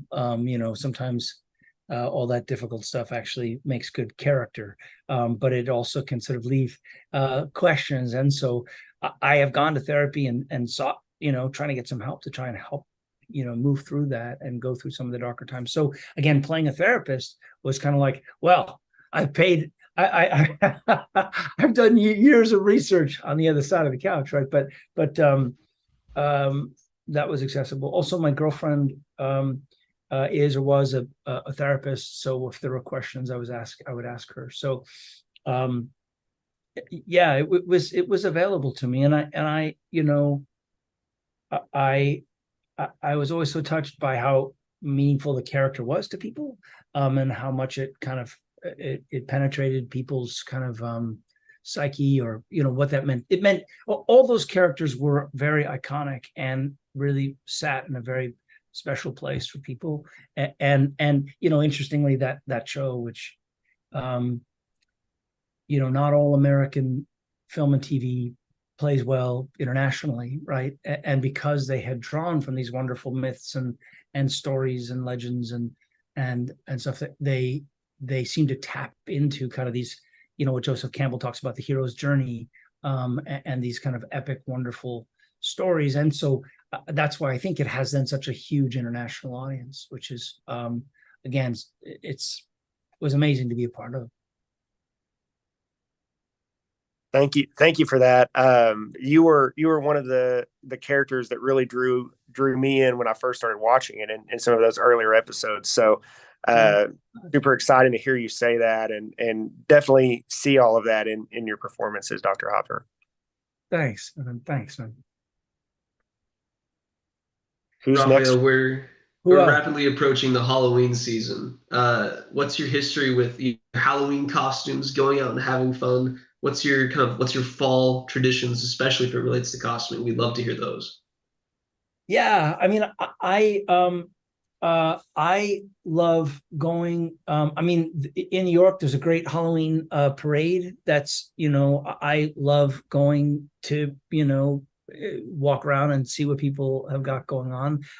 I have gone to Halloween parties kind of as a pirate, or various other kinds of versions of sort of fun. I don't know. It depends on who I'm going with, and how we then go together. I have spent so much time at cons, where every day is Halloween. So specifically Halloween has sometimes, like, I feel like I've I've lived there, but there's an excitement about it. Obviously, there's, the fall. I love fall. I just love fall, and I love, I live on the East Coast, and so I love the changing seasons and the leaves and all of it. So I love. I don't know if I have a go-to costume, although I've been at times considered, getting either some kind of a either an N7 costume or even a Scorch costume. Someone was talking to me about getting a Scorch costume. Scorch, uniform, armor, whole thing. That would be fun. But again, I'm in these worlds. Mark Meir, who's in Mass Effect, is kind of the ultimate sort of super geek, and he has like probably 14 different armors at home, and he collects everything. So he's the guy for sure that kind of has that. I love it. I love seeing it. And Christopher, I see your helmet there. I think I have such enormous respect for the work that is done to kind of make it so accurate, and I love seeing it. But I don't necessarily have my own set of costume, Halloween appropriate at the moment. Yeah. Gosh, absolutely. I know almost everyone loves fall. The spices come out and the colors, the leaves. It's a wonderful turning time. Michelle, do you have anything to ask? What's it like when you see people dressing up as your characters at conventions and stuff? Like, I know you were just talking about Tanner and his light up Scorch armor that literally said fire in the hole. Yeah, it's so great. It's so great. My mother was a costume designer, a Broadway costume designer, a theatrical costume designer. And so I grew up backstage, watching these amazing, seeing her create the sketches, do the research, do the sketches, and then them kind of literally build these amazing. She was very she was known for her period accuracy and then also her sense of playfulness in terms of using. She once did a Henry V in hockey gear, and it was a famous. Anyway, she could do sort of absolutely spot on period accuracy and also then do things that were playful, and I really appreciate how hard it is to be able to make something great, and or then to make all the dimensions and all the specifics and all the kind of the thousand decisions that go into how you sculpt and or kind of create it. The light up backpack and it was incredible, and I know how many hours goes into that, and I know what's involved. So I just I love seeing it. It's really fun. And again, just being in the community is just, it's a blast, absolutely a blast. So watching your mother create these amazing things, so you grew up around artistic people, creative people. And I think that when someone has that or does that, you have a greater appreciation of those things that go into what the makings of or the schematics of. And I also love that appreciation. Yeah. Makers, people that create things, and or in this case, you add to that then the passion that comes from these games. And again, I always sort of think that games is not the appropriate kind of a term. It really is their life experiences. These are sort of astounding universes that we all get invited into, and they capture our imagination. If I could, I've lost count how many tattoos I've seen of various characters from these games, from these, what do we call them? I don't know. These universes, and tattoos are forever. And that's because these characters have gotten so deeply into people's psyche, and they represent and mean something so deep. And then so you add the maker's passion along then with the sort of the photorealistic accuracy of kind of from a three-dimensional creation. It's astounding. It's just astounding. So enormous respect for what gets created. Well, I know we wouldn't be recreating them if, the actors, the hard work that you put in, the writers, and how everything comes together to create wonderful pieces of media and storytelling that really embeds themselves and, just tells a human story, things that we can all relate to. And Yeah. we're incredibly appreciative of the work that you and everyone else that goes into those stories are able to accomplish. It would be so interesting to talk to someone from BioWare or from one of these companies, essentially, in terms of some of the designers and or the kind of the unsung heroes. That is the people that actually kind of do the original sketches and kind of really. It would be so interesting to talk to them. I was in Edmonton at a con, and I was invited to BioWare, and they were in the process of actually sort of releasing, I think at the time, I think it was Dragon Age 3. And they were sort of doing all the final testing before it was out the door. But I was taken from room to room to meet all the various different artisans, basically, who were kind of making it possible. And some of them working on background, some of them in foreground, some of them on the characters, some of them on the costumes, some of them on, essentially, obviously we're dealing with the writers and then, and it was an army of people who literally kind of came together to create this. And there was such a sense of pride in what they do. And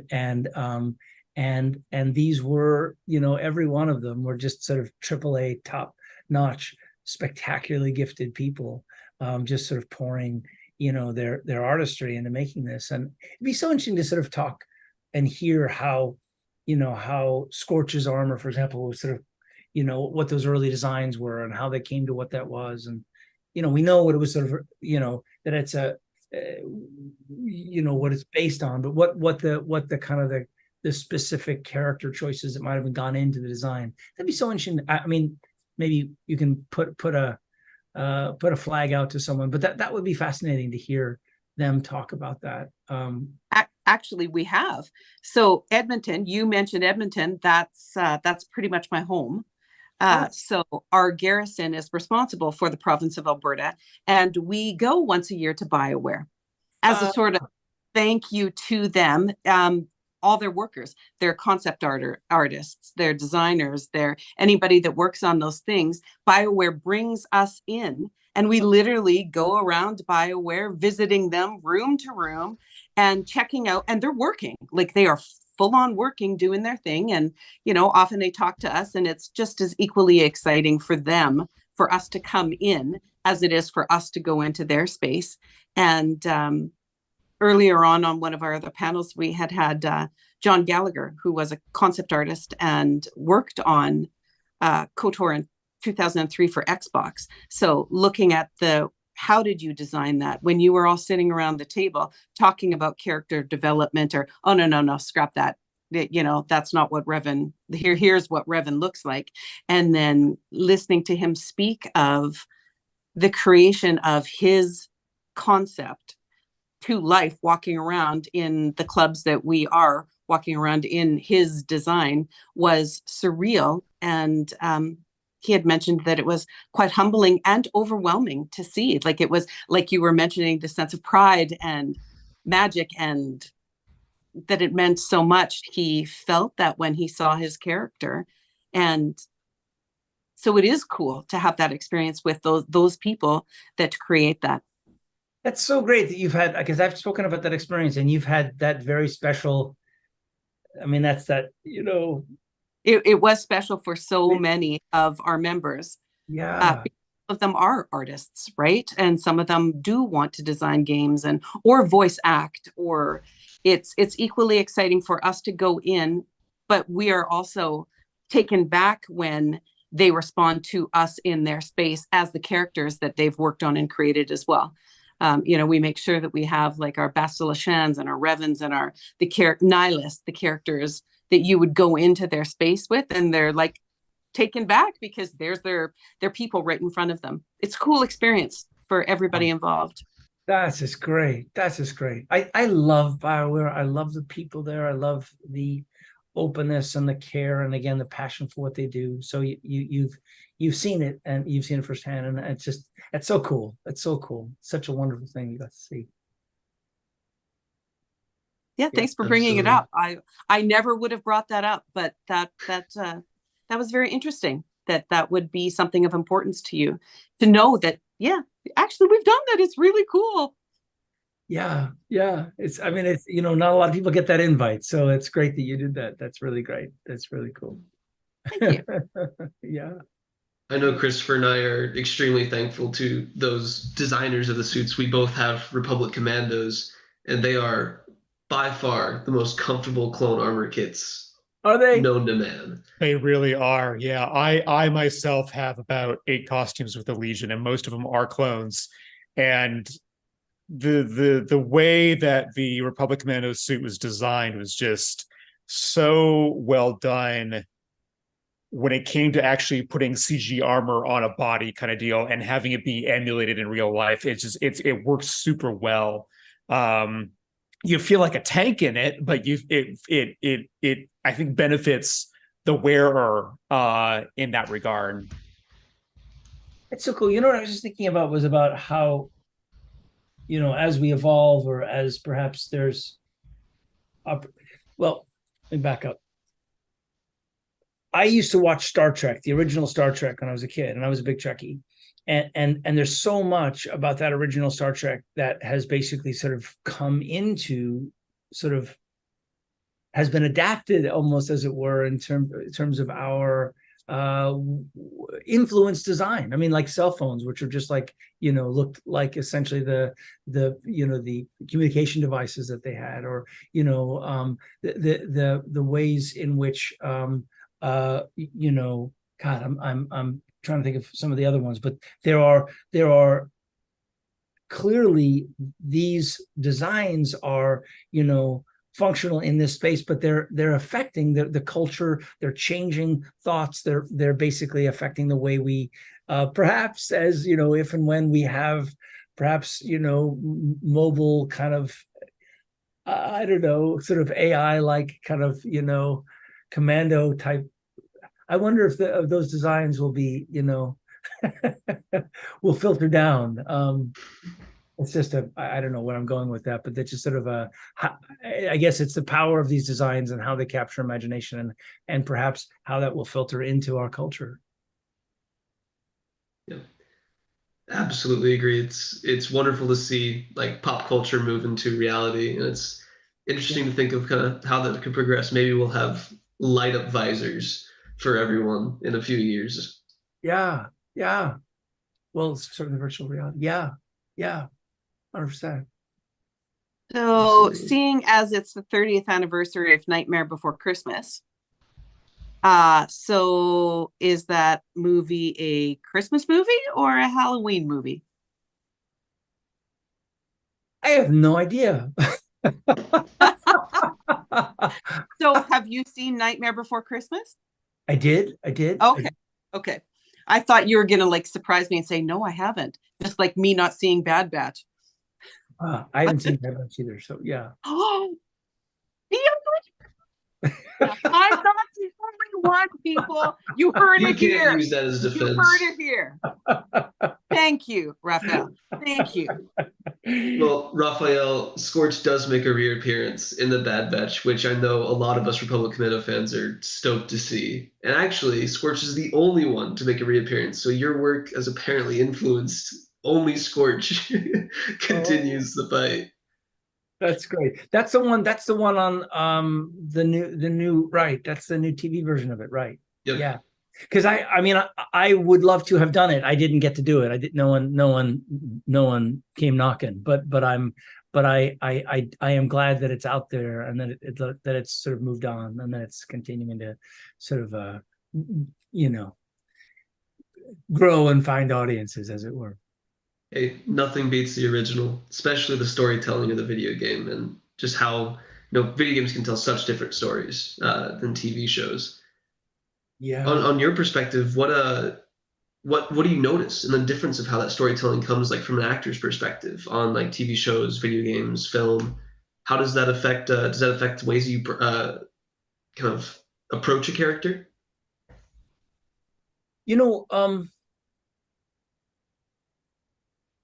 I mean, you probably know this, but when you're doing a video game, it's a very solitary experience. You're basically in a room, which is kind of, kind of like the equivalent of a padded cell, basically. And behind a double paned glass is an engineer, and sometimes is a director or producer, but more than likely it's they're patched in, meaning you can hear them over your headphones. But it's you and the microphone and the script, and in some rare cases, and Mass Effect developed kind of a technology where you can actually where you could hear some of the other lines, but more often than not, you were given a cue, and then you had to basically be, kind of jump in.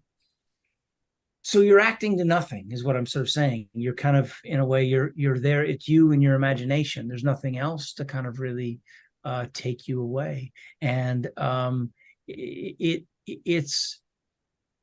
it's interesting and a challenging way to kind of create a world. You have to actually kind of go kind of deep in to kind of try and find a way to kind of make sense of what's happening, not happening in front of you. When you then get to actually go back and actually you're in a scene with other actors and there's interplay and there's actual props and maybe something to react to, that's a whole other thing. But it's a to be, I mean, we all have voice. I mean, we can speak. The question is how to be able to kind of take emotion and or whatever's in you and then deliver that through your voice in the moment. And that's what voice acting, that's the challenge. Great voice actors obviously bring enormous feeling and or depth to very small, even a few words. And in terms of how you prepare for it, in these games, they're very plot heavy and usually often kind of really you're going through sequences that have kind of trajectories, because obviously you pick the what direction you want to go in, and so you kind of follow that line of play, and then as we would come back, you would do obviously various other iterations of if you go the choices that you make obviously affect kind of the script, but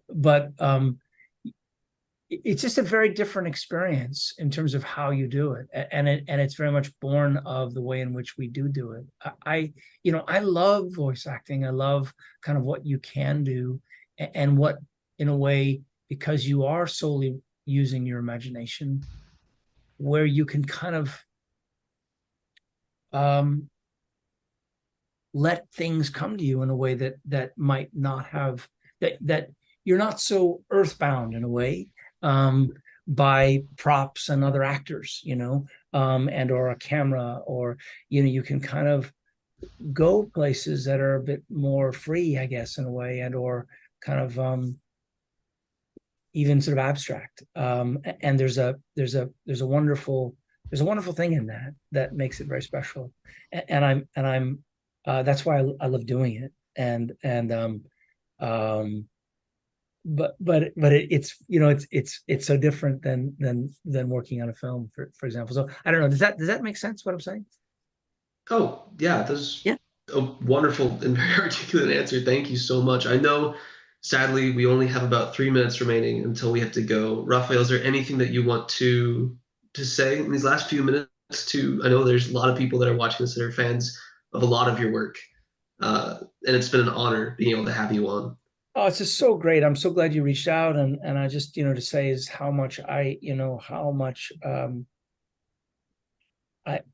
don't take lightly the honor of being amongst this extraordinary gathering of people, and I love interacting with all, I hate to call them fans. It's really like that we're all part of this wonderful, these stories, these magical stories, and it is such a joy to be able to tell stories, and such an honor and a privilege, but it's also, for me, being inducted in was a peak moment for sure. And again, meeting everyone, but through whether it be interacting, at cons or cameos or Twitter or wherever it is that we all kind of the points of contact that we have. It's such a privilege, and I just feel deeply just enormous gratitude to be a part of it. So thank you for that experience and for that. I'm very grateful to be here amongst you, and how exciting that we get to do this. Very exciting that we get to do this. Thank you very much. I was not supposed to be on this panel, and I am deeply touched and honored that I got to share these moments with you, all of you, actually, not just any one of you, all of you. I have a great appreciation for what we do in our clubs, our respective clubs, and what each of you, Raphael, do to allow us to even have the experience to be what we are and what we do. Thank you for joining us on our Galaxy of Hope Telethon fundraising for Starlight Children's Foundation. Please click, please give, please support. Our families, our children are certainly in need, and it's an honor to be supporting this. Thank you all so much for being here today. Thank you. Cheers. Take care. Be well.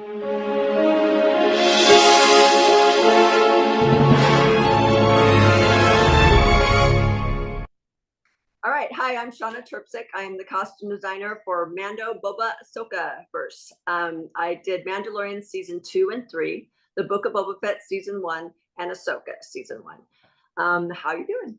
Good to be here. Hey, Shauna. Thank you for joining us, Shauna. Welcome to our 2023 Galaxy of Hope Telethon. We're going to be, as you guys may know, we're a multi-club. All our costuming clubs in the Star Wars community were present in this fundraiser, and we're looking to do our best to raise funds for Starlight Children's Foundation in Canada, the United States, the United Kingdom, as well as Australia. So welcome everybody to our For the Love of Costuming panel, which of course, no one needed introducing this lady, but dang, we are lucky to have her today. Three-time Emmy Award-winning costume designing guild, which I'm butchering, but I can't even speak because I'm so excited to have Shauna on this panel and to be with the rest of my other club members that are amazing talents in their own rights. So if you guys want to introduce yourselves, cool. Antia? Antje, yeah, I start. Okay. Hi, my name is Antje. I'm living in Frankfurt, Germany. I'm a member at the 501st Legion since 2016.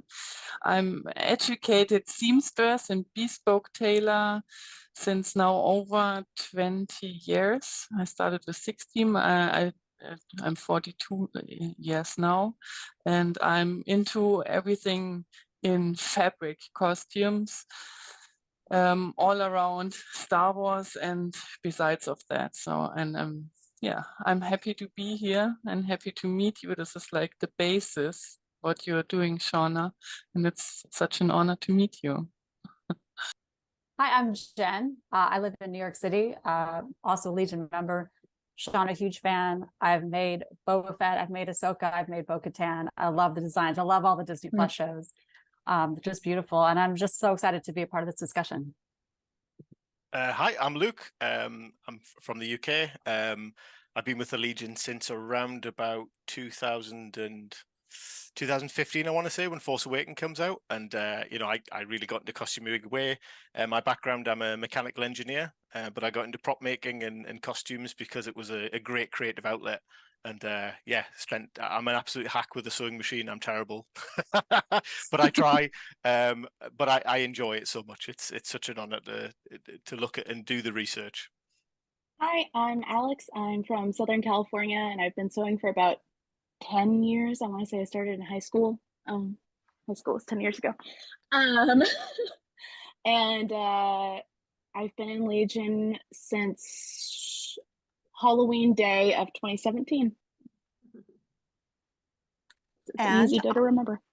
Yeah, I am Teresa Nuttall. I'm here in Canada. I've been sewing costumes and designing since I was in junior high, and that is like 40 years ago for sure for me. So I love what we do. These costuming clubs are a wonderful place for all of us to get together to do our creative hobbies and then go out into the world and support our communities and the charities that that are near and dear to our heart.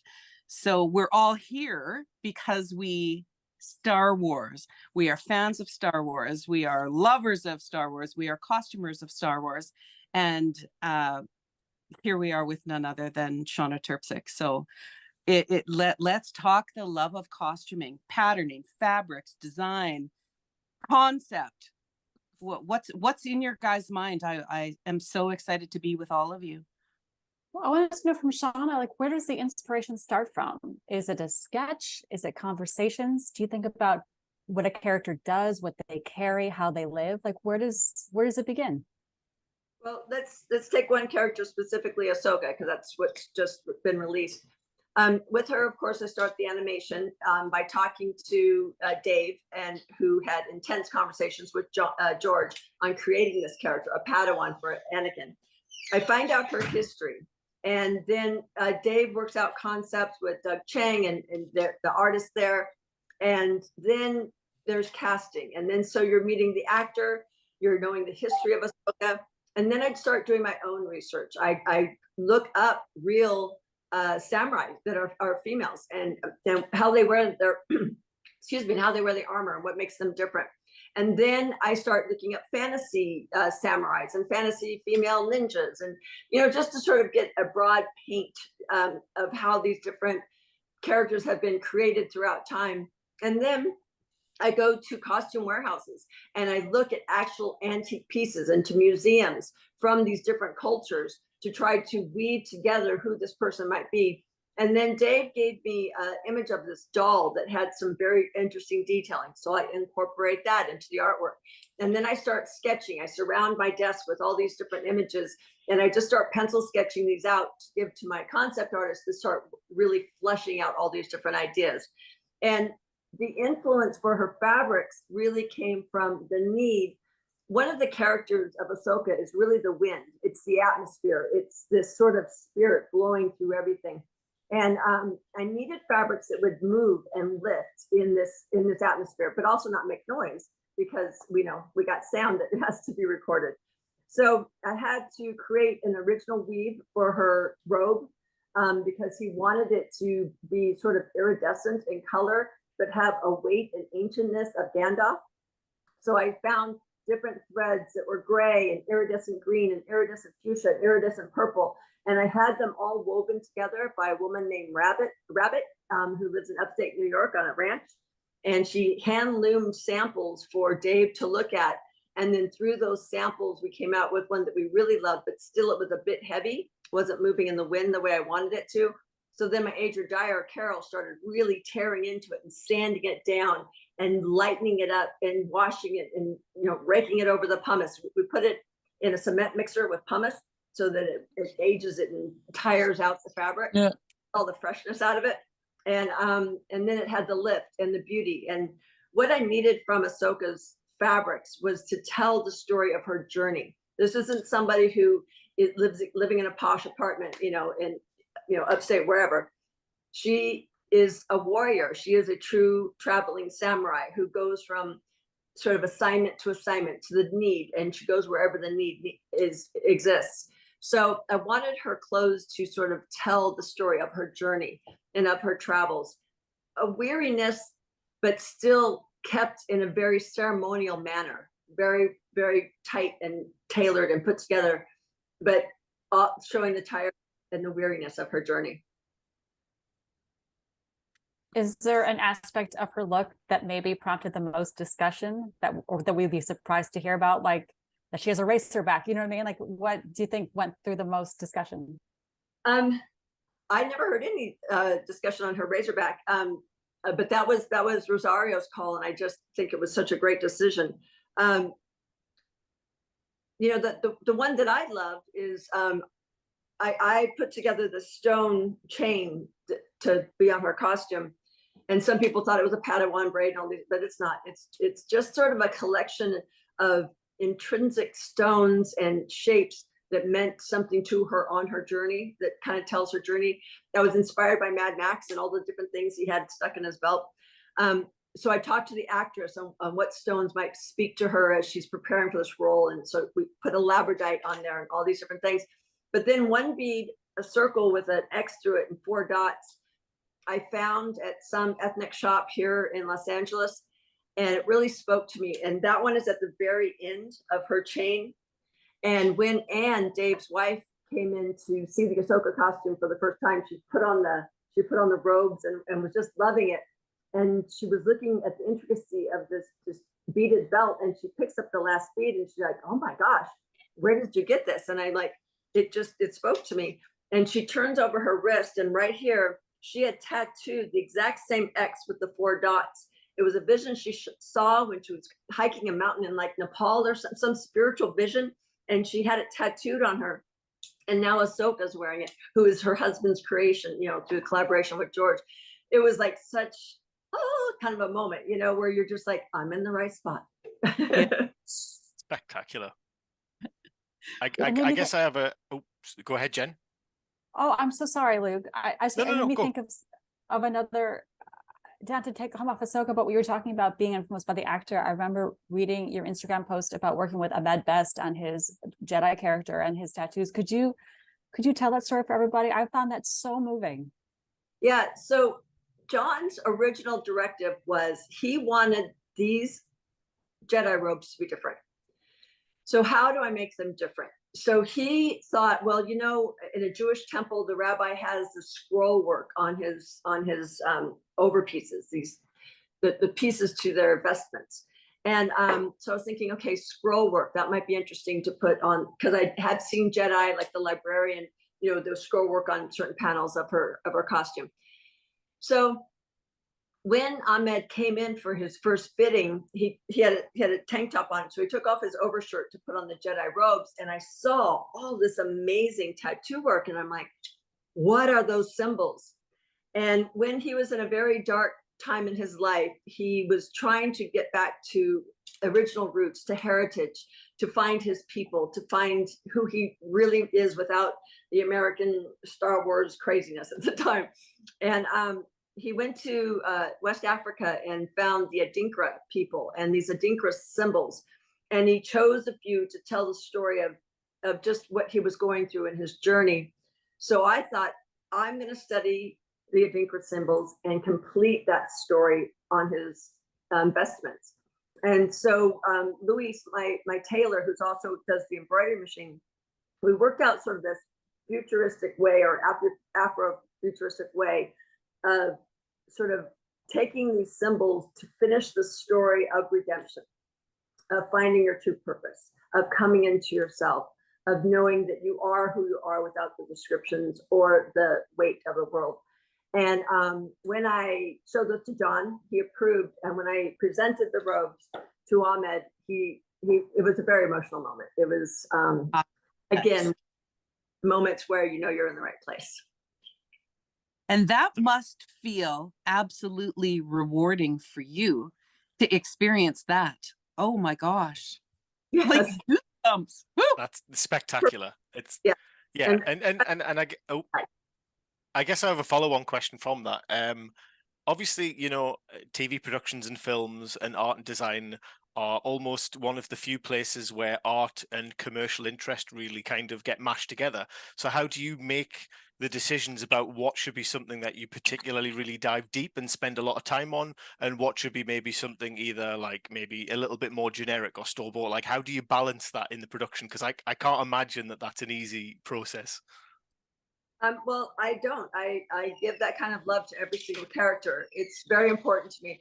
If you think about it, Boba Fett was once a background artist. You know, he was just standing in the background, you know, waiting for Han Solo's, you know, frozen body. You know, so he's become a beloved, very important character to the Star Wars universe. So you never know who's going to sort of stand out or who's going to come into their own as far as the characters that you see on camera. So it's very important to me to spend that kind of time and thought into every character. The leader of the surviving Mandalorians didn't really ever get a name. He was just the captain of the survivors. And I did he had a leather piece that you'll see on his armor. And I asked the actor, Charles, I'm like, what would you take with you if the apocalypse was about to hit? He's like, I would take images of my family that I lost in the war. So I had one of my crew sort of dent into a piece of leather the image of a woman carrying a baby, as if he carved that out sitting by the fire. And then he wears it right over his heart, and it's tied across him like one of the 7 samurais did to hold up his gowns, to hold up his robes. And you'll never see it. Nobody knows it but Charles and I and those that I tell the story to. But for me, that's how I tell his story in the in the universe. Like, where do you take inspiration from as creators? I think I was chatting the other day to one of my friends, because he's a historian, and he says there's something very interesting about the way we in the community approach these projects, very similar to the way historians do. You know, maybe the work that the production teams are doing is to achieve a certain artistic goal, and to get to that end piece. But when we're replicating, we're almost like trying to replicate the things that might have been a comfortable, easy swish for an artist, and we're trying to recreate these perfect swishes to replicate. And it must be funny to you guys in production to see us spending so much time on things that maybe were like flawlessly easy for somebody in production who just did it as an artistic choice that day. I mean, I don't think any of the decisions we make are sort of flippant or easy. My sculptor Marcus did 3 beautiful sculpts of Sabine helmets to try to get the angle of their eye right, to get the profile right, to get the sharpness of the cheek right. And we presented all 3 to Dave, and Dave still took a shaver and shaved into them to carve out the cheekbones even more. So nothing is a quick flash. So we really appreciate the time that you take, because we have the same passion. You know, Dave is a cosplayer, you know, Dave Filoni, our boss. So, and a lot of my crew came from the cosplay community. I got them all in the union. I created my own warehouse. We're all there building together. So Dave can walk through the warehouse and start stitching, or pick up Sabine's helmet and start drawing lost cats. And now it's canon. You know, we are all artists, and we all need that support. And I say every costume is created by my entire warehouse, because it's a living, breathing organism of artists. And, you know, one person might pick up a piece of gack and oh, that's great. And then a painter will be like, oh, let's do the triangle like it's on Jason's dad, Jared, I'm blanking on his name, Sandula dude's dad. What is his name? Harris Sandula's hubby, her lover. Kanan. Kanan. Oh my God! Like, as soon as it was blank, I'm going, nope, I have no idea who this person is. Jason and Jared, I don't know how. Kanan, yes, Kanan. Thank you. Putting the triangle on the gack, or using Kanan's symbol on Jason's pauldron. All of that is just, we're all breathing and living and getting images and inspiration, and you know, they don't pop into somebody else's head. Oh, that'd be great to carry over. So nothing is just sort of like, oh, let's just draw some feathers. Also, because we have to duplicate it for stunts, and you know it's going to be a doll someday, and so you're taking in consideration that this is a graphic that will be used, you know, for a long time. And also, it's just the awe and respect that we have for the Star Wars community as a whole. This was here way before I was, and will be here way after I'm gone. And it's a powerful piece of history to be a part of. How does it feel seeing us all run around in your creations? I've always wanted to ask someone, how does that feel when you see one of your creations? Well, as I said, it's a group effort. You know, George Lucas and Filoni created Ahsoka. Then it went to concept artists. Then it came to me. Then it went through all of my artists, my sewers, my weavers. You know, and so it's not just mine. But I like giddy as a little girl every time I see one, because more than anything, I just admire the craft. I don't care if it's the Halloween costume version of Ahsoka or some exact replica of our design. It's a joy just to see people enjoying a character that I helped bring to life. I mean, I can't even describe it. It's beautiful. You instantly feel like family. I mean, that's the thing with the 501st and these different groups. You all have a similar interest. We all come from such crazy backgrounds. We have one thing in common, but we have Star Wars in common. We all probably teared up when Anakin showed up at the end of this last episode. I mean, I was there when we filmed it and I teared up, and then I watched reaction videos and everybody had that same visceral response to the joy of seeing this, this canon character from the prequels. So I don't know. It will always be that childlike giddiness, but at the same time, I know that it's all a part of a bigger picture than just me. Since you brought up Anakin, what was that process like? Because unlike maybe translating an animated character, you're taking something that was made in the prequels and are you trying to duplicate it? Are you trying to make it dreamy? What is that process like when you're saying, okay, we're going to do this scene? What's he going to wear? Well, I mean, it's important because people noticed that he was carrying Darth Vader's lightsaber, not his own. And it was important to duplicate the costume because we're putting him in a certain time period. It was important to get his hair right. There's a lot of different aspects to this. They flew my main tailor and I to Skywalker Ranch, and we looked at the original costume. We took measurements. We put color cards next to it to get the colors exactly right. So it was very important to us to get the gloves right, to get the locks right. And there's cosplay versions of it, but we wanted to go back to the original foundation. But so bringing Anakin to live action was incredible. And that's pretty much all I can say about that. Because I can't tell you if it was dreamy or if he's just that young. It's so crazy and inspiring since me as a mainly pattern maker, and also when I deep dive into a costume, I deep dive also into the history, like for the uniforms, how is the back history of the uniform, deep diving in all the old patterns and in the history, who is wearing what, how are the ranks, the same like it was for Padme's geisha outfit, and I think episode 3, like deep diving into all the Japanese and geisha history, and also then therefore go into the research of the fabric, getting the fabrics together and gathering this all together. And it's so inspiring to hear that you do basically all of the same. It's this currently I'm gonna do a Cat Bane from Mandalorian. So, and for me, the Cat Bane, he's like Clint Eastwood. So he's looking like Clint Eastwood and everything. So I'm gonna throw my mind into this in order to get it authentic as possible, and not in all the details and the little. This is crazy, but it's yeah, so nice to hear that you basically do the same thing. Oh, yeah. And his hat isn't influenced by the Clint Eastwood hat. It's influenced by the other guy. The good, the bad, and the ugly. I think. Yeah. It wasn't Clint Eastwood's character.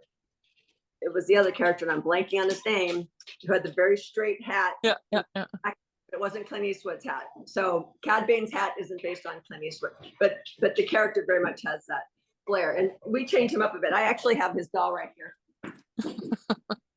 As you do, just casually lying around. There he is. Oh, look at him. They didn't quite get his brim wide enough, but yes, and every little detail was a choice.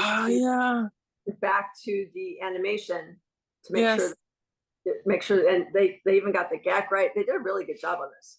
And can I just say what an absolute joy it was to be able to see those costumes at Anaheim, because I kid you not, it's probably the best display I have ever seen to date of any costuming. And if I could honestly not attend Celebration and just go there for 5 days, I probably spent 2 hours a day in that place, because it was overload, research everywhere. Oh my God, I need to document absolutely everything.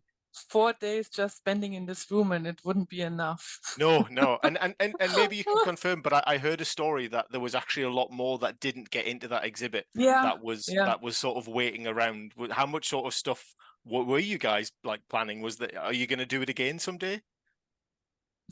Us Yeah. display.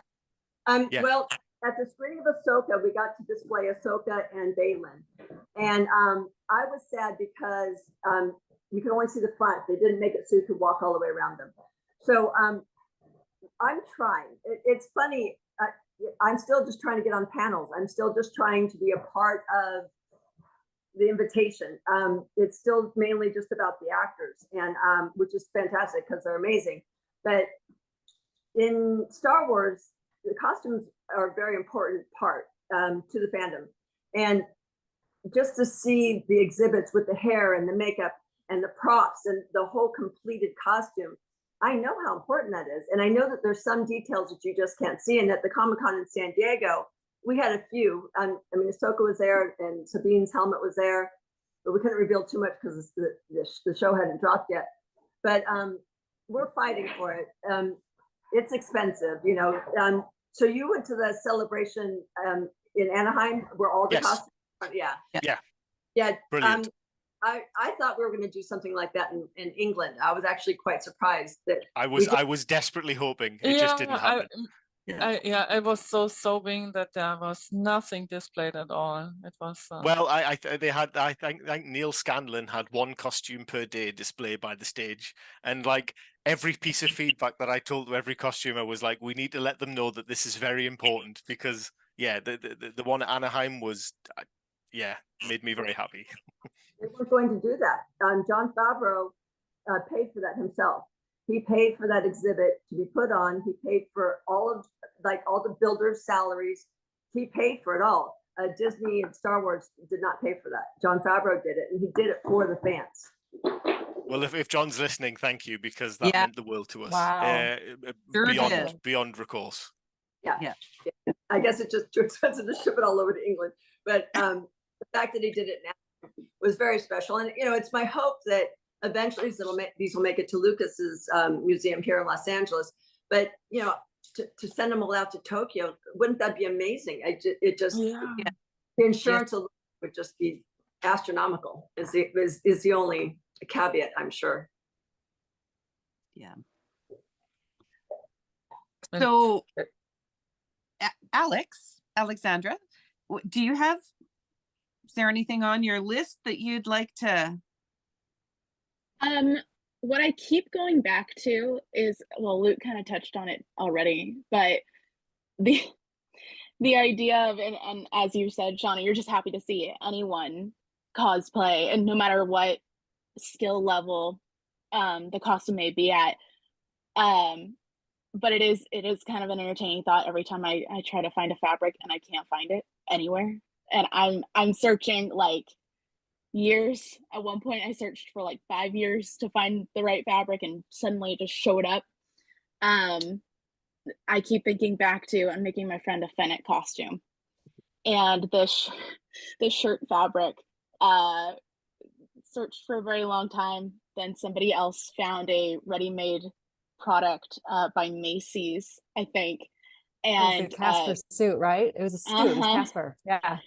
And so I started Googling on Poshmark, found an entire suit. It was like a dress and a jacket. And I bought both, and I bought another dress just in case, because it was so close. And I texted my friend and I'm like, I found it. I finally found it. Been sitting on this commission for like a year because I'm like, I refuse to make it unless it's perfect. And then Luke hits me up and is like, hey, how much would it be for a swatch of that?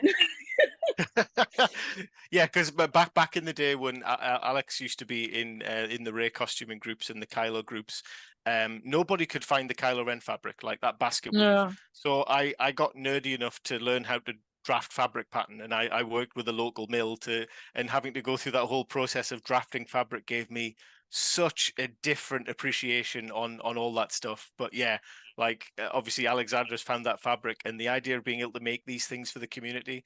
Like I love making things for the community, and the idea of being able to let other people share in that joy is priceless for me. It's Here's the dress. I have Fennec over again.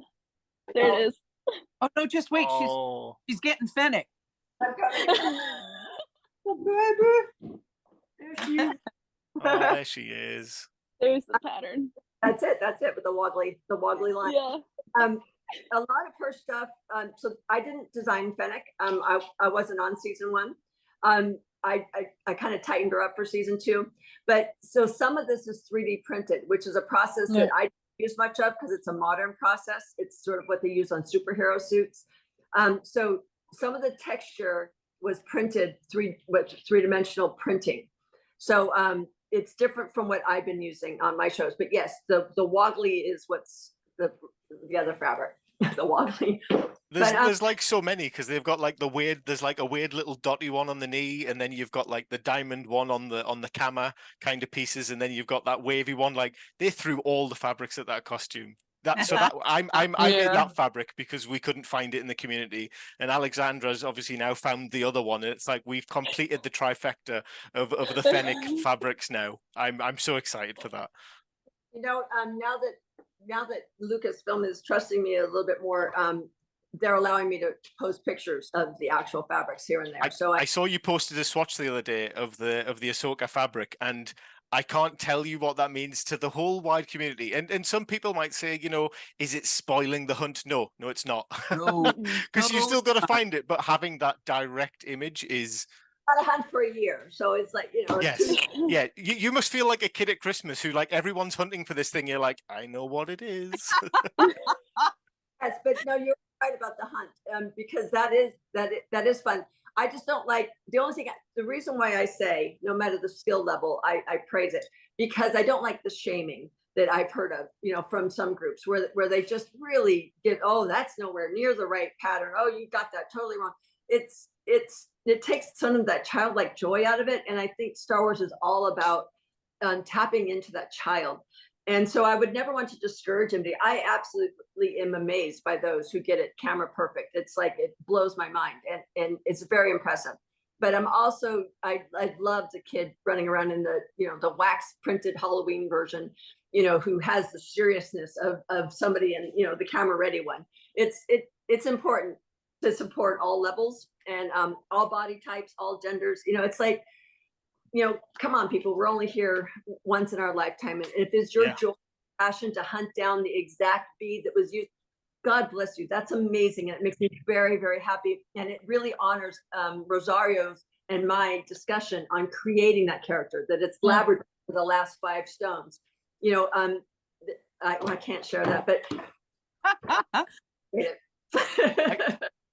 I quite love as well also, because I kind of feel, obviously, you know, people going around loving the joy of the costume at any level is the absolute core importance. But for those who go like and look for the little bits, there's a part of me that loves that, because I kind of feel it shines a light on parts of the costume that may not have been seen or understood, that so much consideration was even put into it, as you've said there was.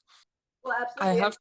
You know, this season 2 of The Mandalorian, episode 5, is different from Ahsoka in her own series, because I had them upgrade the crown a bit, and Dave had them update the mantle, you know. So, and I updated this little stitching, this little detail here. So I look to see who has noticed that I changed the stitching, or that I changed the color of the crown and the fabrication, because I think that's amazing. I will celebrate every level. But I do, of course, appreciate those who go the extra mile and really, really hunt down those little pieces. It's amazing to me, and I'm doing it for you. So for you to reciprocate and do it back for me, it's just like, oh my gosh, you guys.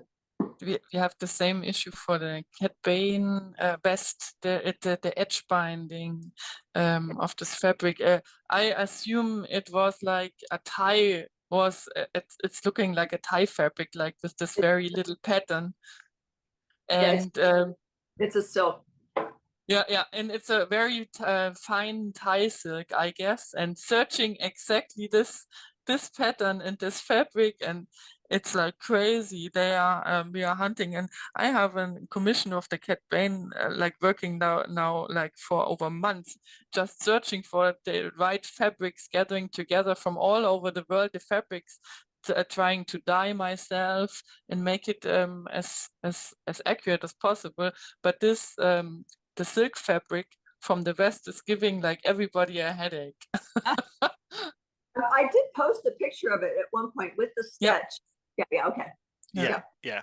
I mean, and this could be a question for everybody, actually, because speaking of fabric hunting, there's something very not frustrating but interesting about the fabric world, that it seems like everywhere you go, the terminology is completely different. No shop uses it, no shop knows where it came from or what the composition is, and like hunting for it afterwards makes it really difficult when we have specific specifications we're trying to find. Like, I kind of want like the Screwfix of which is like a screw seller in the UK where you can filter everything down. I would love someone to make like the McMaster car or Screwfix of fabric where you can say cotton, this type of weave, this, like the technical side of me really desires that. And yeah, I'm sure you must have that when you're trying to find very specific fabrics, or is it more that you're using the artistic side to lead your decisions in that? And that goes for everybody who's buying fabrics.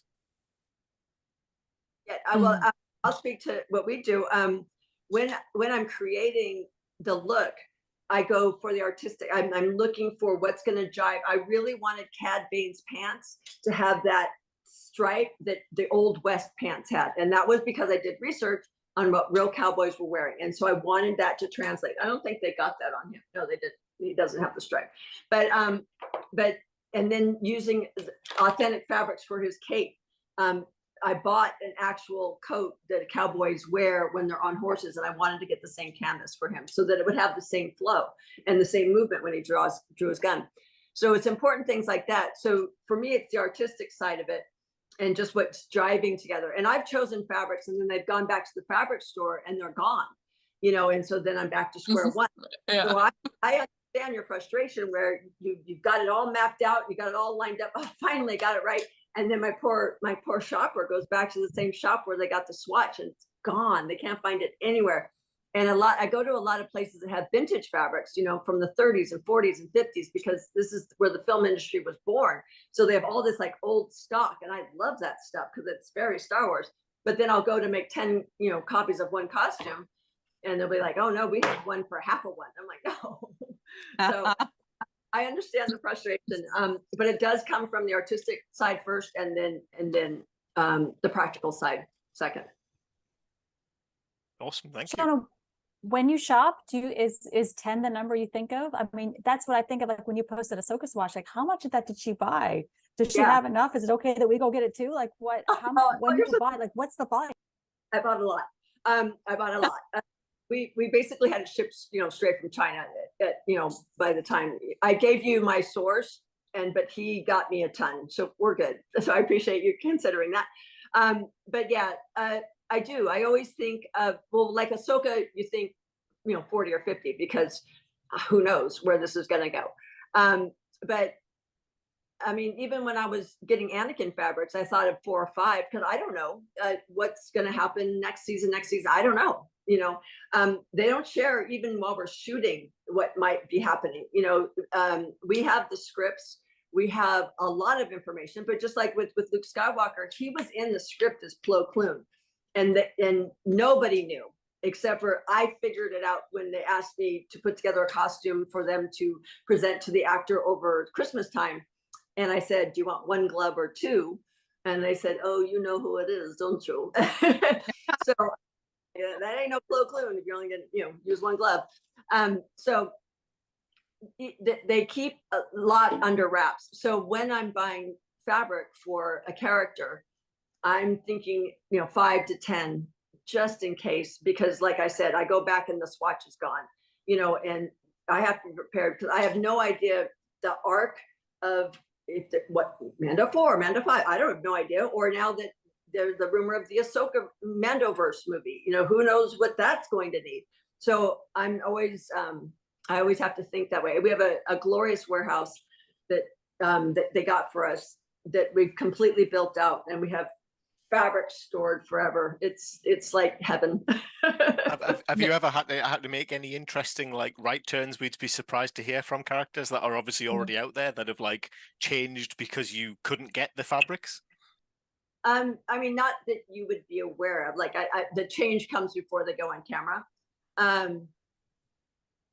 Not that nothing's ever made it to camera, and then I was like, don't. But what did kind of happen to us is, we were shooting, and the stormtroopers from the end of The Mandalorian, the new stormtroopers, they're a complete new build. It's a complete new mixture of resin, whatever, so that it bends, and they had to keep crashing down and banging everything up.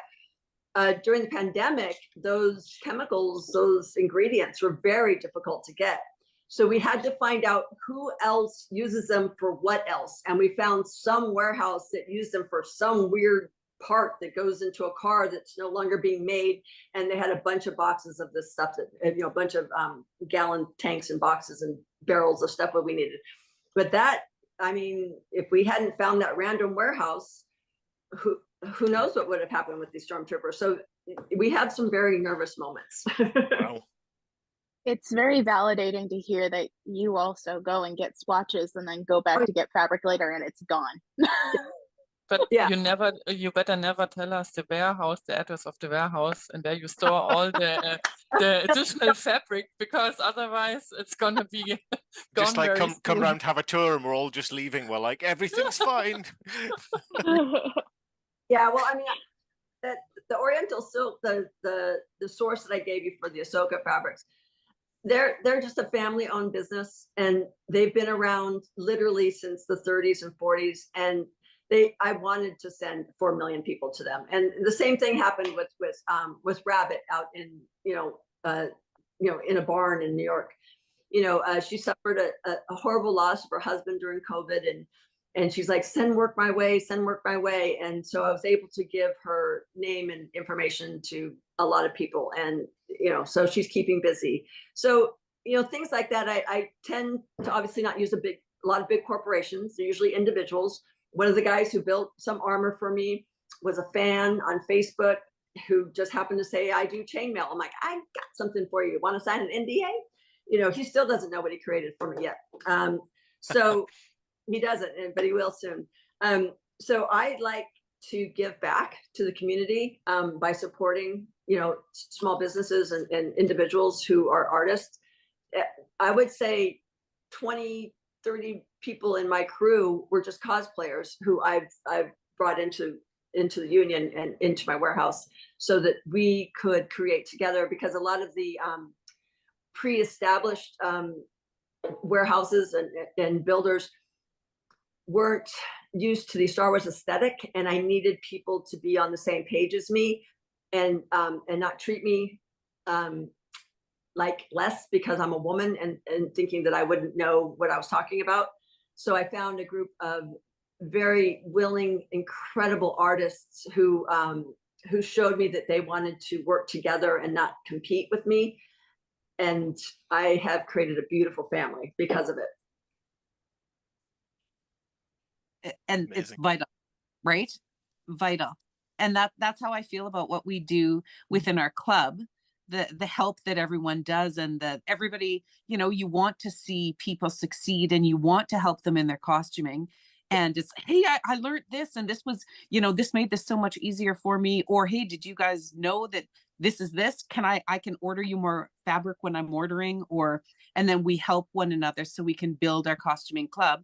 At the end of the day, we go out into the world, volunteer ourselves to raise money and support our community in the costumes that you and others have created. And that's really quite a fantastic thing, and a family feeling thing as well.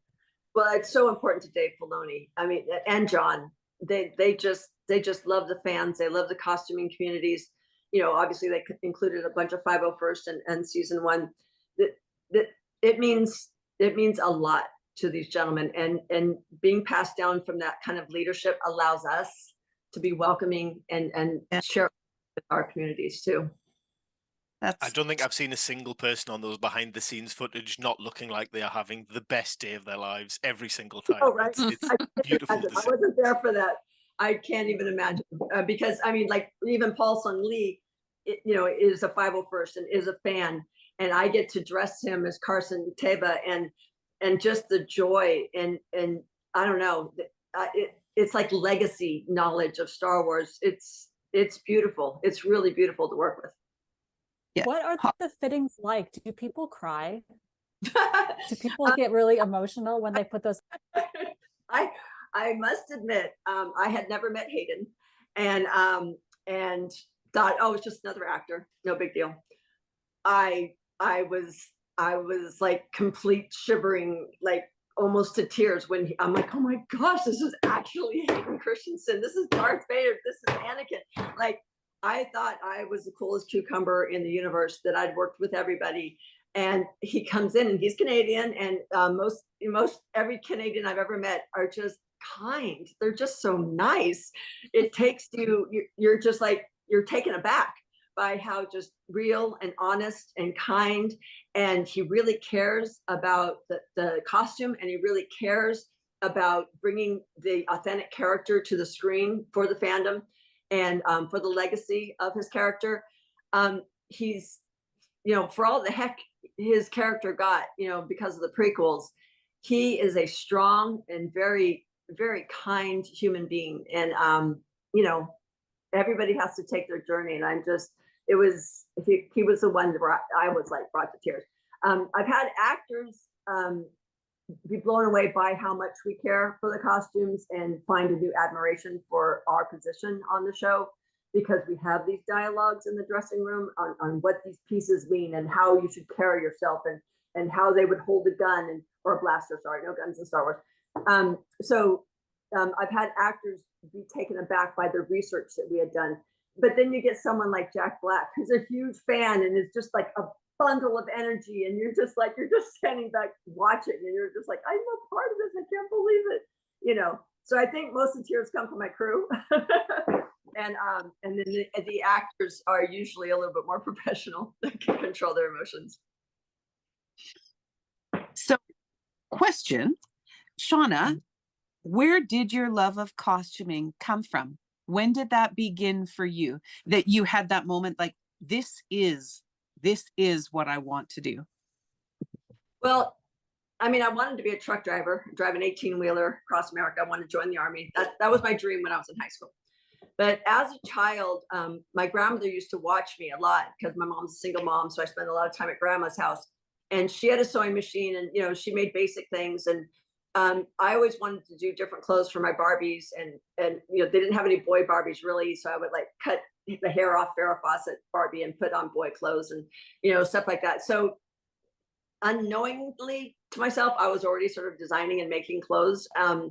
But I also every weekend would watch old movies and was just fascinated and enchanted by the complete character that is created by costuming. And, you see little blippets on Edith Head and, different people like that, but I never really understood it.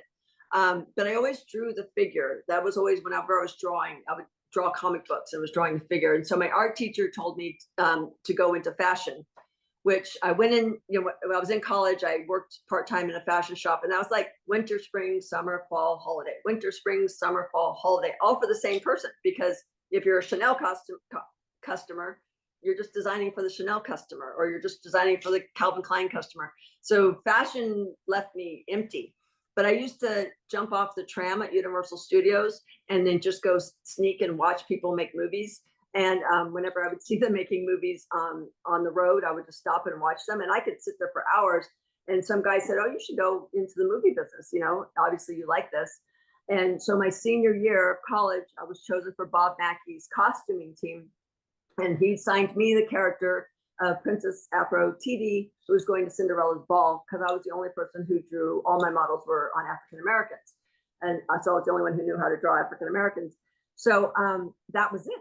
And that's when all the lights went off. I was like, oh my gosh, this is creating fine art for the body. You had to research, what part of Africa is she from? What is she being inspired by? What materials did they use? And, having to hunt down raffia because nobody sold raffia. I actually found it at Disneyland and got it through the parks, because the only place that had hula skirts that were fireproof because it was going to be a stage. I'm like, this is, It was amazing. And so then I went to American Film Institute and I asked the student directors if I could design their student films. And they said, well, will you work for free? And I said, sure. And then they graduated and I got a TV series called Power Rangers. And that's how my career started. Because Power Rangers had never been released. I did the very first 40 episodes ever shot in America. I remember watching the very first episode of that air in the UK, and it like still. I remember when you posted. I think you posted like a flashback of here's something I worked on along, and my mind just blew because it's here's someone who is currently doing something that has a huge impact on mine and a lot of people's lives, and she was also there at the start. Yeah. So that was sort of my roundabout way of getting into costume. And who would your mentor be? Yeah, the mentor, your mentor, the person that you looked up to. Is that your grandmother, maybe, or? No, I mean, honestly, Mr. Gene Gill, my high school art teacher, is the one who told me to go into fashion and who told me to go to college and not join the army. He's the one who helped me put together a portfolio so that I could try to get scholarships. And I did end up getting scholarships to Art Center in Pasadena and Otis Parsons in Los Angeles. So he changed my life. He just turned 90. I took him to Catalina for his 90th birthday. I still see him once or twice a month. And he's still mentoring me. He's still giving me advice. When I was in Prague doing foundation, he said, oh, but you should try this. And it was perfect. So as far as a mentor in my career, I would have to say is Mr. Gene Gill. My life mentor is my mother and my grandmother for sure. Thank you for sharing that. My mother is why I costume as well. And like you said, fashion designing for your Barbies, that's where I started when I was a teen girl, which then turned into adulting or on my sister.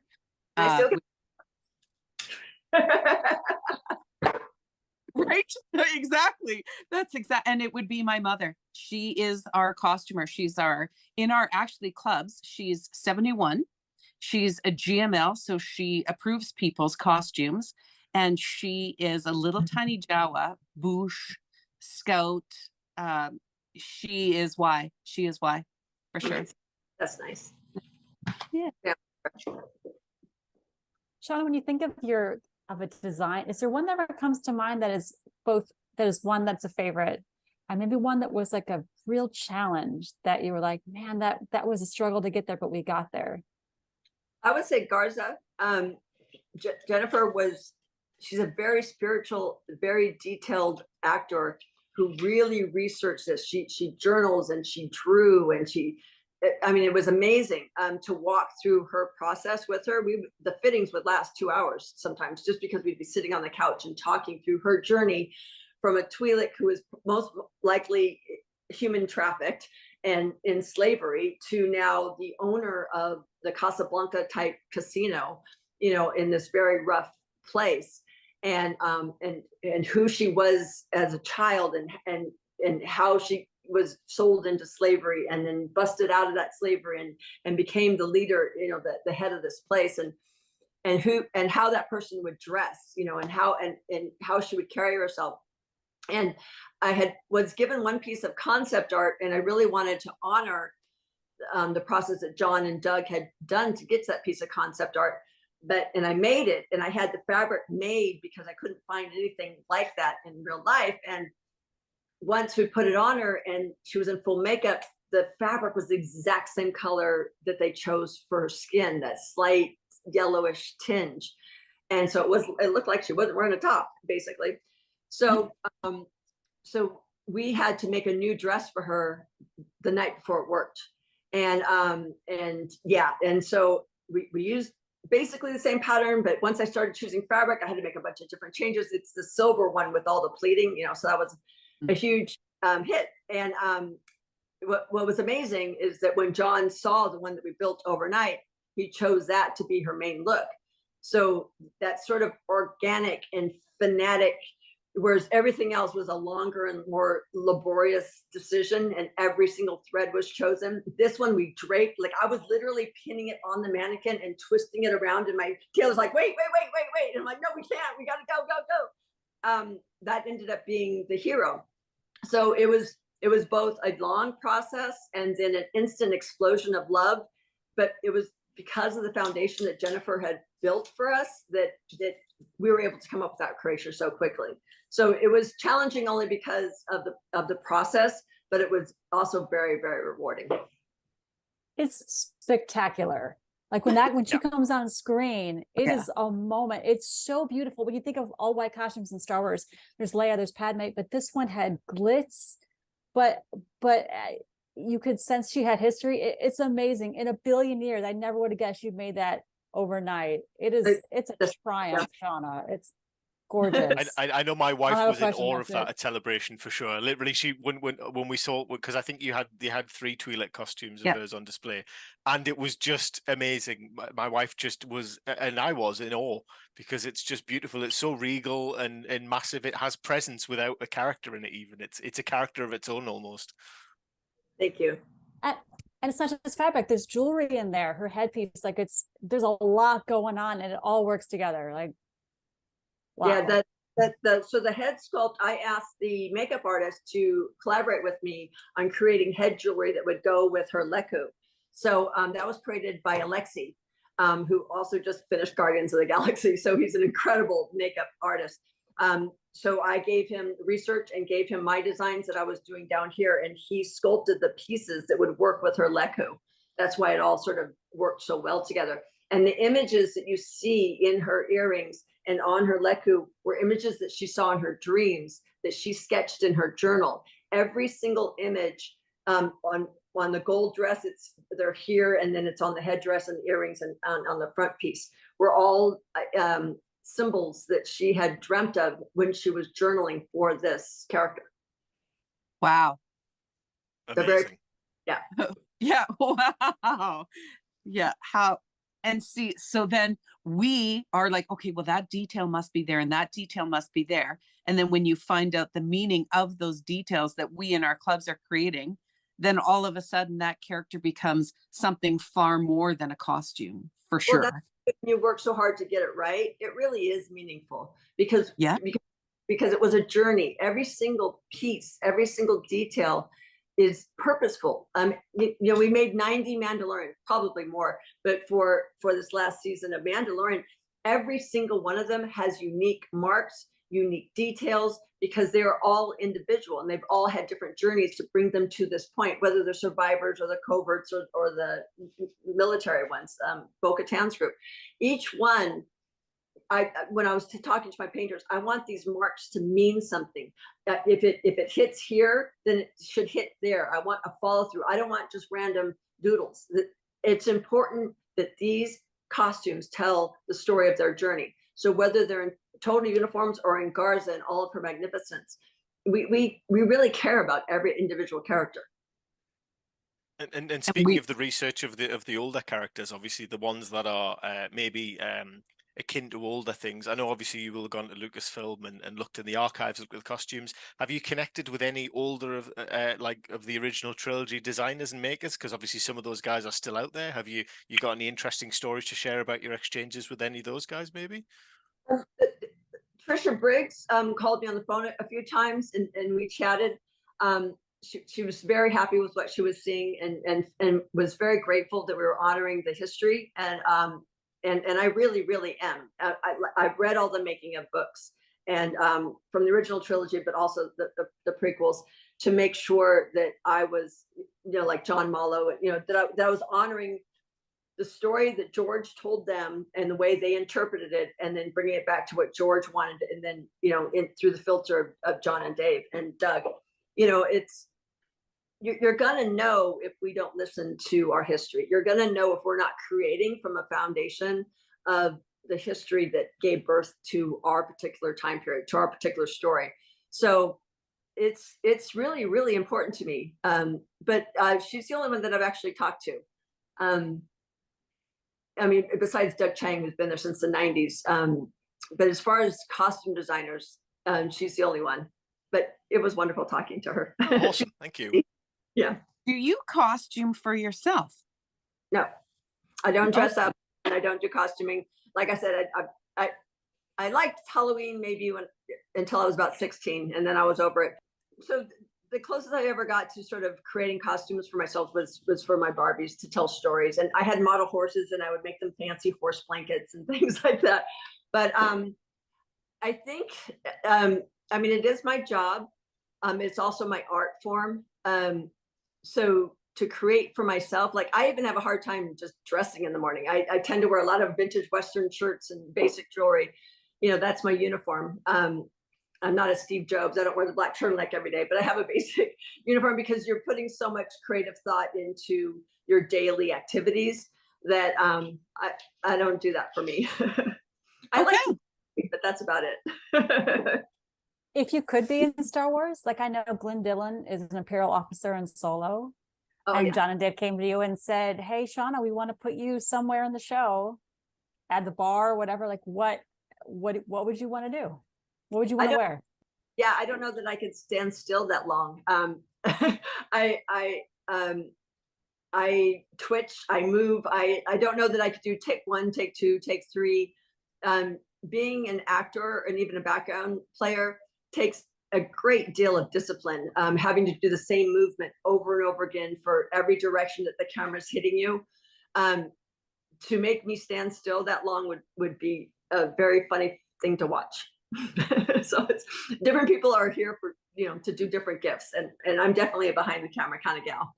Yeah, people want to spend an insane amount of time looking for fabric. The prequel fabric is, some of them are near impossible to find now. I had heard a funny story about it was a girl that worked in a upholstery shop not far from Lucasfilm, and that she had all these young people would come in once every 3 months or so and just clear out most of her shop. And she's like, what are these people doing? And they seemed to know, and they were in and they were out.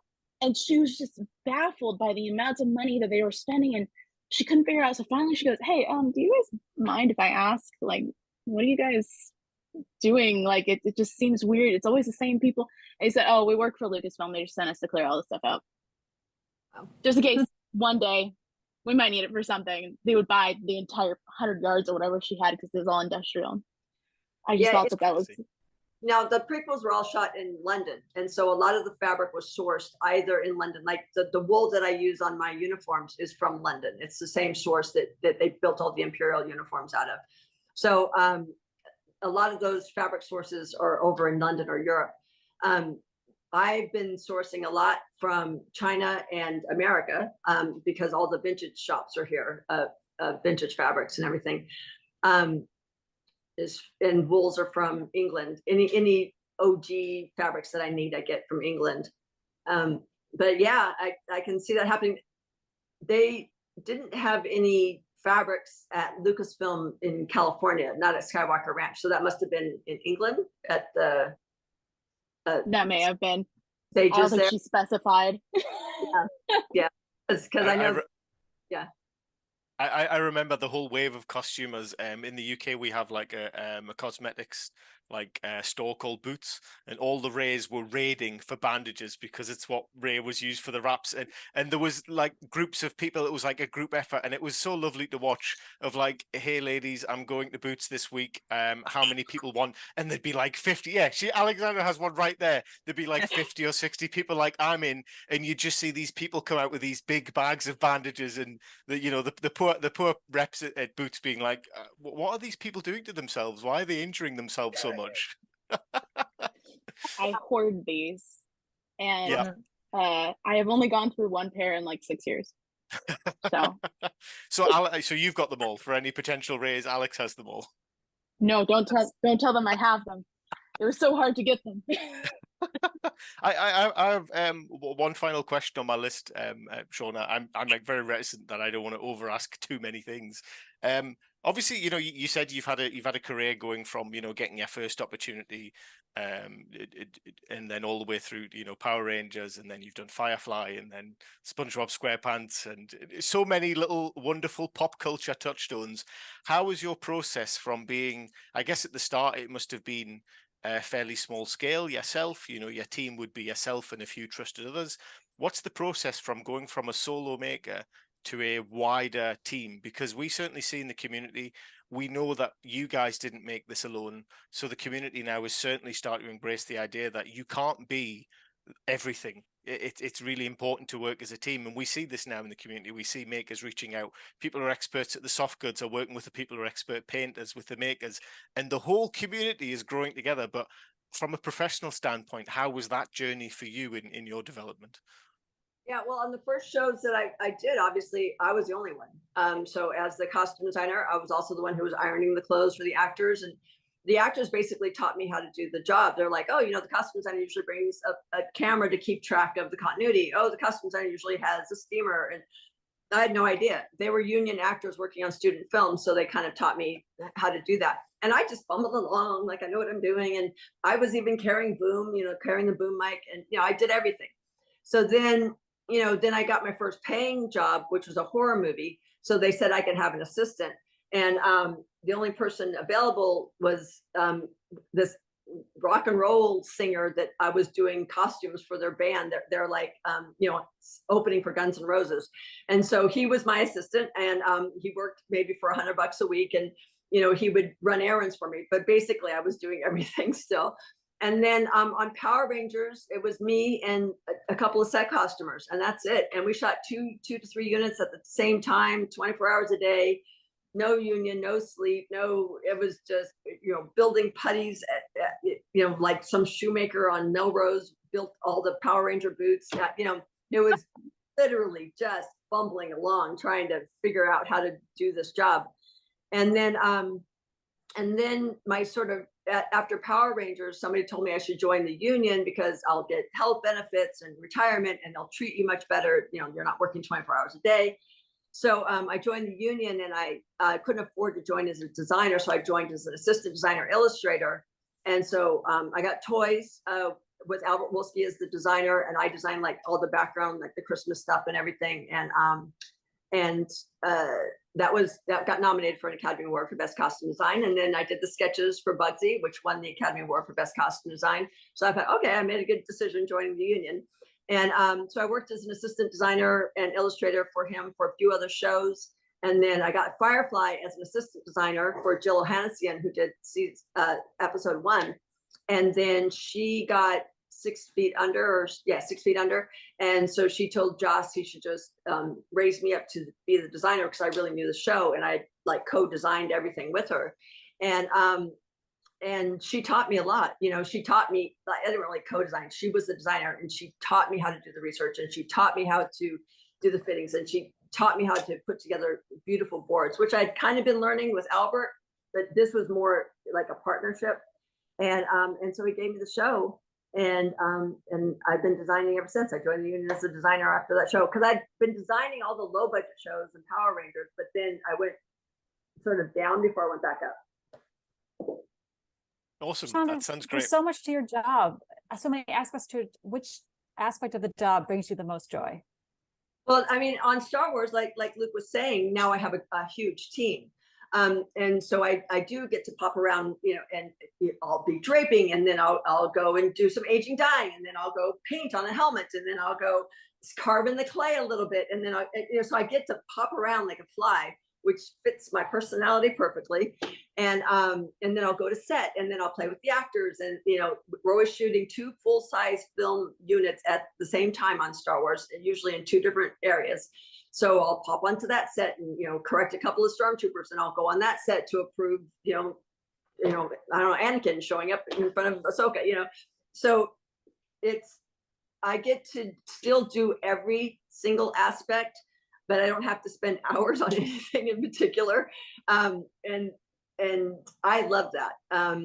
I would love to be able to sketch more. I usually just have time for pencil sketches now, and then I give them to a sketch artist to flesh them out. I love the artistic part of it. I love in the aging dyeing. I love painting. I love the hands-on in the clay and getting your hands dirty. But I love draping. But like I said, I surround myself with artists that I admire and respect, and who do their own homework and do their own research and come to the table having done their homework. And then they take all my ideas and all their background and inspiration, and we come from a very diverse background. So everybody's taking from all over the world. And I think that that's why our Star Wars is so believable, because it is so diverse. And so I love every part. Well, I love your absolute appreciation and value of everyone that you've worked with that has shaped you, taught you, helped you get to where you are and the success that you are now. I love that you appreciate them and value them. It creates that wonderful, beautiful, real, I don't want to say, but the appreciation of everything that you love. I can't word it, but you guys get what I mean? Maybe. There's a lot of joy in Star Wars, and that comes from leadership. John and Dave allow us to be joyful, to be childlike, to work really, really hard. But they really respect us as creators and collaborators, and I think that creates a very safe environment. Yeah. Yes. It's also important in order to keep and be creative. Yes. Yeah, you'll take chances. If you're not afraid of getting bashed or down or fired, you're gonna push the envelope and take chances and present things that they'll be like, okay, Shauna, calm down. You're taking it too far. And Dave has literally said that to me. He's like, bring it back in, you know, but I wasn't afraid to show it to him, you know, and, you know, like on with John, I found some old research that Jawas had furry hands, and he just loved that I had found that detail. And he's like, yes, use that. But if it wasn't a safe environment, I would have kept the gloves on them that they've been using for, you know, the last few shows.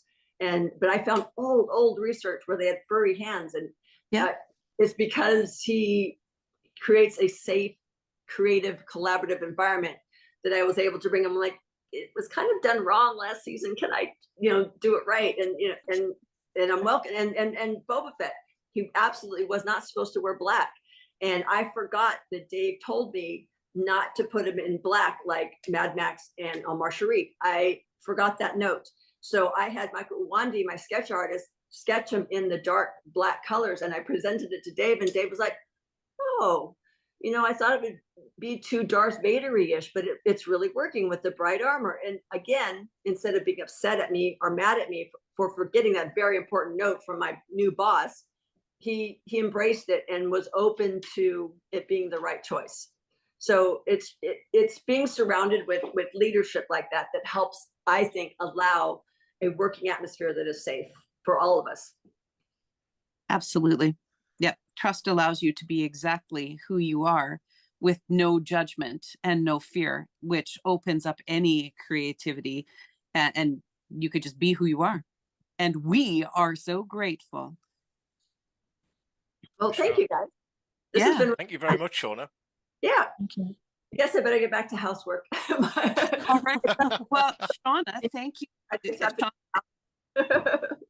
Angie, Luke, Alex, Jen, thank you so much for spending this day with us as we try to raise funds for Starlight Children's Foundation. I appreciate every single one of you, and I have valued this last hour and some with you. Thank you. Thank you, Teresa. Thank you. Yeah. Thank you, Shauna.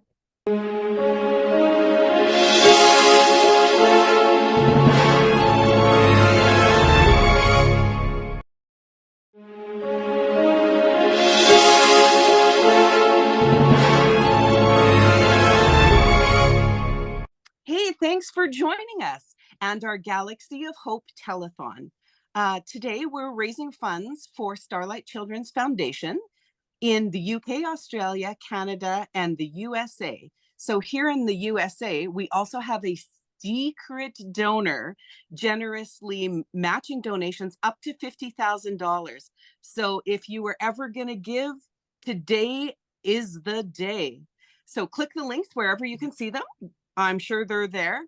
So as summer is coming to a close and we are heading into autumn, we turn our thoughts to giving thanks to many things, right? So every one of our areas has a Thanksgiving at a different time frame. So we can look at how was our summer? Did you find any cool things over the summertime? Did you do any cool troops? And what are we thankful for? So we had a panel in December where we had some of these amazing collectors on. So given that it's the 40th anniversary of Return of the Jedi, welcome to Return of the Collectors with our amazing guests, Mark Newbold and Brandon Jackson. Gentlemen, please tell us a little bit about yourselves first before we get into everything. Okay, so Brandon, I've been collecting my whole life, so let's say about 44 years. Been collecting Star Wars and a lot of other things my whole life. Retired military, did 22 years in the Navy, also served with the Marine Corps, and I'm a huge Star Wars fan. I'm also in the 501st and Rebel Legion, and so I've been doing that since 2013. So I'm definitely dedicated to charity and costume in the community, and I'm also an obsessive cosplayer because I have quite the collection of cosplays as well, not just my Star Wars collection. Thank you. Mark. And I'm Mark Newbold, so I run a website called Fantha Tracks and write for Star Wars Insider magazine. And yeah, I've been a fan since the first film came out. I was 6, and nothing's come close to getting my interest like Star Wars did. So that's kept me busy for how was that 47 years, which is kind of scary. Yeah, I am not a cosplayer or a costumer because I haven't got the skill to make stuff. Sadly, I wish I did. I really wish I did. I am an honorary member of a few groups, which is very, very cool. So I'm quite proud of that. But yeah, it's Fantha Tracks is the thing that keeps me the busiest. So it's daily news. So it's a daily news website. And collecting wise, I collect all sorts of bits. I'm not a completist, thank goodness. That would drive me completely potty. So I like a little bit of a lot of stuff. So yeah, that keeps me occupied for most of the day and out of trouble often. Thank you, guys. So we are a multi-club. So the Star Wars clubs, fan clubs, costuming clubs are all together. We are coming together to raise funds for Starlight Children's Foundation. And we are hoping that we can make a huge difference to the families, the children, and we love doing things together. So we've got the Rebel Legion, the 501st Legion, the Dark Empire, Mando Merck's Costume Club, Saber Guild, Galactic Academy, Droid Builders. So gentlemen, with the collections that you have, first of all, let's go into it and take a look at it. But what is your favorite thing about collecting? Is it finding that secret piece that you hunted years for? Is it just that you're an addict and every single thing that comes out you must have? What is it? What's the joy? What's the catch? So my biggest joy is I've always heard my whole entire life that money can't buy you happiness. But every time I walk into my room, I am happy. It brings, I get chills right now. I'm in here every day playing. This is also my gaming room. So I like to, I'm the rebel. I like being a rebel. And I can definitely, when people say money can't buy you happiness, have you seen my room? Have you seen my collection? So that's one of them. But yes, there's many things. Some things are a gift and a curse. Like I am a completist. Like, so when I started collecting, so I used to, everything I've ever collected, whenever I started a series, I had to have them all. So I used to collect multiple scales, Funko Pops, everything, but eventually it just became too insane. So I had to put structure on myself. So now I only collect 1/6 scale and statues. And even with the statues, because there's so much limited room, my rule for statues is only Force users, with the exception of one Mythos Boba Fett that Sideshow Collectibles made. Is absolutely amazing. I had to have it a part of the collection. But so a lot of back a few years ago, I think about 2016 is when I sold all my other scale stuff, actually to put in towards costumes. And then Braxton, my son, he had his first birthday coming up and we wanted it to be big. It's gonna be like 100 people at the house. So I put a lot of that money to go towards his party and stuff. But the way I started with the Hot Toys and Sideshow, I got for Christmas, my wife Nancy had got me a 1/6 scale Anakin.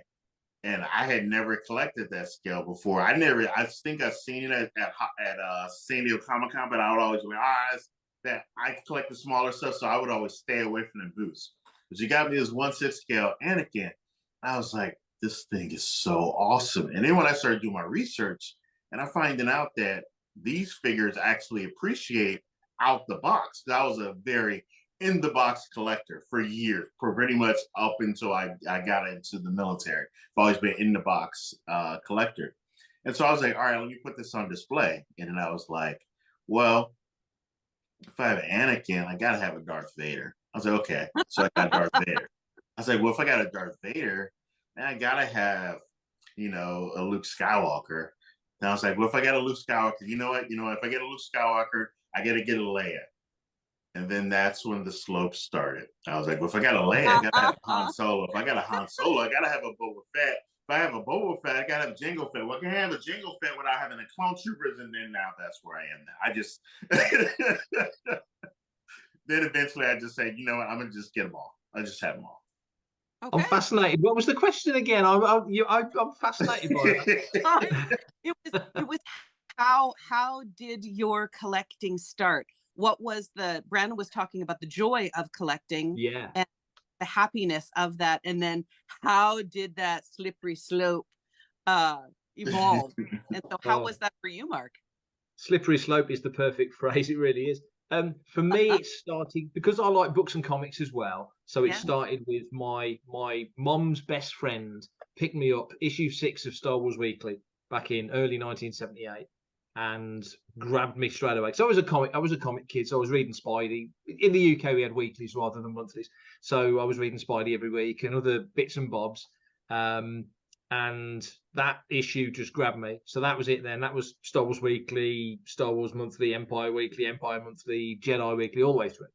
That kept me busy. So that was the start of that. And then my first figure, because I collected, it wasn't vintage back in the day. It was just toys. It's vintage now. It wasn't vintage then. But I got a Death Star droid, which I was convinced, two things. I laugh thinking back now. I was convinced it was C-3PO. And I had an argument with a friend at school telling him it was C-P-3O, not C-3PO. So I got it all wrong. And I could have bought Greedo. That tells you what I knew about things back then. So Death Star droid, still got him somewhere upstairs. And then just the old figures started and the vehicles and the play sets. That was sort of the real focus. I was an Action Man collector, which is G.I. Joe, basically. The 12-inch G.I. Joe was what I used to get. So that went by the wayside. Scale X-Trix, which was motorized cars, that went by the wayside. Hot Wheels, Matchbox, as we called them, that went by the wayside. Just Star Wars. Everything was just Star Wars. And basically never stopped. So when all my friends got to the point of sensibility, when they started getting interested in girls and, and fashion and music and all that stuff, I was interested in all of that, but I wasn't buying much of it. I was still buying all my Star Wars stuff. So thankfully, unlike Brandon, I'm not a completist. Thankfully, I've had a complete meltdown by now if I was. So I'm quite happy. My collection's a bit weird and eclectic. I'm quite happy to have a little bit of this and a little bit of that. So it's quite sort of, it's not messy, it's organized, but it looks like someone's just chucked it in the room, but it is actually quite organized.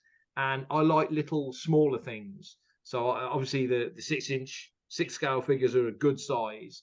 Most of my stuff's all little fiddly little bits, which I kind of like. So coins and pins and patches and that sort of stuff is what I sort of dig. But yeah, it's exactly the same as Brandon. I walk in the room and I just, it's my space, my room.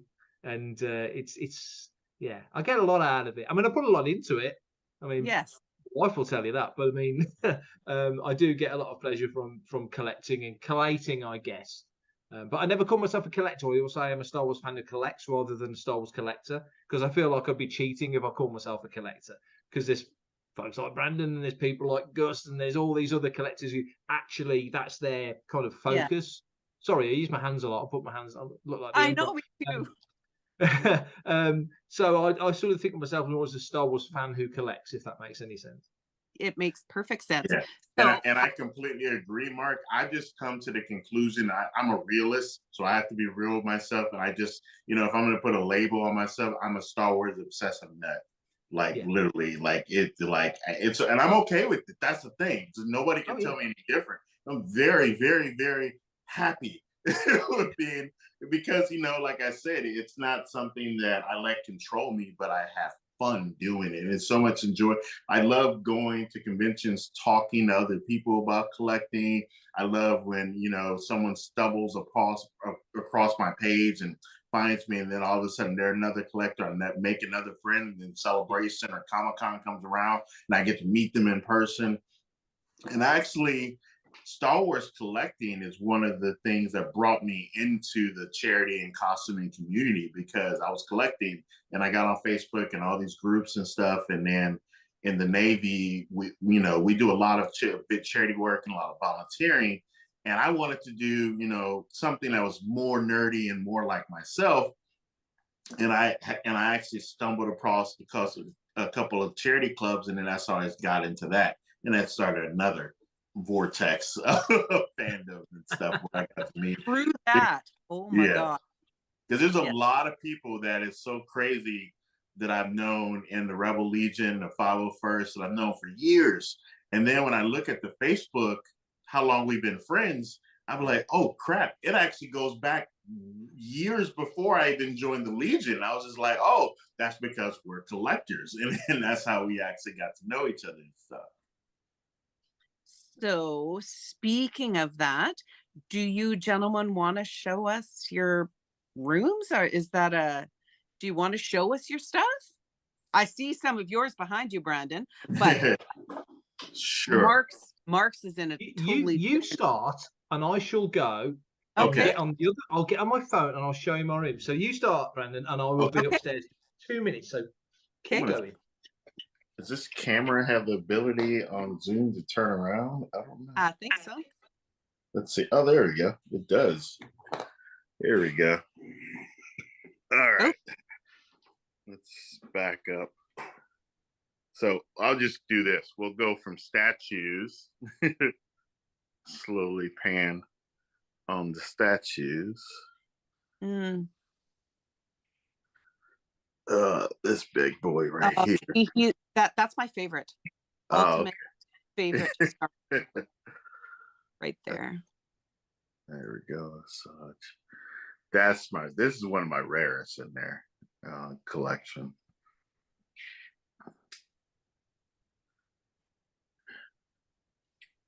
Now we get to the mythos. So how long, Brandon, have you been collecting these? Like since 2012 is when I started collecting this scale. This is my newest one and my favorite now. It's beautiful. Is that your holy grail? Yeah, I wouldn't say it's a grail piece. It's just it's the most nostalgic one. Right. It is beautiful. Yeah. Oh, that's beautiful too. I love the Sausage Ventures too. And this is my Boba Fett, the one that I said, the only non-force user that I have in here. All right, now I guess since we're over here, we'll go ahead and start with the 6 scale real quick. So I try to keep everything Marvel, but I had to have Black Panther. That was my only exception. I'm a huge Marvel fan as well, but it would just be too crazy if I started collecting Marvel and Star Wars. I'm also a huge DC fan, so I just kept it to Star Wars just because it keeps it simpler. Well, you costume as Marvel too, don't you? Oh, absolutely. I actually have way more Marvel cosplays than I do Star Wars. Because at one point, up until 2021, I think I had 15 Star Wars costumes, and that was and I had maybe 1 Marvel, but now I think I have I'm embarrassed to even say it, but I think I have around 40 Marvel cosplays now. Oh. Yeah. Oh, the girl guards are lovely. Dang. So, yeah, when I say obsessive nut, I mean it in its completest form. But again, I'm happy with being obsessive nut, so it's okay. Yeah, very beautiful. Thank you. Yeah. And that's quite an investment right there in that room. That is true. That is true, along with the costumes that go with it. So, Mark, I see you are in your amazing space. I'm in the room. I managed. Technology is working for me today. I can't believe I got this to work. So I'll give you a little tour. So we'll start off. This is the library area. So it's a little bit crazy at the moment. There's a few things that need organising, and as you can see, piles of books on the floor. My little Grogu mini Focus down there, and the body of a mouse droid. And something that I don't know how that got home from Celebration, but it made its way to my house. So don't tell anyone. Funny how that happens. It happens a lot. I don't know how. I really don't. Like I say, all the little coins and stuff. I love all the little R2KT bits and different fiddly bits. So I love little bits and bobs.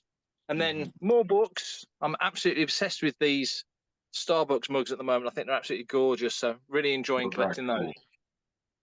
Bit of Insider is my Insider bookcase there because I write for the magazine, so that's quite proud of that. Then there's my mad R2D2 Focus that has just kind of gone absolutely nuts out of nowhere. I just didn't realise how much R2 I'd got. This is an old Phantom Menace kids desk and table that just seems to work quite nicely. I'm sort of randomly moving around. Gaming stuff, there's all the old, because the re-release in the 2600, so my Atari cartridges are quite relevant once again, so that's nice.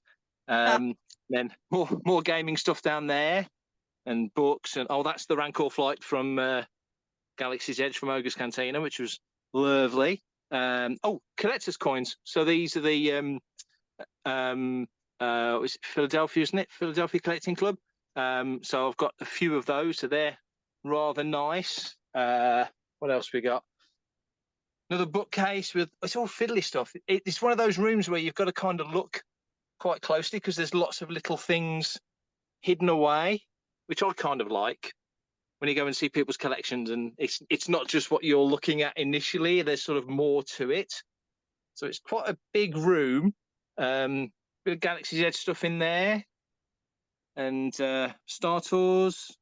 And then you guys will like this because it's all my Legion, Garrison, droid builders, coins and patches down there. So there's some cool little bits down there. Video stuff,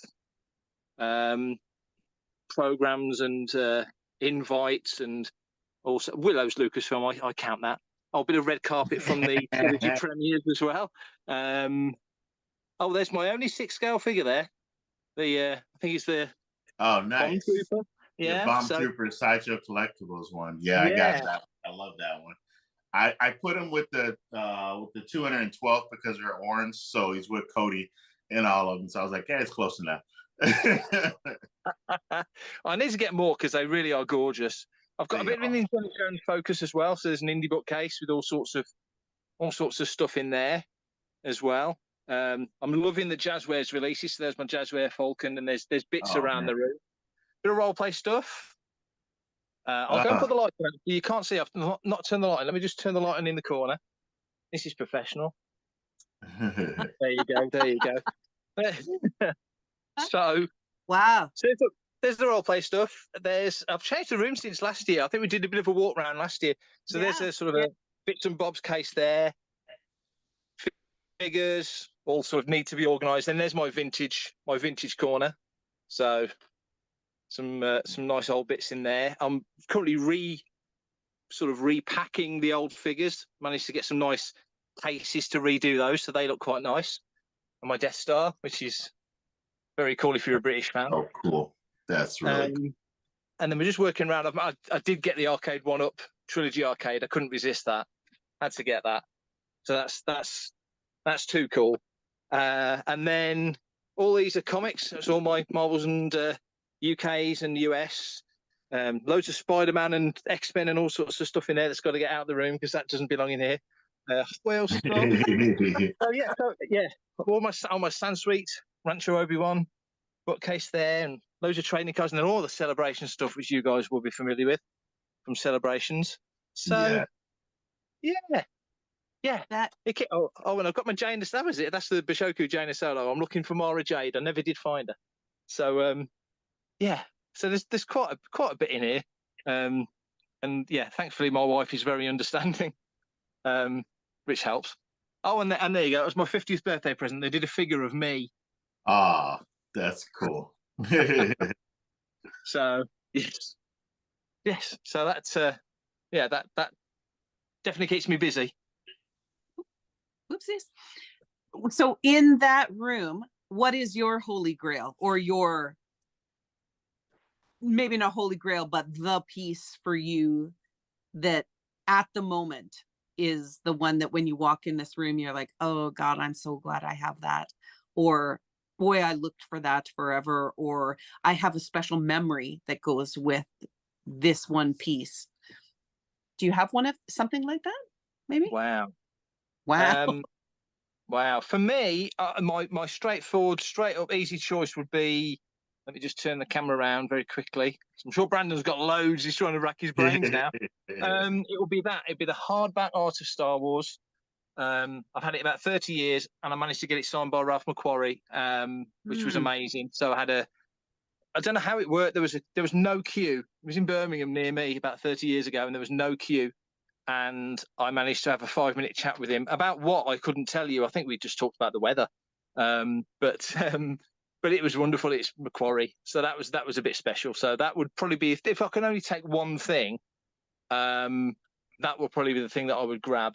There's some cool bits in here. There's some sort of crew stuff and bits and bobs, which are awesome. But that, I think, because it's Macquarie, I think that's probably the one that I would go for. So I think we are running out of time before we run into our next panel here, guys. I would at least like to say it, a great farewell, another nod to our Starlight Foundation Telethon fundraiser. Please donate. Today's the day. Thank you, gentlemen, for sharing your time, your collection, your love with the rest of us fans and nerds. It's always wonderful to share time with you guys. And I love seeing your pieces and the devotion and dedication to the fandom. Thank you so much. Thank you for having me. It was an honor being on. Always.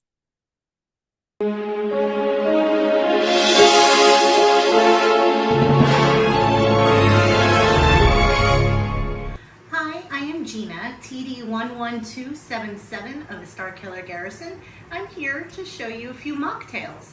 We're going to do 4 of them, and I hope you enjoy them because they are all really, really yummy. Okay, so we're going to start with what I've called the 501st. So basically, if you notice, the 501st logo, it's all red and black. So we're gonna take our favorite soda, whatever your favorite dark soda is, it could be a diet one, doesn't matter. We're gonna fill up the cup with ice.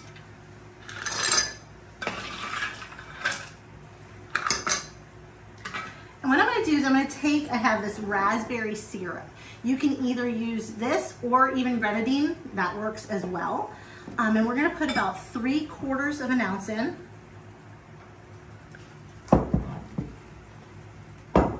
And then we'll take our soda. And we're basically layering it. So as you start slowly pouring in the soda, the syrup is going to stay on the bottom, and it's going to give this really, really cool layering effect. So you have the red at the bottom, the black soda on the top, and it's just such a beautiful drink and also very tasty. Again, use grenadine or the raspberry syrup. And then we're going to just garnish it with some beautiful cherries. Now you can use maraschino cherries. I've used a different brand of cherries, but these are really good. But either cherries work for it. So this is our first drink, the 501st. We're gonna move on, and now we're going to make what we're calling the Utini Bellini. So we're gonna take our champagne flute. You can use any sort of long, elongated glass that you have. And then, so what I have made here is, it's called a peach puree. But instead of pureeing a whole bunch of fresh peaches and stuff, I've taken peach preserves and I've thinned it out a little bit with apple juice. So you still get some flavor and it just gives it a better consistency. And so what we're gonna do is we are going to take the peach preserves and we are going to put it at the bottom of our glass. You can use as much or as little as you want. It's gonna be up to you and your preference. I'm gonna take sparkling white grape juice and just pour it in. And it makes it so beautiful, and you can see the peaches at the bottom. And then, of course, you always want to garnish. And so you can take a nice fresh peach if you want and just put it on your glass. And this is it. This is the Utini Bellini. Now we are moving on. This one is going to be the Tatooine Sunset. So this one's another fun one, another layer drink, which we're going to take our ice, put all the rest of our ice in this. So basically this is equal parts orange juice and pineapple juice.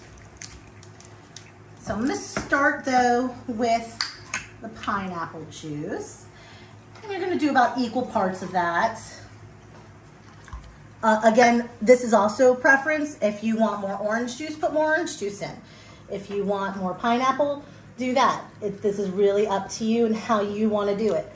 And then we're gonna take our raspberry syrup again. Again, you can also just do this with grenadine. What we're gonna do is what we call floating. So we're going to slowly pour our syrup over the top, and you're gonna see this beautiful effect happen where it just starts to color the drink and it makes just what looks like a beautiful sunset. So naturally, if we're on Tatooine, we gotta have our garnishes, which are gonna be 2 suns. Okay, or oranges. But yes, so here we go. This is the Tatooine Sunset. Now the fun one. Now we're gonna do what's called a blue milkshake. Everybody knows what a blue milk is. You know, Star Wars is very known for that. But normally you think if you're gonna do a blue milkshake, you're gonna do like just a blue food coloring. Well, we're not gonna do that. We are going to use a blue curacao syrup. Now, blue curacao, if you're not familiar with it, it has an orange flavor. It's really good. It's just very flavorful, but we're gonna kick this milkshake up a little bit. So we're gonna use a lot of ice cream. It's kind of warm in here, so you're gonna, it's starting to melt a little bit. That is okay. I'm gonna put a lot of ice cream in. So you're gonna use your blender or whatever you have that you can make your milkshakes with. Do that. And here is where it's gonna get interesting. We are gonna actually do a little bit of almond extract. We're gonna do about a half a teaspoon of almond extract. That's a 1/4 teaspoon. I'm doubling it, so I'm putting in a little more. The almond and the orange flavoring from the blue curacao really complement each other and gives this milkshake just a beautiful, beautiful flavor. So we're gonna add in now, I think about 3/4 of an ounce of the blue curacao. You want a good flavor in that.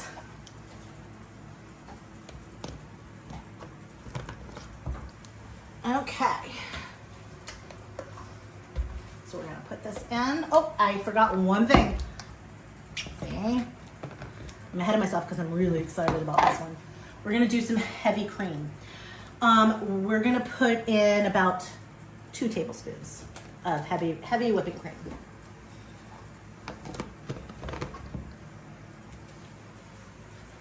All right, so we're gonna start mixing. Okay, well now that we are done mixing our blue milkshake, we're gonna take it out. It's nice, thick. I'm gonna open it up.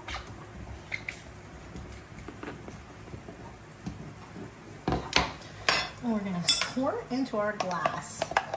Now, if you notice it's too thick or if it's too thin, go ahead and add some more heavy cream if it's too thick, or if it's too thin, add a little bit more ice cream. Now, if you want it a little bit more blue, adjust it.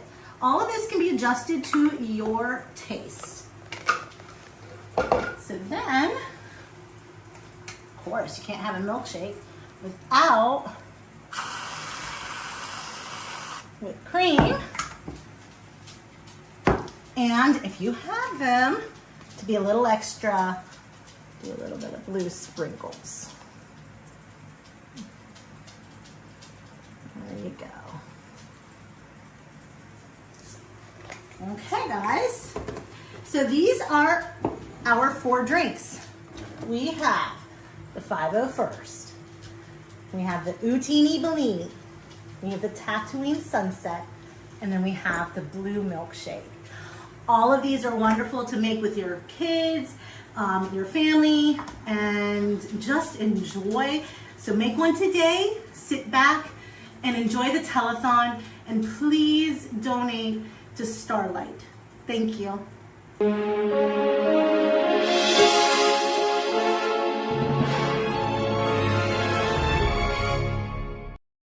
When kids need medical care, they will often face stressful and life-changing experiences. From complex treatments to long hospital stays, these special patients miss out on the things that most kids take for granted and let kids be kids. That's where Starlight Children's Foundation comes in. Since 1982, Starlight Children's Foundation has transformed the in-hospital experience for more than 17 million seriously ill kids in 800 children's hospitals and facilities across the United States. Our state-of-the-art programs like Starlight Virtual Reality, Starlight Hospital Wear, and Starlight Gaming let kids just be kids, if even for a few moments. Whether donning an action figure gown instead of standard hospital issue, or settling into gamer mode, if it brings a smile, a laugh, or just a break from their reality, it's happiness delivered. Learn more at starlight.org. That's starlight.org. Happy kids heal faster. That's why Starlight Children's Foundation is dedicated to improving the mental well-being of sick kids, regardless of their illness or injury. When a child is hospitalized, they are scared, lonely, and stressed. Being in hospital facing painful treatments takes away from the happiness of childhood. But that's where Starlight comes in. At Starlight, we provide entertainment through our gaming stations, comfort with our specially designed hospital gowns, play with our toy deliveries, and distraction through our virtual reality headsets. Starlight programs are what happiness is made of, the things that make being a kid special. The simple power of a smile, delivered to over 800 children's hospitals and medical facilities across the country, can make a lifetime of difference for sick kids. Learn more at starlight.org.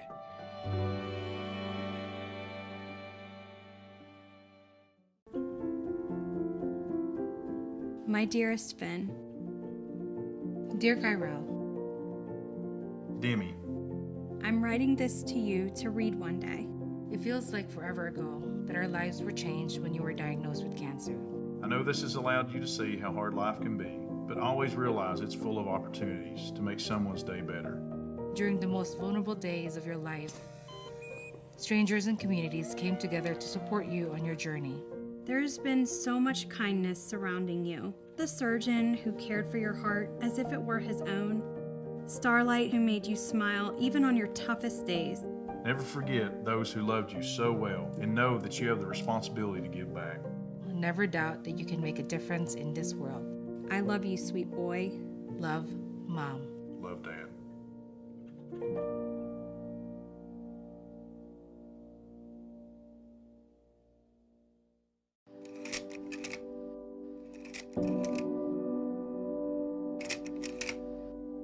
When Starlight came to the door with 8 or 9 trucks, that was probably the happiest I had seen him the whole time he was there. Stuffed animal brought to his room as a surprise, or a big box of trucks was like a godsend for him. Starlight's given us hope. He now can help other kids and show other families that this doesn't have to be the worst thing that's happening, that things can get better.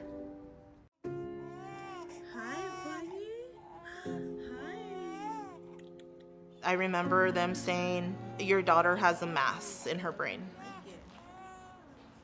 The rest of that night was just a blur.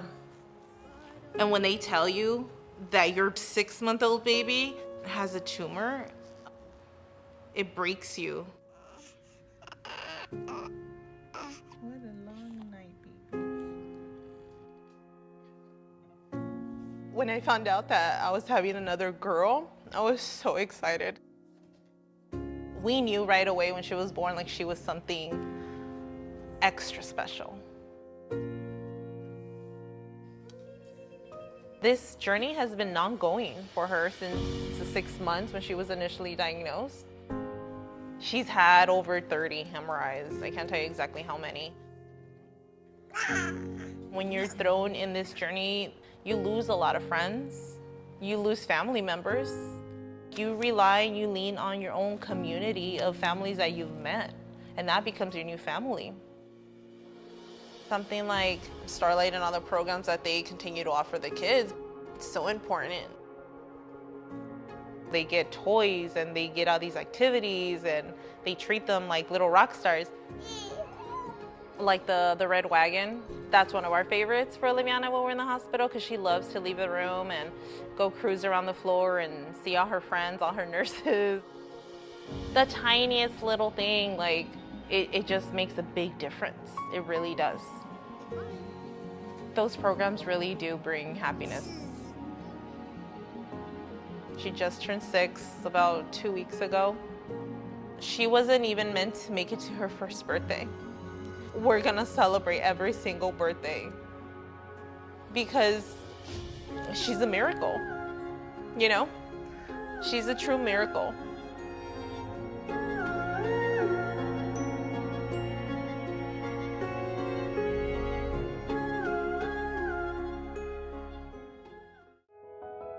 The bumps in the road have led to a lot of life lessons and a lot of joy and a lot of hope. And it may not be easy, but I wouldn't change it.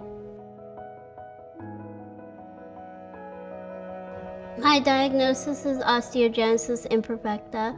My bones can break really easily. I've lost count how many times I've been to the hospital. I know it's a lot because I've had about 20 fractures. It's scary, it's painful.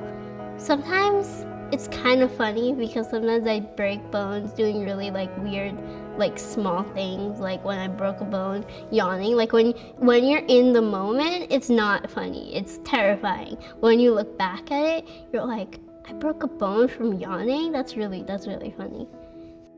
It was pretty hard to accept the fact that my daughter was born with brittle bones, and she literally born with fractures both arms and legs.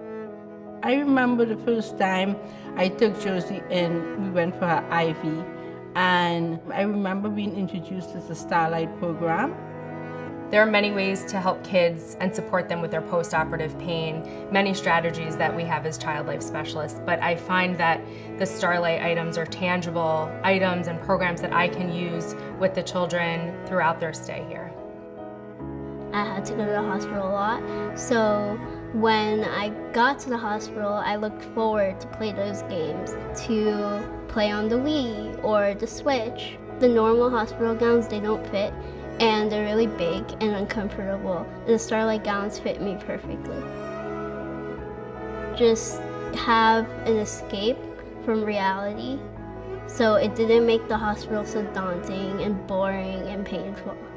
Starlight programs were really beneficial when I was younger because I'm able to not focus on being a child in the hospital, but I was able to have fun and be engaged in something that wasn't like needles and surgery and casts and doctors.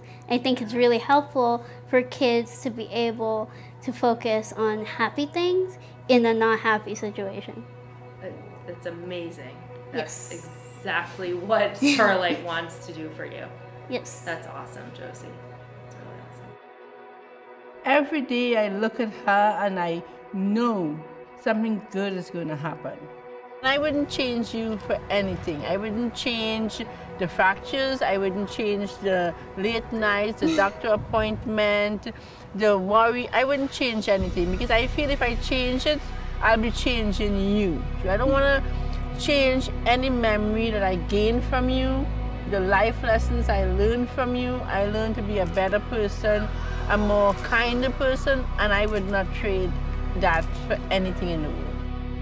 Even when you struggle, even when you have pain, even when you have setbacks, even when you have double law surgeries, or just like life in general hits you like a wave, there's always something good on the other side, and that life is cool.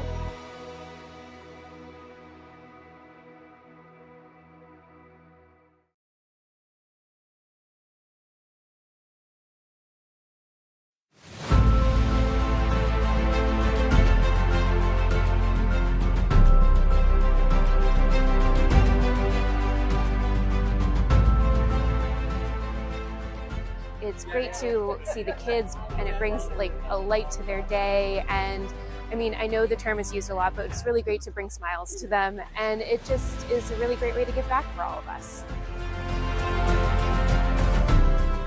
There are studies that show that play, while amazing for childhood development, also positively improves outcomes, health outcomes for kids.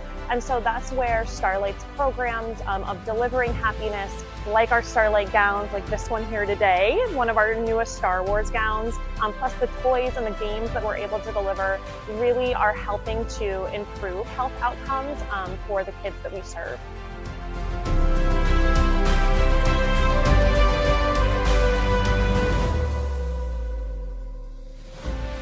There's so many benefits for our patients and families coming to events like Star Wars Day. It's all about quality of life for our patients as a pediatric palliative care center. So coming to events like this where the patients, their siblings, their parents can all participate in activities together in a medically friendly environment where children with diseases, injuries, and illnesses can meet other kids like them, and siblings can meet other siblings like them and just have fun is such a value for families to feel less alone.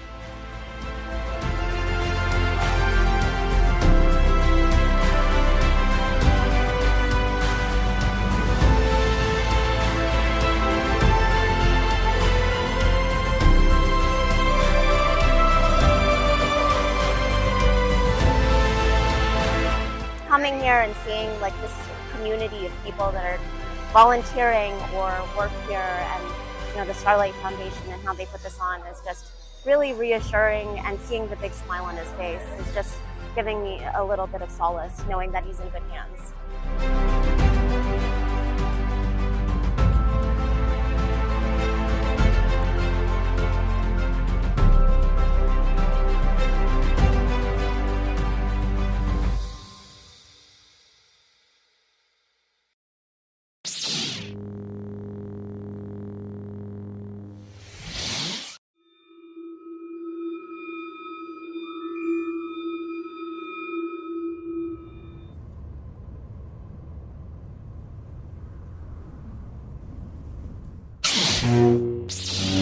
Excellent, child. You have learned well. I am loyal to you, my lord. But your loyalty was not enough. And you failed when it mattered most. What? You failed to kill young Skywalker. And in turn, he destroyed me. The fall of my empire is all your failure. Oh, yes, my child. No! Not only did you fail, but you betrayed me, working with these rebels and smuggler scum. They're better to me than you ever were. I cared for you as my own, and you cast me aside for your new friends. You never cared for anyone, especially not me. I was nothing but a weapon to you. You still are my weapon. Oh, Mara, you can never be anything more than mine. Tell me, do you still hear my last command? How do you think betrayal will look on Skywalker's face? Are you ready to see the light go out of his eyes? Your command has no power over me anymore. I defeated it. Such confidence. You had better hope it is true. Think what your friends will do when they find out you've killed him. I won't. Oh, you will, my child. No! I'm not your child! Kidnapped me! Raised me as an assassin! I had no child! You gave me nothing! That wasn't to benefit you! You are nothing without me. Without my empire. I may have believed that once, but not anymore. You're already dead! And for the first time in my life, I'm free. I'm free.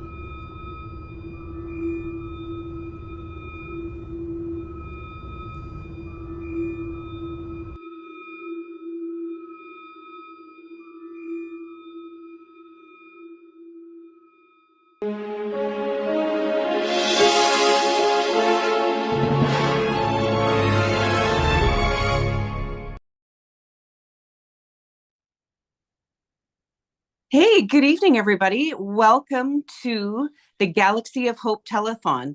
This particular portion of the evening, we're going to be talking about what it's like to troop with our younglings. We are here on the telethon raising funds for Starlight, USA, Canada, Australia, and the United Kingdom. And we have an incredible anonymous matching donor sponsor, up to $50,000 here in the US. So if you've ever thought of donating to Starlight, this is the day. Tomorrow until the end of the month, you can continue on with our fundraising endeavor. Every 60 seconds around this universe, a child is in need of medical care, desperate medical care in general. And Starlight provides a great array of programs for them to support them in their stay in the hospital, as well as support their families. And so, given everything that we do trooping, a lot of us have children and we troop with our children. And sometimes our children also fall ill and are in need of help, as well as we do hospital troops for sick children. And we often want to impress upon our children the values that we hold near and dear. We are a volunteer organization. We are fans of a fandom that stretches all ages, and it is an honor to share that love of costuming and trooping and volunteerism with our younglings. So joining us today are some wonderful, amazing parents who troop with their younglings. And I will let them introduce themselves, starting with Mickey. Hi, I'm Mickey Bukowski. I'm the detachment leader of the 501st Pathfinders. So I only allow my children to wear detachment costumes. They're not allowed to wear anything else. I've pretty much had my kids in costumes since they were in a young age, but with 3D printing becoming a big thing, it's just gotten even easier to make those costumes even more elaborate.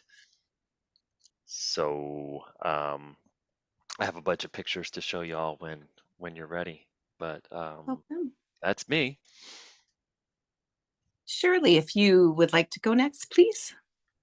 Hi, I'm Shirley Koo, and I have one son. He's 11 now.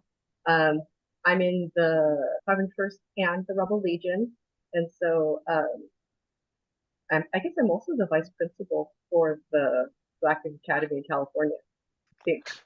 I probably. But my son troops with us. My husband's also in the 501st, and so we do a lot of troops together, and it's a good time to kind of spend with family, because otherwise, one of us would have to stay home with him while we're trooping. It's really great to be able to do it all together, and my son enjoys it. Ricky. Hello there.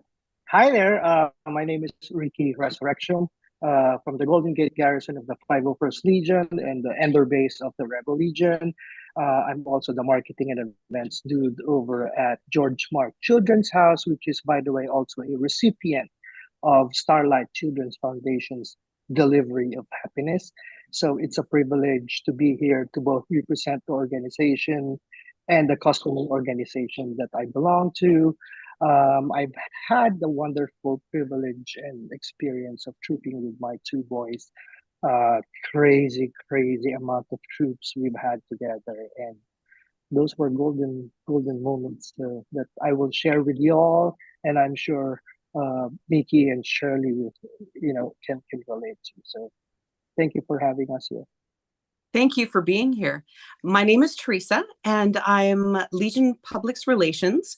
I'm also PR for our garrison, which is Badlands Garrison. I squad lead for Crimson Aurora Squad. We are Northern Alberta, Canada, and I'm also one of the global leaders for the Dark Empire Costuming Club. I too troop with my children, and now they are both adults, and my youngest was a handler for us for a good amount of time, and he finally chose a costume, which is in the Dark Empire, and he's a beautiful custom Sith, with his older brother soon to be joining as a fallen Jedi, both in the Dark Empire, because they like the customization that club offers. And I am a proud member of every one of our clubs, except for the Mercs, which I'm coming. I know I keep saying it. I will be a Mando. It's a real thing. And I love what we do.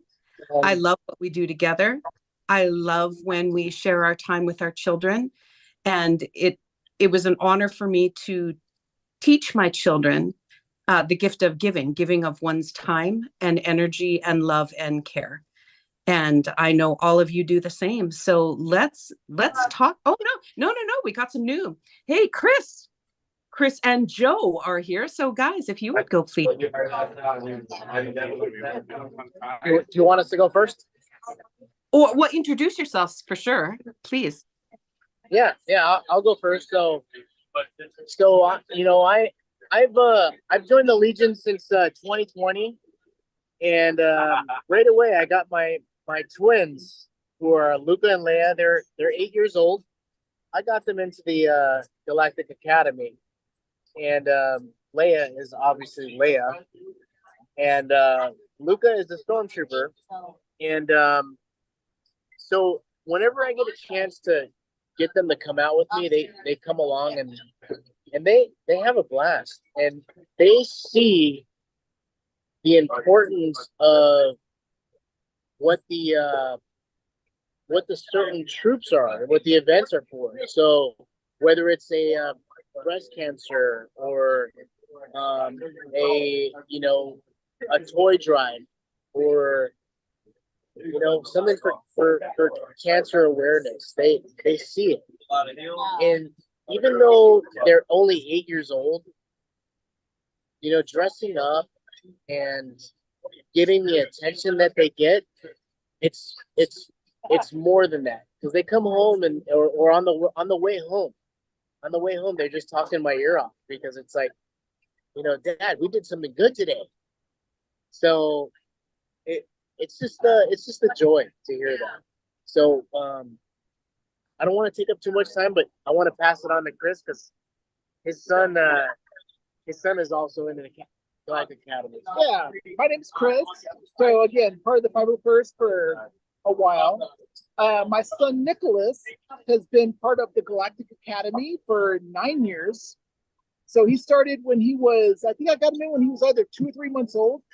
That's when I got his official little costume on. He has been trooping for, I'd say, a solid 8 years. So if Captain Rex is his favorite, besides that, it would be Vader. He likes to be like Daddy, and yeah, this kind of troop beside me. So we'll be Vader and Vader walking hand in hand at celebration at different cons. One thing he is also kind of like what Joe was saying is he's really seen the camaraderie with just how we interact with each other, and he's really recognized that. Everyone has been so awesome with him, and yeah, he knows like all of our local chapter here, our local group, and he goes to the different cons and recognizes people right away, and he recognizes the charities we do, and just loves getting out there and helping out the communities, and just wants to make everything a better place. Thank you. Yeah, thanks. So, where would you guys like to go first? Like, was there a special troop? Was there a special costume? Is there a special memory shared? Or what is it about trooping with your youngling that is special and unique for you, or matters most to you, that touches your mom and dad heart? So, I'll go first. So for Leia, she connects a lot with women. So they come up to her. So for me, whenever she comes along, it's just a joy seeing the amount of attention she gets. So yeah, and that's her only costume actually. So for her to get out there and do it and just enjoy it and seeing the reactions that she gets, that does it for me. I mean, Luca, he's just a stormtrooper. He's like, oh, I'm in my helmet, I'm good. But for her, I could see I could see the expressions on her face. I see the interactions she has with people. Whether it's older women or younger girls, they flock to her. It's awesome. So that's it for me. So, whoever's next. Shirley, yeah. So I a lot of us, we really like being able to spend time with our kids. But I think for my son, one of the that I've noticed is he can be quite shy around strangers, but because everyone in the Legion is so caring, they really work on making him feel supported and really kind of talking him up. And so, like, if he feels kind of like, I don't know, like everyone's always there, like, no, you look great, like, we're going to be awesome, the kids are going to love you. And so I think for people, especially for our kids who might be a bit shy, it's a good way to kind of get them out of their own heads and see that they can have an impact, versus just kind of being in their own head. So we did a parade in Tustin, and everybody there, like, because we were not walking at the same area because he had a different costume from us, but I knew he was going to be taken care of by the people around him because they're always watching out for him, like, oh yeah, you're going to do great. So I think that's really special, and that's it's a cool bonus. Mickey, Ricky, either of you? Ricky, okay, I'll talk. Can I share my screen? Is that possible? Yeah. Yep. I like to be, visual. Actually, oh man, Mickey knows how to do it. Okay, so This is the moment when my kids both joined the Galactic Academy. We did a Star Wars family film shoot, and we made everybody dress in costume, including my son, who didn't want to do it, but I made him anyway. And once we were done with the film shoot, I submitted them both to the Galactic Academy. Um, my son didn't care so much, but my daughter, she's young. She loves Star Wars. Her name is Leia also. Um, so, for her it's like magical, and she gets to do all this fun stuff. She doesn't quite understand the mission of the Legion, but she knows that we go places and people smile and we make them happy.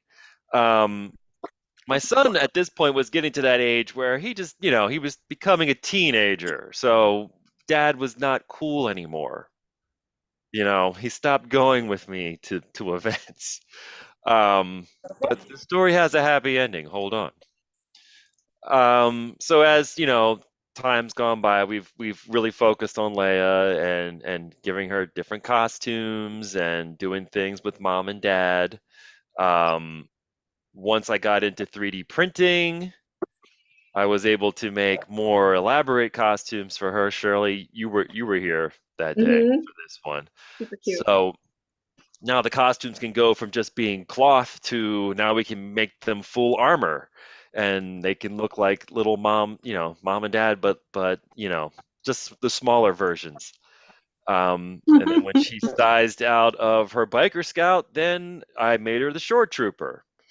And here's us, together at a convention.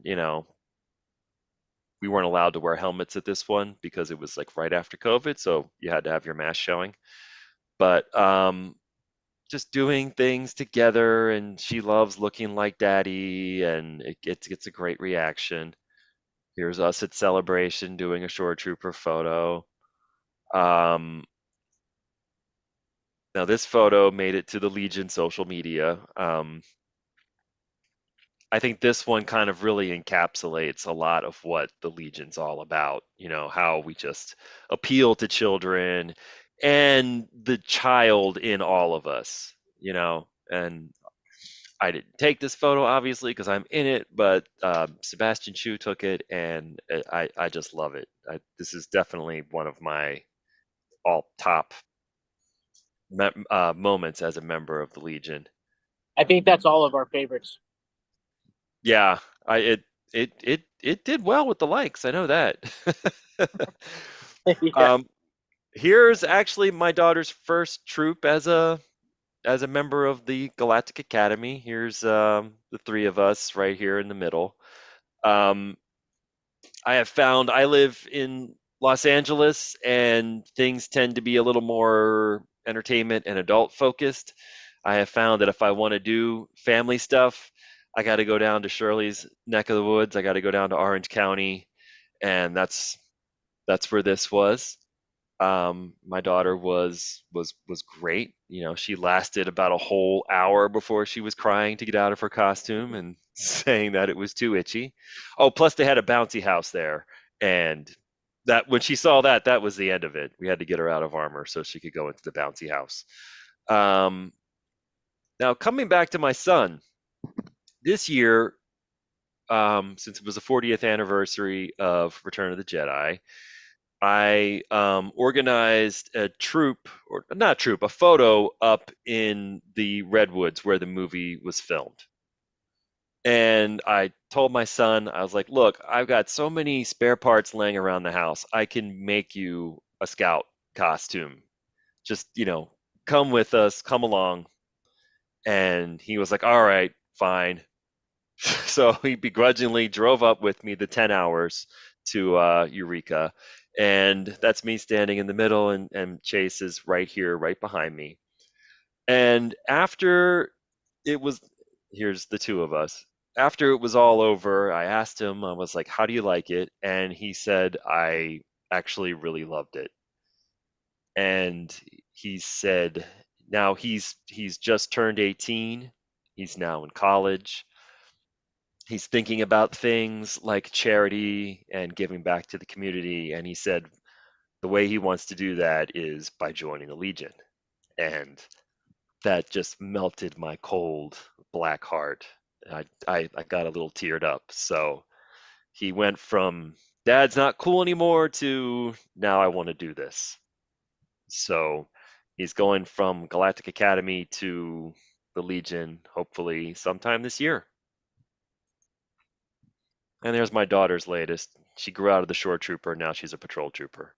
So, Mickey, will you disown your son if he does anything other than a Pathfinder?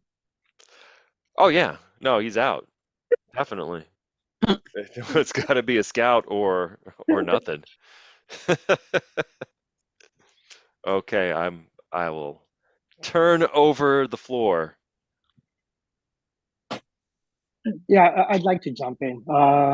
Funny how Mickey talked about dad being cool, dad being not so cool.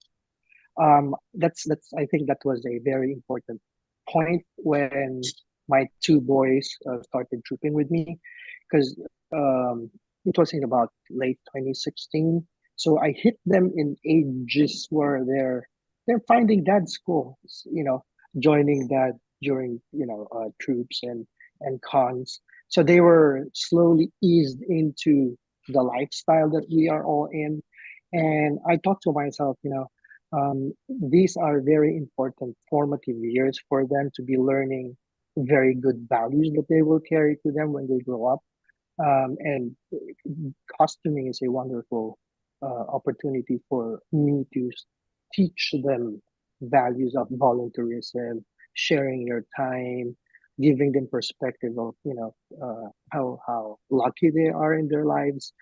So yeah, I think that's the biggest trigger for me to bring my two boys into that. So this picture I'm showing you is pretty much a representative of the very first costumes that me and my two kids had. I'm a prolific costume maker, and my kids also got into that bug of helping me build their next costume, and I guess I also share that experience of them understanding how important it is to share, and also getting that satisfaction of, hey, what I'm doing is making people feel happy. People appreciate what I'm doing. So there's that whole package of emotion and learnings that they got from this experience. So it's for me, those are golden moments for me to have shared with my kids, especially within that time, because I've hit that point when it's not so much that dad is no longer cool, it's just that they want to be their own cool. So I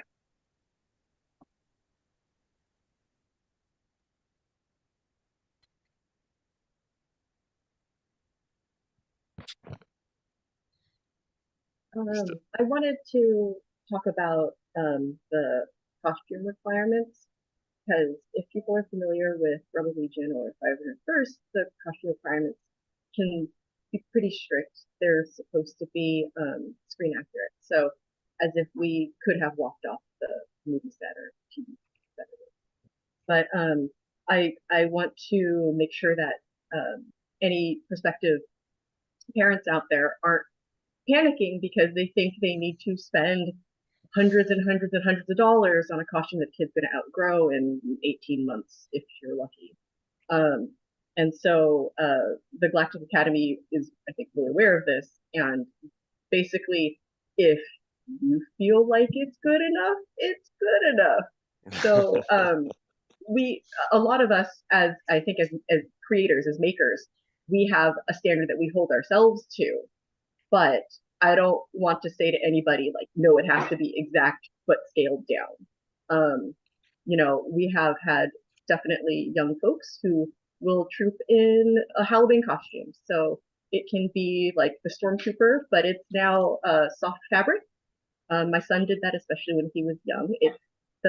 We all know if you're in costumes, they're not comfortable, and a 3-year-old generally can't last in hard armor for a 3-hour troop or something.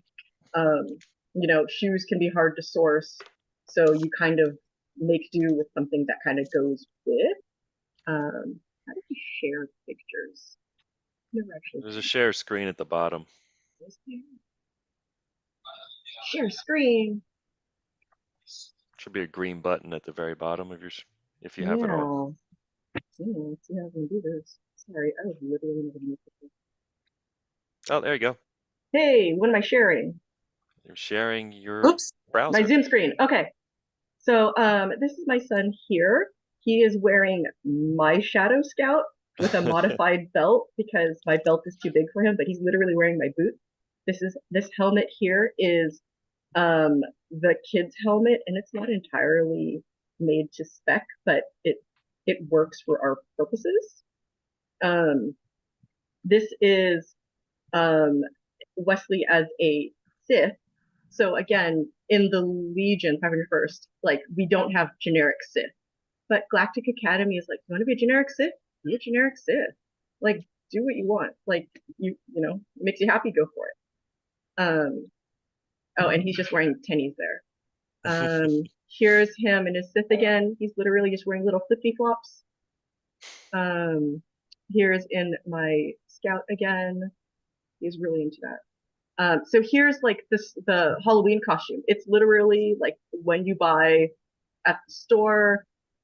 He's got one of our spare helmets on, but I want people to feel like not threatened, not frightened, that they have to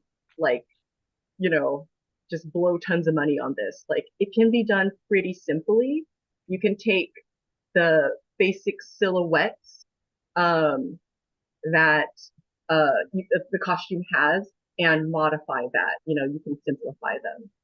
So, it makes it easy. It lowers the barrier. Yeah, I'd like to jump on Shirley's point about standards and whatnot. It's again, my kids came in within an age of they're trying to understand things. So being in the Galactic Academy for them was one of the biggest experiences. Because again, it's a matter of it's okay to be okay. It's not being they're not being imposed with the standards of the 501st, but at the same time they understood what the 501st stood for in terms of costume accuracy. So I like that experience that they were in, because they were being made to like feel good about who they are, what they are, and how they look like, for as long as they think, hey, this is me, this is my best representation of the character that I like, regardless of standard, regardless of whatnot. Like if it's a Spirit Halloween bought costume, or it's a labor of love, sewing their soft goods.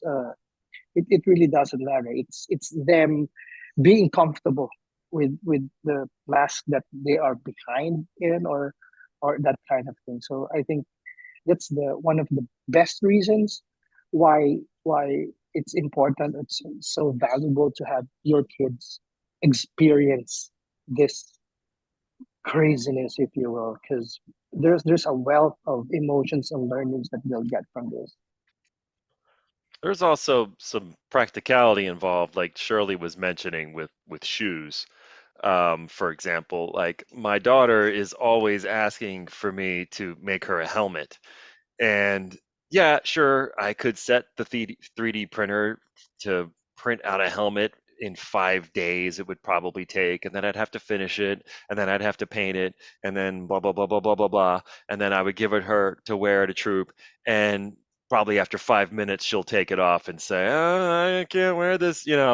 So I've generally opted not to do helmets, and we'll put her in a black officer's hat, or my wife likes to put bows in her hair that match her costume, which I think is like really cute and really cute. and has a good has a good appeal to people that see her. You just know that kids can't last in these things. They can put up with it less than we can, and they reach their breaking point a lot faster. and they'll just rip it off. And Yeah. so I haven't even bothered with helmets for most of them. I've made the Jawa picture that I showed with my son's first troop. He was maybe 5. He was really young.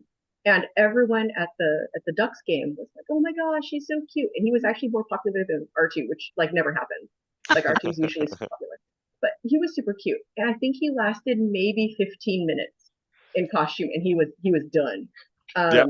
And it's not that I purposely try to make it very comfortable, like it's a beanie. There was not a lot of hard materials, but just it's stuffy in there, it's dark, so he had a very short time span in that.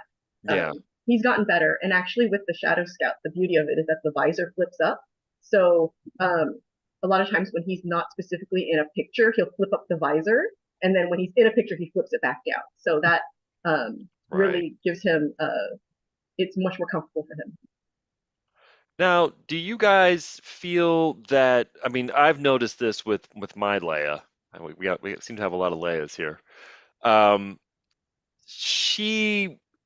If she's the only kid, it's like 15 minutes, 20 minutes, she's done.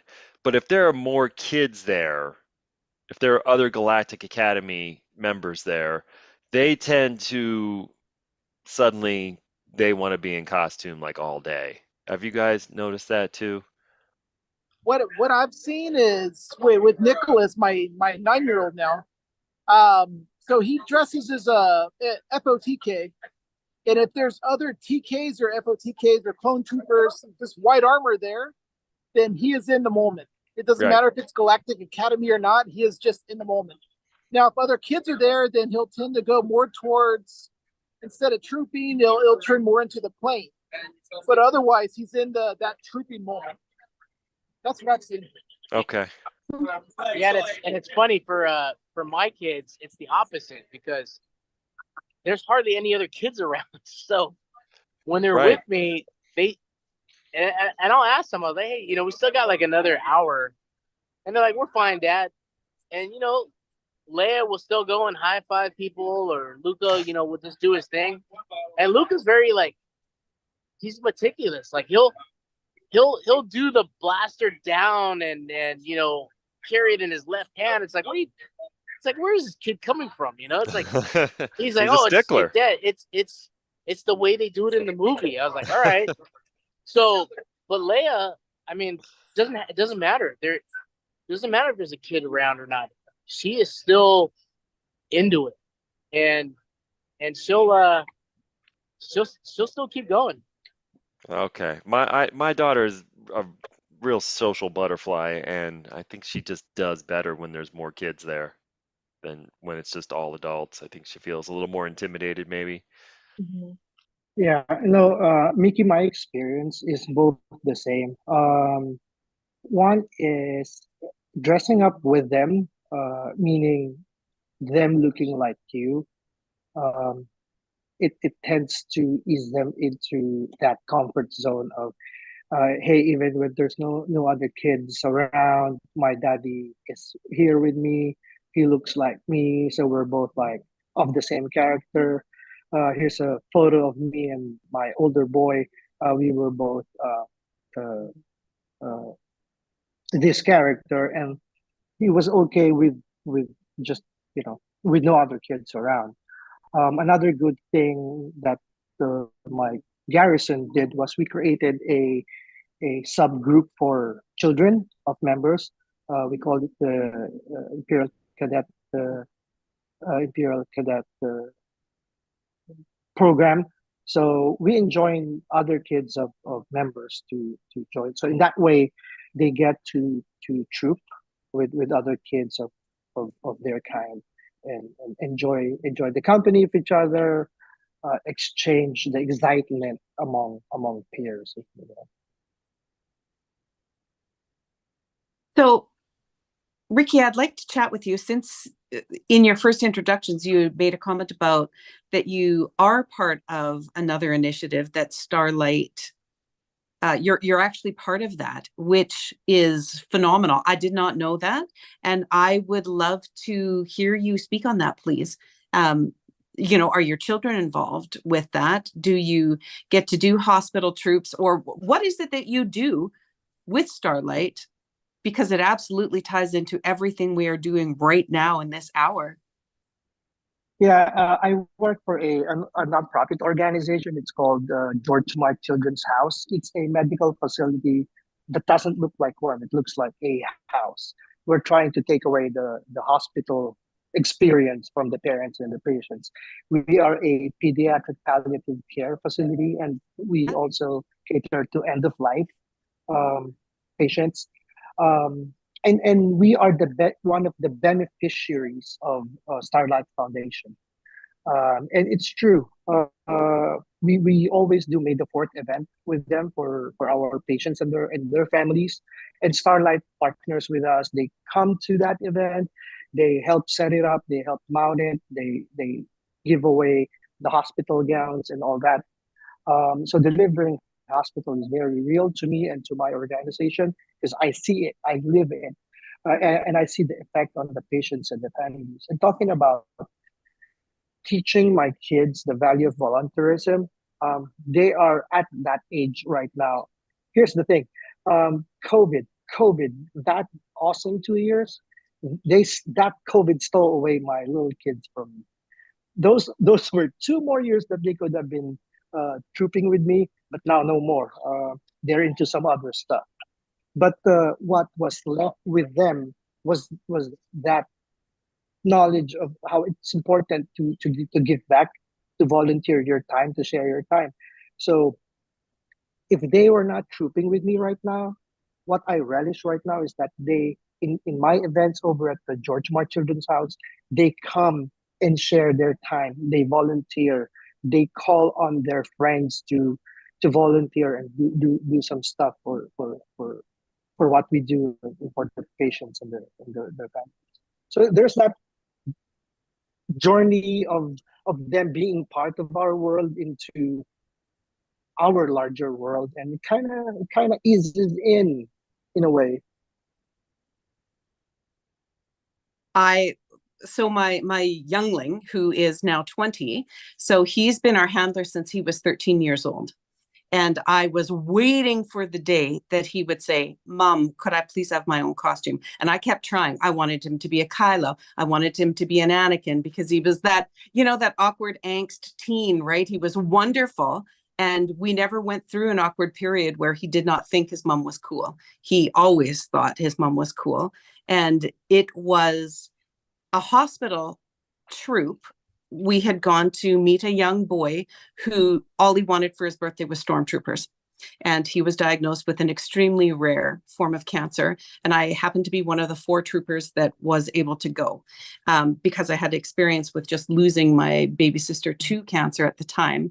And I was one of those to go. And through the journey with this young boy and his family, which we then inducted, and we got to have his wish, and thank all the gods in the world that the young man is still with us. Some of you might know him as Yoshi Trooper. We did some Give Kids the World stuff there. There was a hospital stay where it was not going so well, and the hospital staff had called to say, could you please come? The girl trooper, he needs the girl trooper. And my young son had broke his leg at the time, and he traveled with me 8 hours of a drive. We drove through the night to get there. And the little boy was non-responsive when we had arrived. And his mom said, hey, look who I found at the water fountain. And it was me in this racing shirt, actually, with my young son. And by the time we had left, I showed up with a box of patches, coins, letters, treasure hunts, everything that our troopers around the world had sent for him. And we sat there on the bed and we read them. And halfway through our visit, the little one was sitting upright and talking and more animated, and he wanted to learn Orbesh. And my young son watched the transformation from almost death, to be quite frank, to by the time we left, he was up wielding his lightsaber. He had refused treatment up until that point. And then he and I had a private moment of, what it was like to be brave. And as stormtroopers, sometimes we don't like what we have to do, but we are still brave. And by the time we had done our conversation, he allowed them to administer his treatment. And when we left the hospital, my young son, Emmerich, had said, I see why you do what you do, Mom. You literally just saved a life. And so he started coming with me to as many troops as possible after that experience, because he was moved by that. I mean, he was handling with us anyway, right? But he, all of a sudden, something clicked in him that I don't know what else is happening here. I see what it is that all of you and your friends do, Mom. And I would like to do that with you. So we couldn't get a costume nailed down until I joined the Dark Empire, and he had said, I want my own Sith costume. I want to be this cool, amazing old Republic Sith. Can you help me sew it? And so he comes with me to all our cons. He troops, he takes photos, he traveled to Celebration and got to hang out and do some really cool things, because he is so invested in all the things that we do and sees the value of, we literally can life save. And being in this telethon, that's what we're trying to do, right? We are trying to life save. We are trying to support the families as they are struggling to hang on to their children. And it's a pretty powerful thing to share with our children. Life-changing. Thank you. Yeah, thank you for sharing that. That's very important, because what I believe we're giving, what I believe we're giving our kids is the gift of empathy and the gift of perspective. And whenever we and our kids touch children who are sick, very sick, or in whatever state they are in, if we are not there to save the lives of these kids, we are there to, at the very least, enhance the life or enhance their lives even for a very, very brief moment. And I believe that's what Starlight does. It enhances the life of the kid, whether they have days to go, or they have, like, in the victorious moment of beating cancer. It's in that moment that we all share with them. Um, as I always say, why I enjoy all of, like, our Legion in my organization when we do May the 4th. I always say the beauty of that one when we do it with Starlight is that for a brief moment we take away children and their parents for a brief moment, far, far away, in a galaxy far, far away. And that's golden, that's precious for them. I wholeheartedly agree. Oh, I got a question, like, for Shirley, I guess. How do we get more troops that are Galactic Academy, allowed? I mean, you know how it is when you have a kid and babysitter's not Yeah. always readily available. Yeah. That really limits you how much you can troop in a year. And, how do we get more Galactic Academy at our troops? So I do a lot of library school trips. That's just what I prefer. I do walks sometimes too. And if the event doesn't specifically say Galactic Academy, but it seems like it's something that is family friendly, then I always ask, the host. I'm like, hey, I have a son and he costumes with us. Like, are we welcome to bring children? He's, as long as I think your kid can be, like, professional, right? Yeah. And so I asked them if we can. And so I'm trying to, like, kind of open the doors. Maybe that's a conversation we need to be having with our ECs to see, as part of those follow-up questions with our hosts, like, hey, not just do we invite Rebel Legion, do we invite Mercs, do we invite, whichever sister clubs, but can we invite our Galactic Academy? I feel like we have, as troopers, we have a lot of younger people, who have time, and we have a lot of older people who have time, and we tend to lose the parents of young kids, right? Because again, it's hard to get away. So if you could have one more event that you can do together, So maybe that's a conversation that we should all be having with our DCs. Yeah, I mean, definitely my trooping has dropped off, and I am trooping this weekend with Joe and Chris, and the only reason I'm able to do that is because I took my daughter to my mom's, and subsequently I don't get to see my daughter this weekend. Yeah. So it's not a great trade-off. I'd much rather bring her with me, but I feel like there's just not as many Galactic Academy available troops, especially here in LA. Being LA, so you can ask every POC that's basically under me. I bug them every minute asking them, hey, is Galactic Academy invited? Is Rebel Legion invited? Is Saber Guild invited? So yeah, I'm on them, All especially for right, Galactic Academy. So get on them, Joe.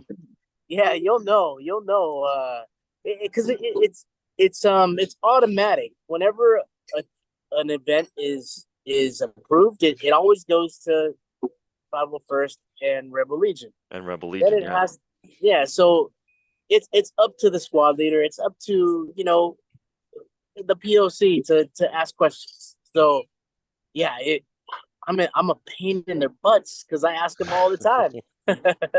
So yeah, me and Chris were talking about it. It's like, yeah, LA, there's events happening all the time, and we all, between the both of us, because we want our kids there, we ask.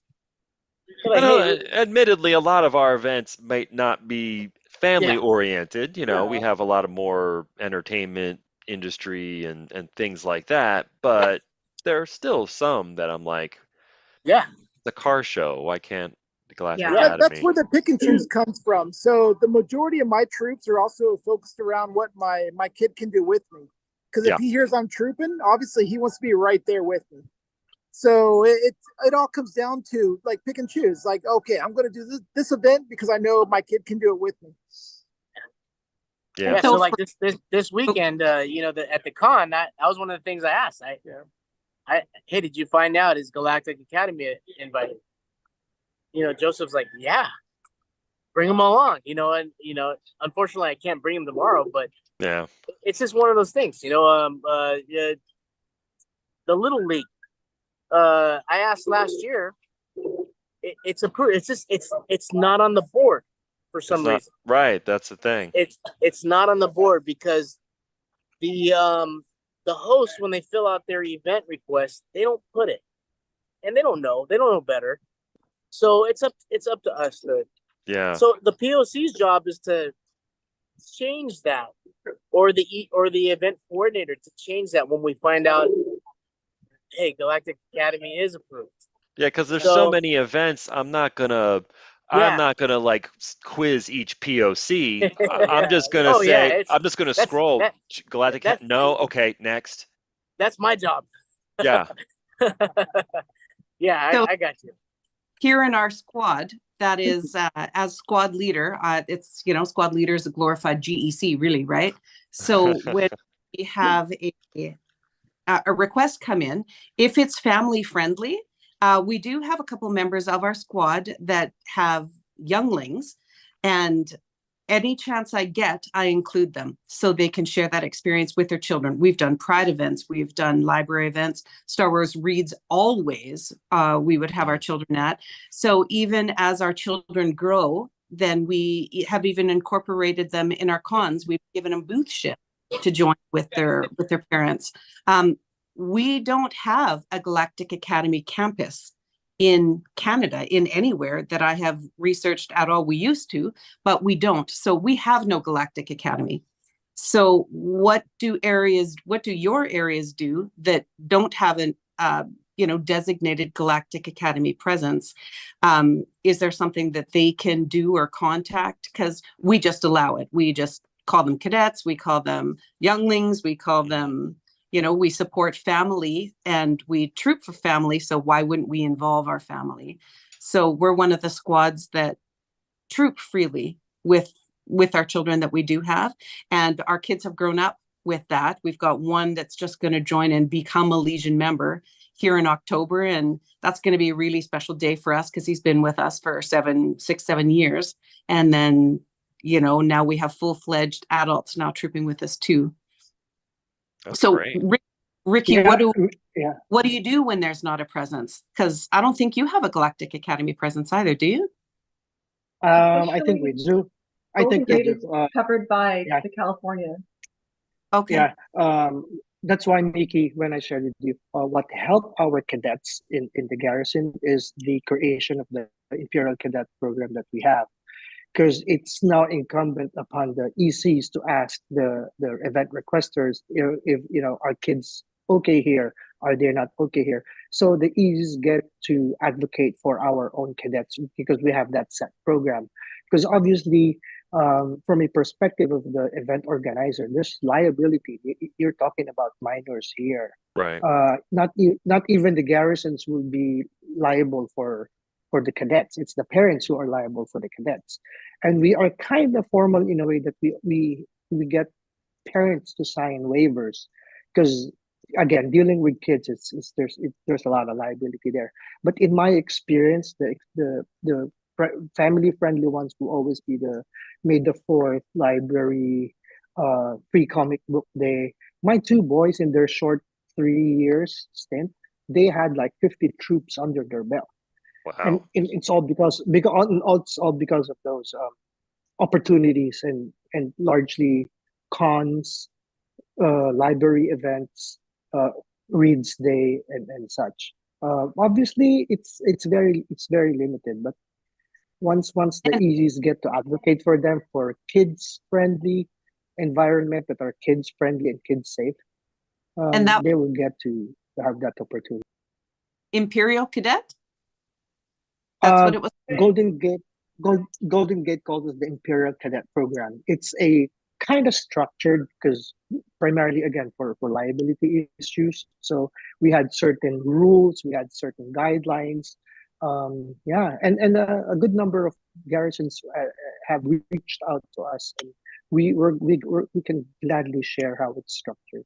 And I guess that's a way for us to help the Galactic Academy as well gain prominence and more visibility, because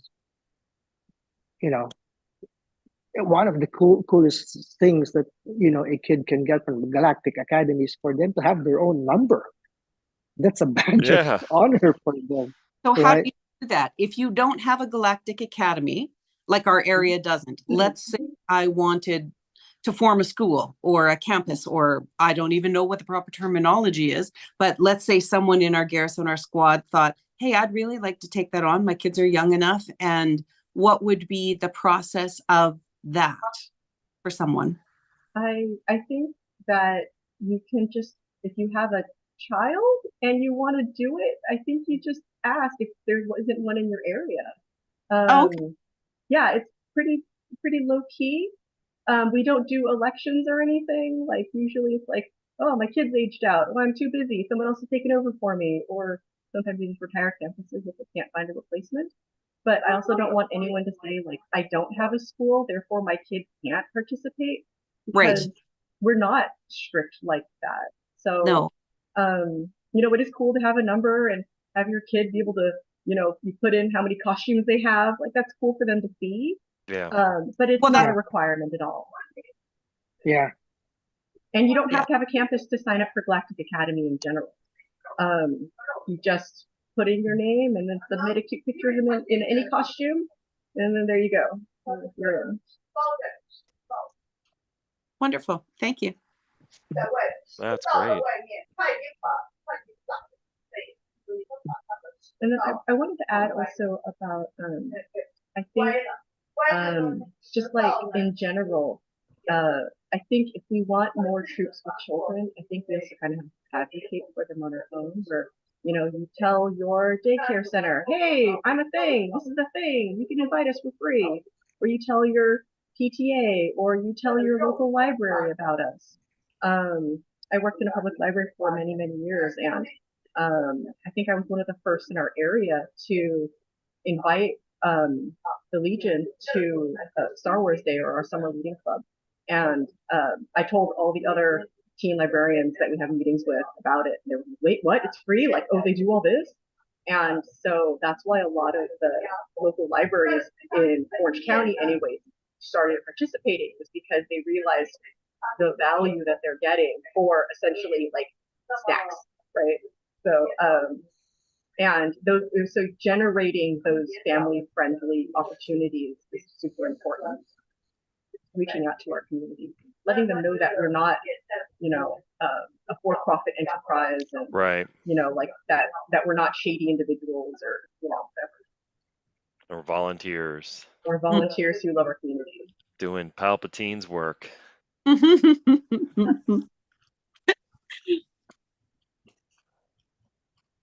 So, what, anybody else there?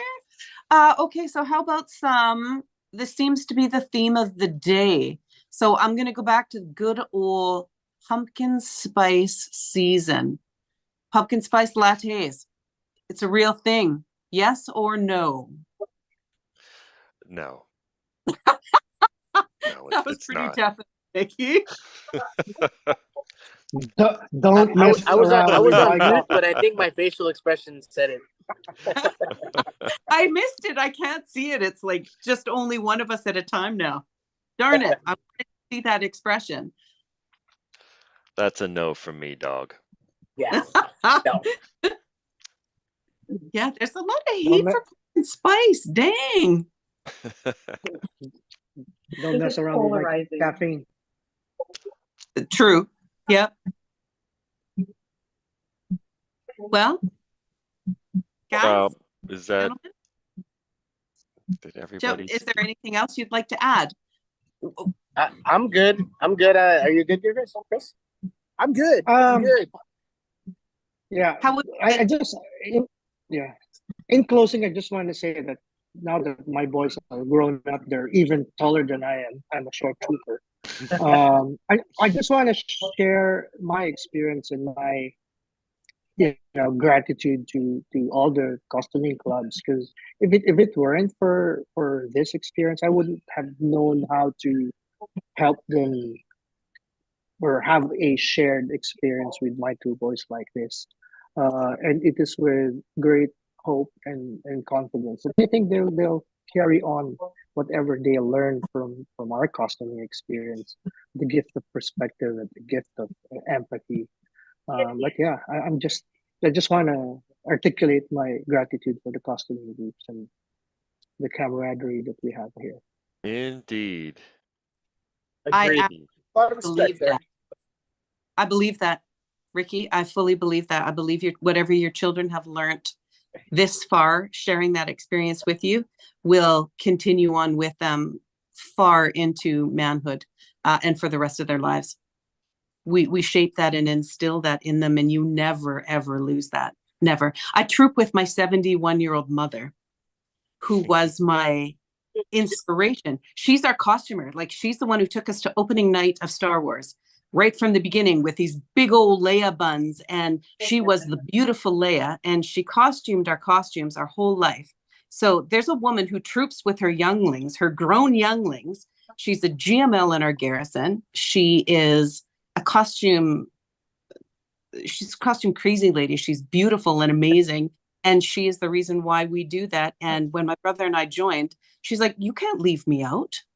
Like, I'm literally the mother. I need to troop with you. So it won't leave. It won't leave, Ricky, ever. And on that note, lady and gentlemen, thank you for sharing this amazing panel of love and hope. Literally a galaxy of hope, aptly named telethon for an aptly named panel. And I'm really grateful to have spent this time with you all.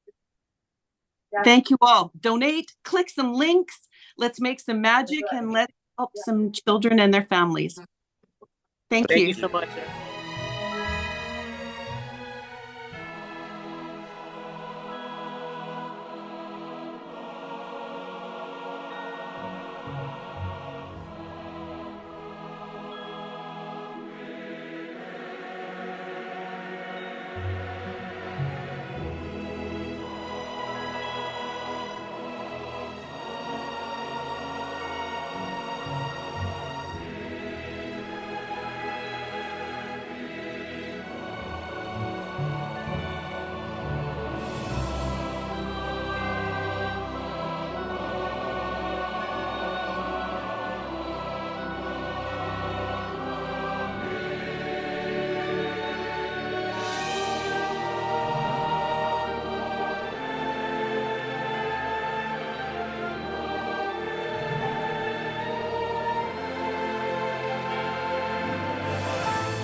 Hey, everybody. If you are just joining in, we are going to have some super fun Jawa baking goodness. We have Leilani Shu with us today, and we're going to bake something. We're going to talk snacks, baking, goodies, all things that we share that bring us comfort and joy while we talk about our love of Star Wars, our love of our fandom, our love of one another, and our love of charity and coming together to raise funds for Starlight Children's Foundation for the United Kingdom, Australia, Canada, and the US. We are trying hard to support our Starlight Foundations. And in the US alone, we have this incredible secret anonymous donor who is willing to donate up to $50,000 to match whatever it is that we here are trying to do and raise, which for the first time ever in the history of our clubs, do we have the ability to raise and generate that large of amount for our sick children and their families and the hospitals that support them. And I don't know if you remember in December, oh, that was very rhymey. Remember the December telethon that we had done, our Life Day? We had a cookie baking day really early in the morning, and it was a super fun panel for us. So we thought that we would redo it again, and maybe we would bake something different. Maybe we would chat about stuff while we do it. I don't actually know. If you guys want to comment in what your favorite recipes are, if you're watching this, put your favorite recipes in the comment section. Tell us what it means to you. Was it your grandma's? Was it your mother's? Was it something that you and your favorite auntie did together? Or, maybe you're one of these clubs and you have like Sith cookies that you make that you distribute wherever you go. I'm gonna let these ladies introduce themselves. My name is Teresa. I am with the Dark Empire, 501st Legion, Rebel Legion, Saber Guild. I'm happy to be here. I'm gonna start with Anne. Hi. Hi, Teresa. Hi, ladies. Hello. My name is Anne. I'm from Recura Base of the Rebel Legion here in Florida. Happy to be joining you guys again with our little annual cookie bake-off. It's so much fun. Naomi. Hi, my name is Hi. Naomi Sonfield. I am with Northeast Remnant with the 501st in New Jersey and Devron Base with Rebel Legion. And I'm excited to bake again. It was fun last time.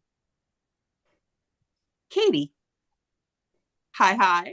Hey, my name's Katie Williams. I'm with Parjai Squad of the Florida Garrison, and I have a TK and a Death Trooper. Those are my only two costumes that I currently have in the 501st Legion, but I'm very happy to be excited to join you ladies and to have some fun tonight.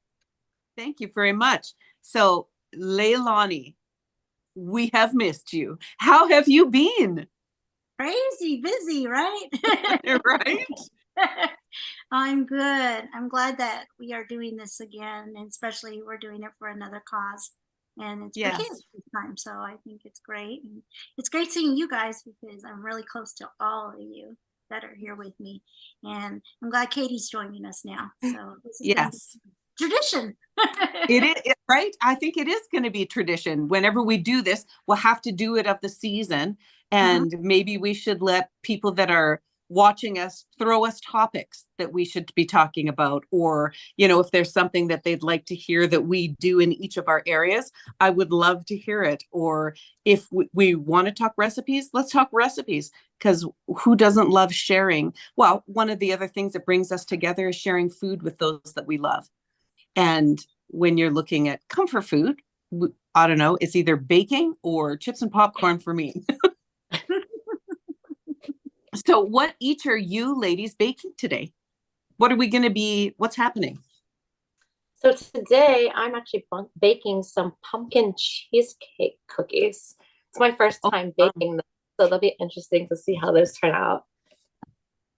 So that is going to lead me right into this whole theme of the day of pumpkin spice lattes. Is it a thing? Do you love them? Do you hate them? I'm not a fan of the latte myself. I do enjoy coffee, but not in the pumpkin variety. Okay. But I do love the pumpkin cheesecakes. I do love the pumpkin pie. So. Okay. All right. Anybody else on this pumpkin pie or pumpkin latte?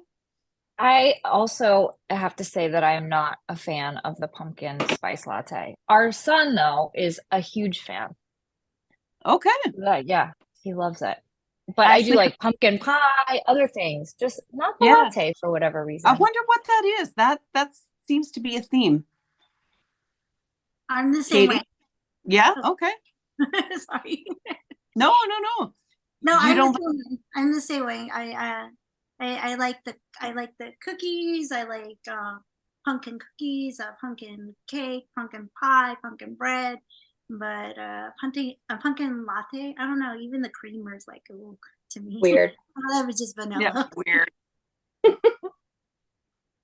So yourself, Katie Mays.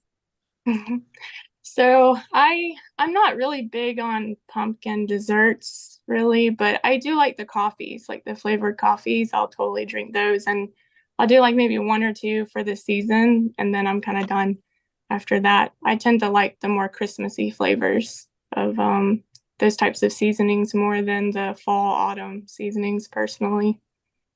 Okay, so Christmas. Seeing as though it's the 30th anniversary of Nightmare Before Christmas, I feel I should ask, how do you ladies feel? Is it a Christmas movie or is it a Halloween movie? What is your take on that, and how do you feel about that? Tough call. Tough call.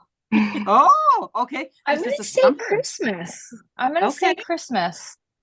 But I love that it goes through both because Christmas and Halloween are like my favorite holidays. So I just love that they overlap. And I remember when the movie came out, I was just obsessed and have been ever since.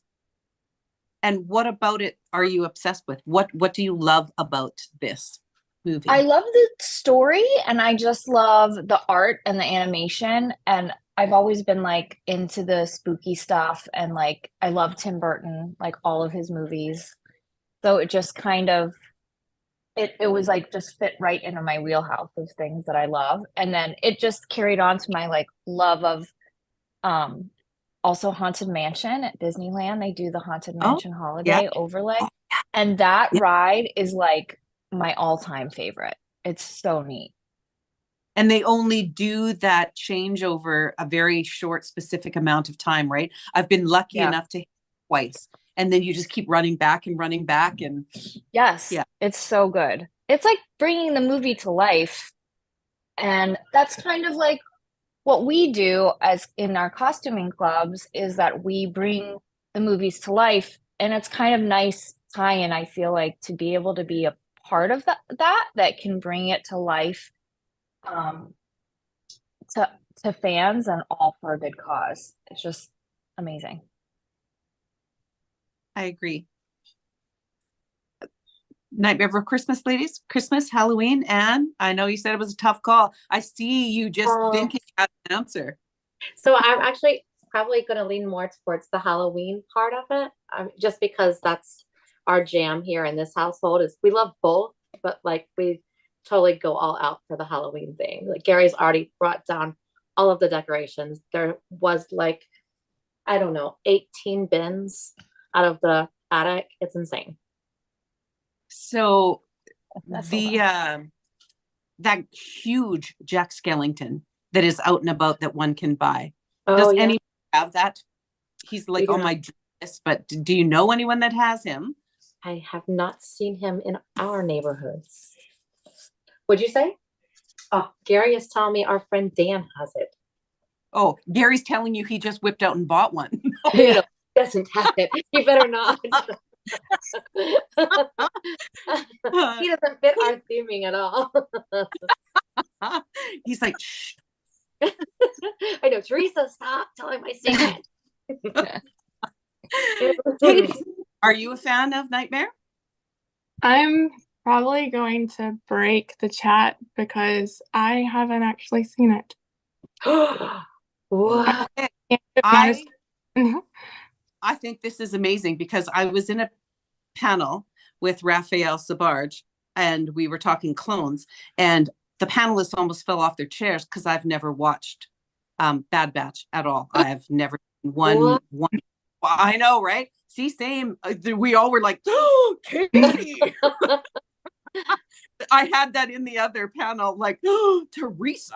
Yeah. So okay. And did it just not ever call to you? Was it not I guess nothing not. about I don't remember like when it came out. I don't know if I was like at a weird age, or I mean, I'm in my mid 30s, so I don't remember how long it's been out. So it may have been something like I was in high school or something and it came across as like a kid movie and then I just never went and saw it. Or I don't really know why I haven't seen it, honestly. And I don't have children myself. That probably might be why. I would have watched it if I had kids. But well, I don't know. It's creepy. Like, it's not really like I didn't want it. Yeah, no, it's creepy, actually. Quite Tim Burton creepy. Yeah. For sure. Yeah. Yeah. It's interesting. And well, it's 30 years, the 30th anniversary right now. So if you're, early 30s, there's no way you would have been watching it. Your parents shouldn't let you watch it. Yeah, it's interesting. Well, I grew up too, like, I guess I probably would have been just 5 or 6 or something, but where I grew up way out, like in the rural part of Florida, like it was, unless we went to a movie theater, like we didn't really watch movies when I was a kid, unless we rented them. That was back in the days where you would actually go rent movies. So it's probably something that we just never would have picked up off of a shelf to watch. So that might be why. All right, Leilani. I think it's more of a Halloween type of a movie. Christmas is Christmas, but it's cool because some people like the spookiness and, they like the Tim Burton. So it really depends on the person. I don't know. I think Christmas is because you think, Halloween's Halloween and Christmas is Christmas. So I don't know. What do you guys think? I don't know. And I think it's a Christmas movie for me. Although I love both seasons greatly, I don't know which one is more for me, either Halloween or Christmas, but it would be a Christmas movie, right? Jack so badly wants to do good. He wants to break free of that. He wants to have that joy that seems to come from Christmas. And he, I don't want to spoil it for Katie. I can't. Oh my gosh. I'm like giving you spoilers. Holy moly. One day you'll watch it, Katie. I have faith in you. So Christmas movie. I'll stop it. It's probably, but I watch it every Halloween and Christmas. So I don't even know. It's a both. It's a both.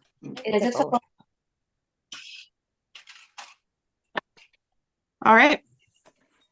What kind of, just regular cupcakes for you, Naomi? Just regular. It's my favorite cake flavor is yellow cake with chocolate icing.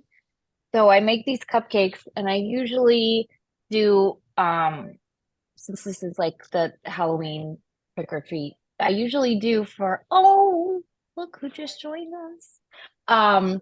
Cupcakes and cookies both. And I decorate them with like Halloween sprinkles, and then I make mummy cupcakes that are chocolate with white icing.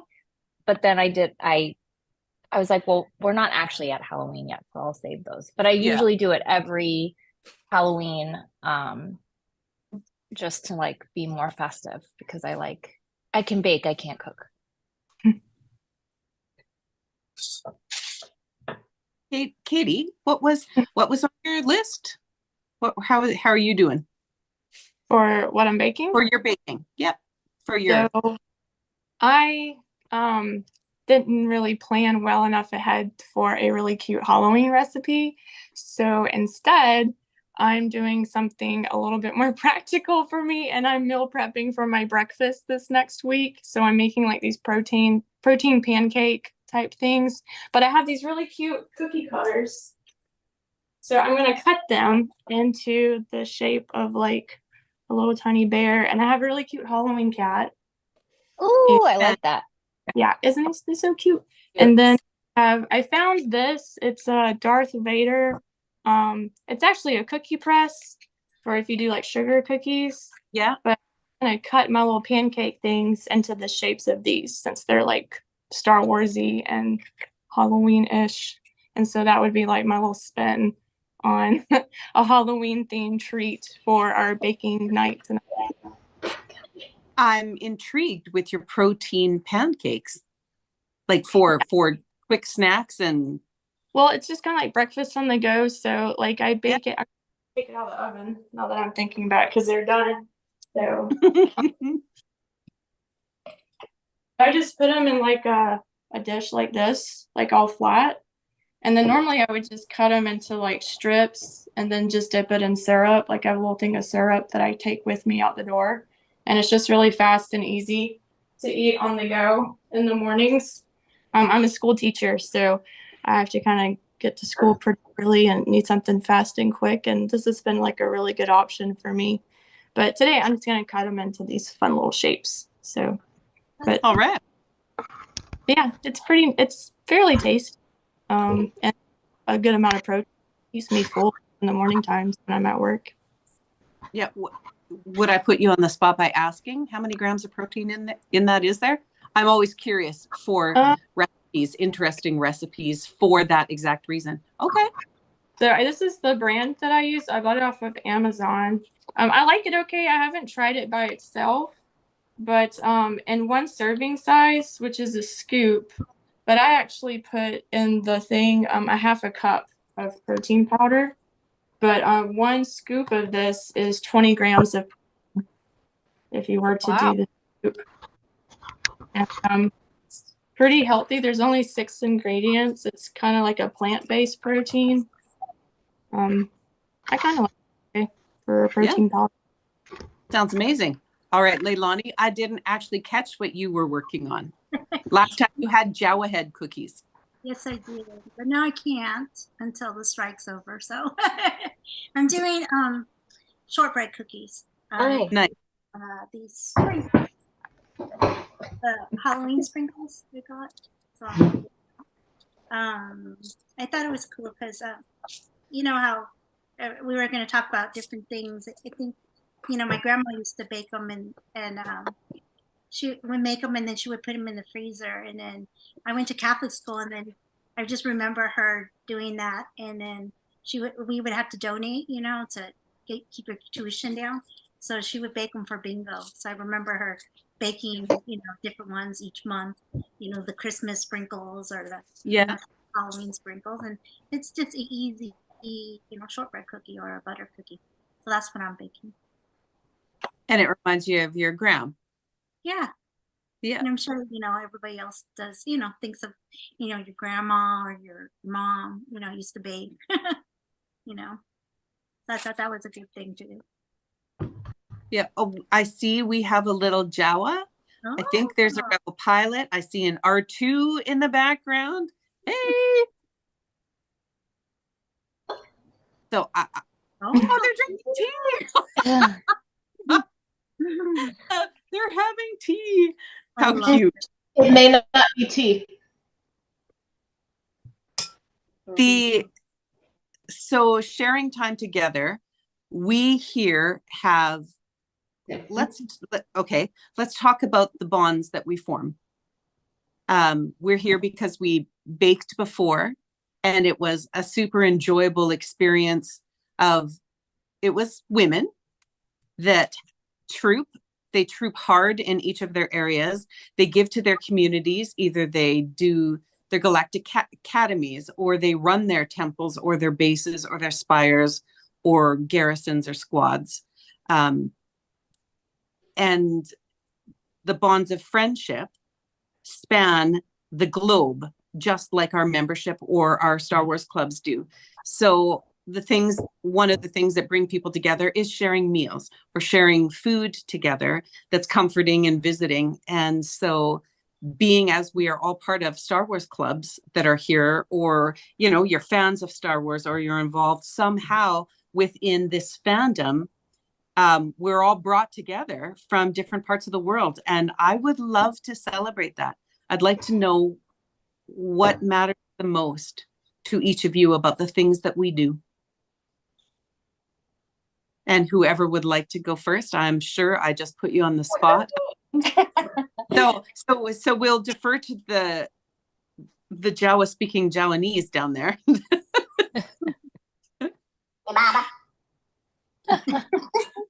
Oh, is that right? Okay. Okay.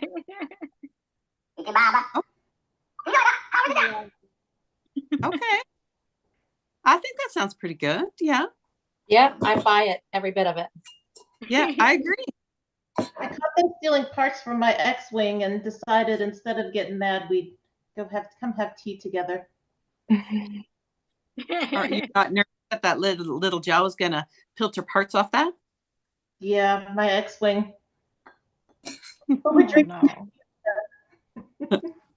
No. So what matters most to you, ladies? What is it that you connect with or that you value about what it is that you do in your areas as women, strong women within this fandom? I value the sense of community and friendship that we make with each other. For me, it's quite amazing to see how many strong bonds you build within your small little groups. You know, even our base is huge, second largest, I think, in the United States, and covers coast to coast on Florida, tip to tip. And I have friends all over the place. Katie, all the way up as far as the Panhandle, you know, friends all the way as far down as South Florida, and with strong bonds, people that I see on the regular occasion. So it's really cool to see how the fandom brings us together in that way.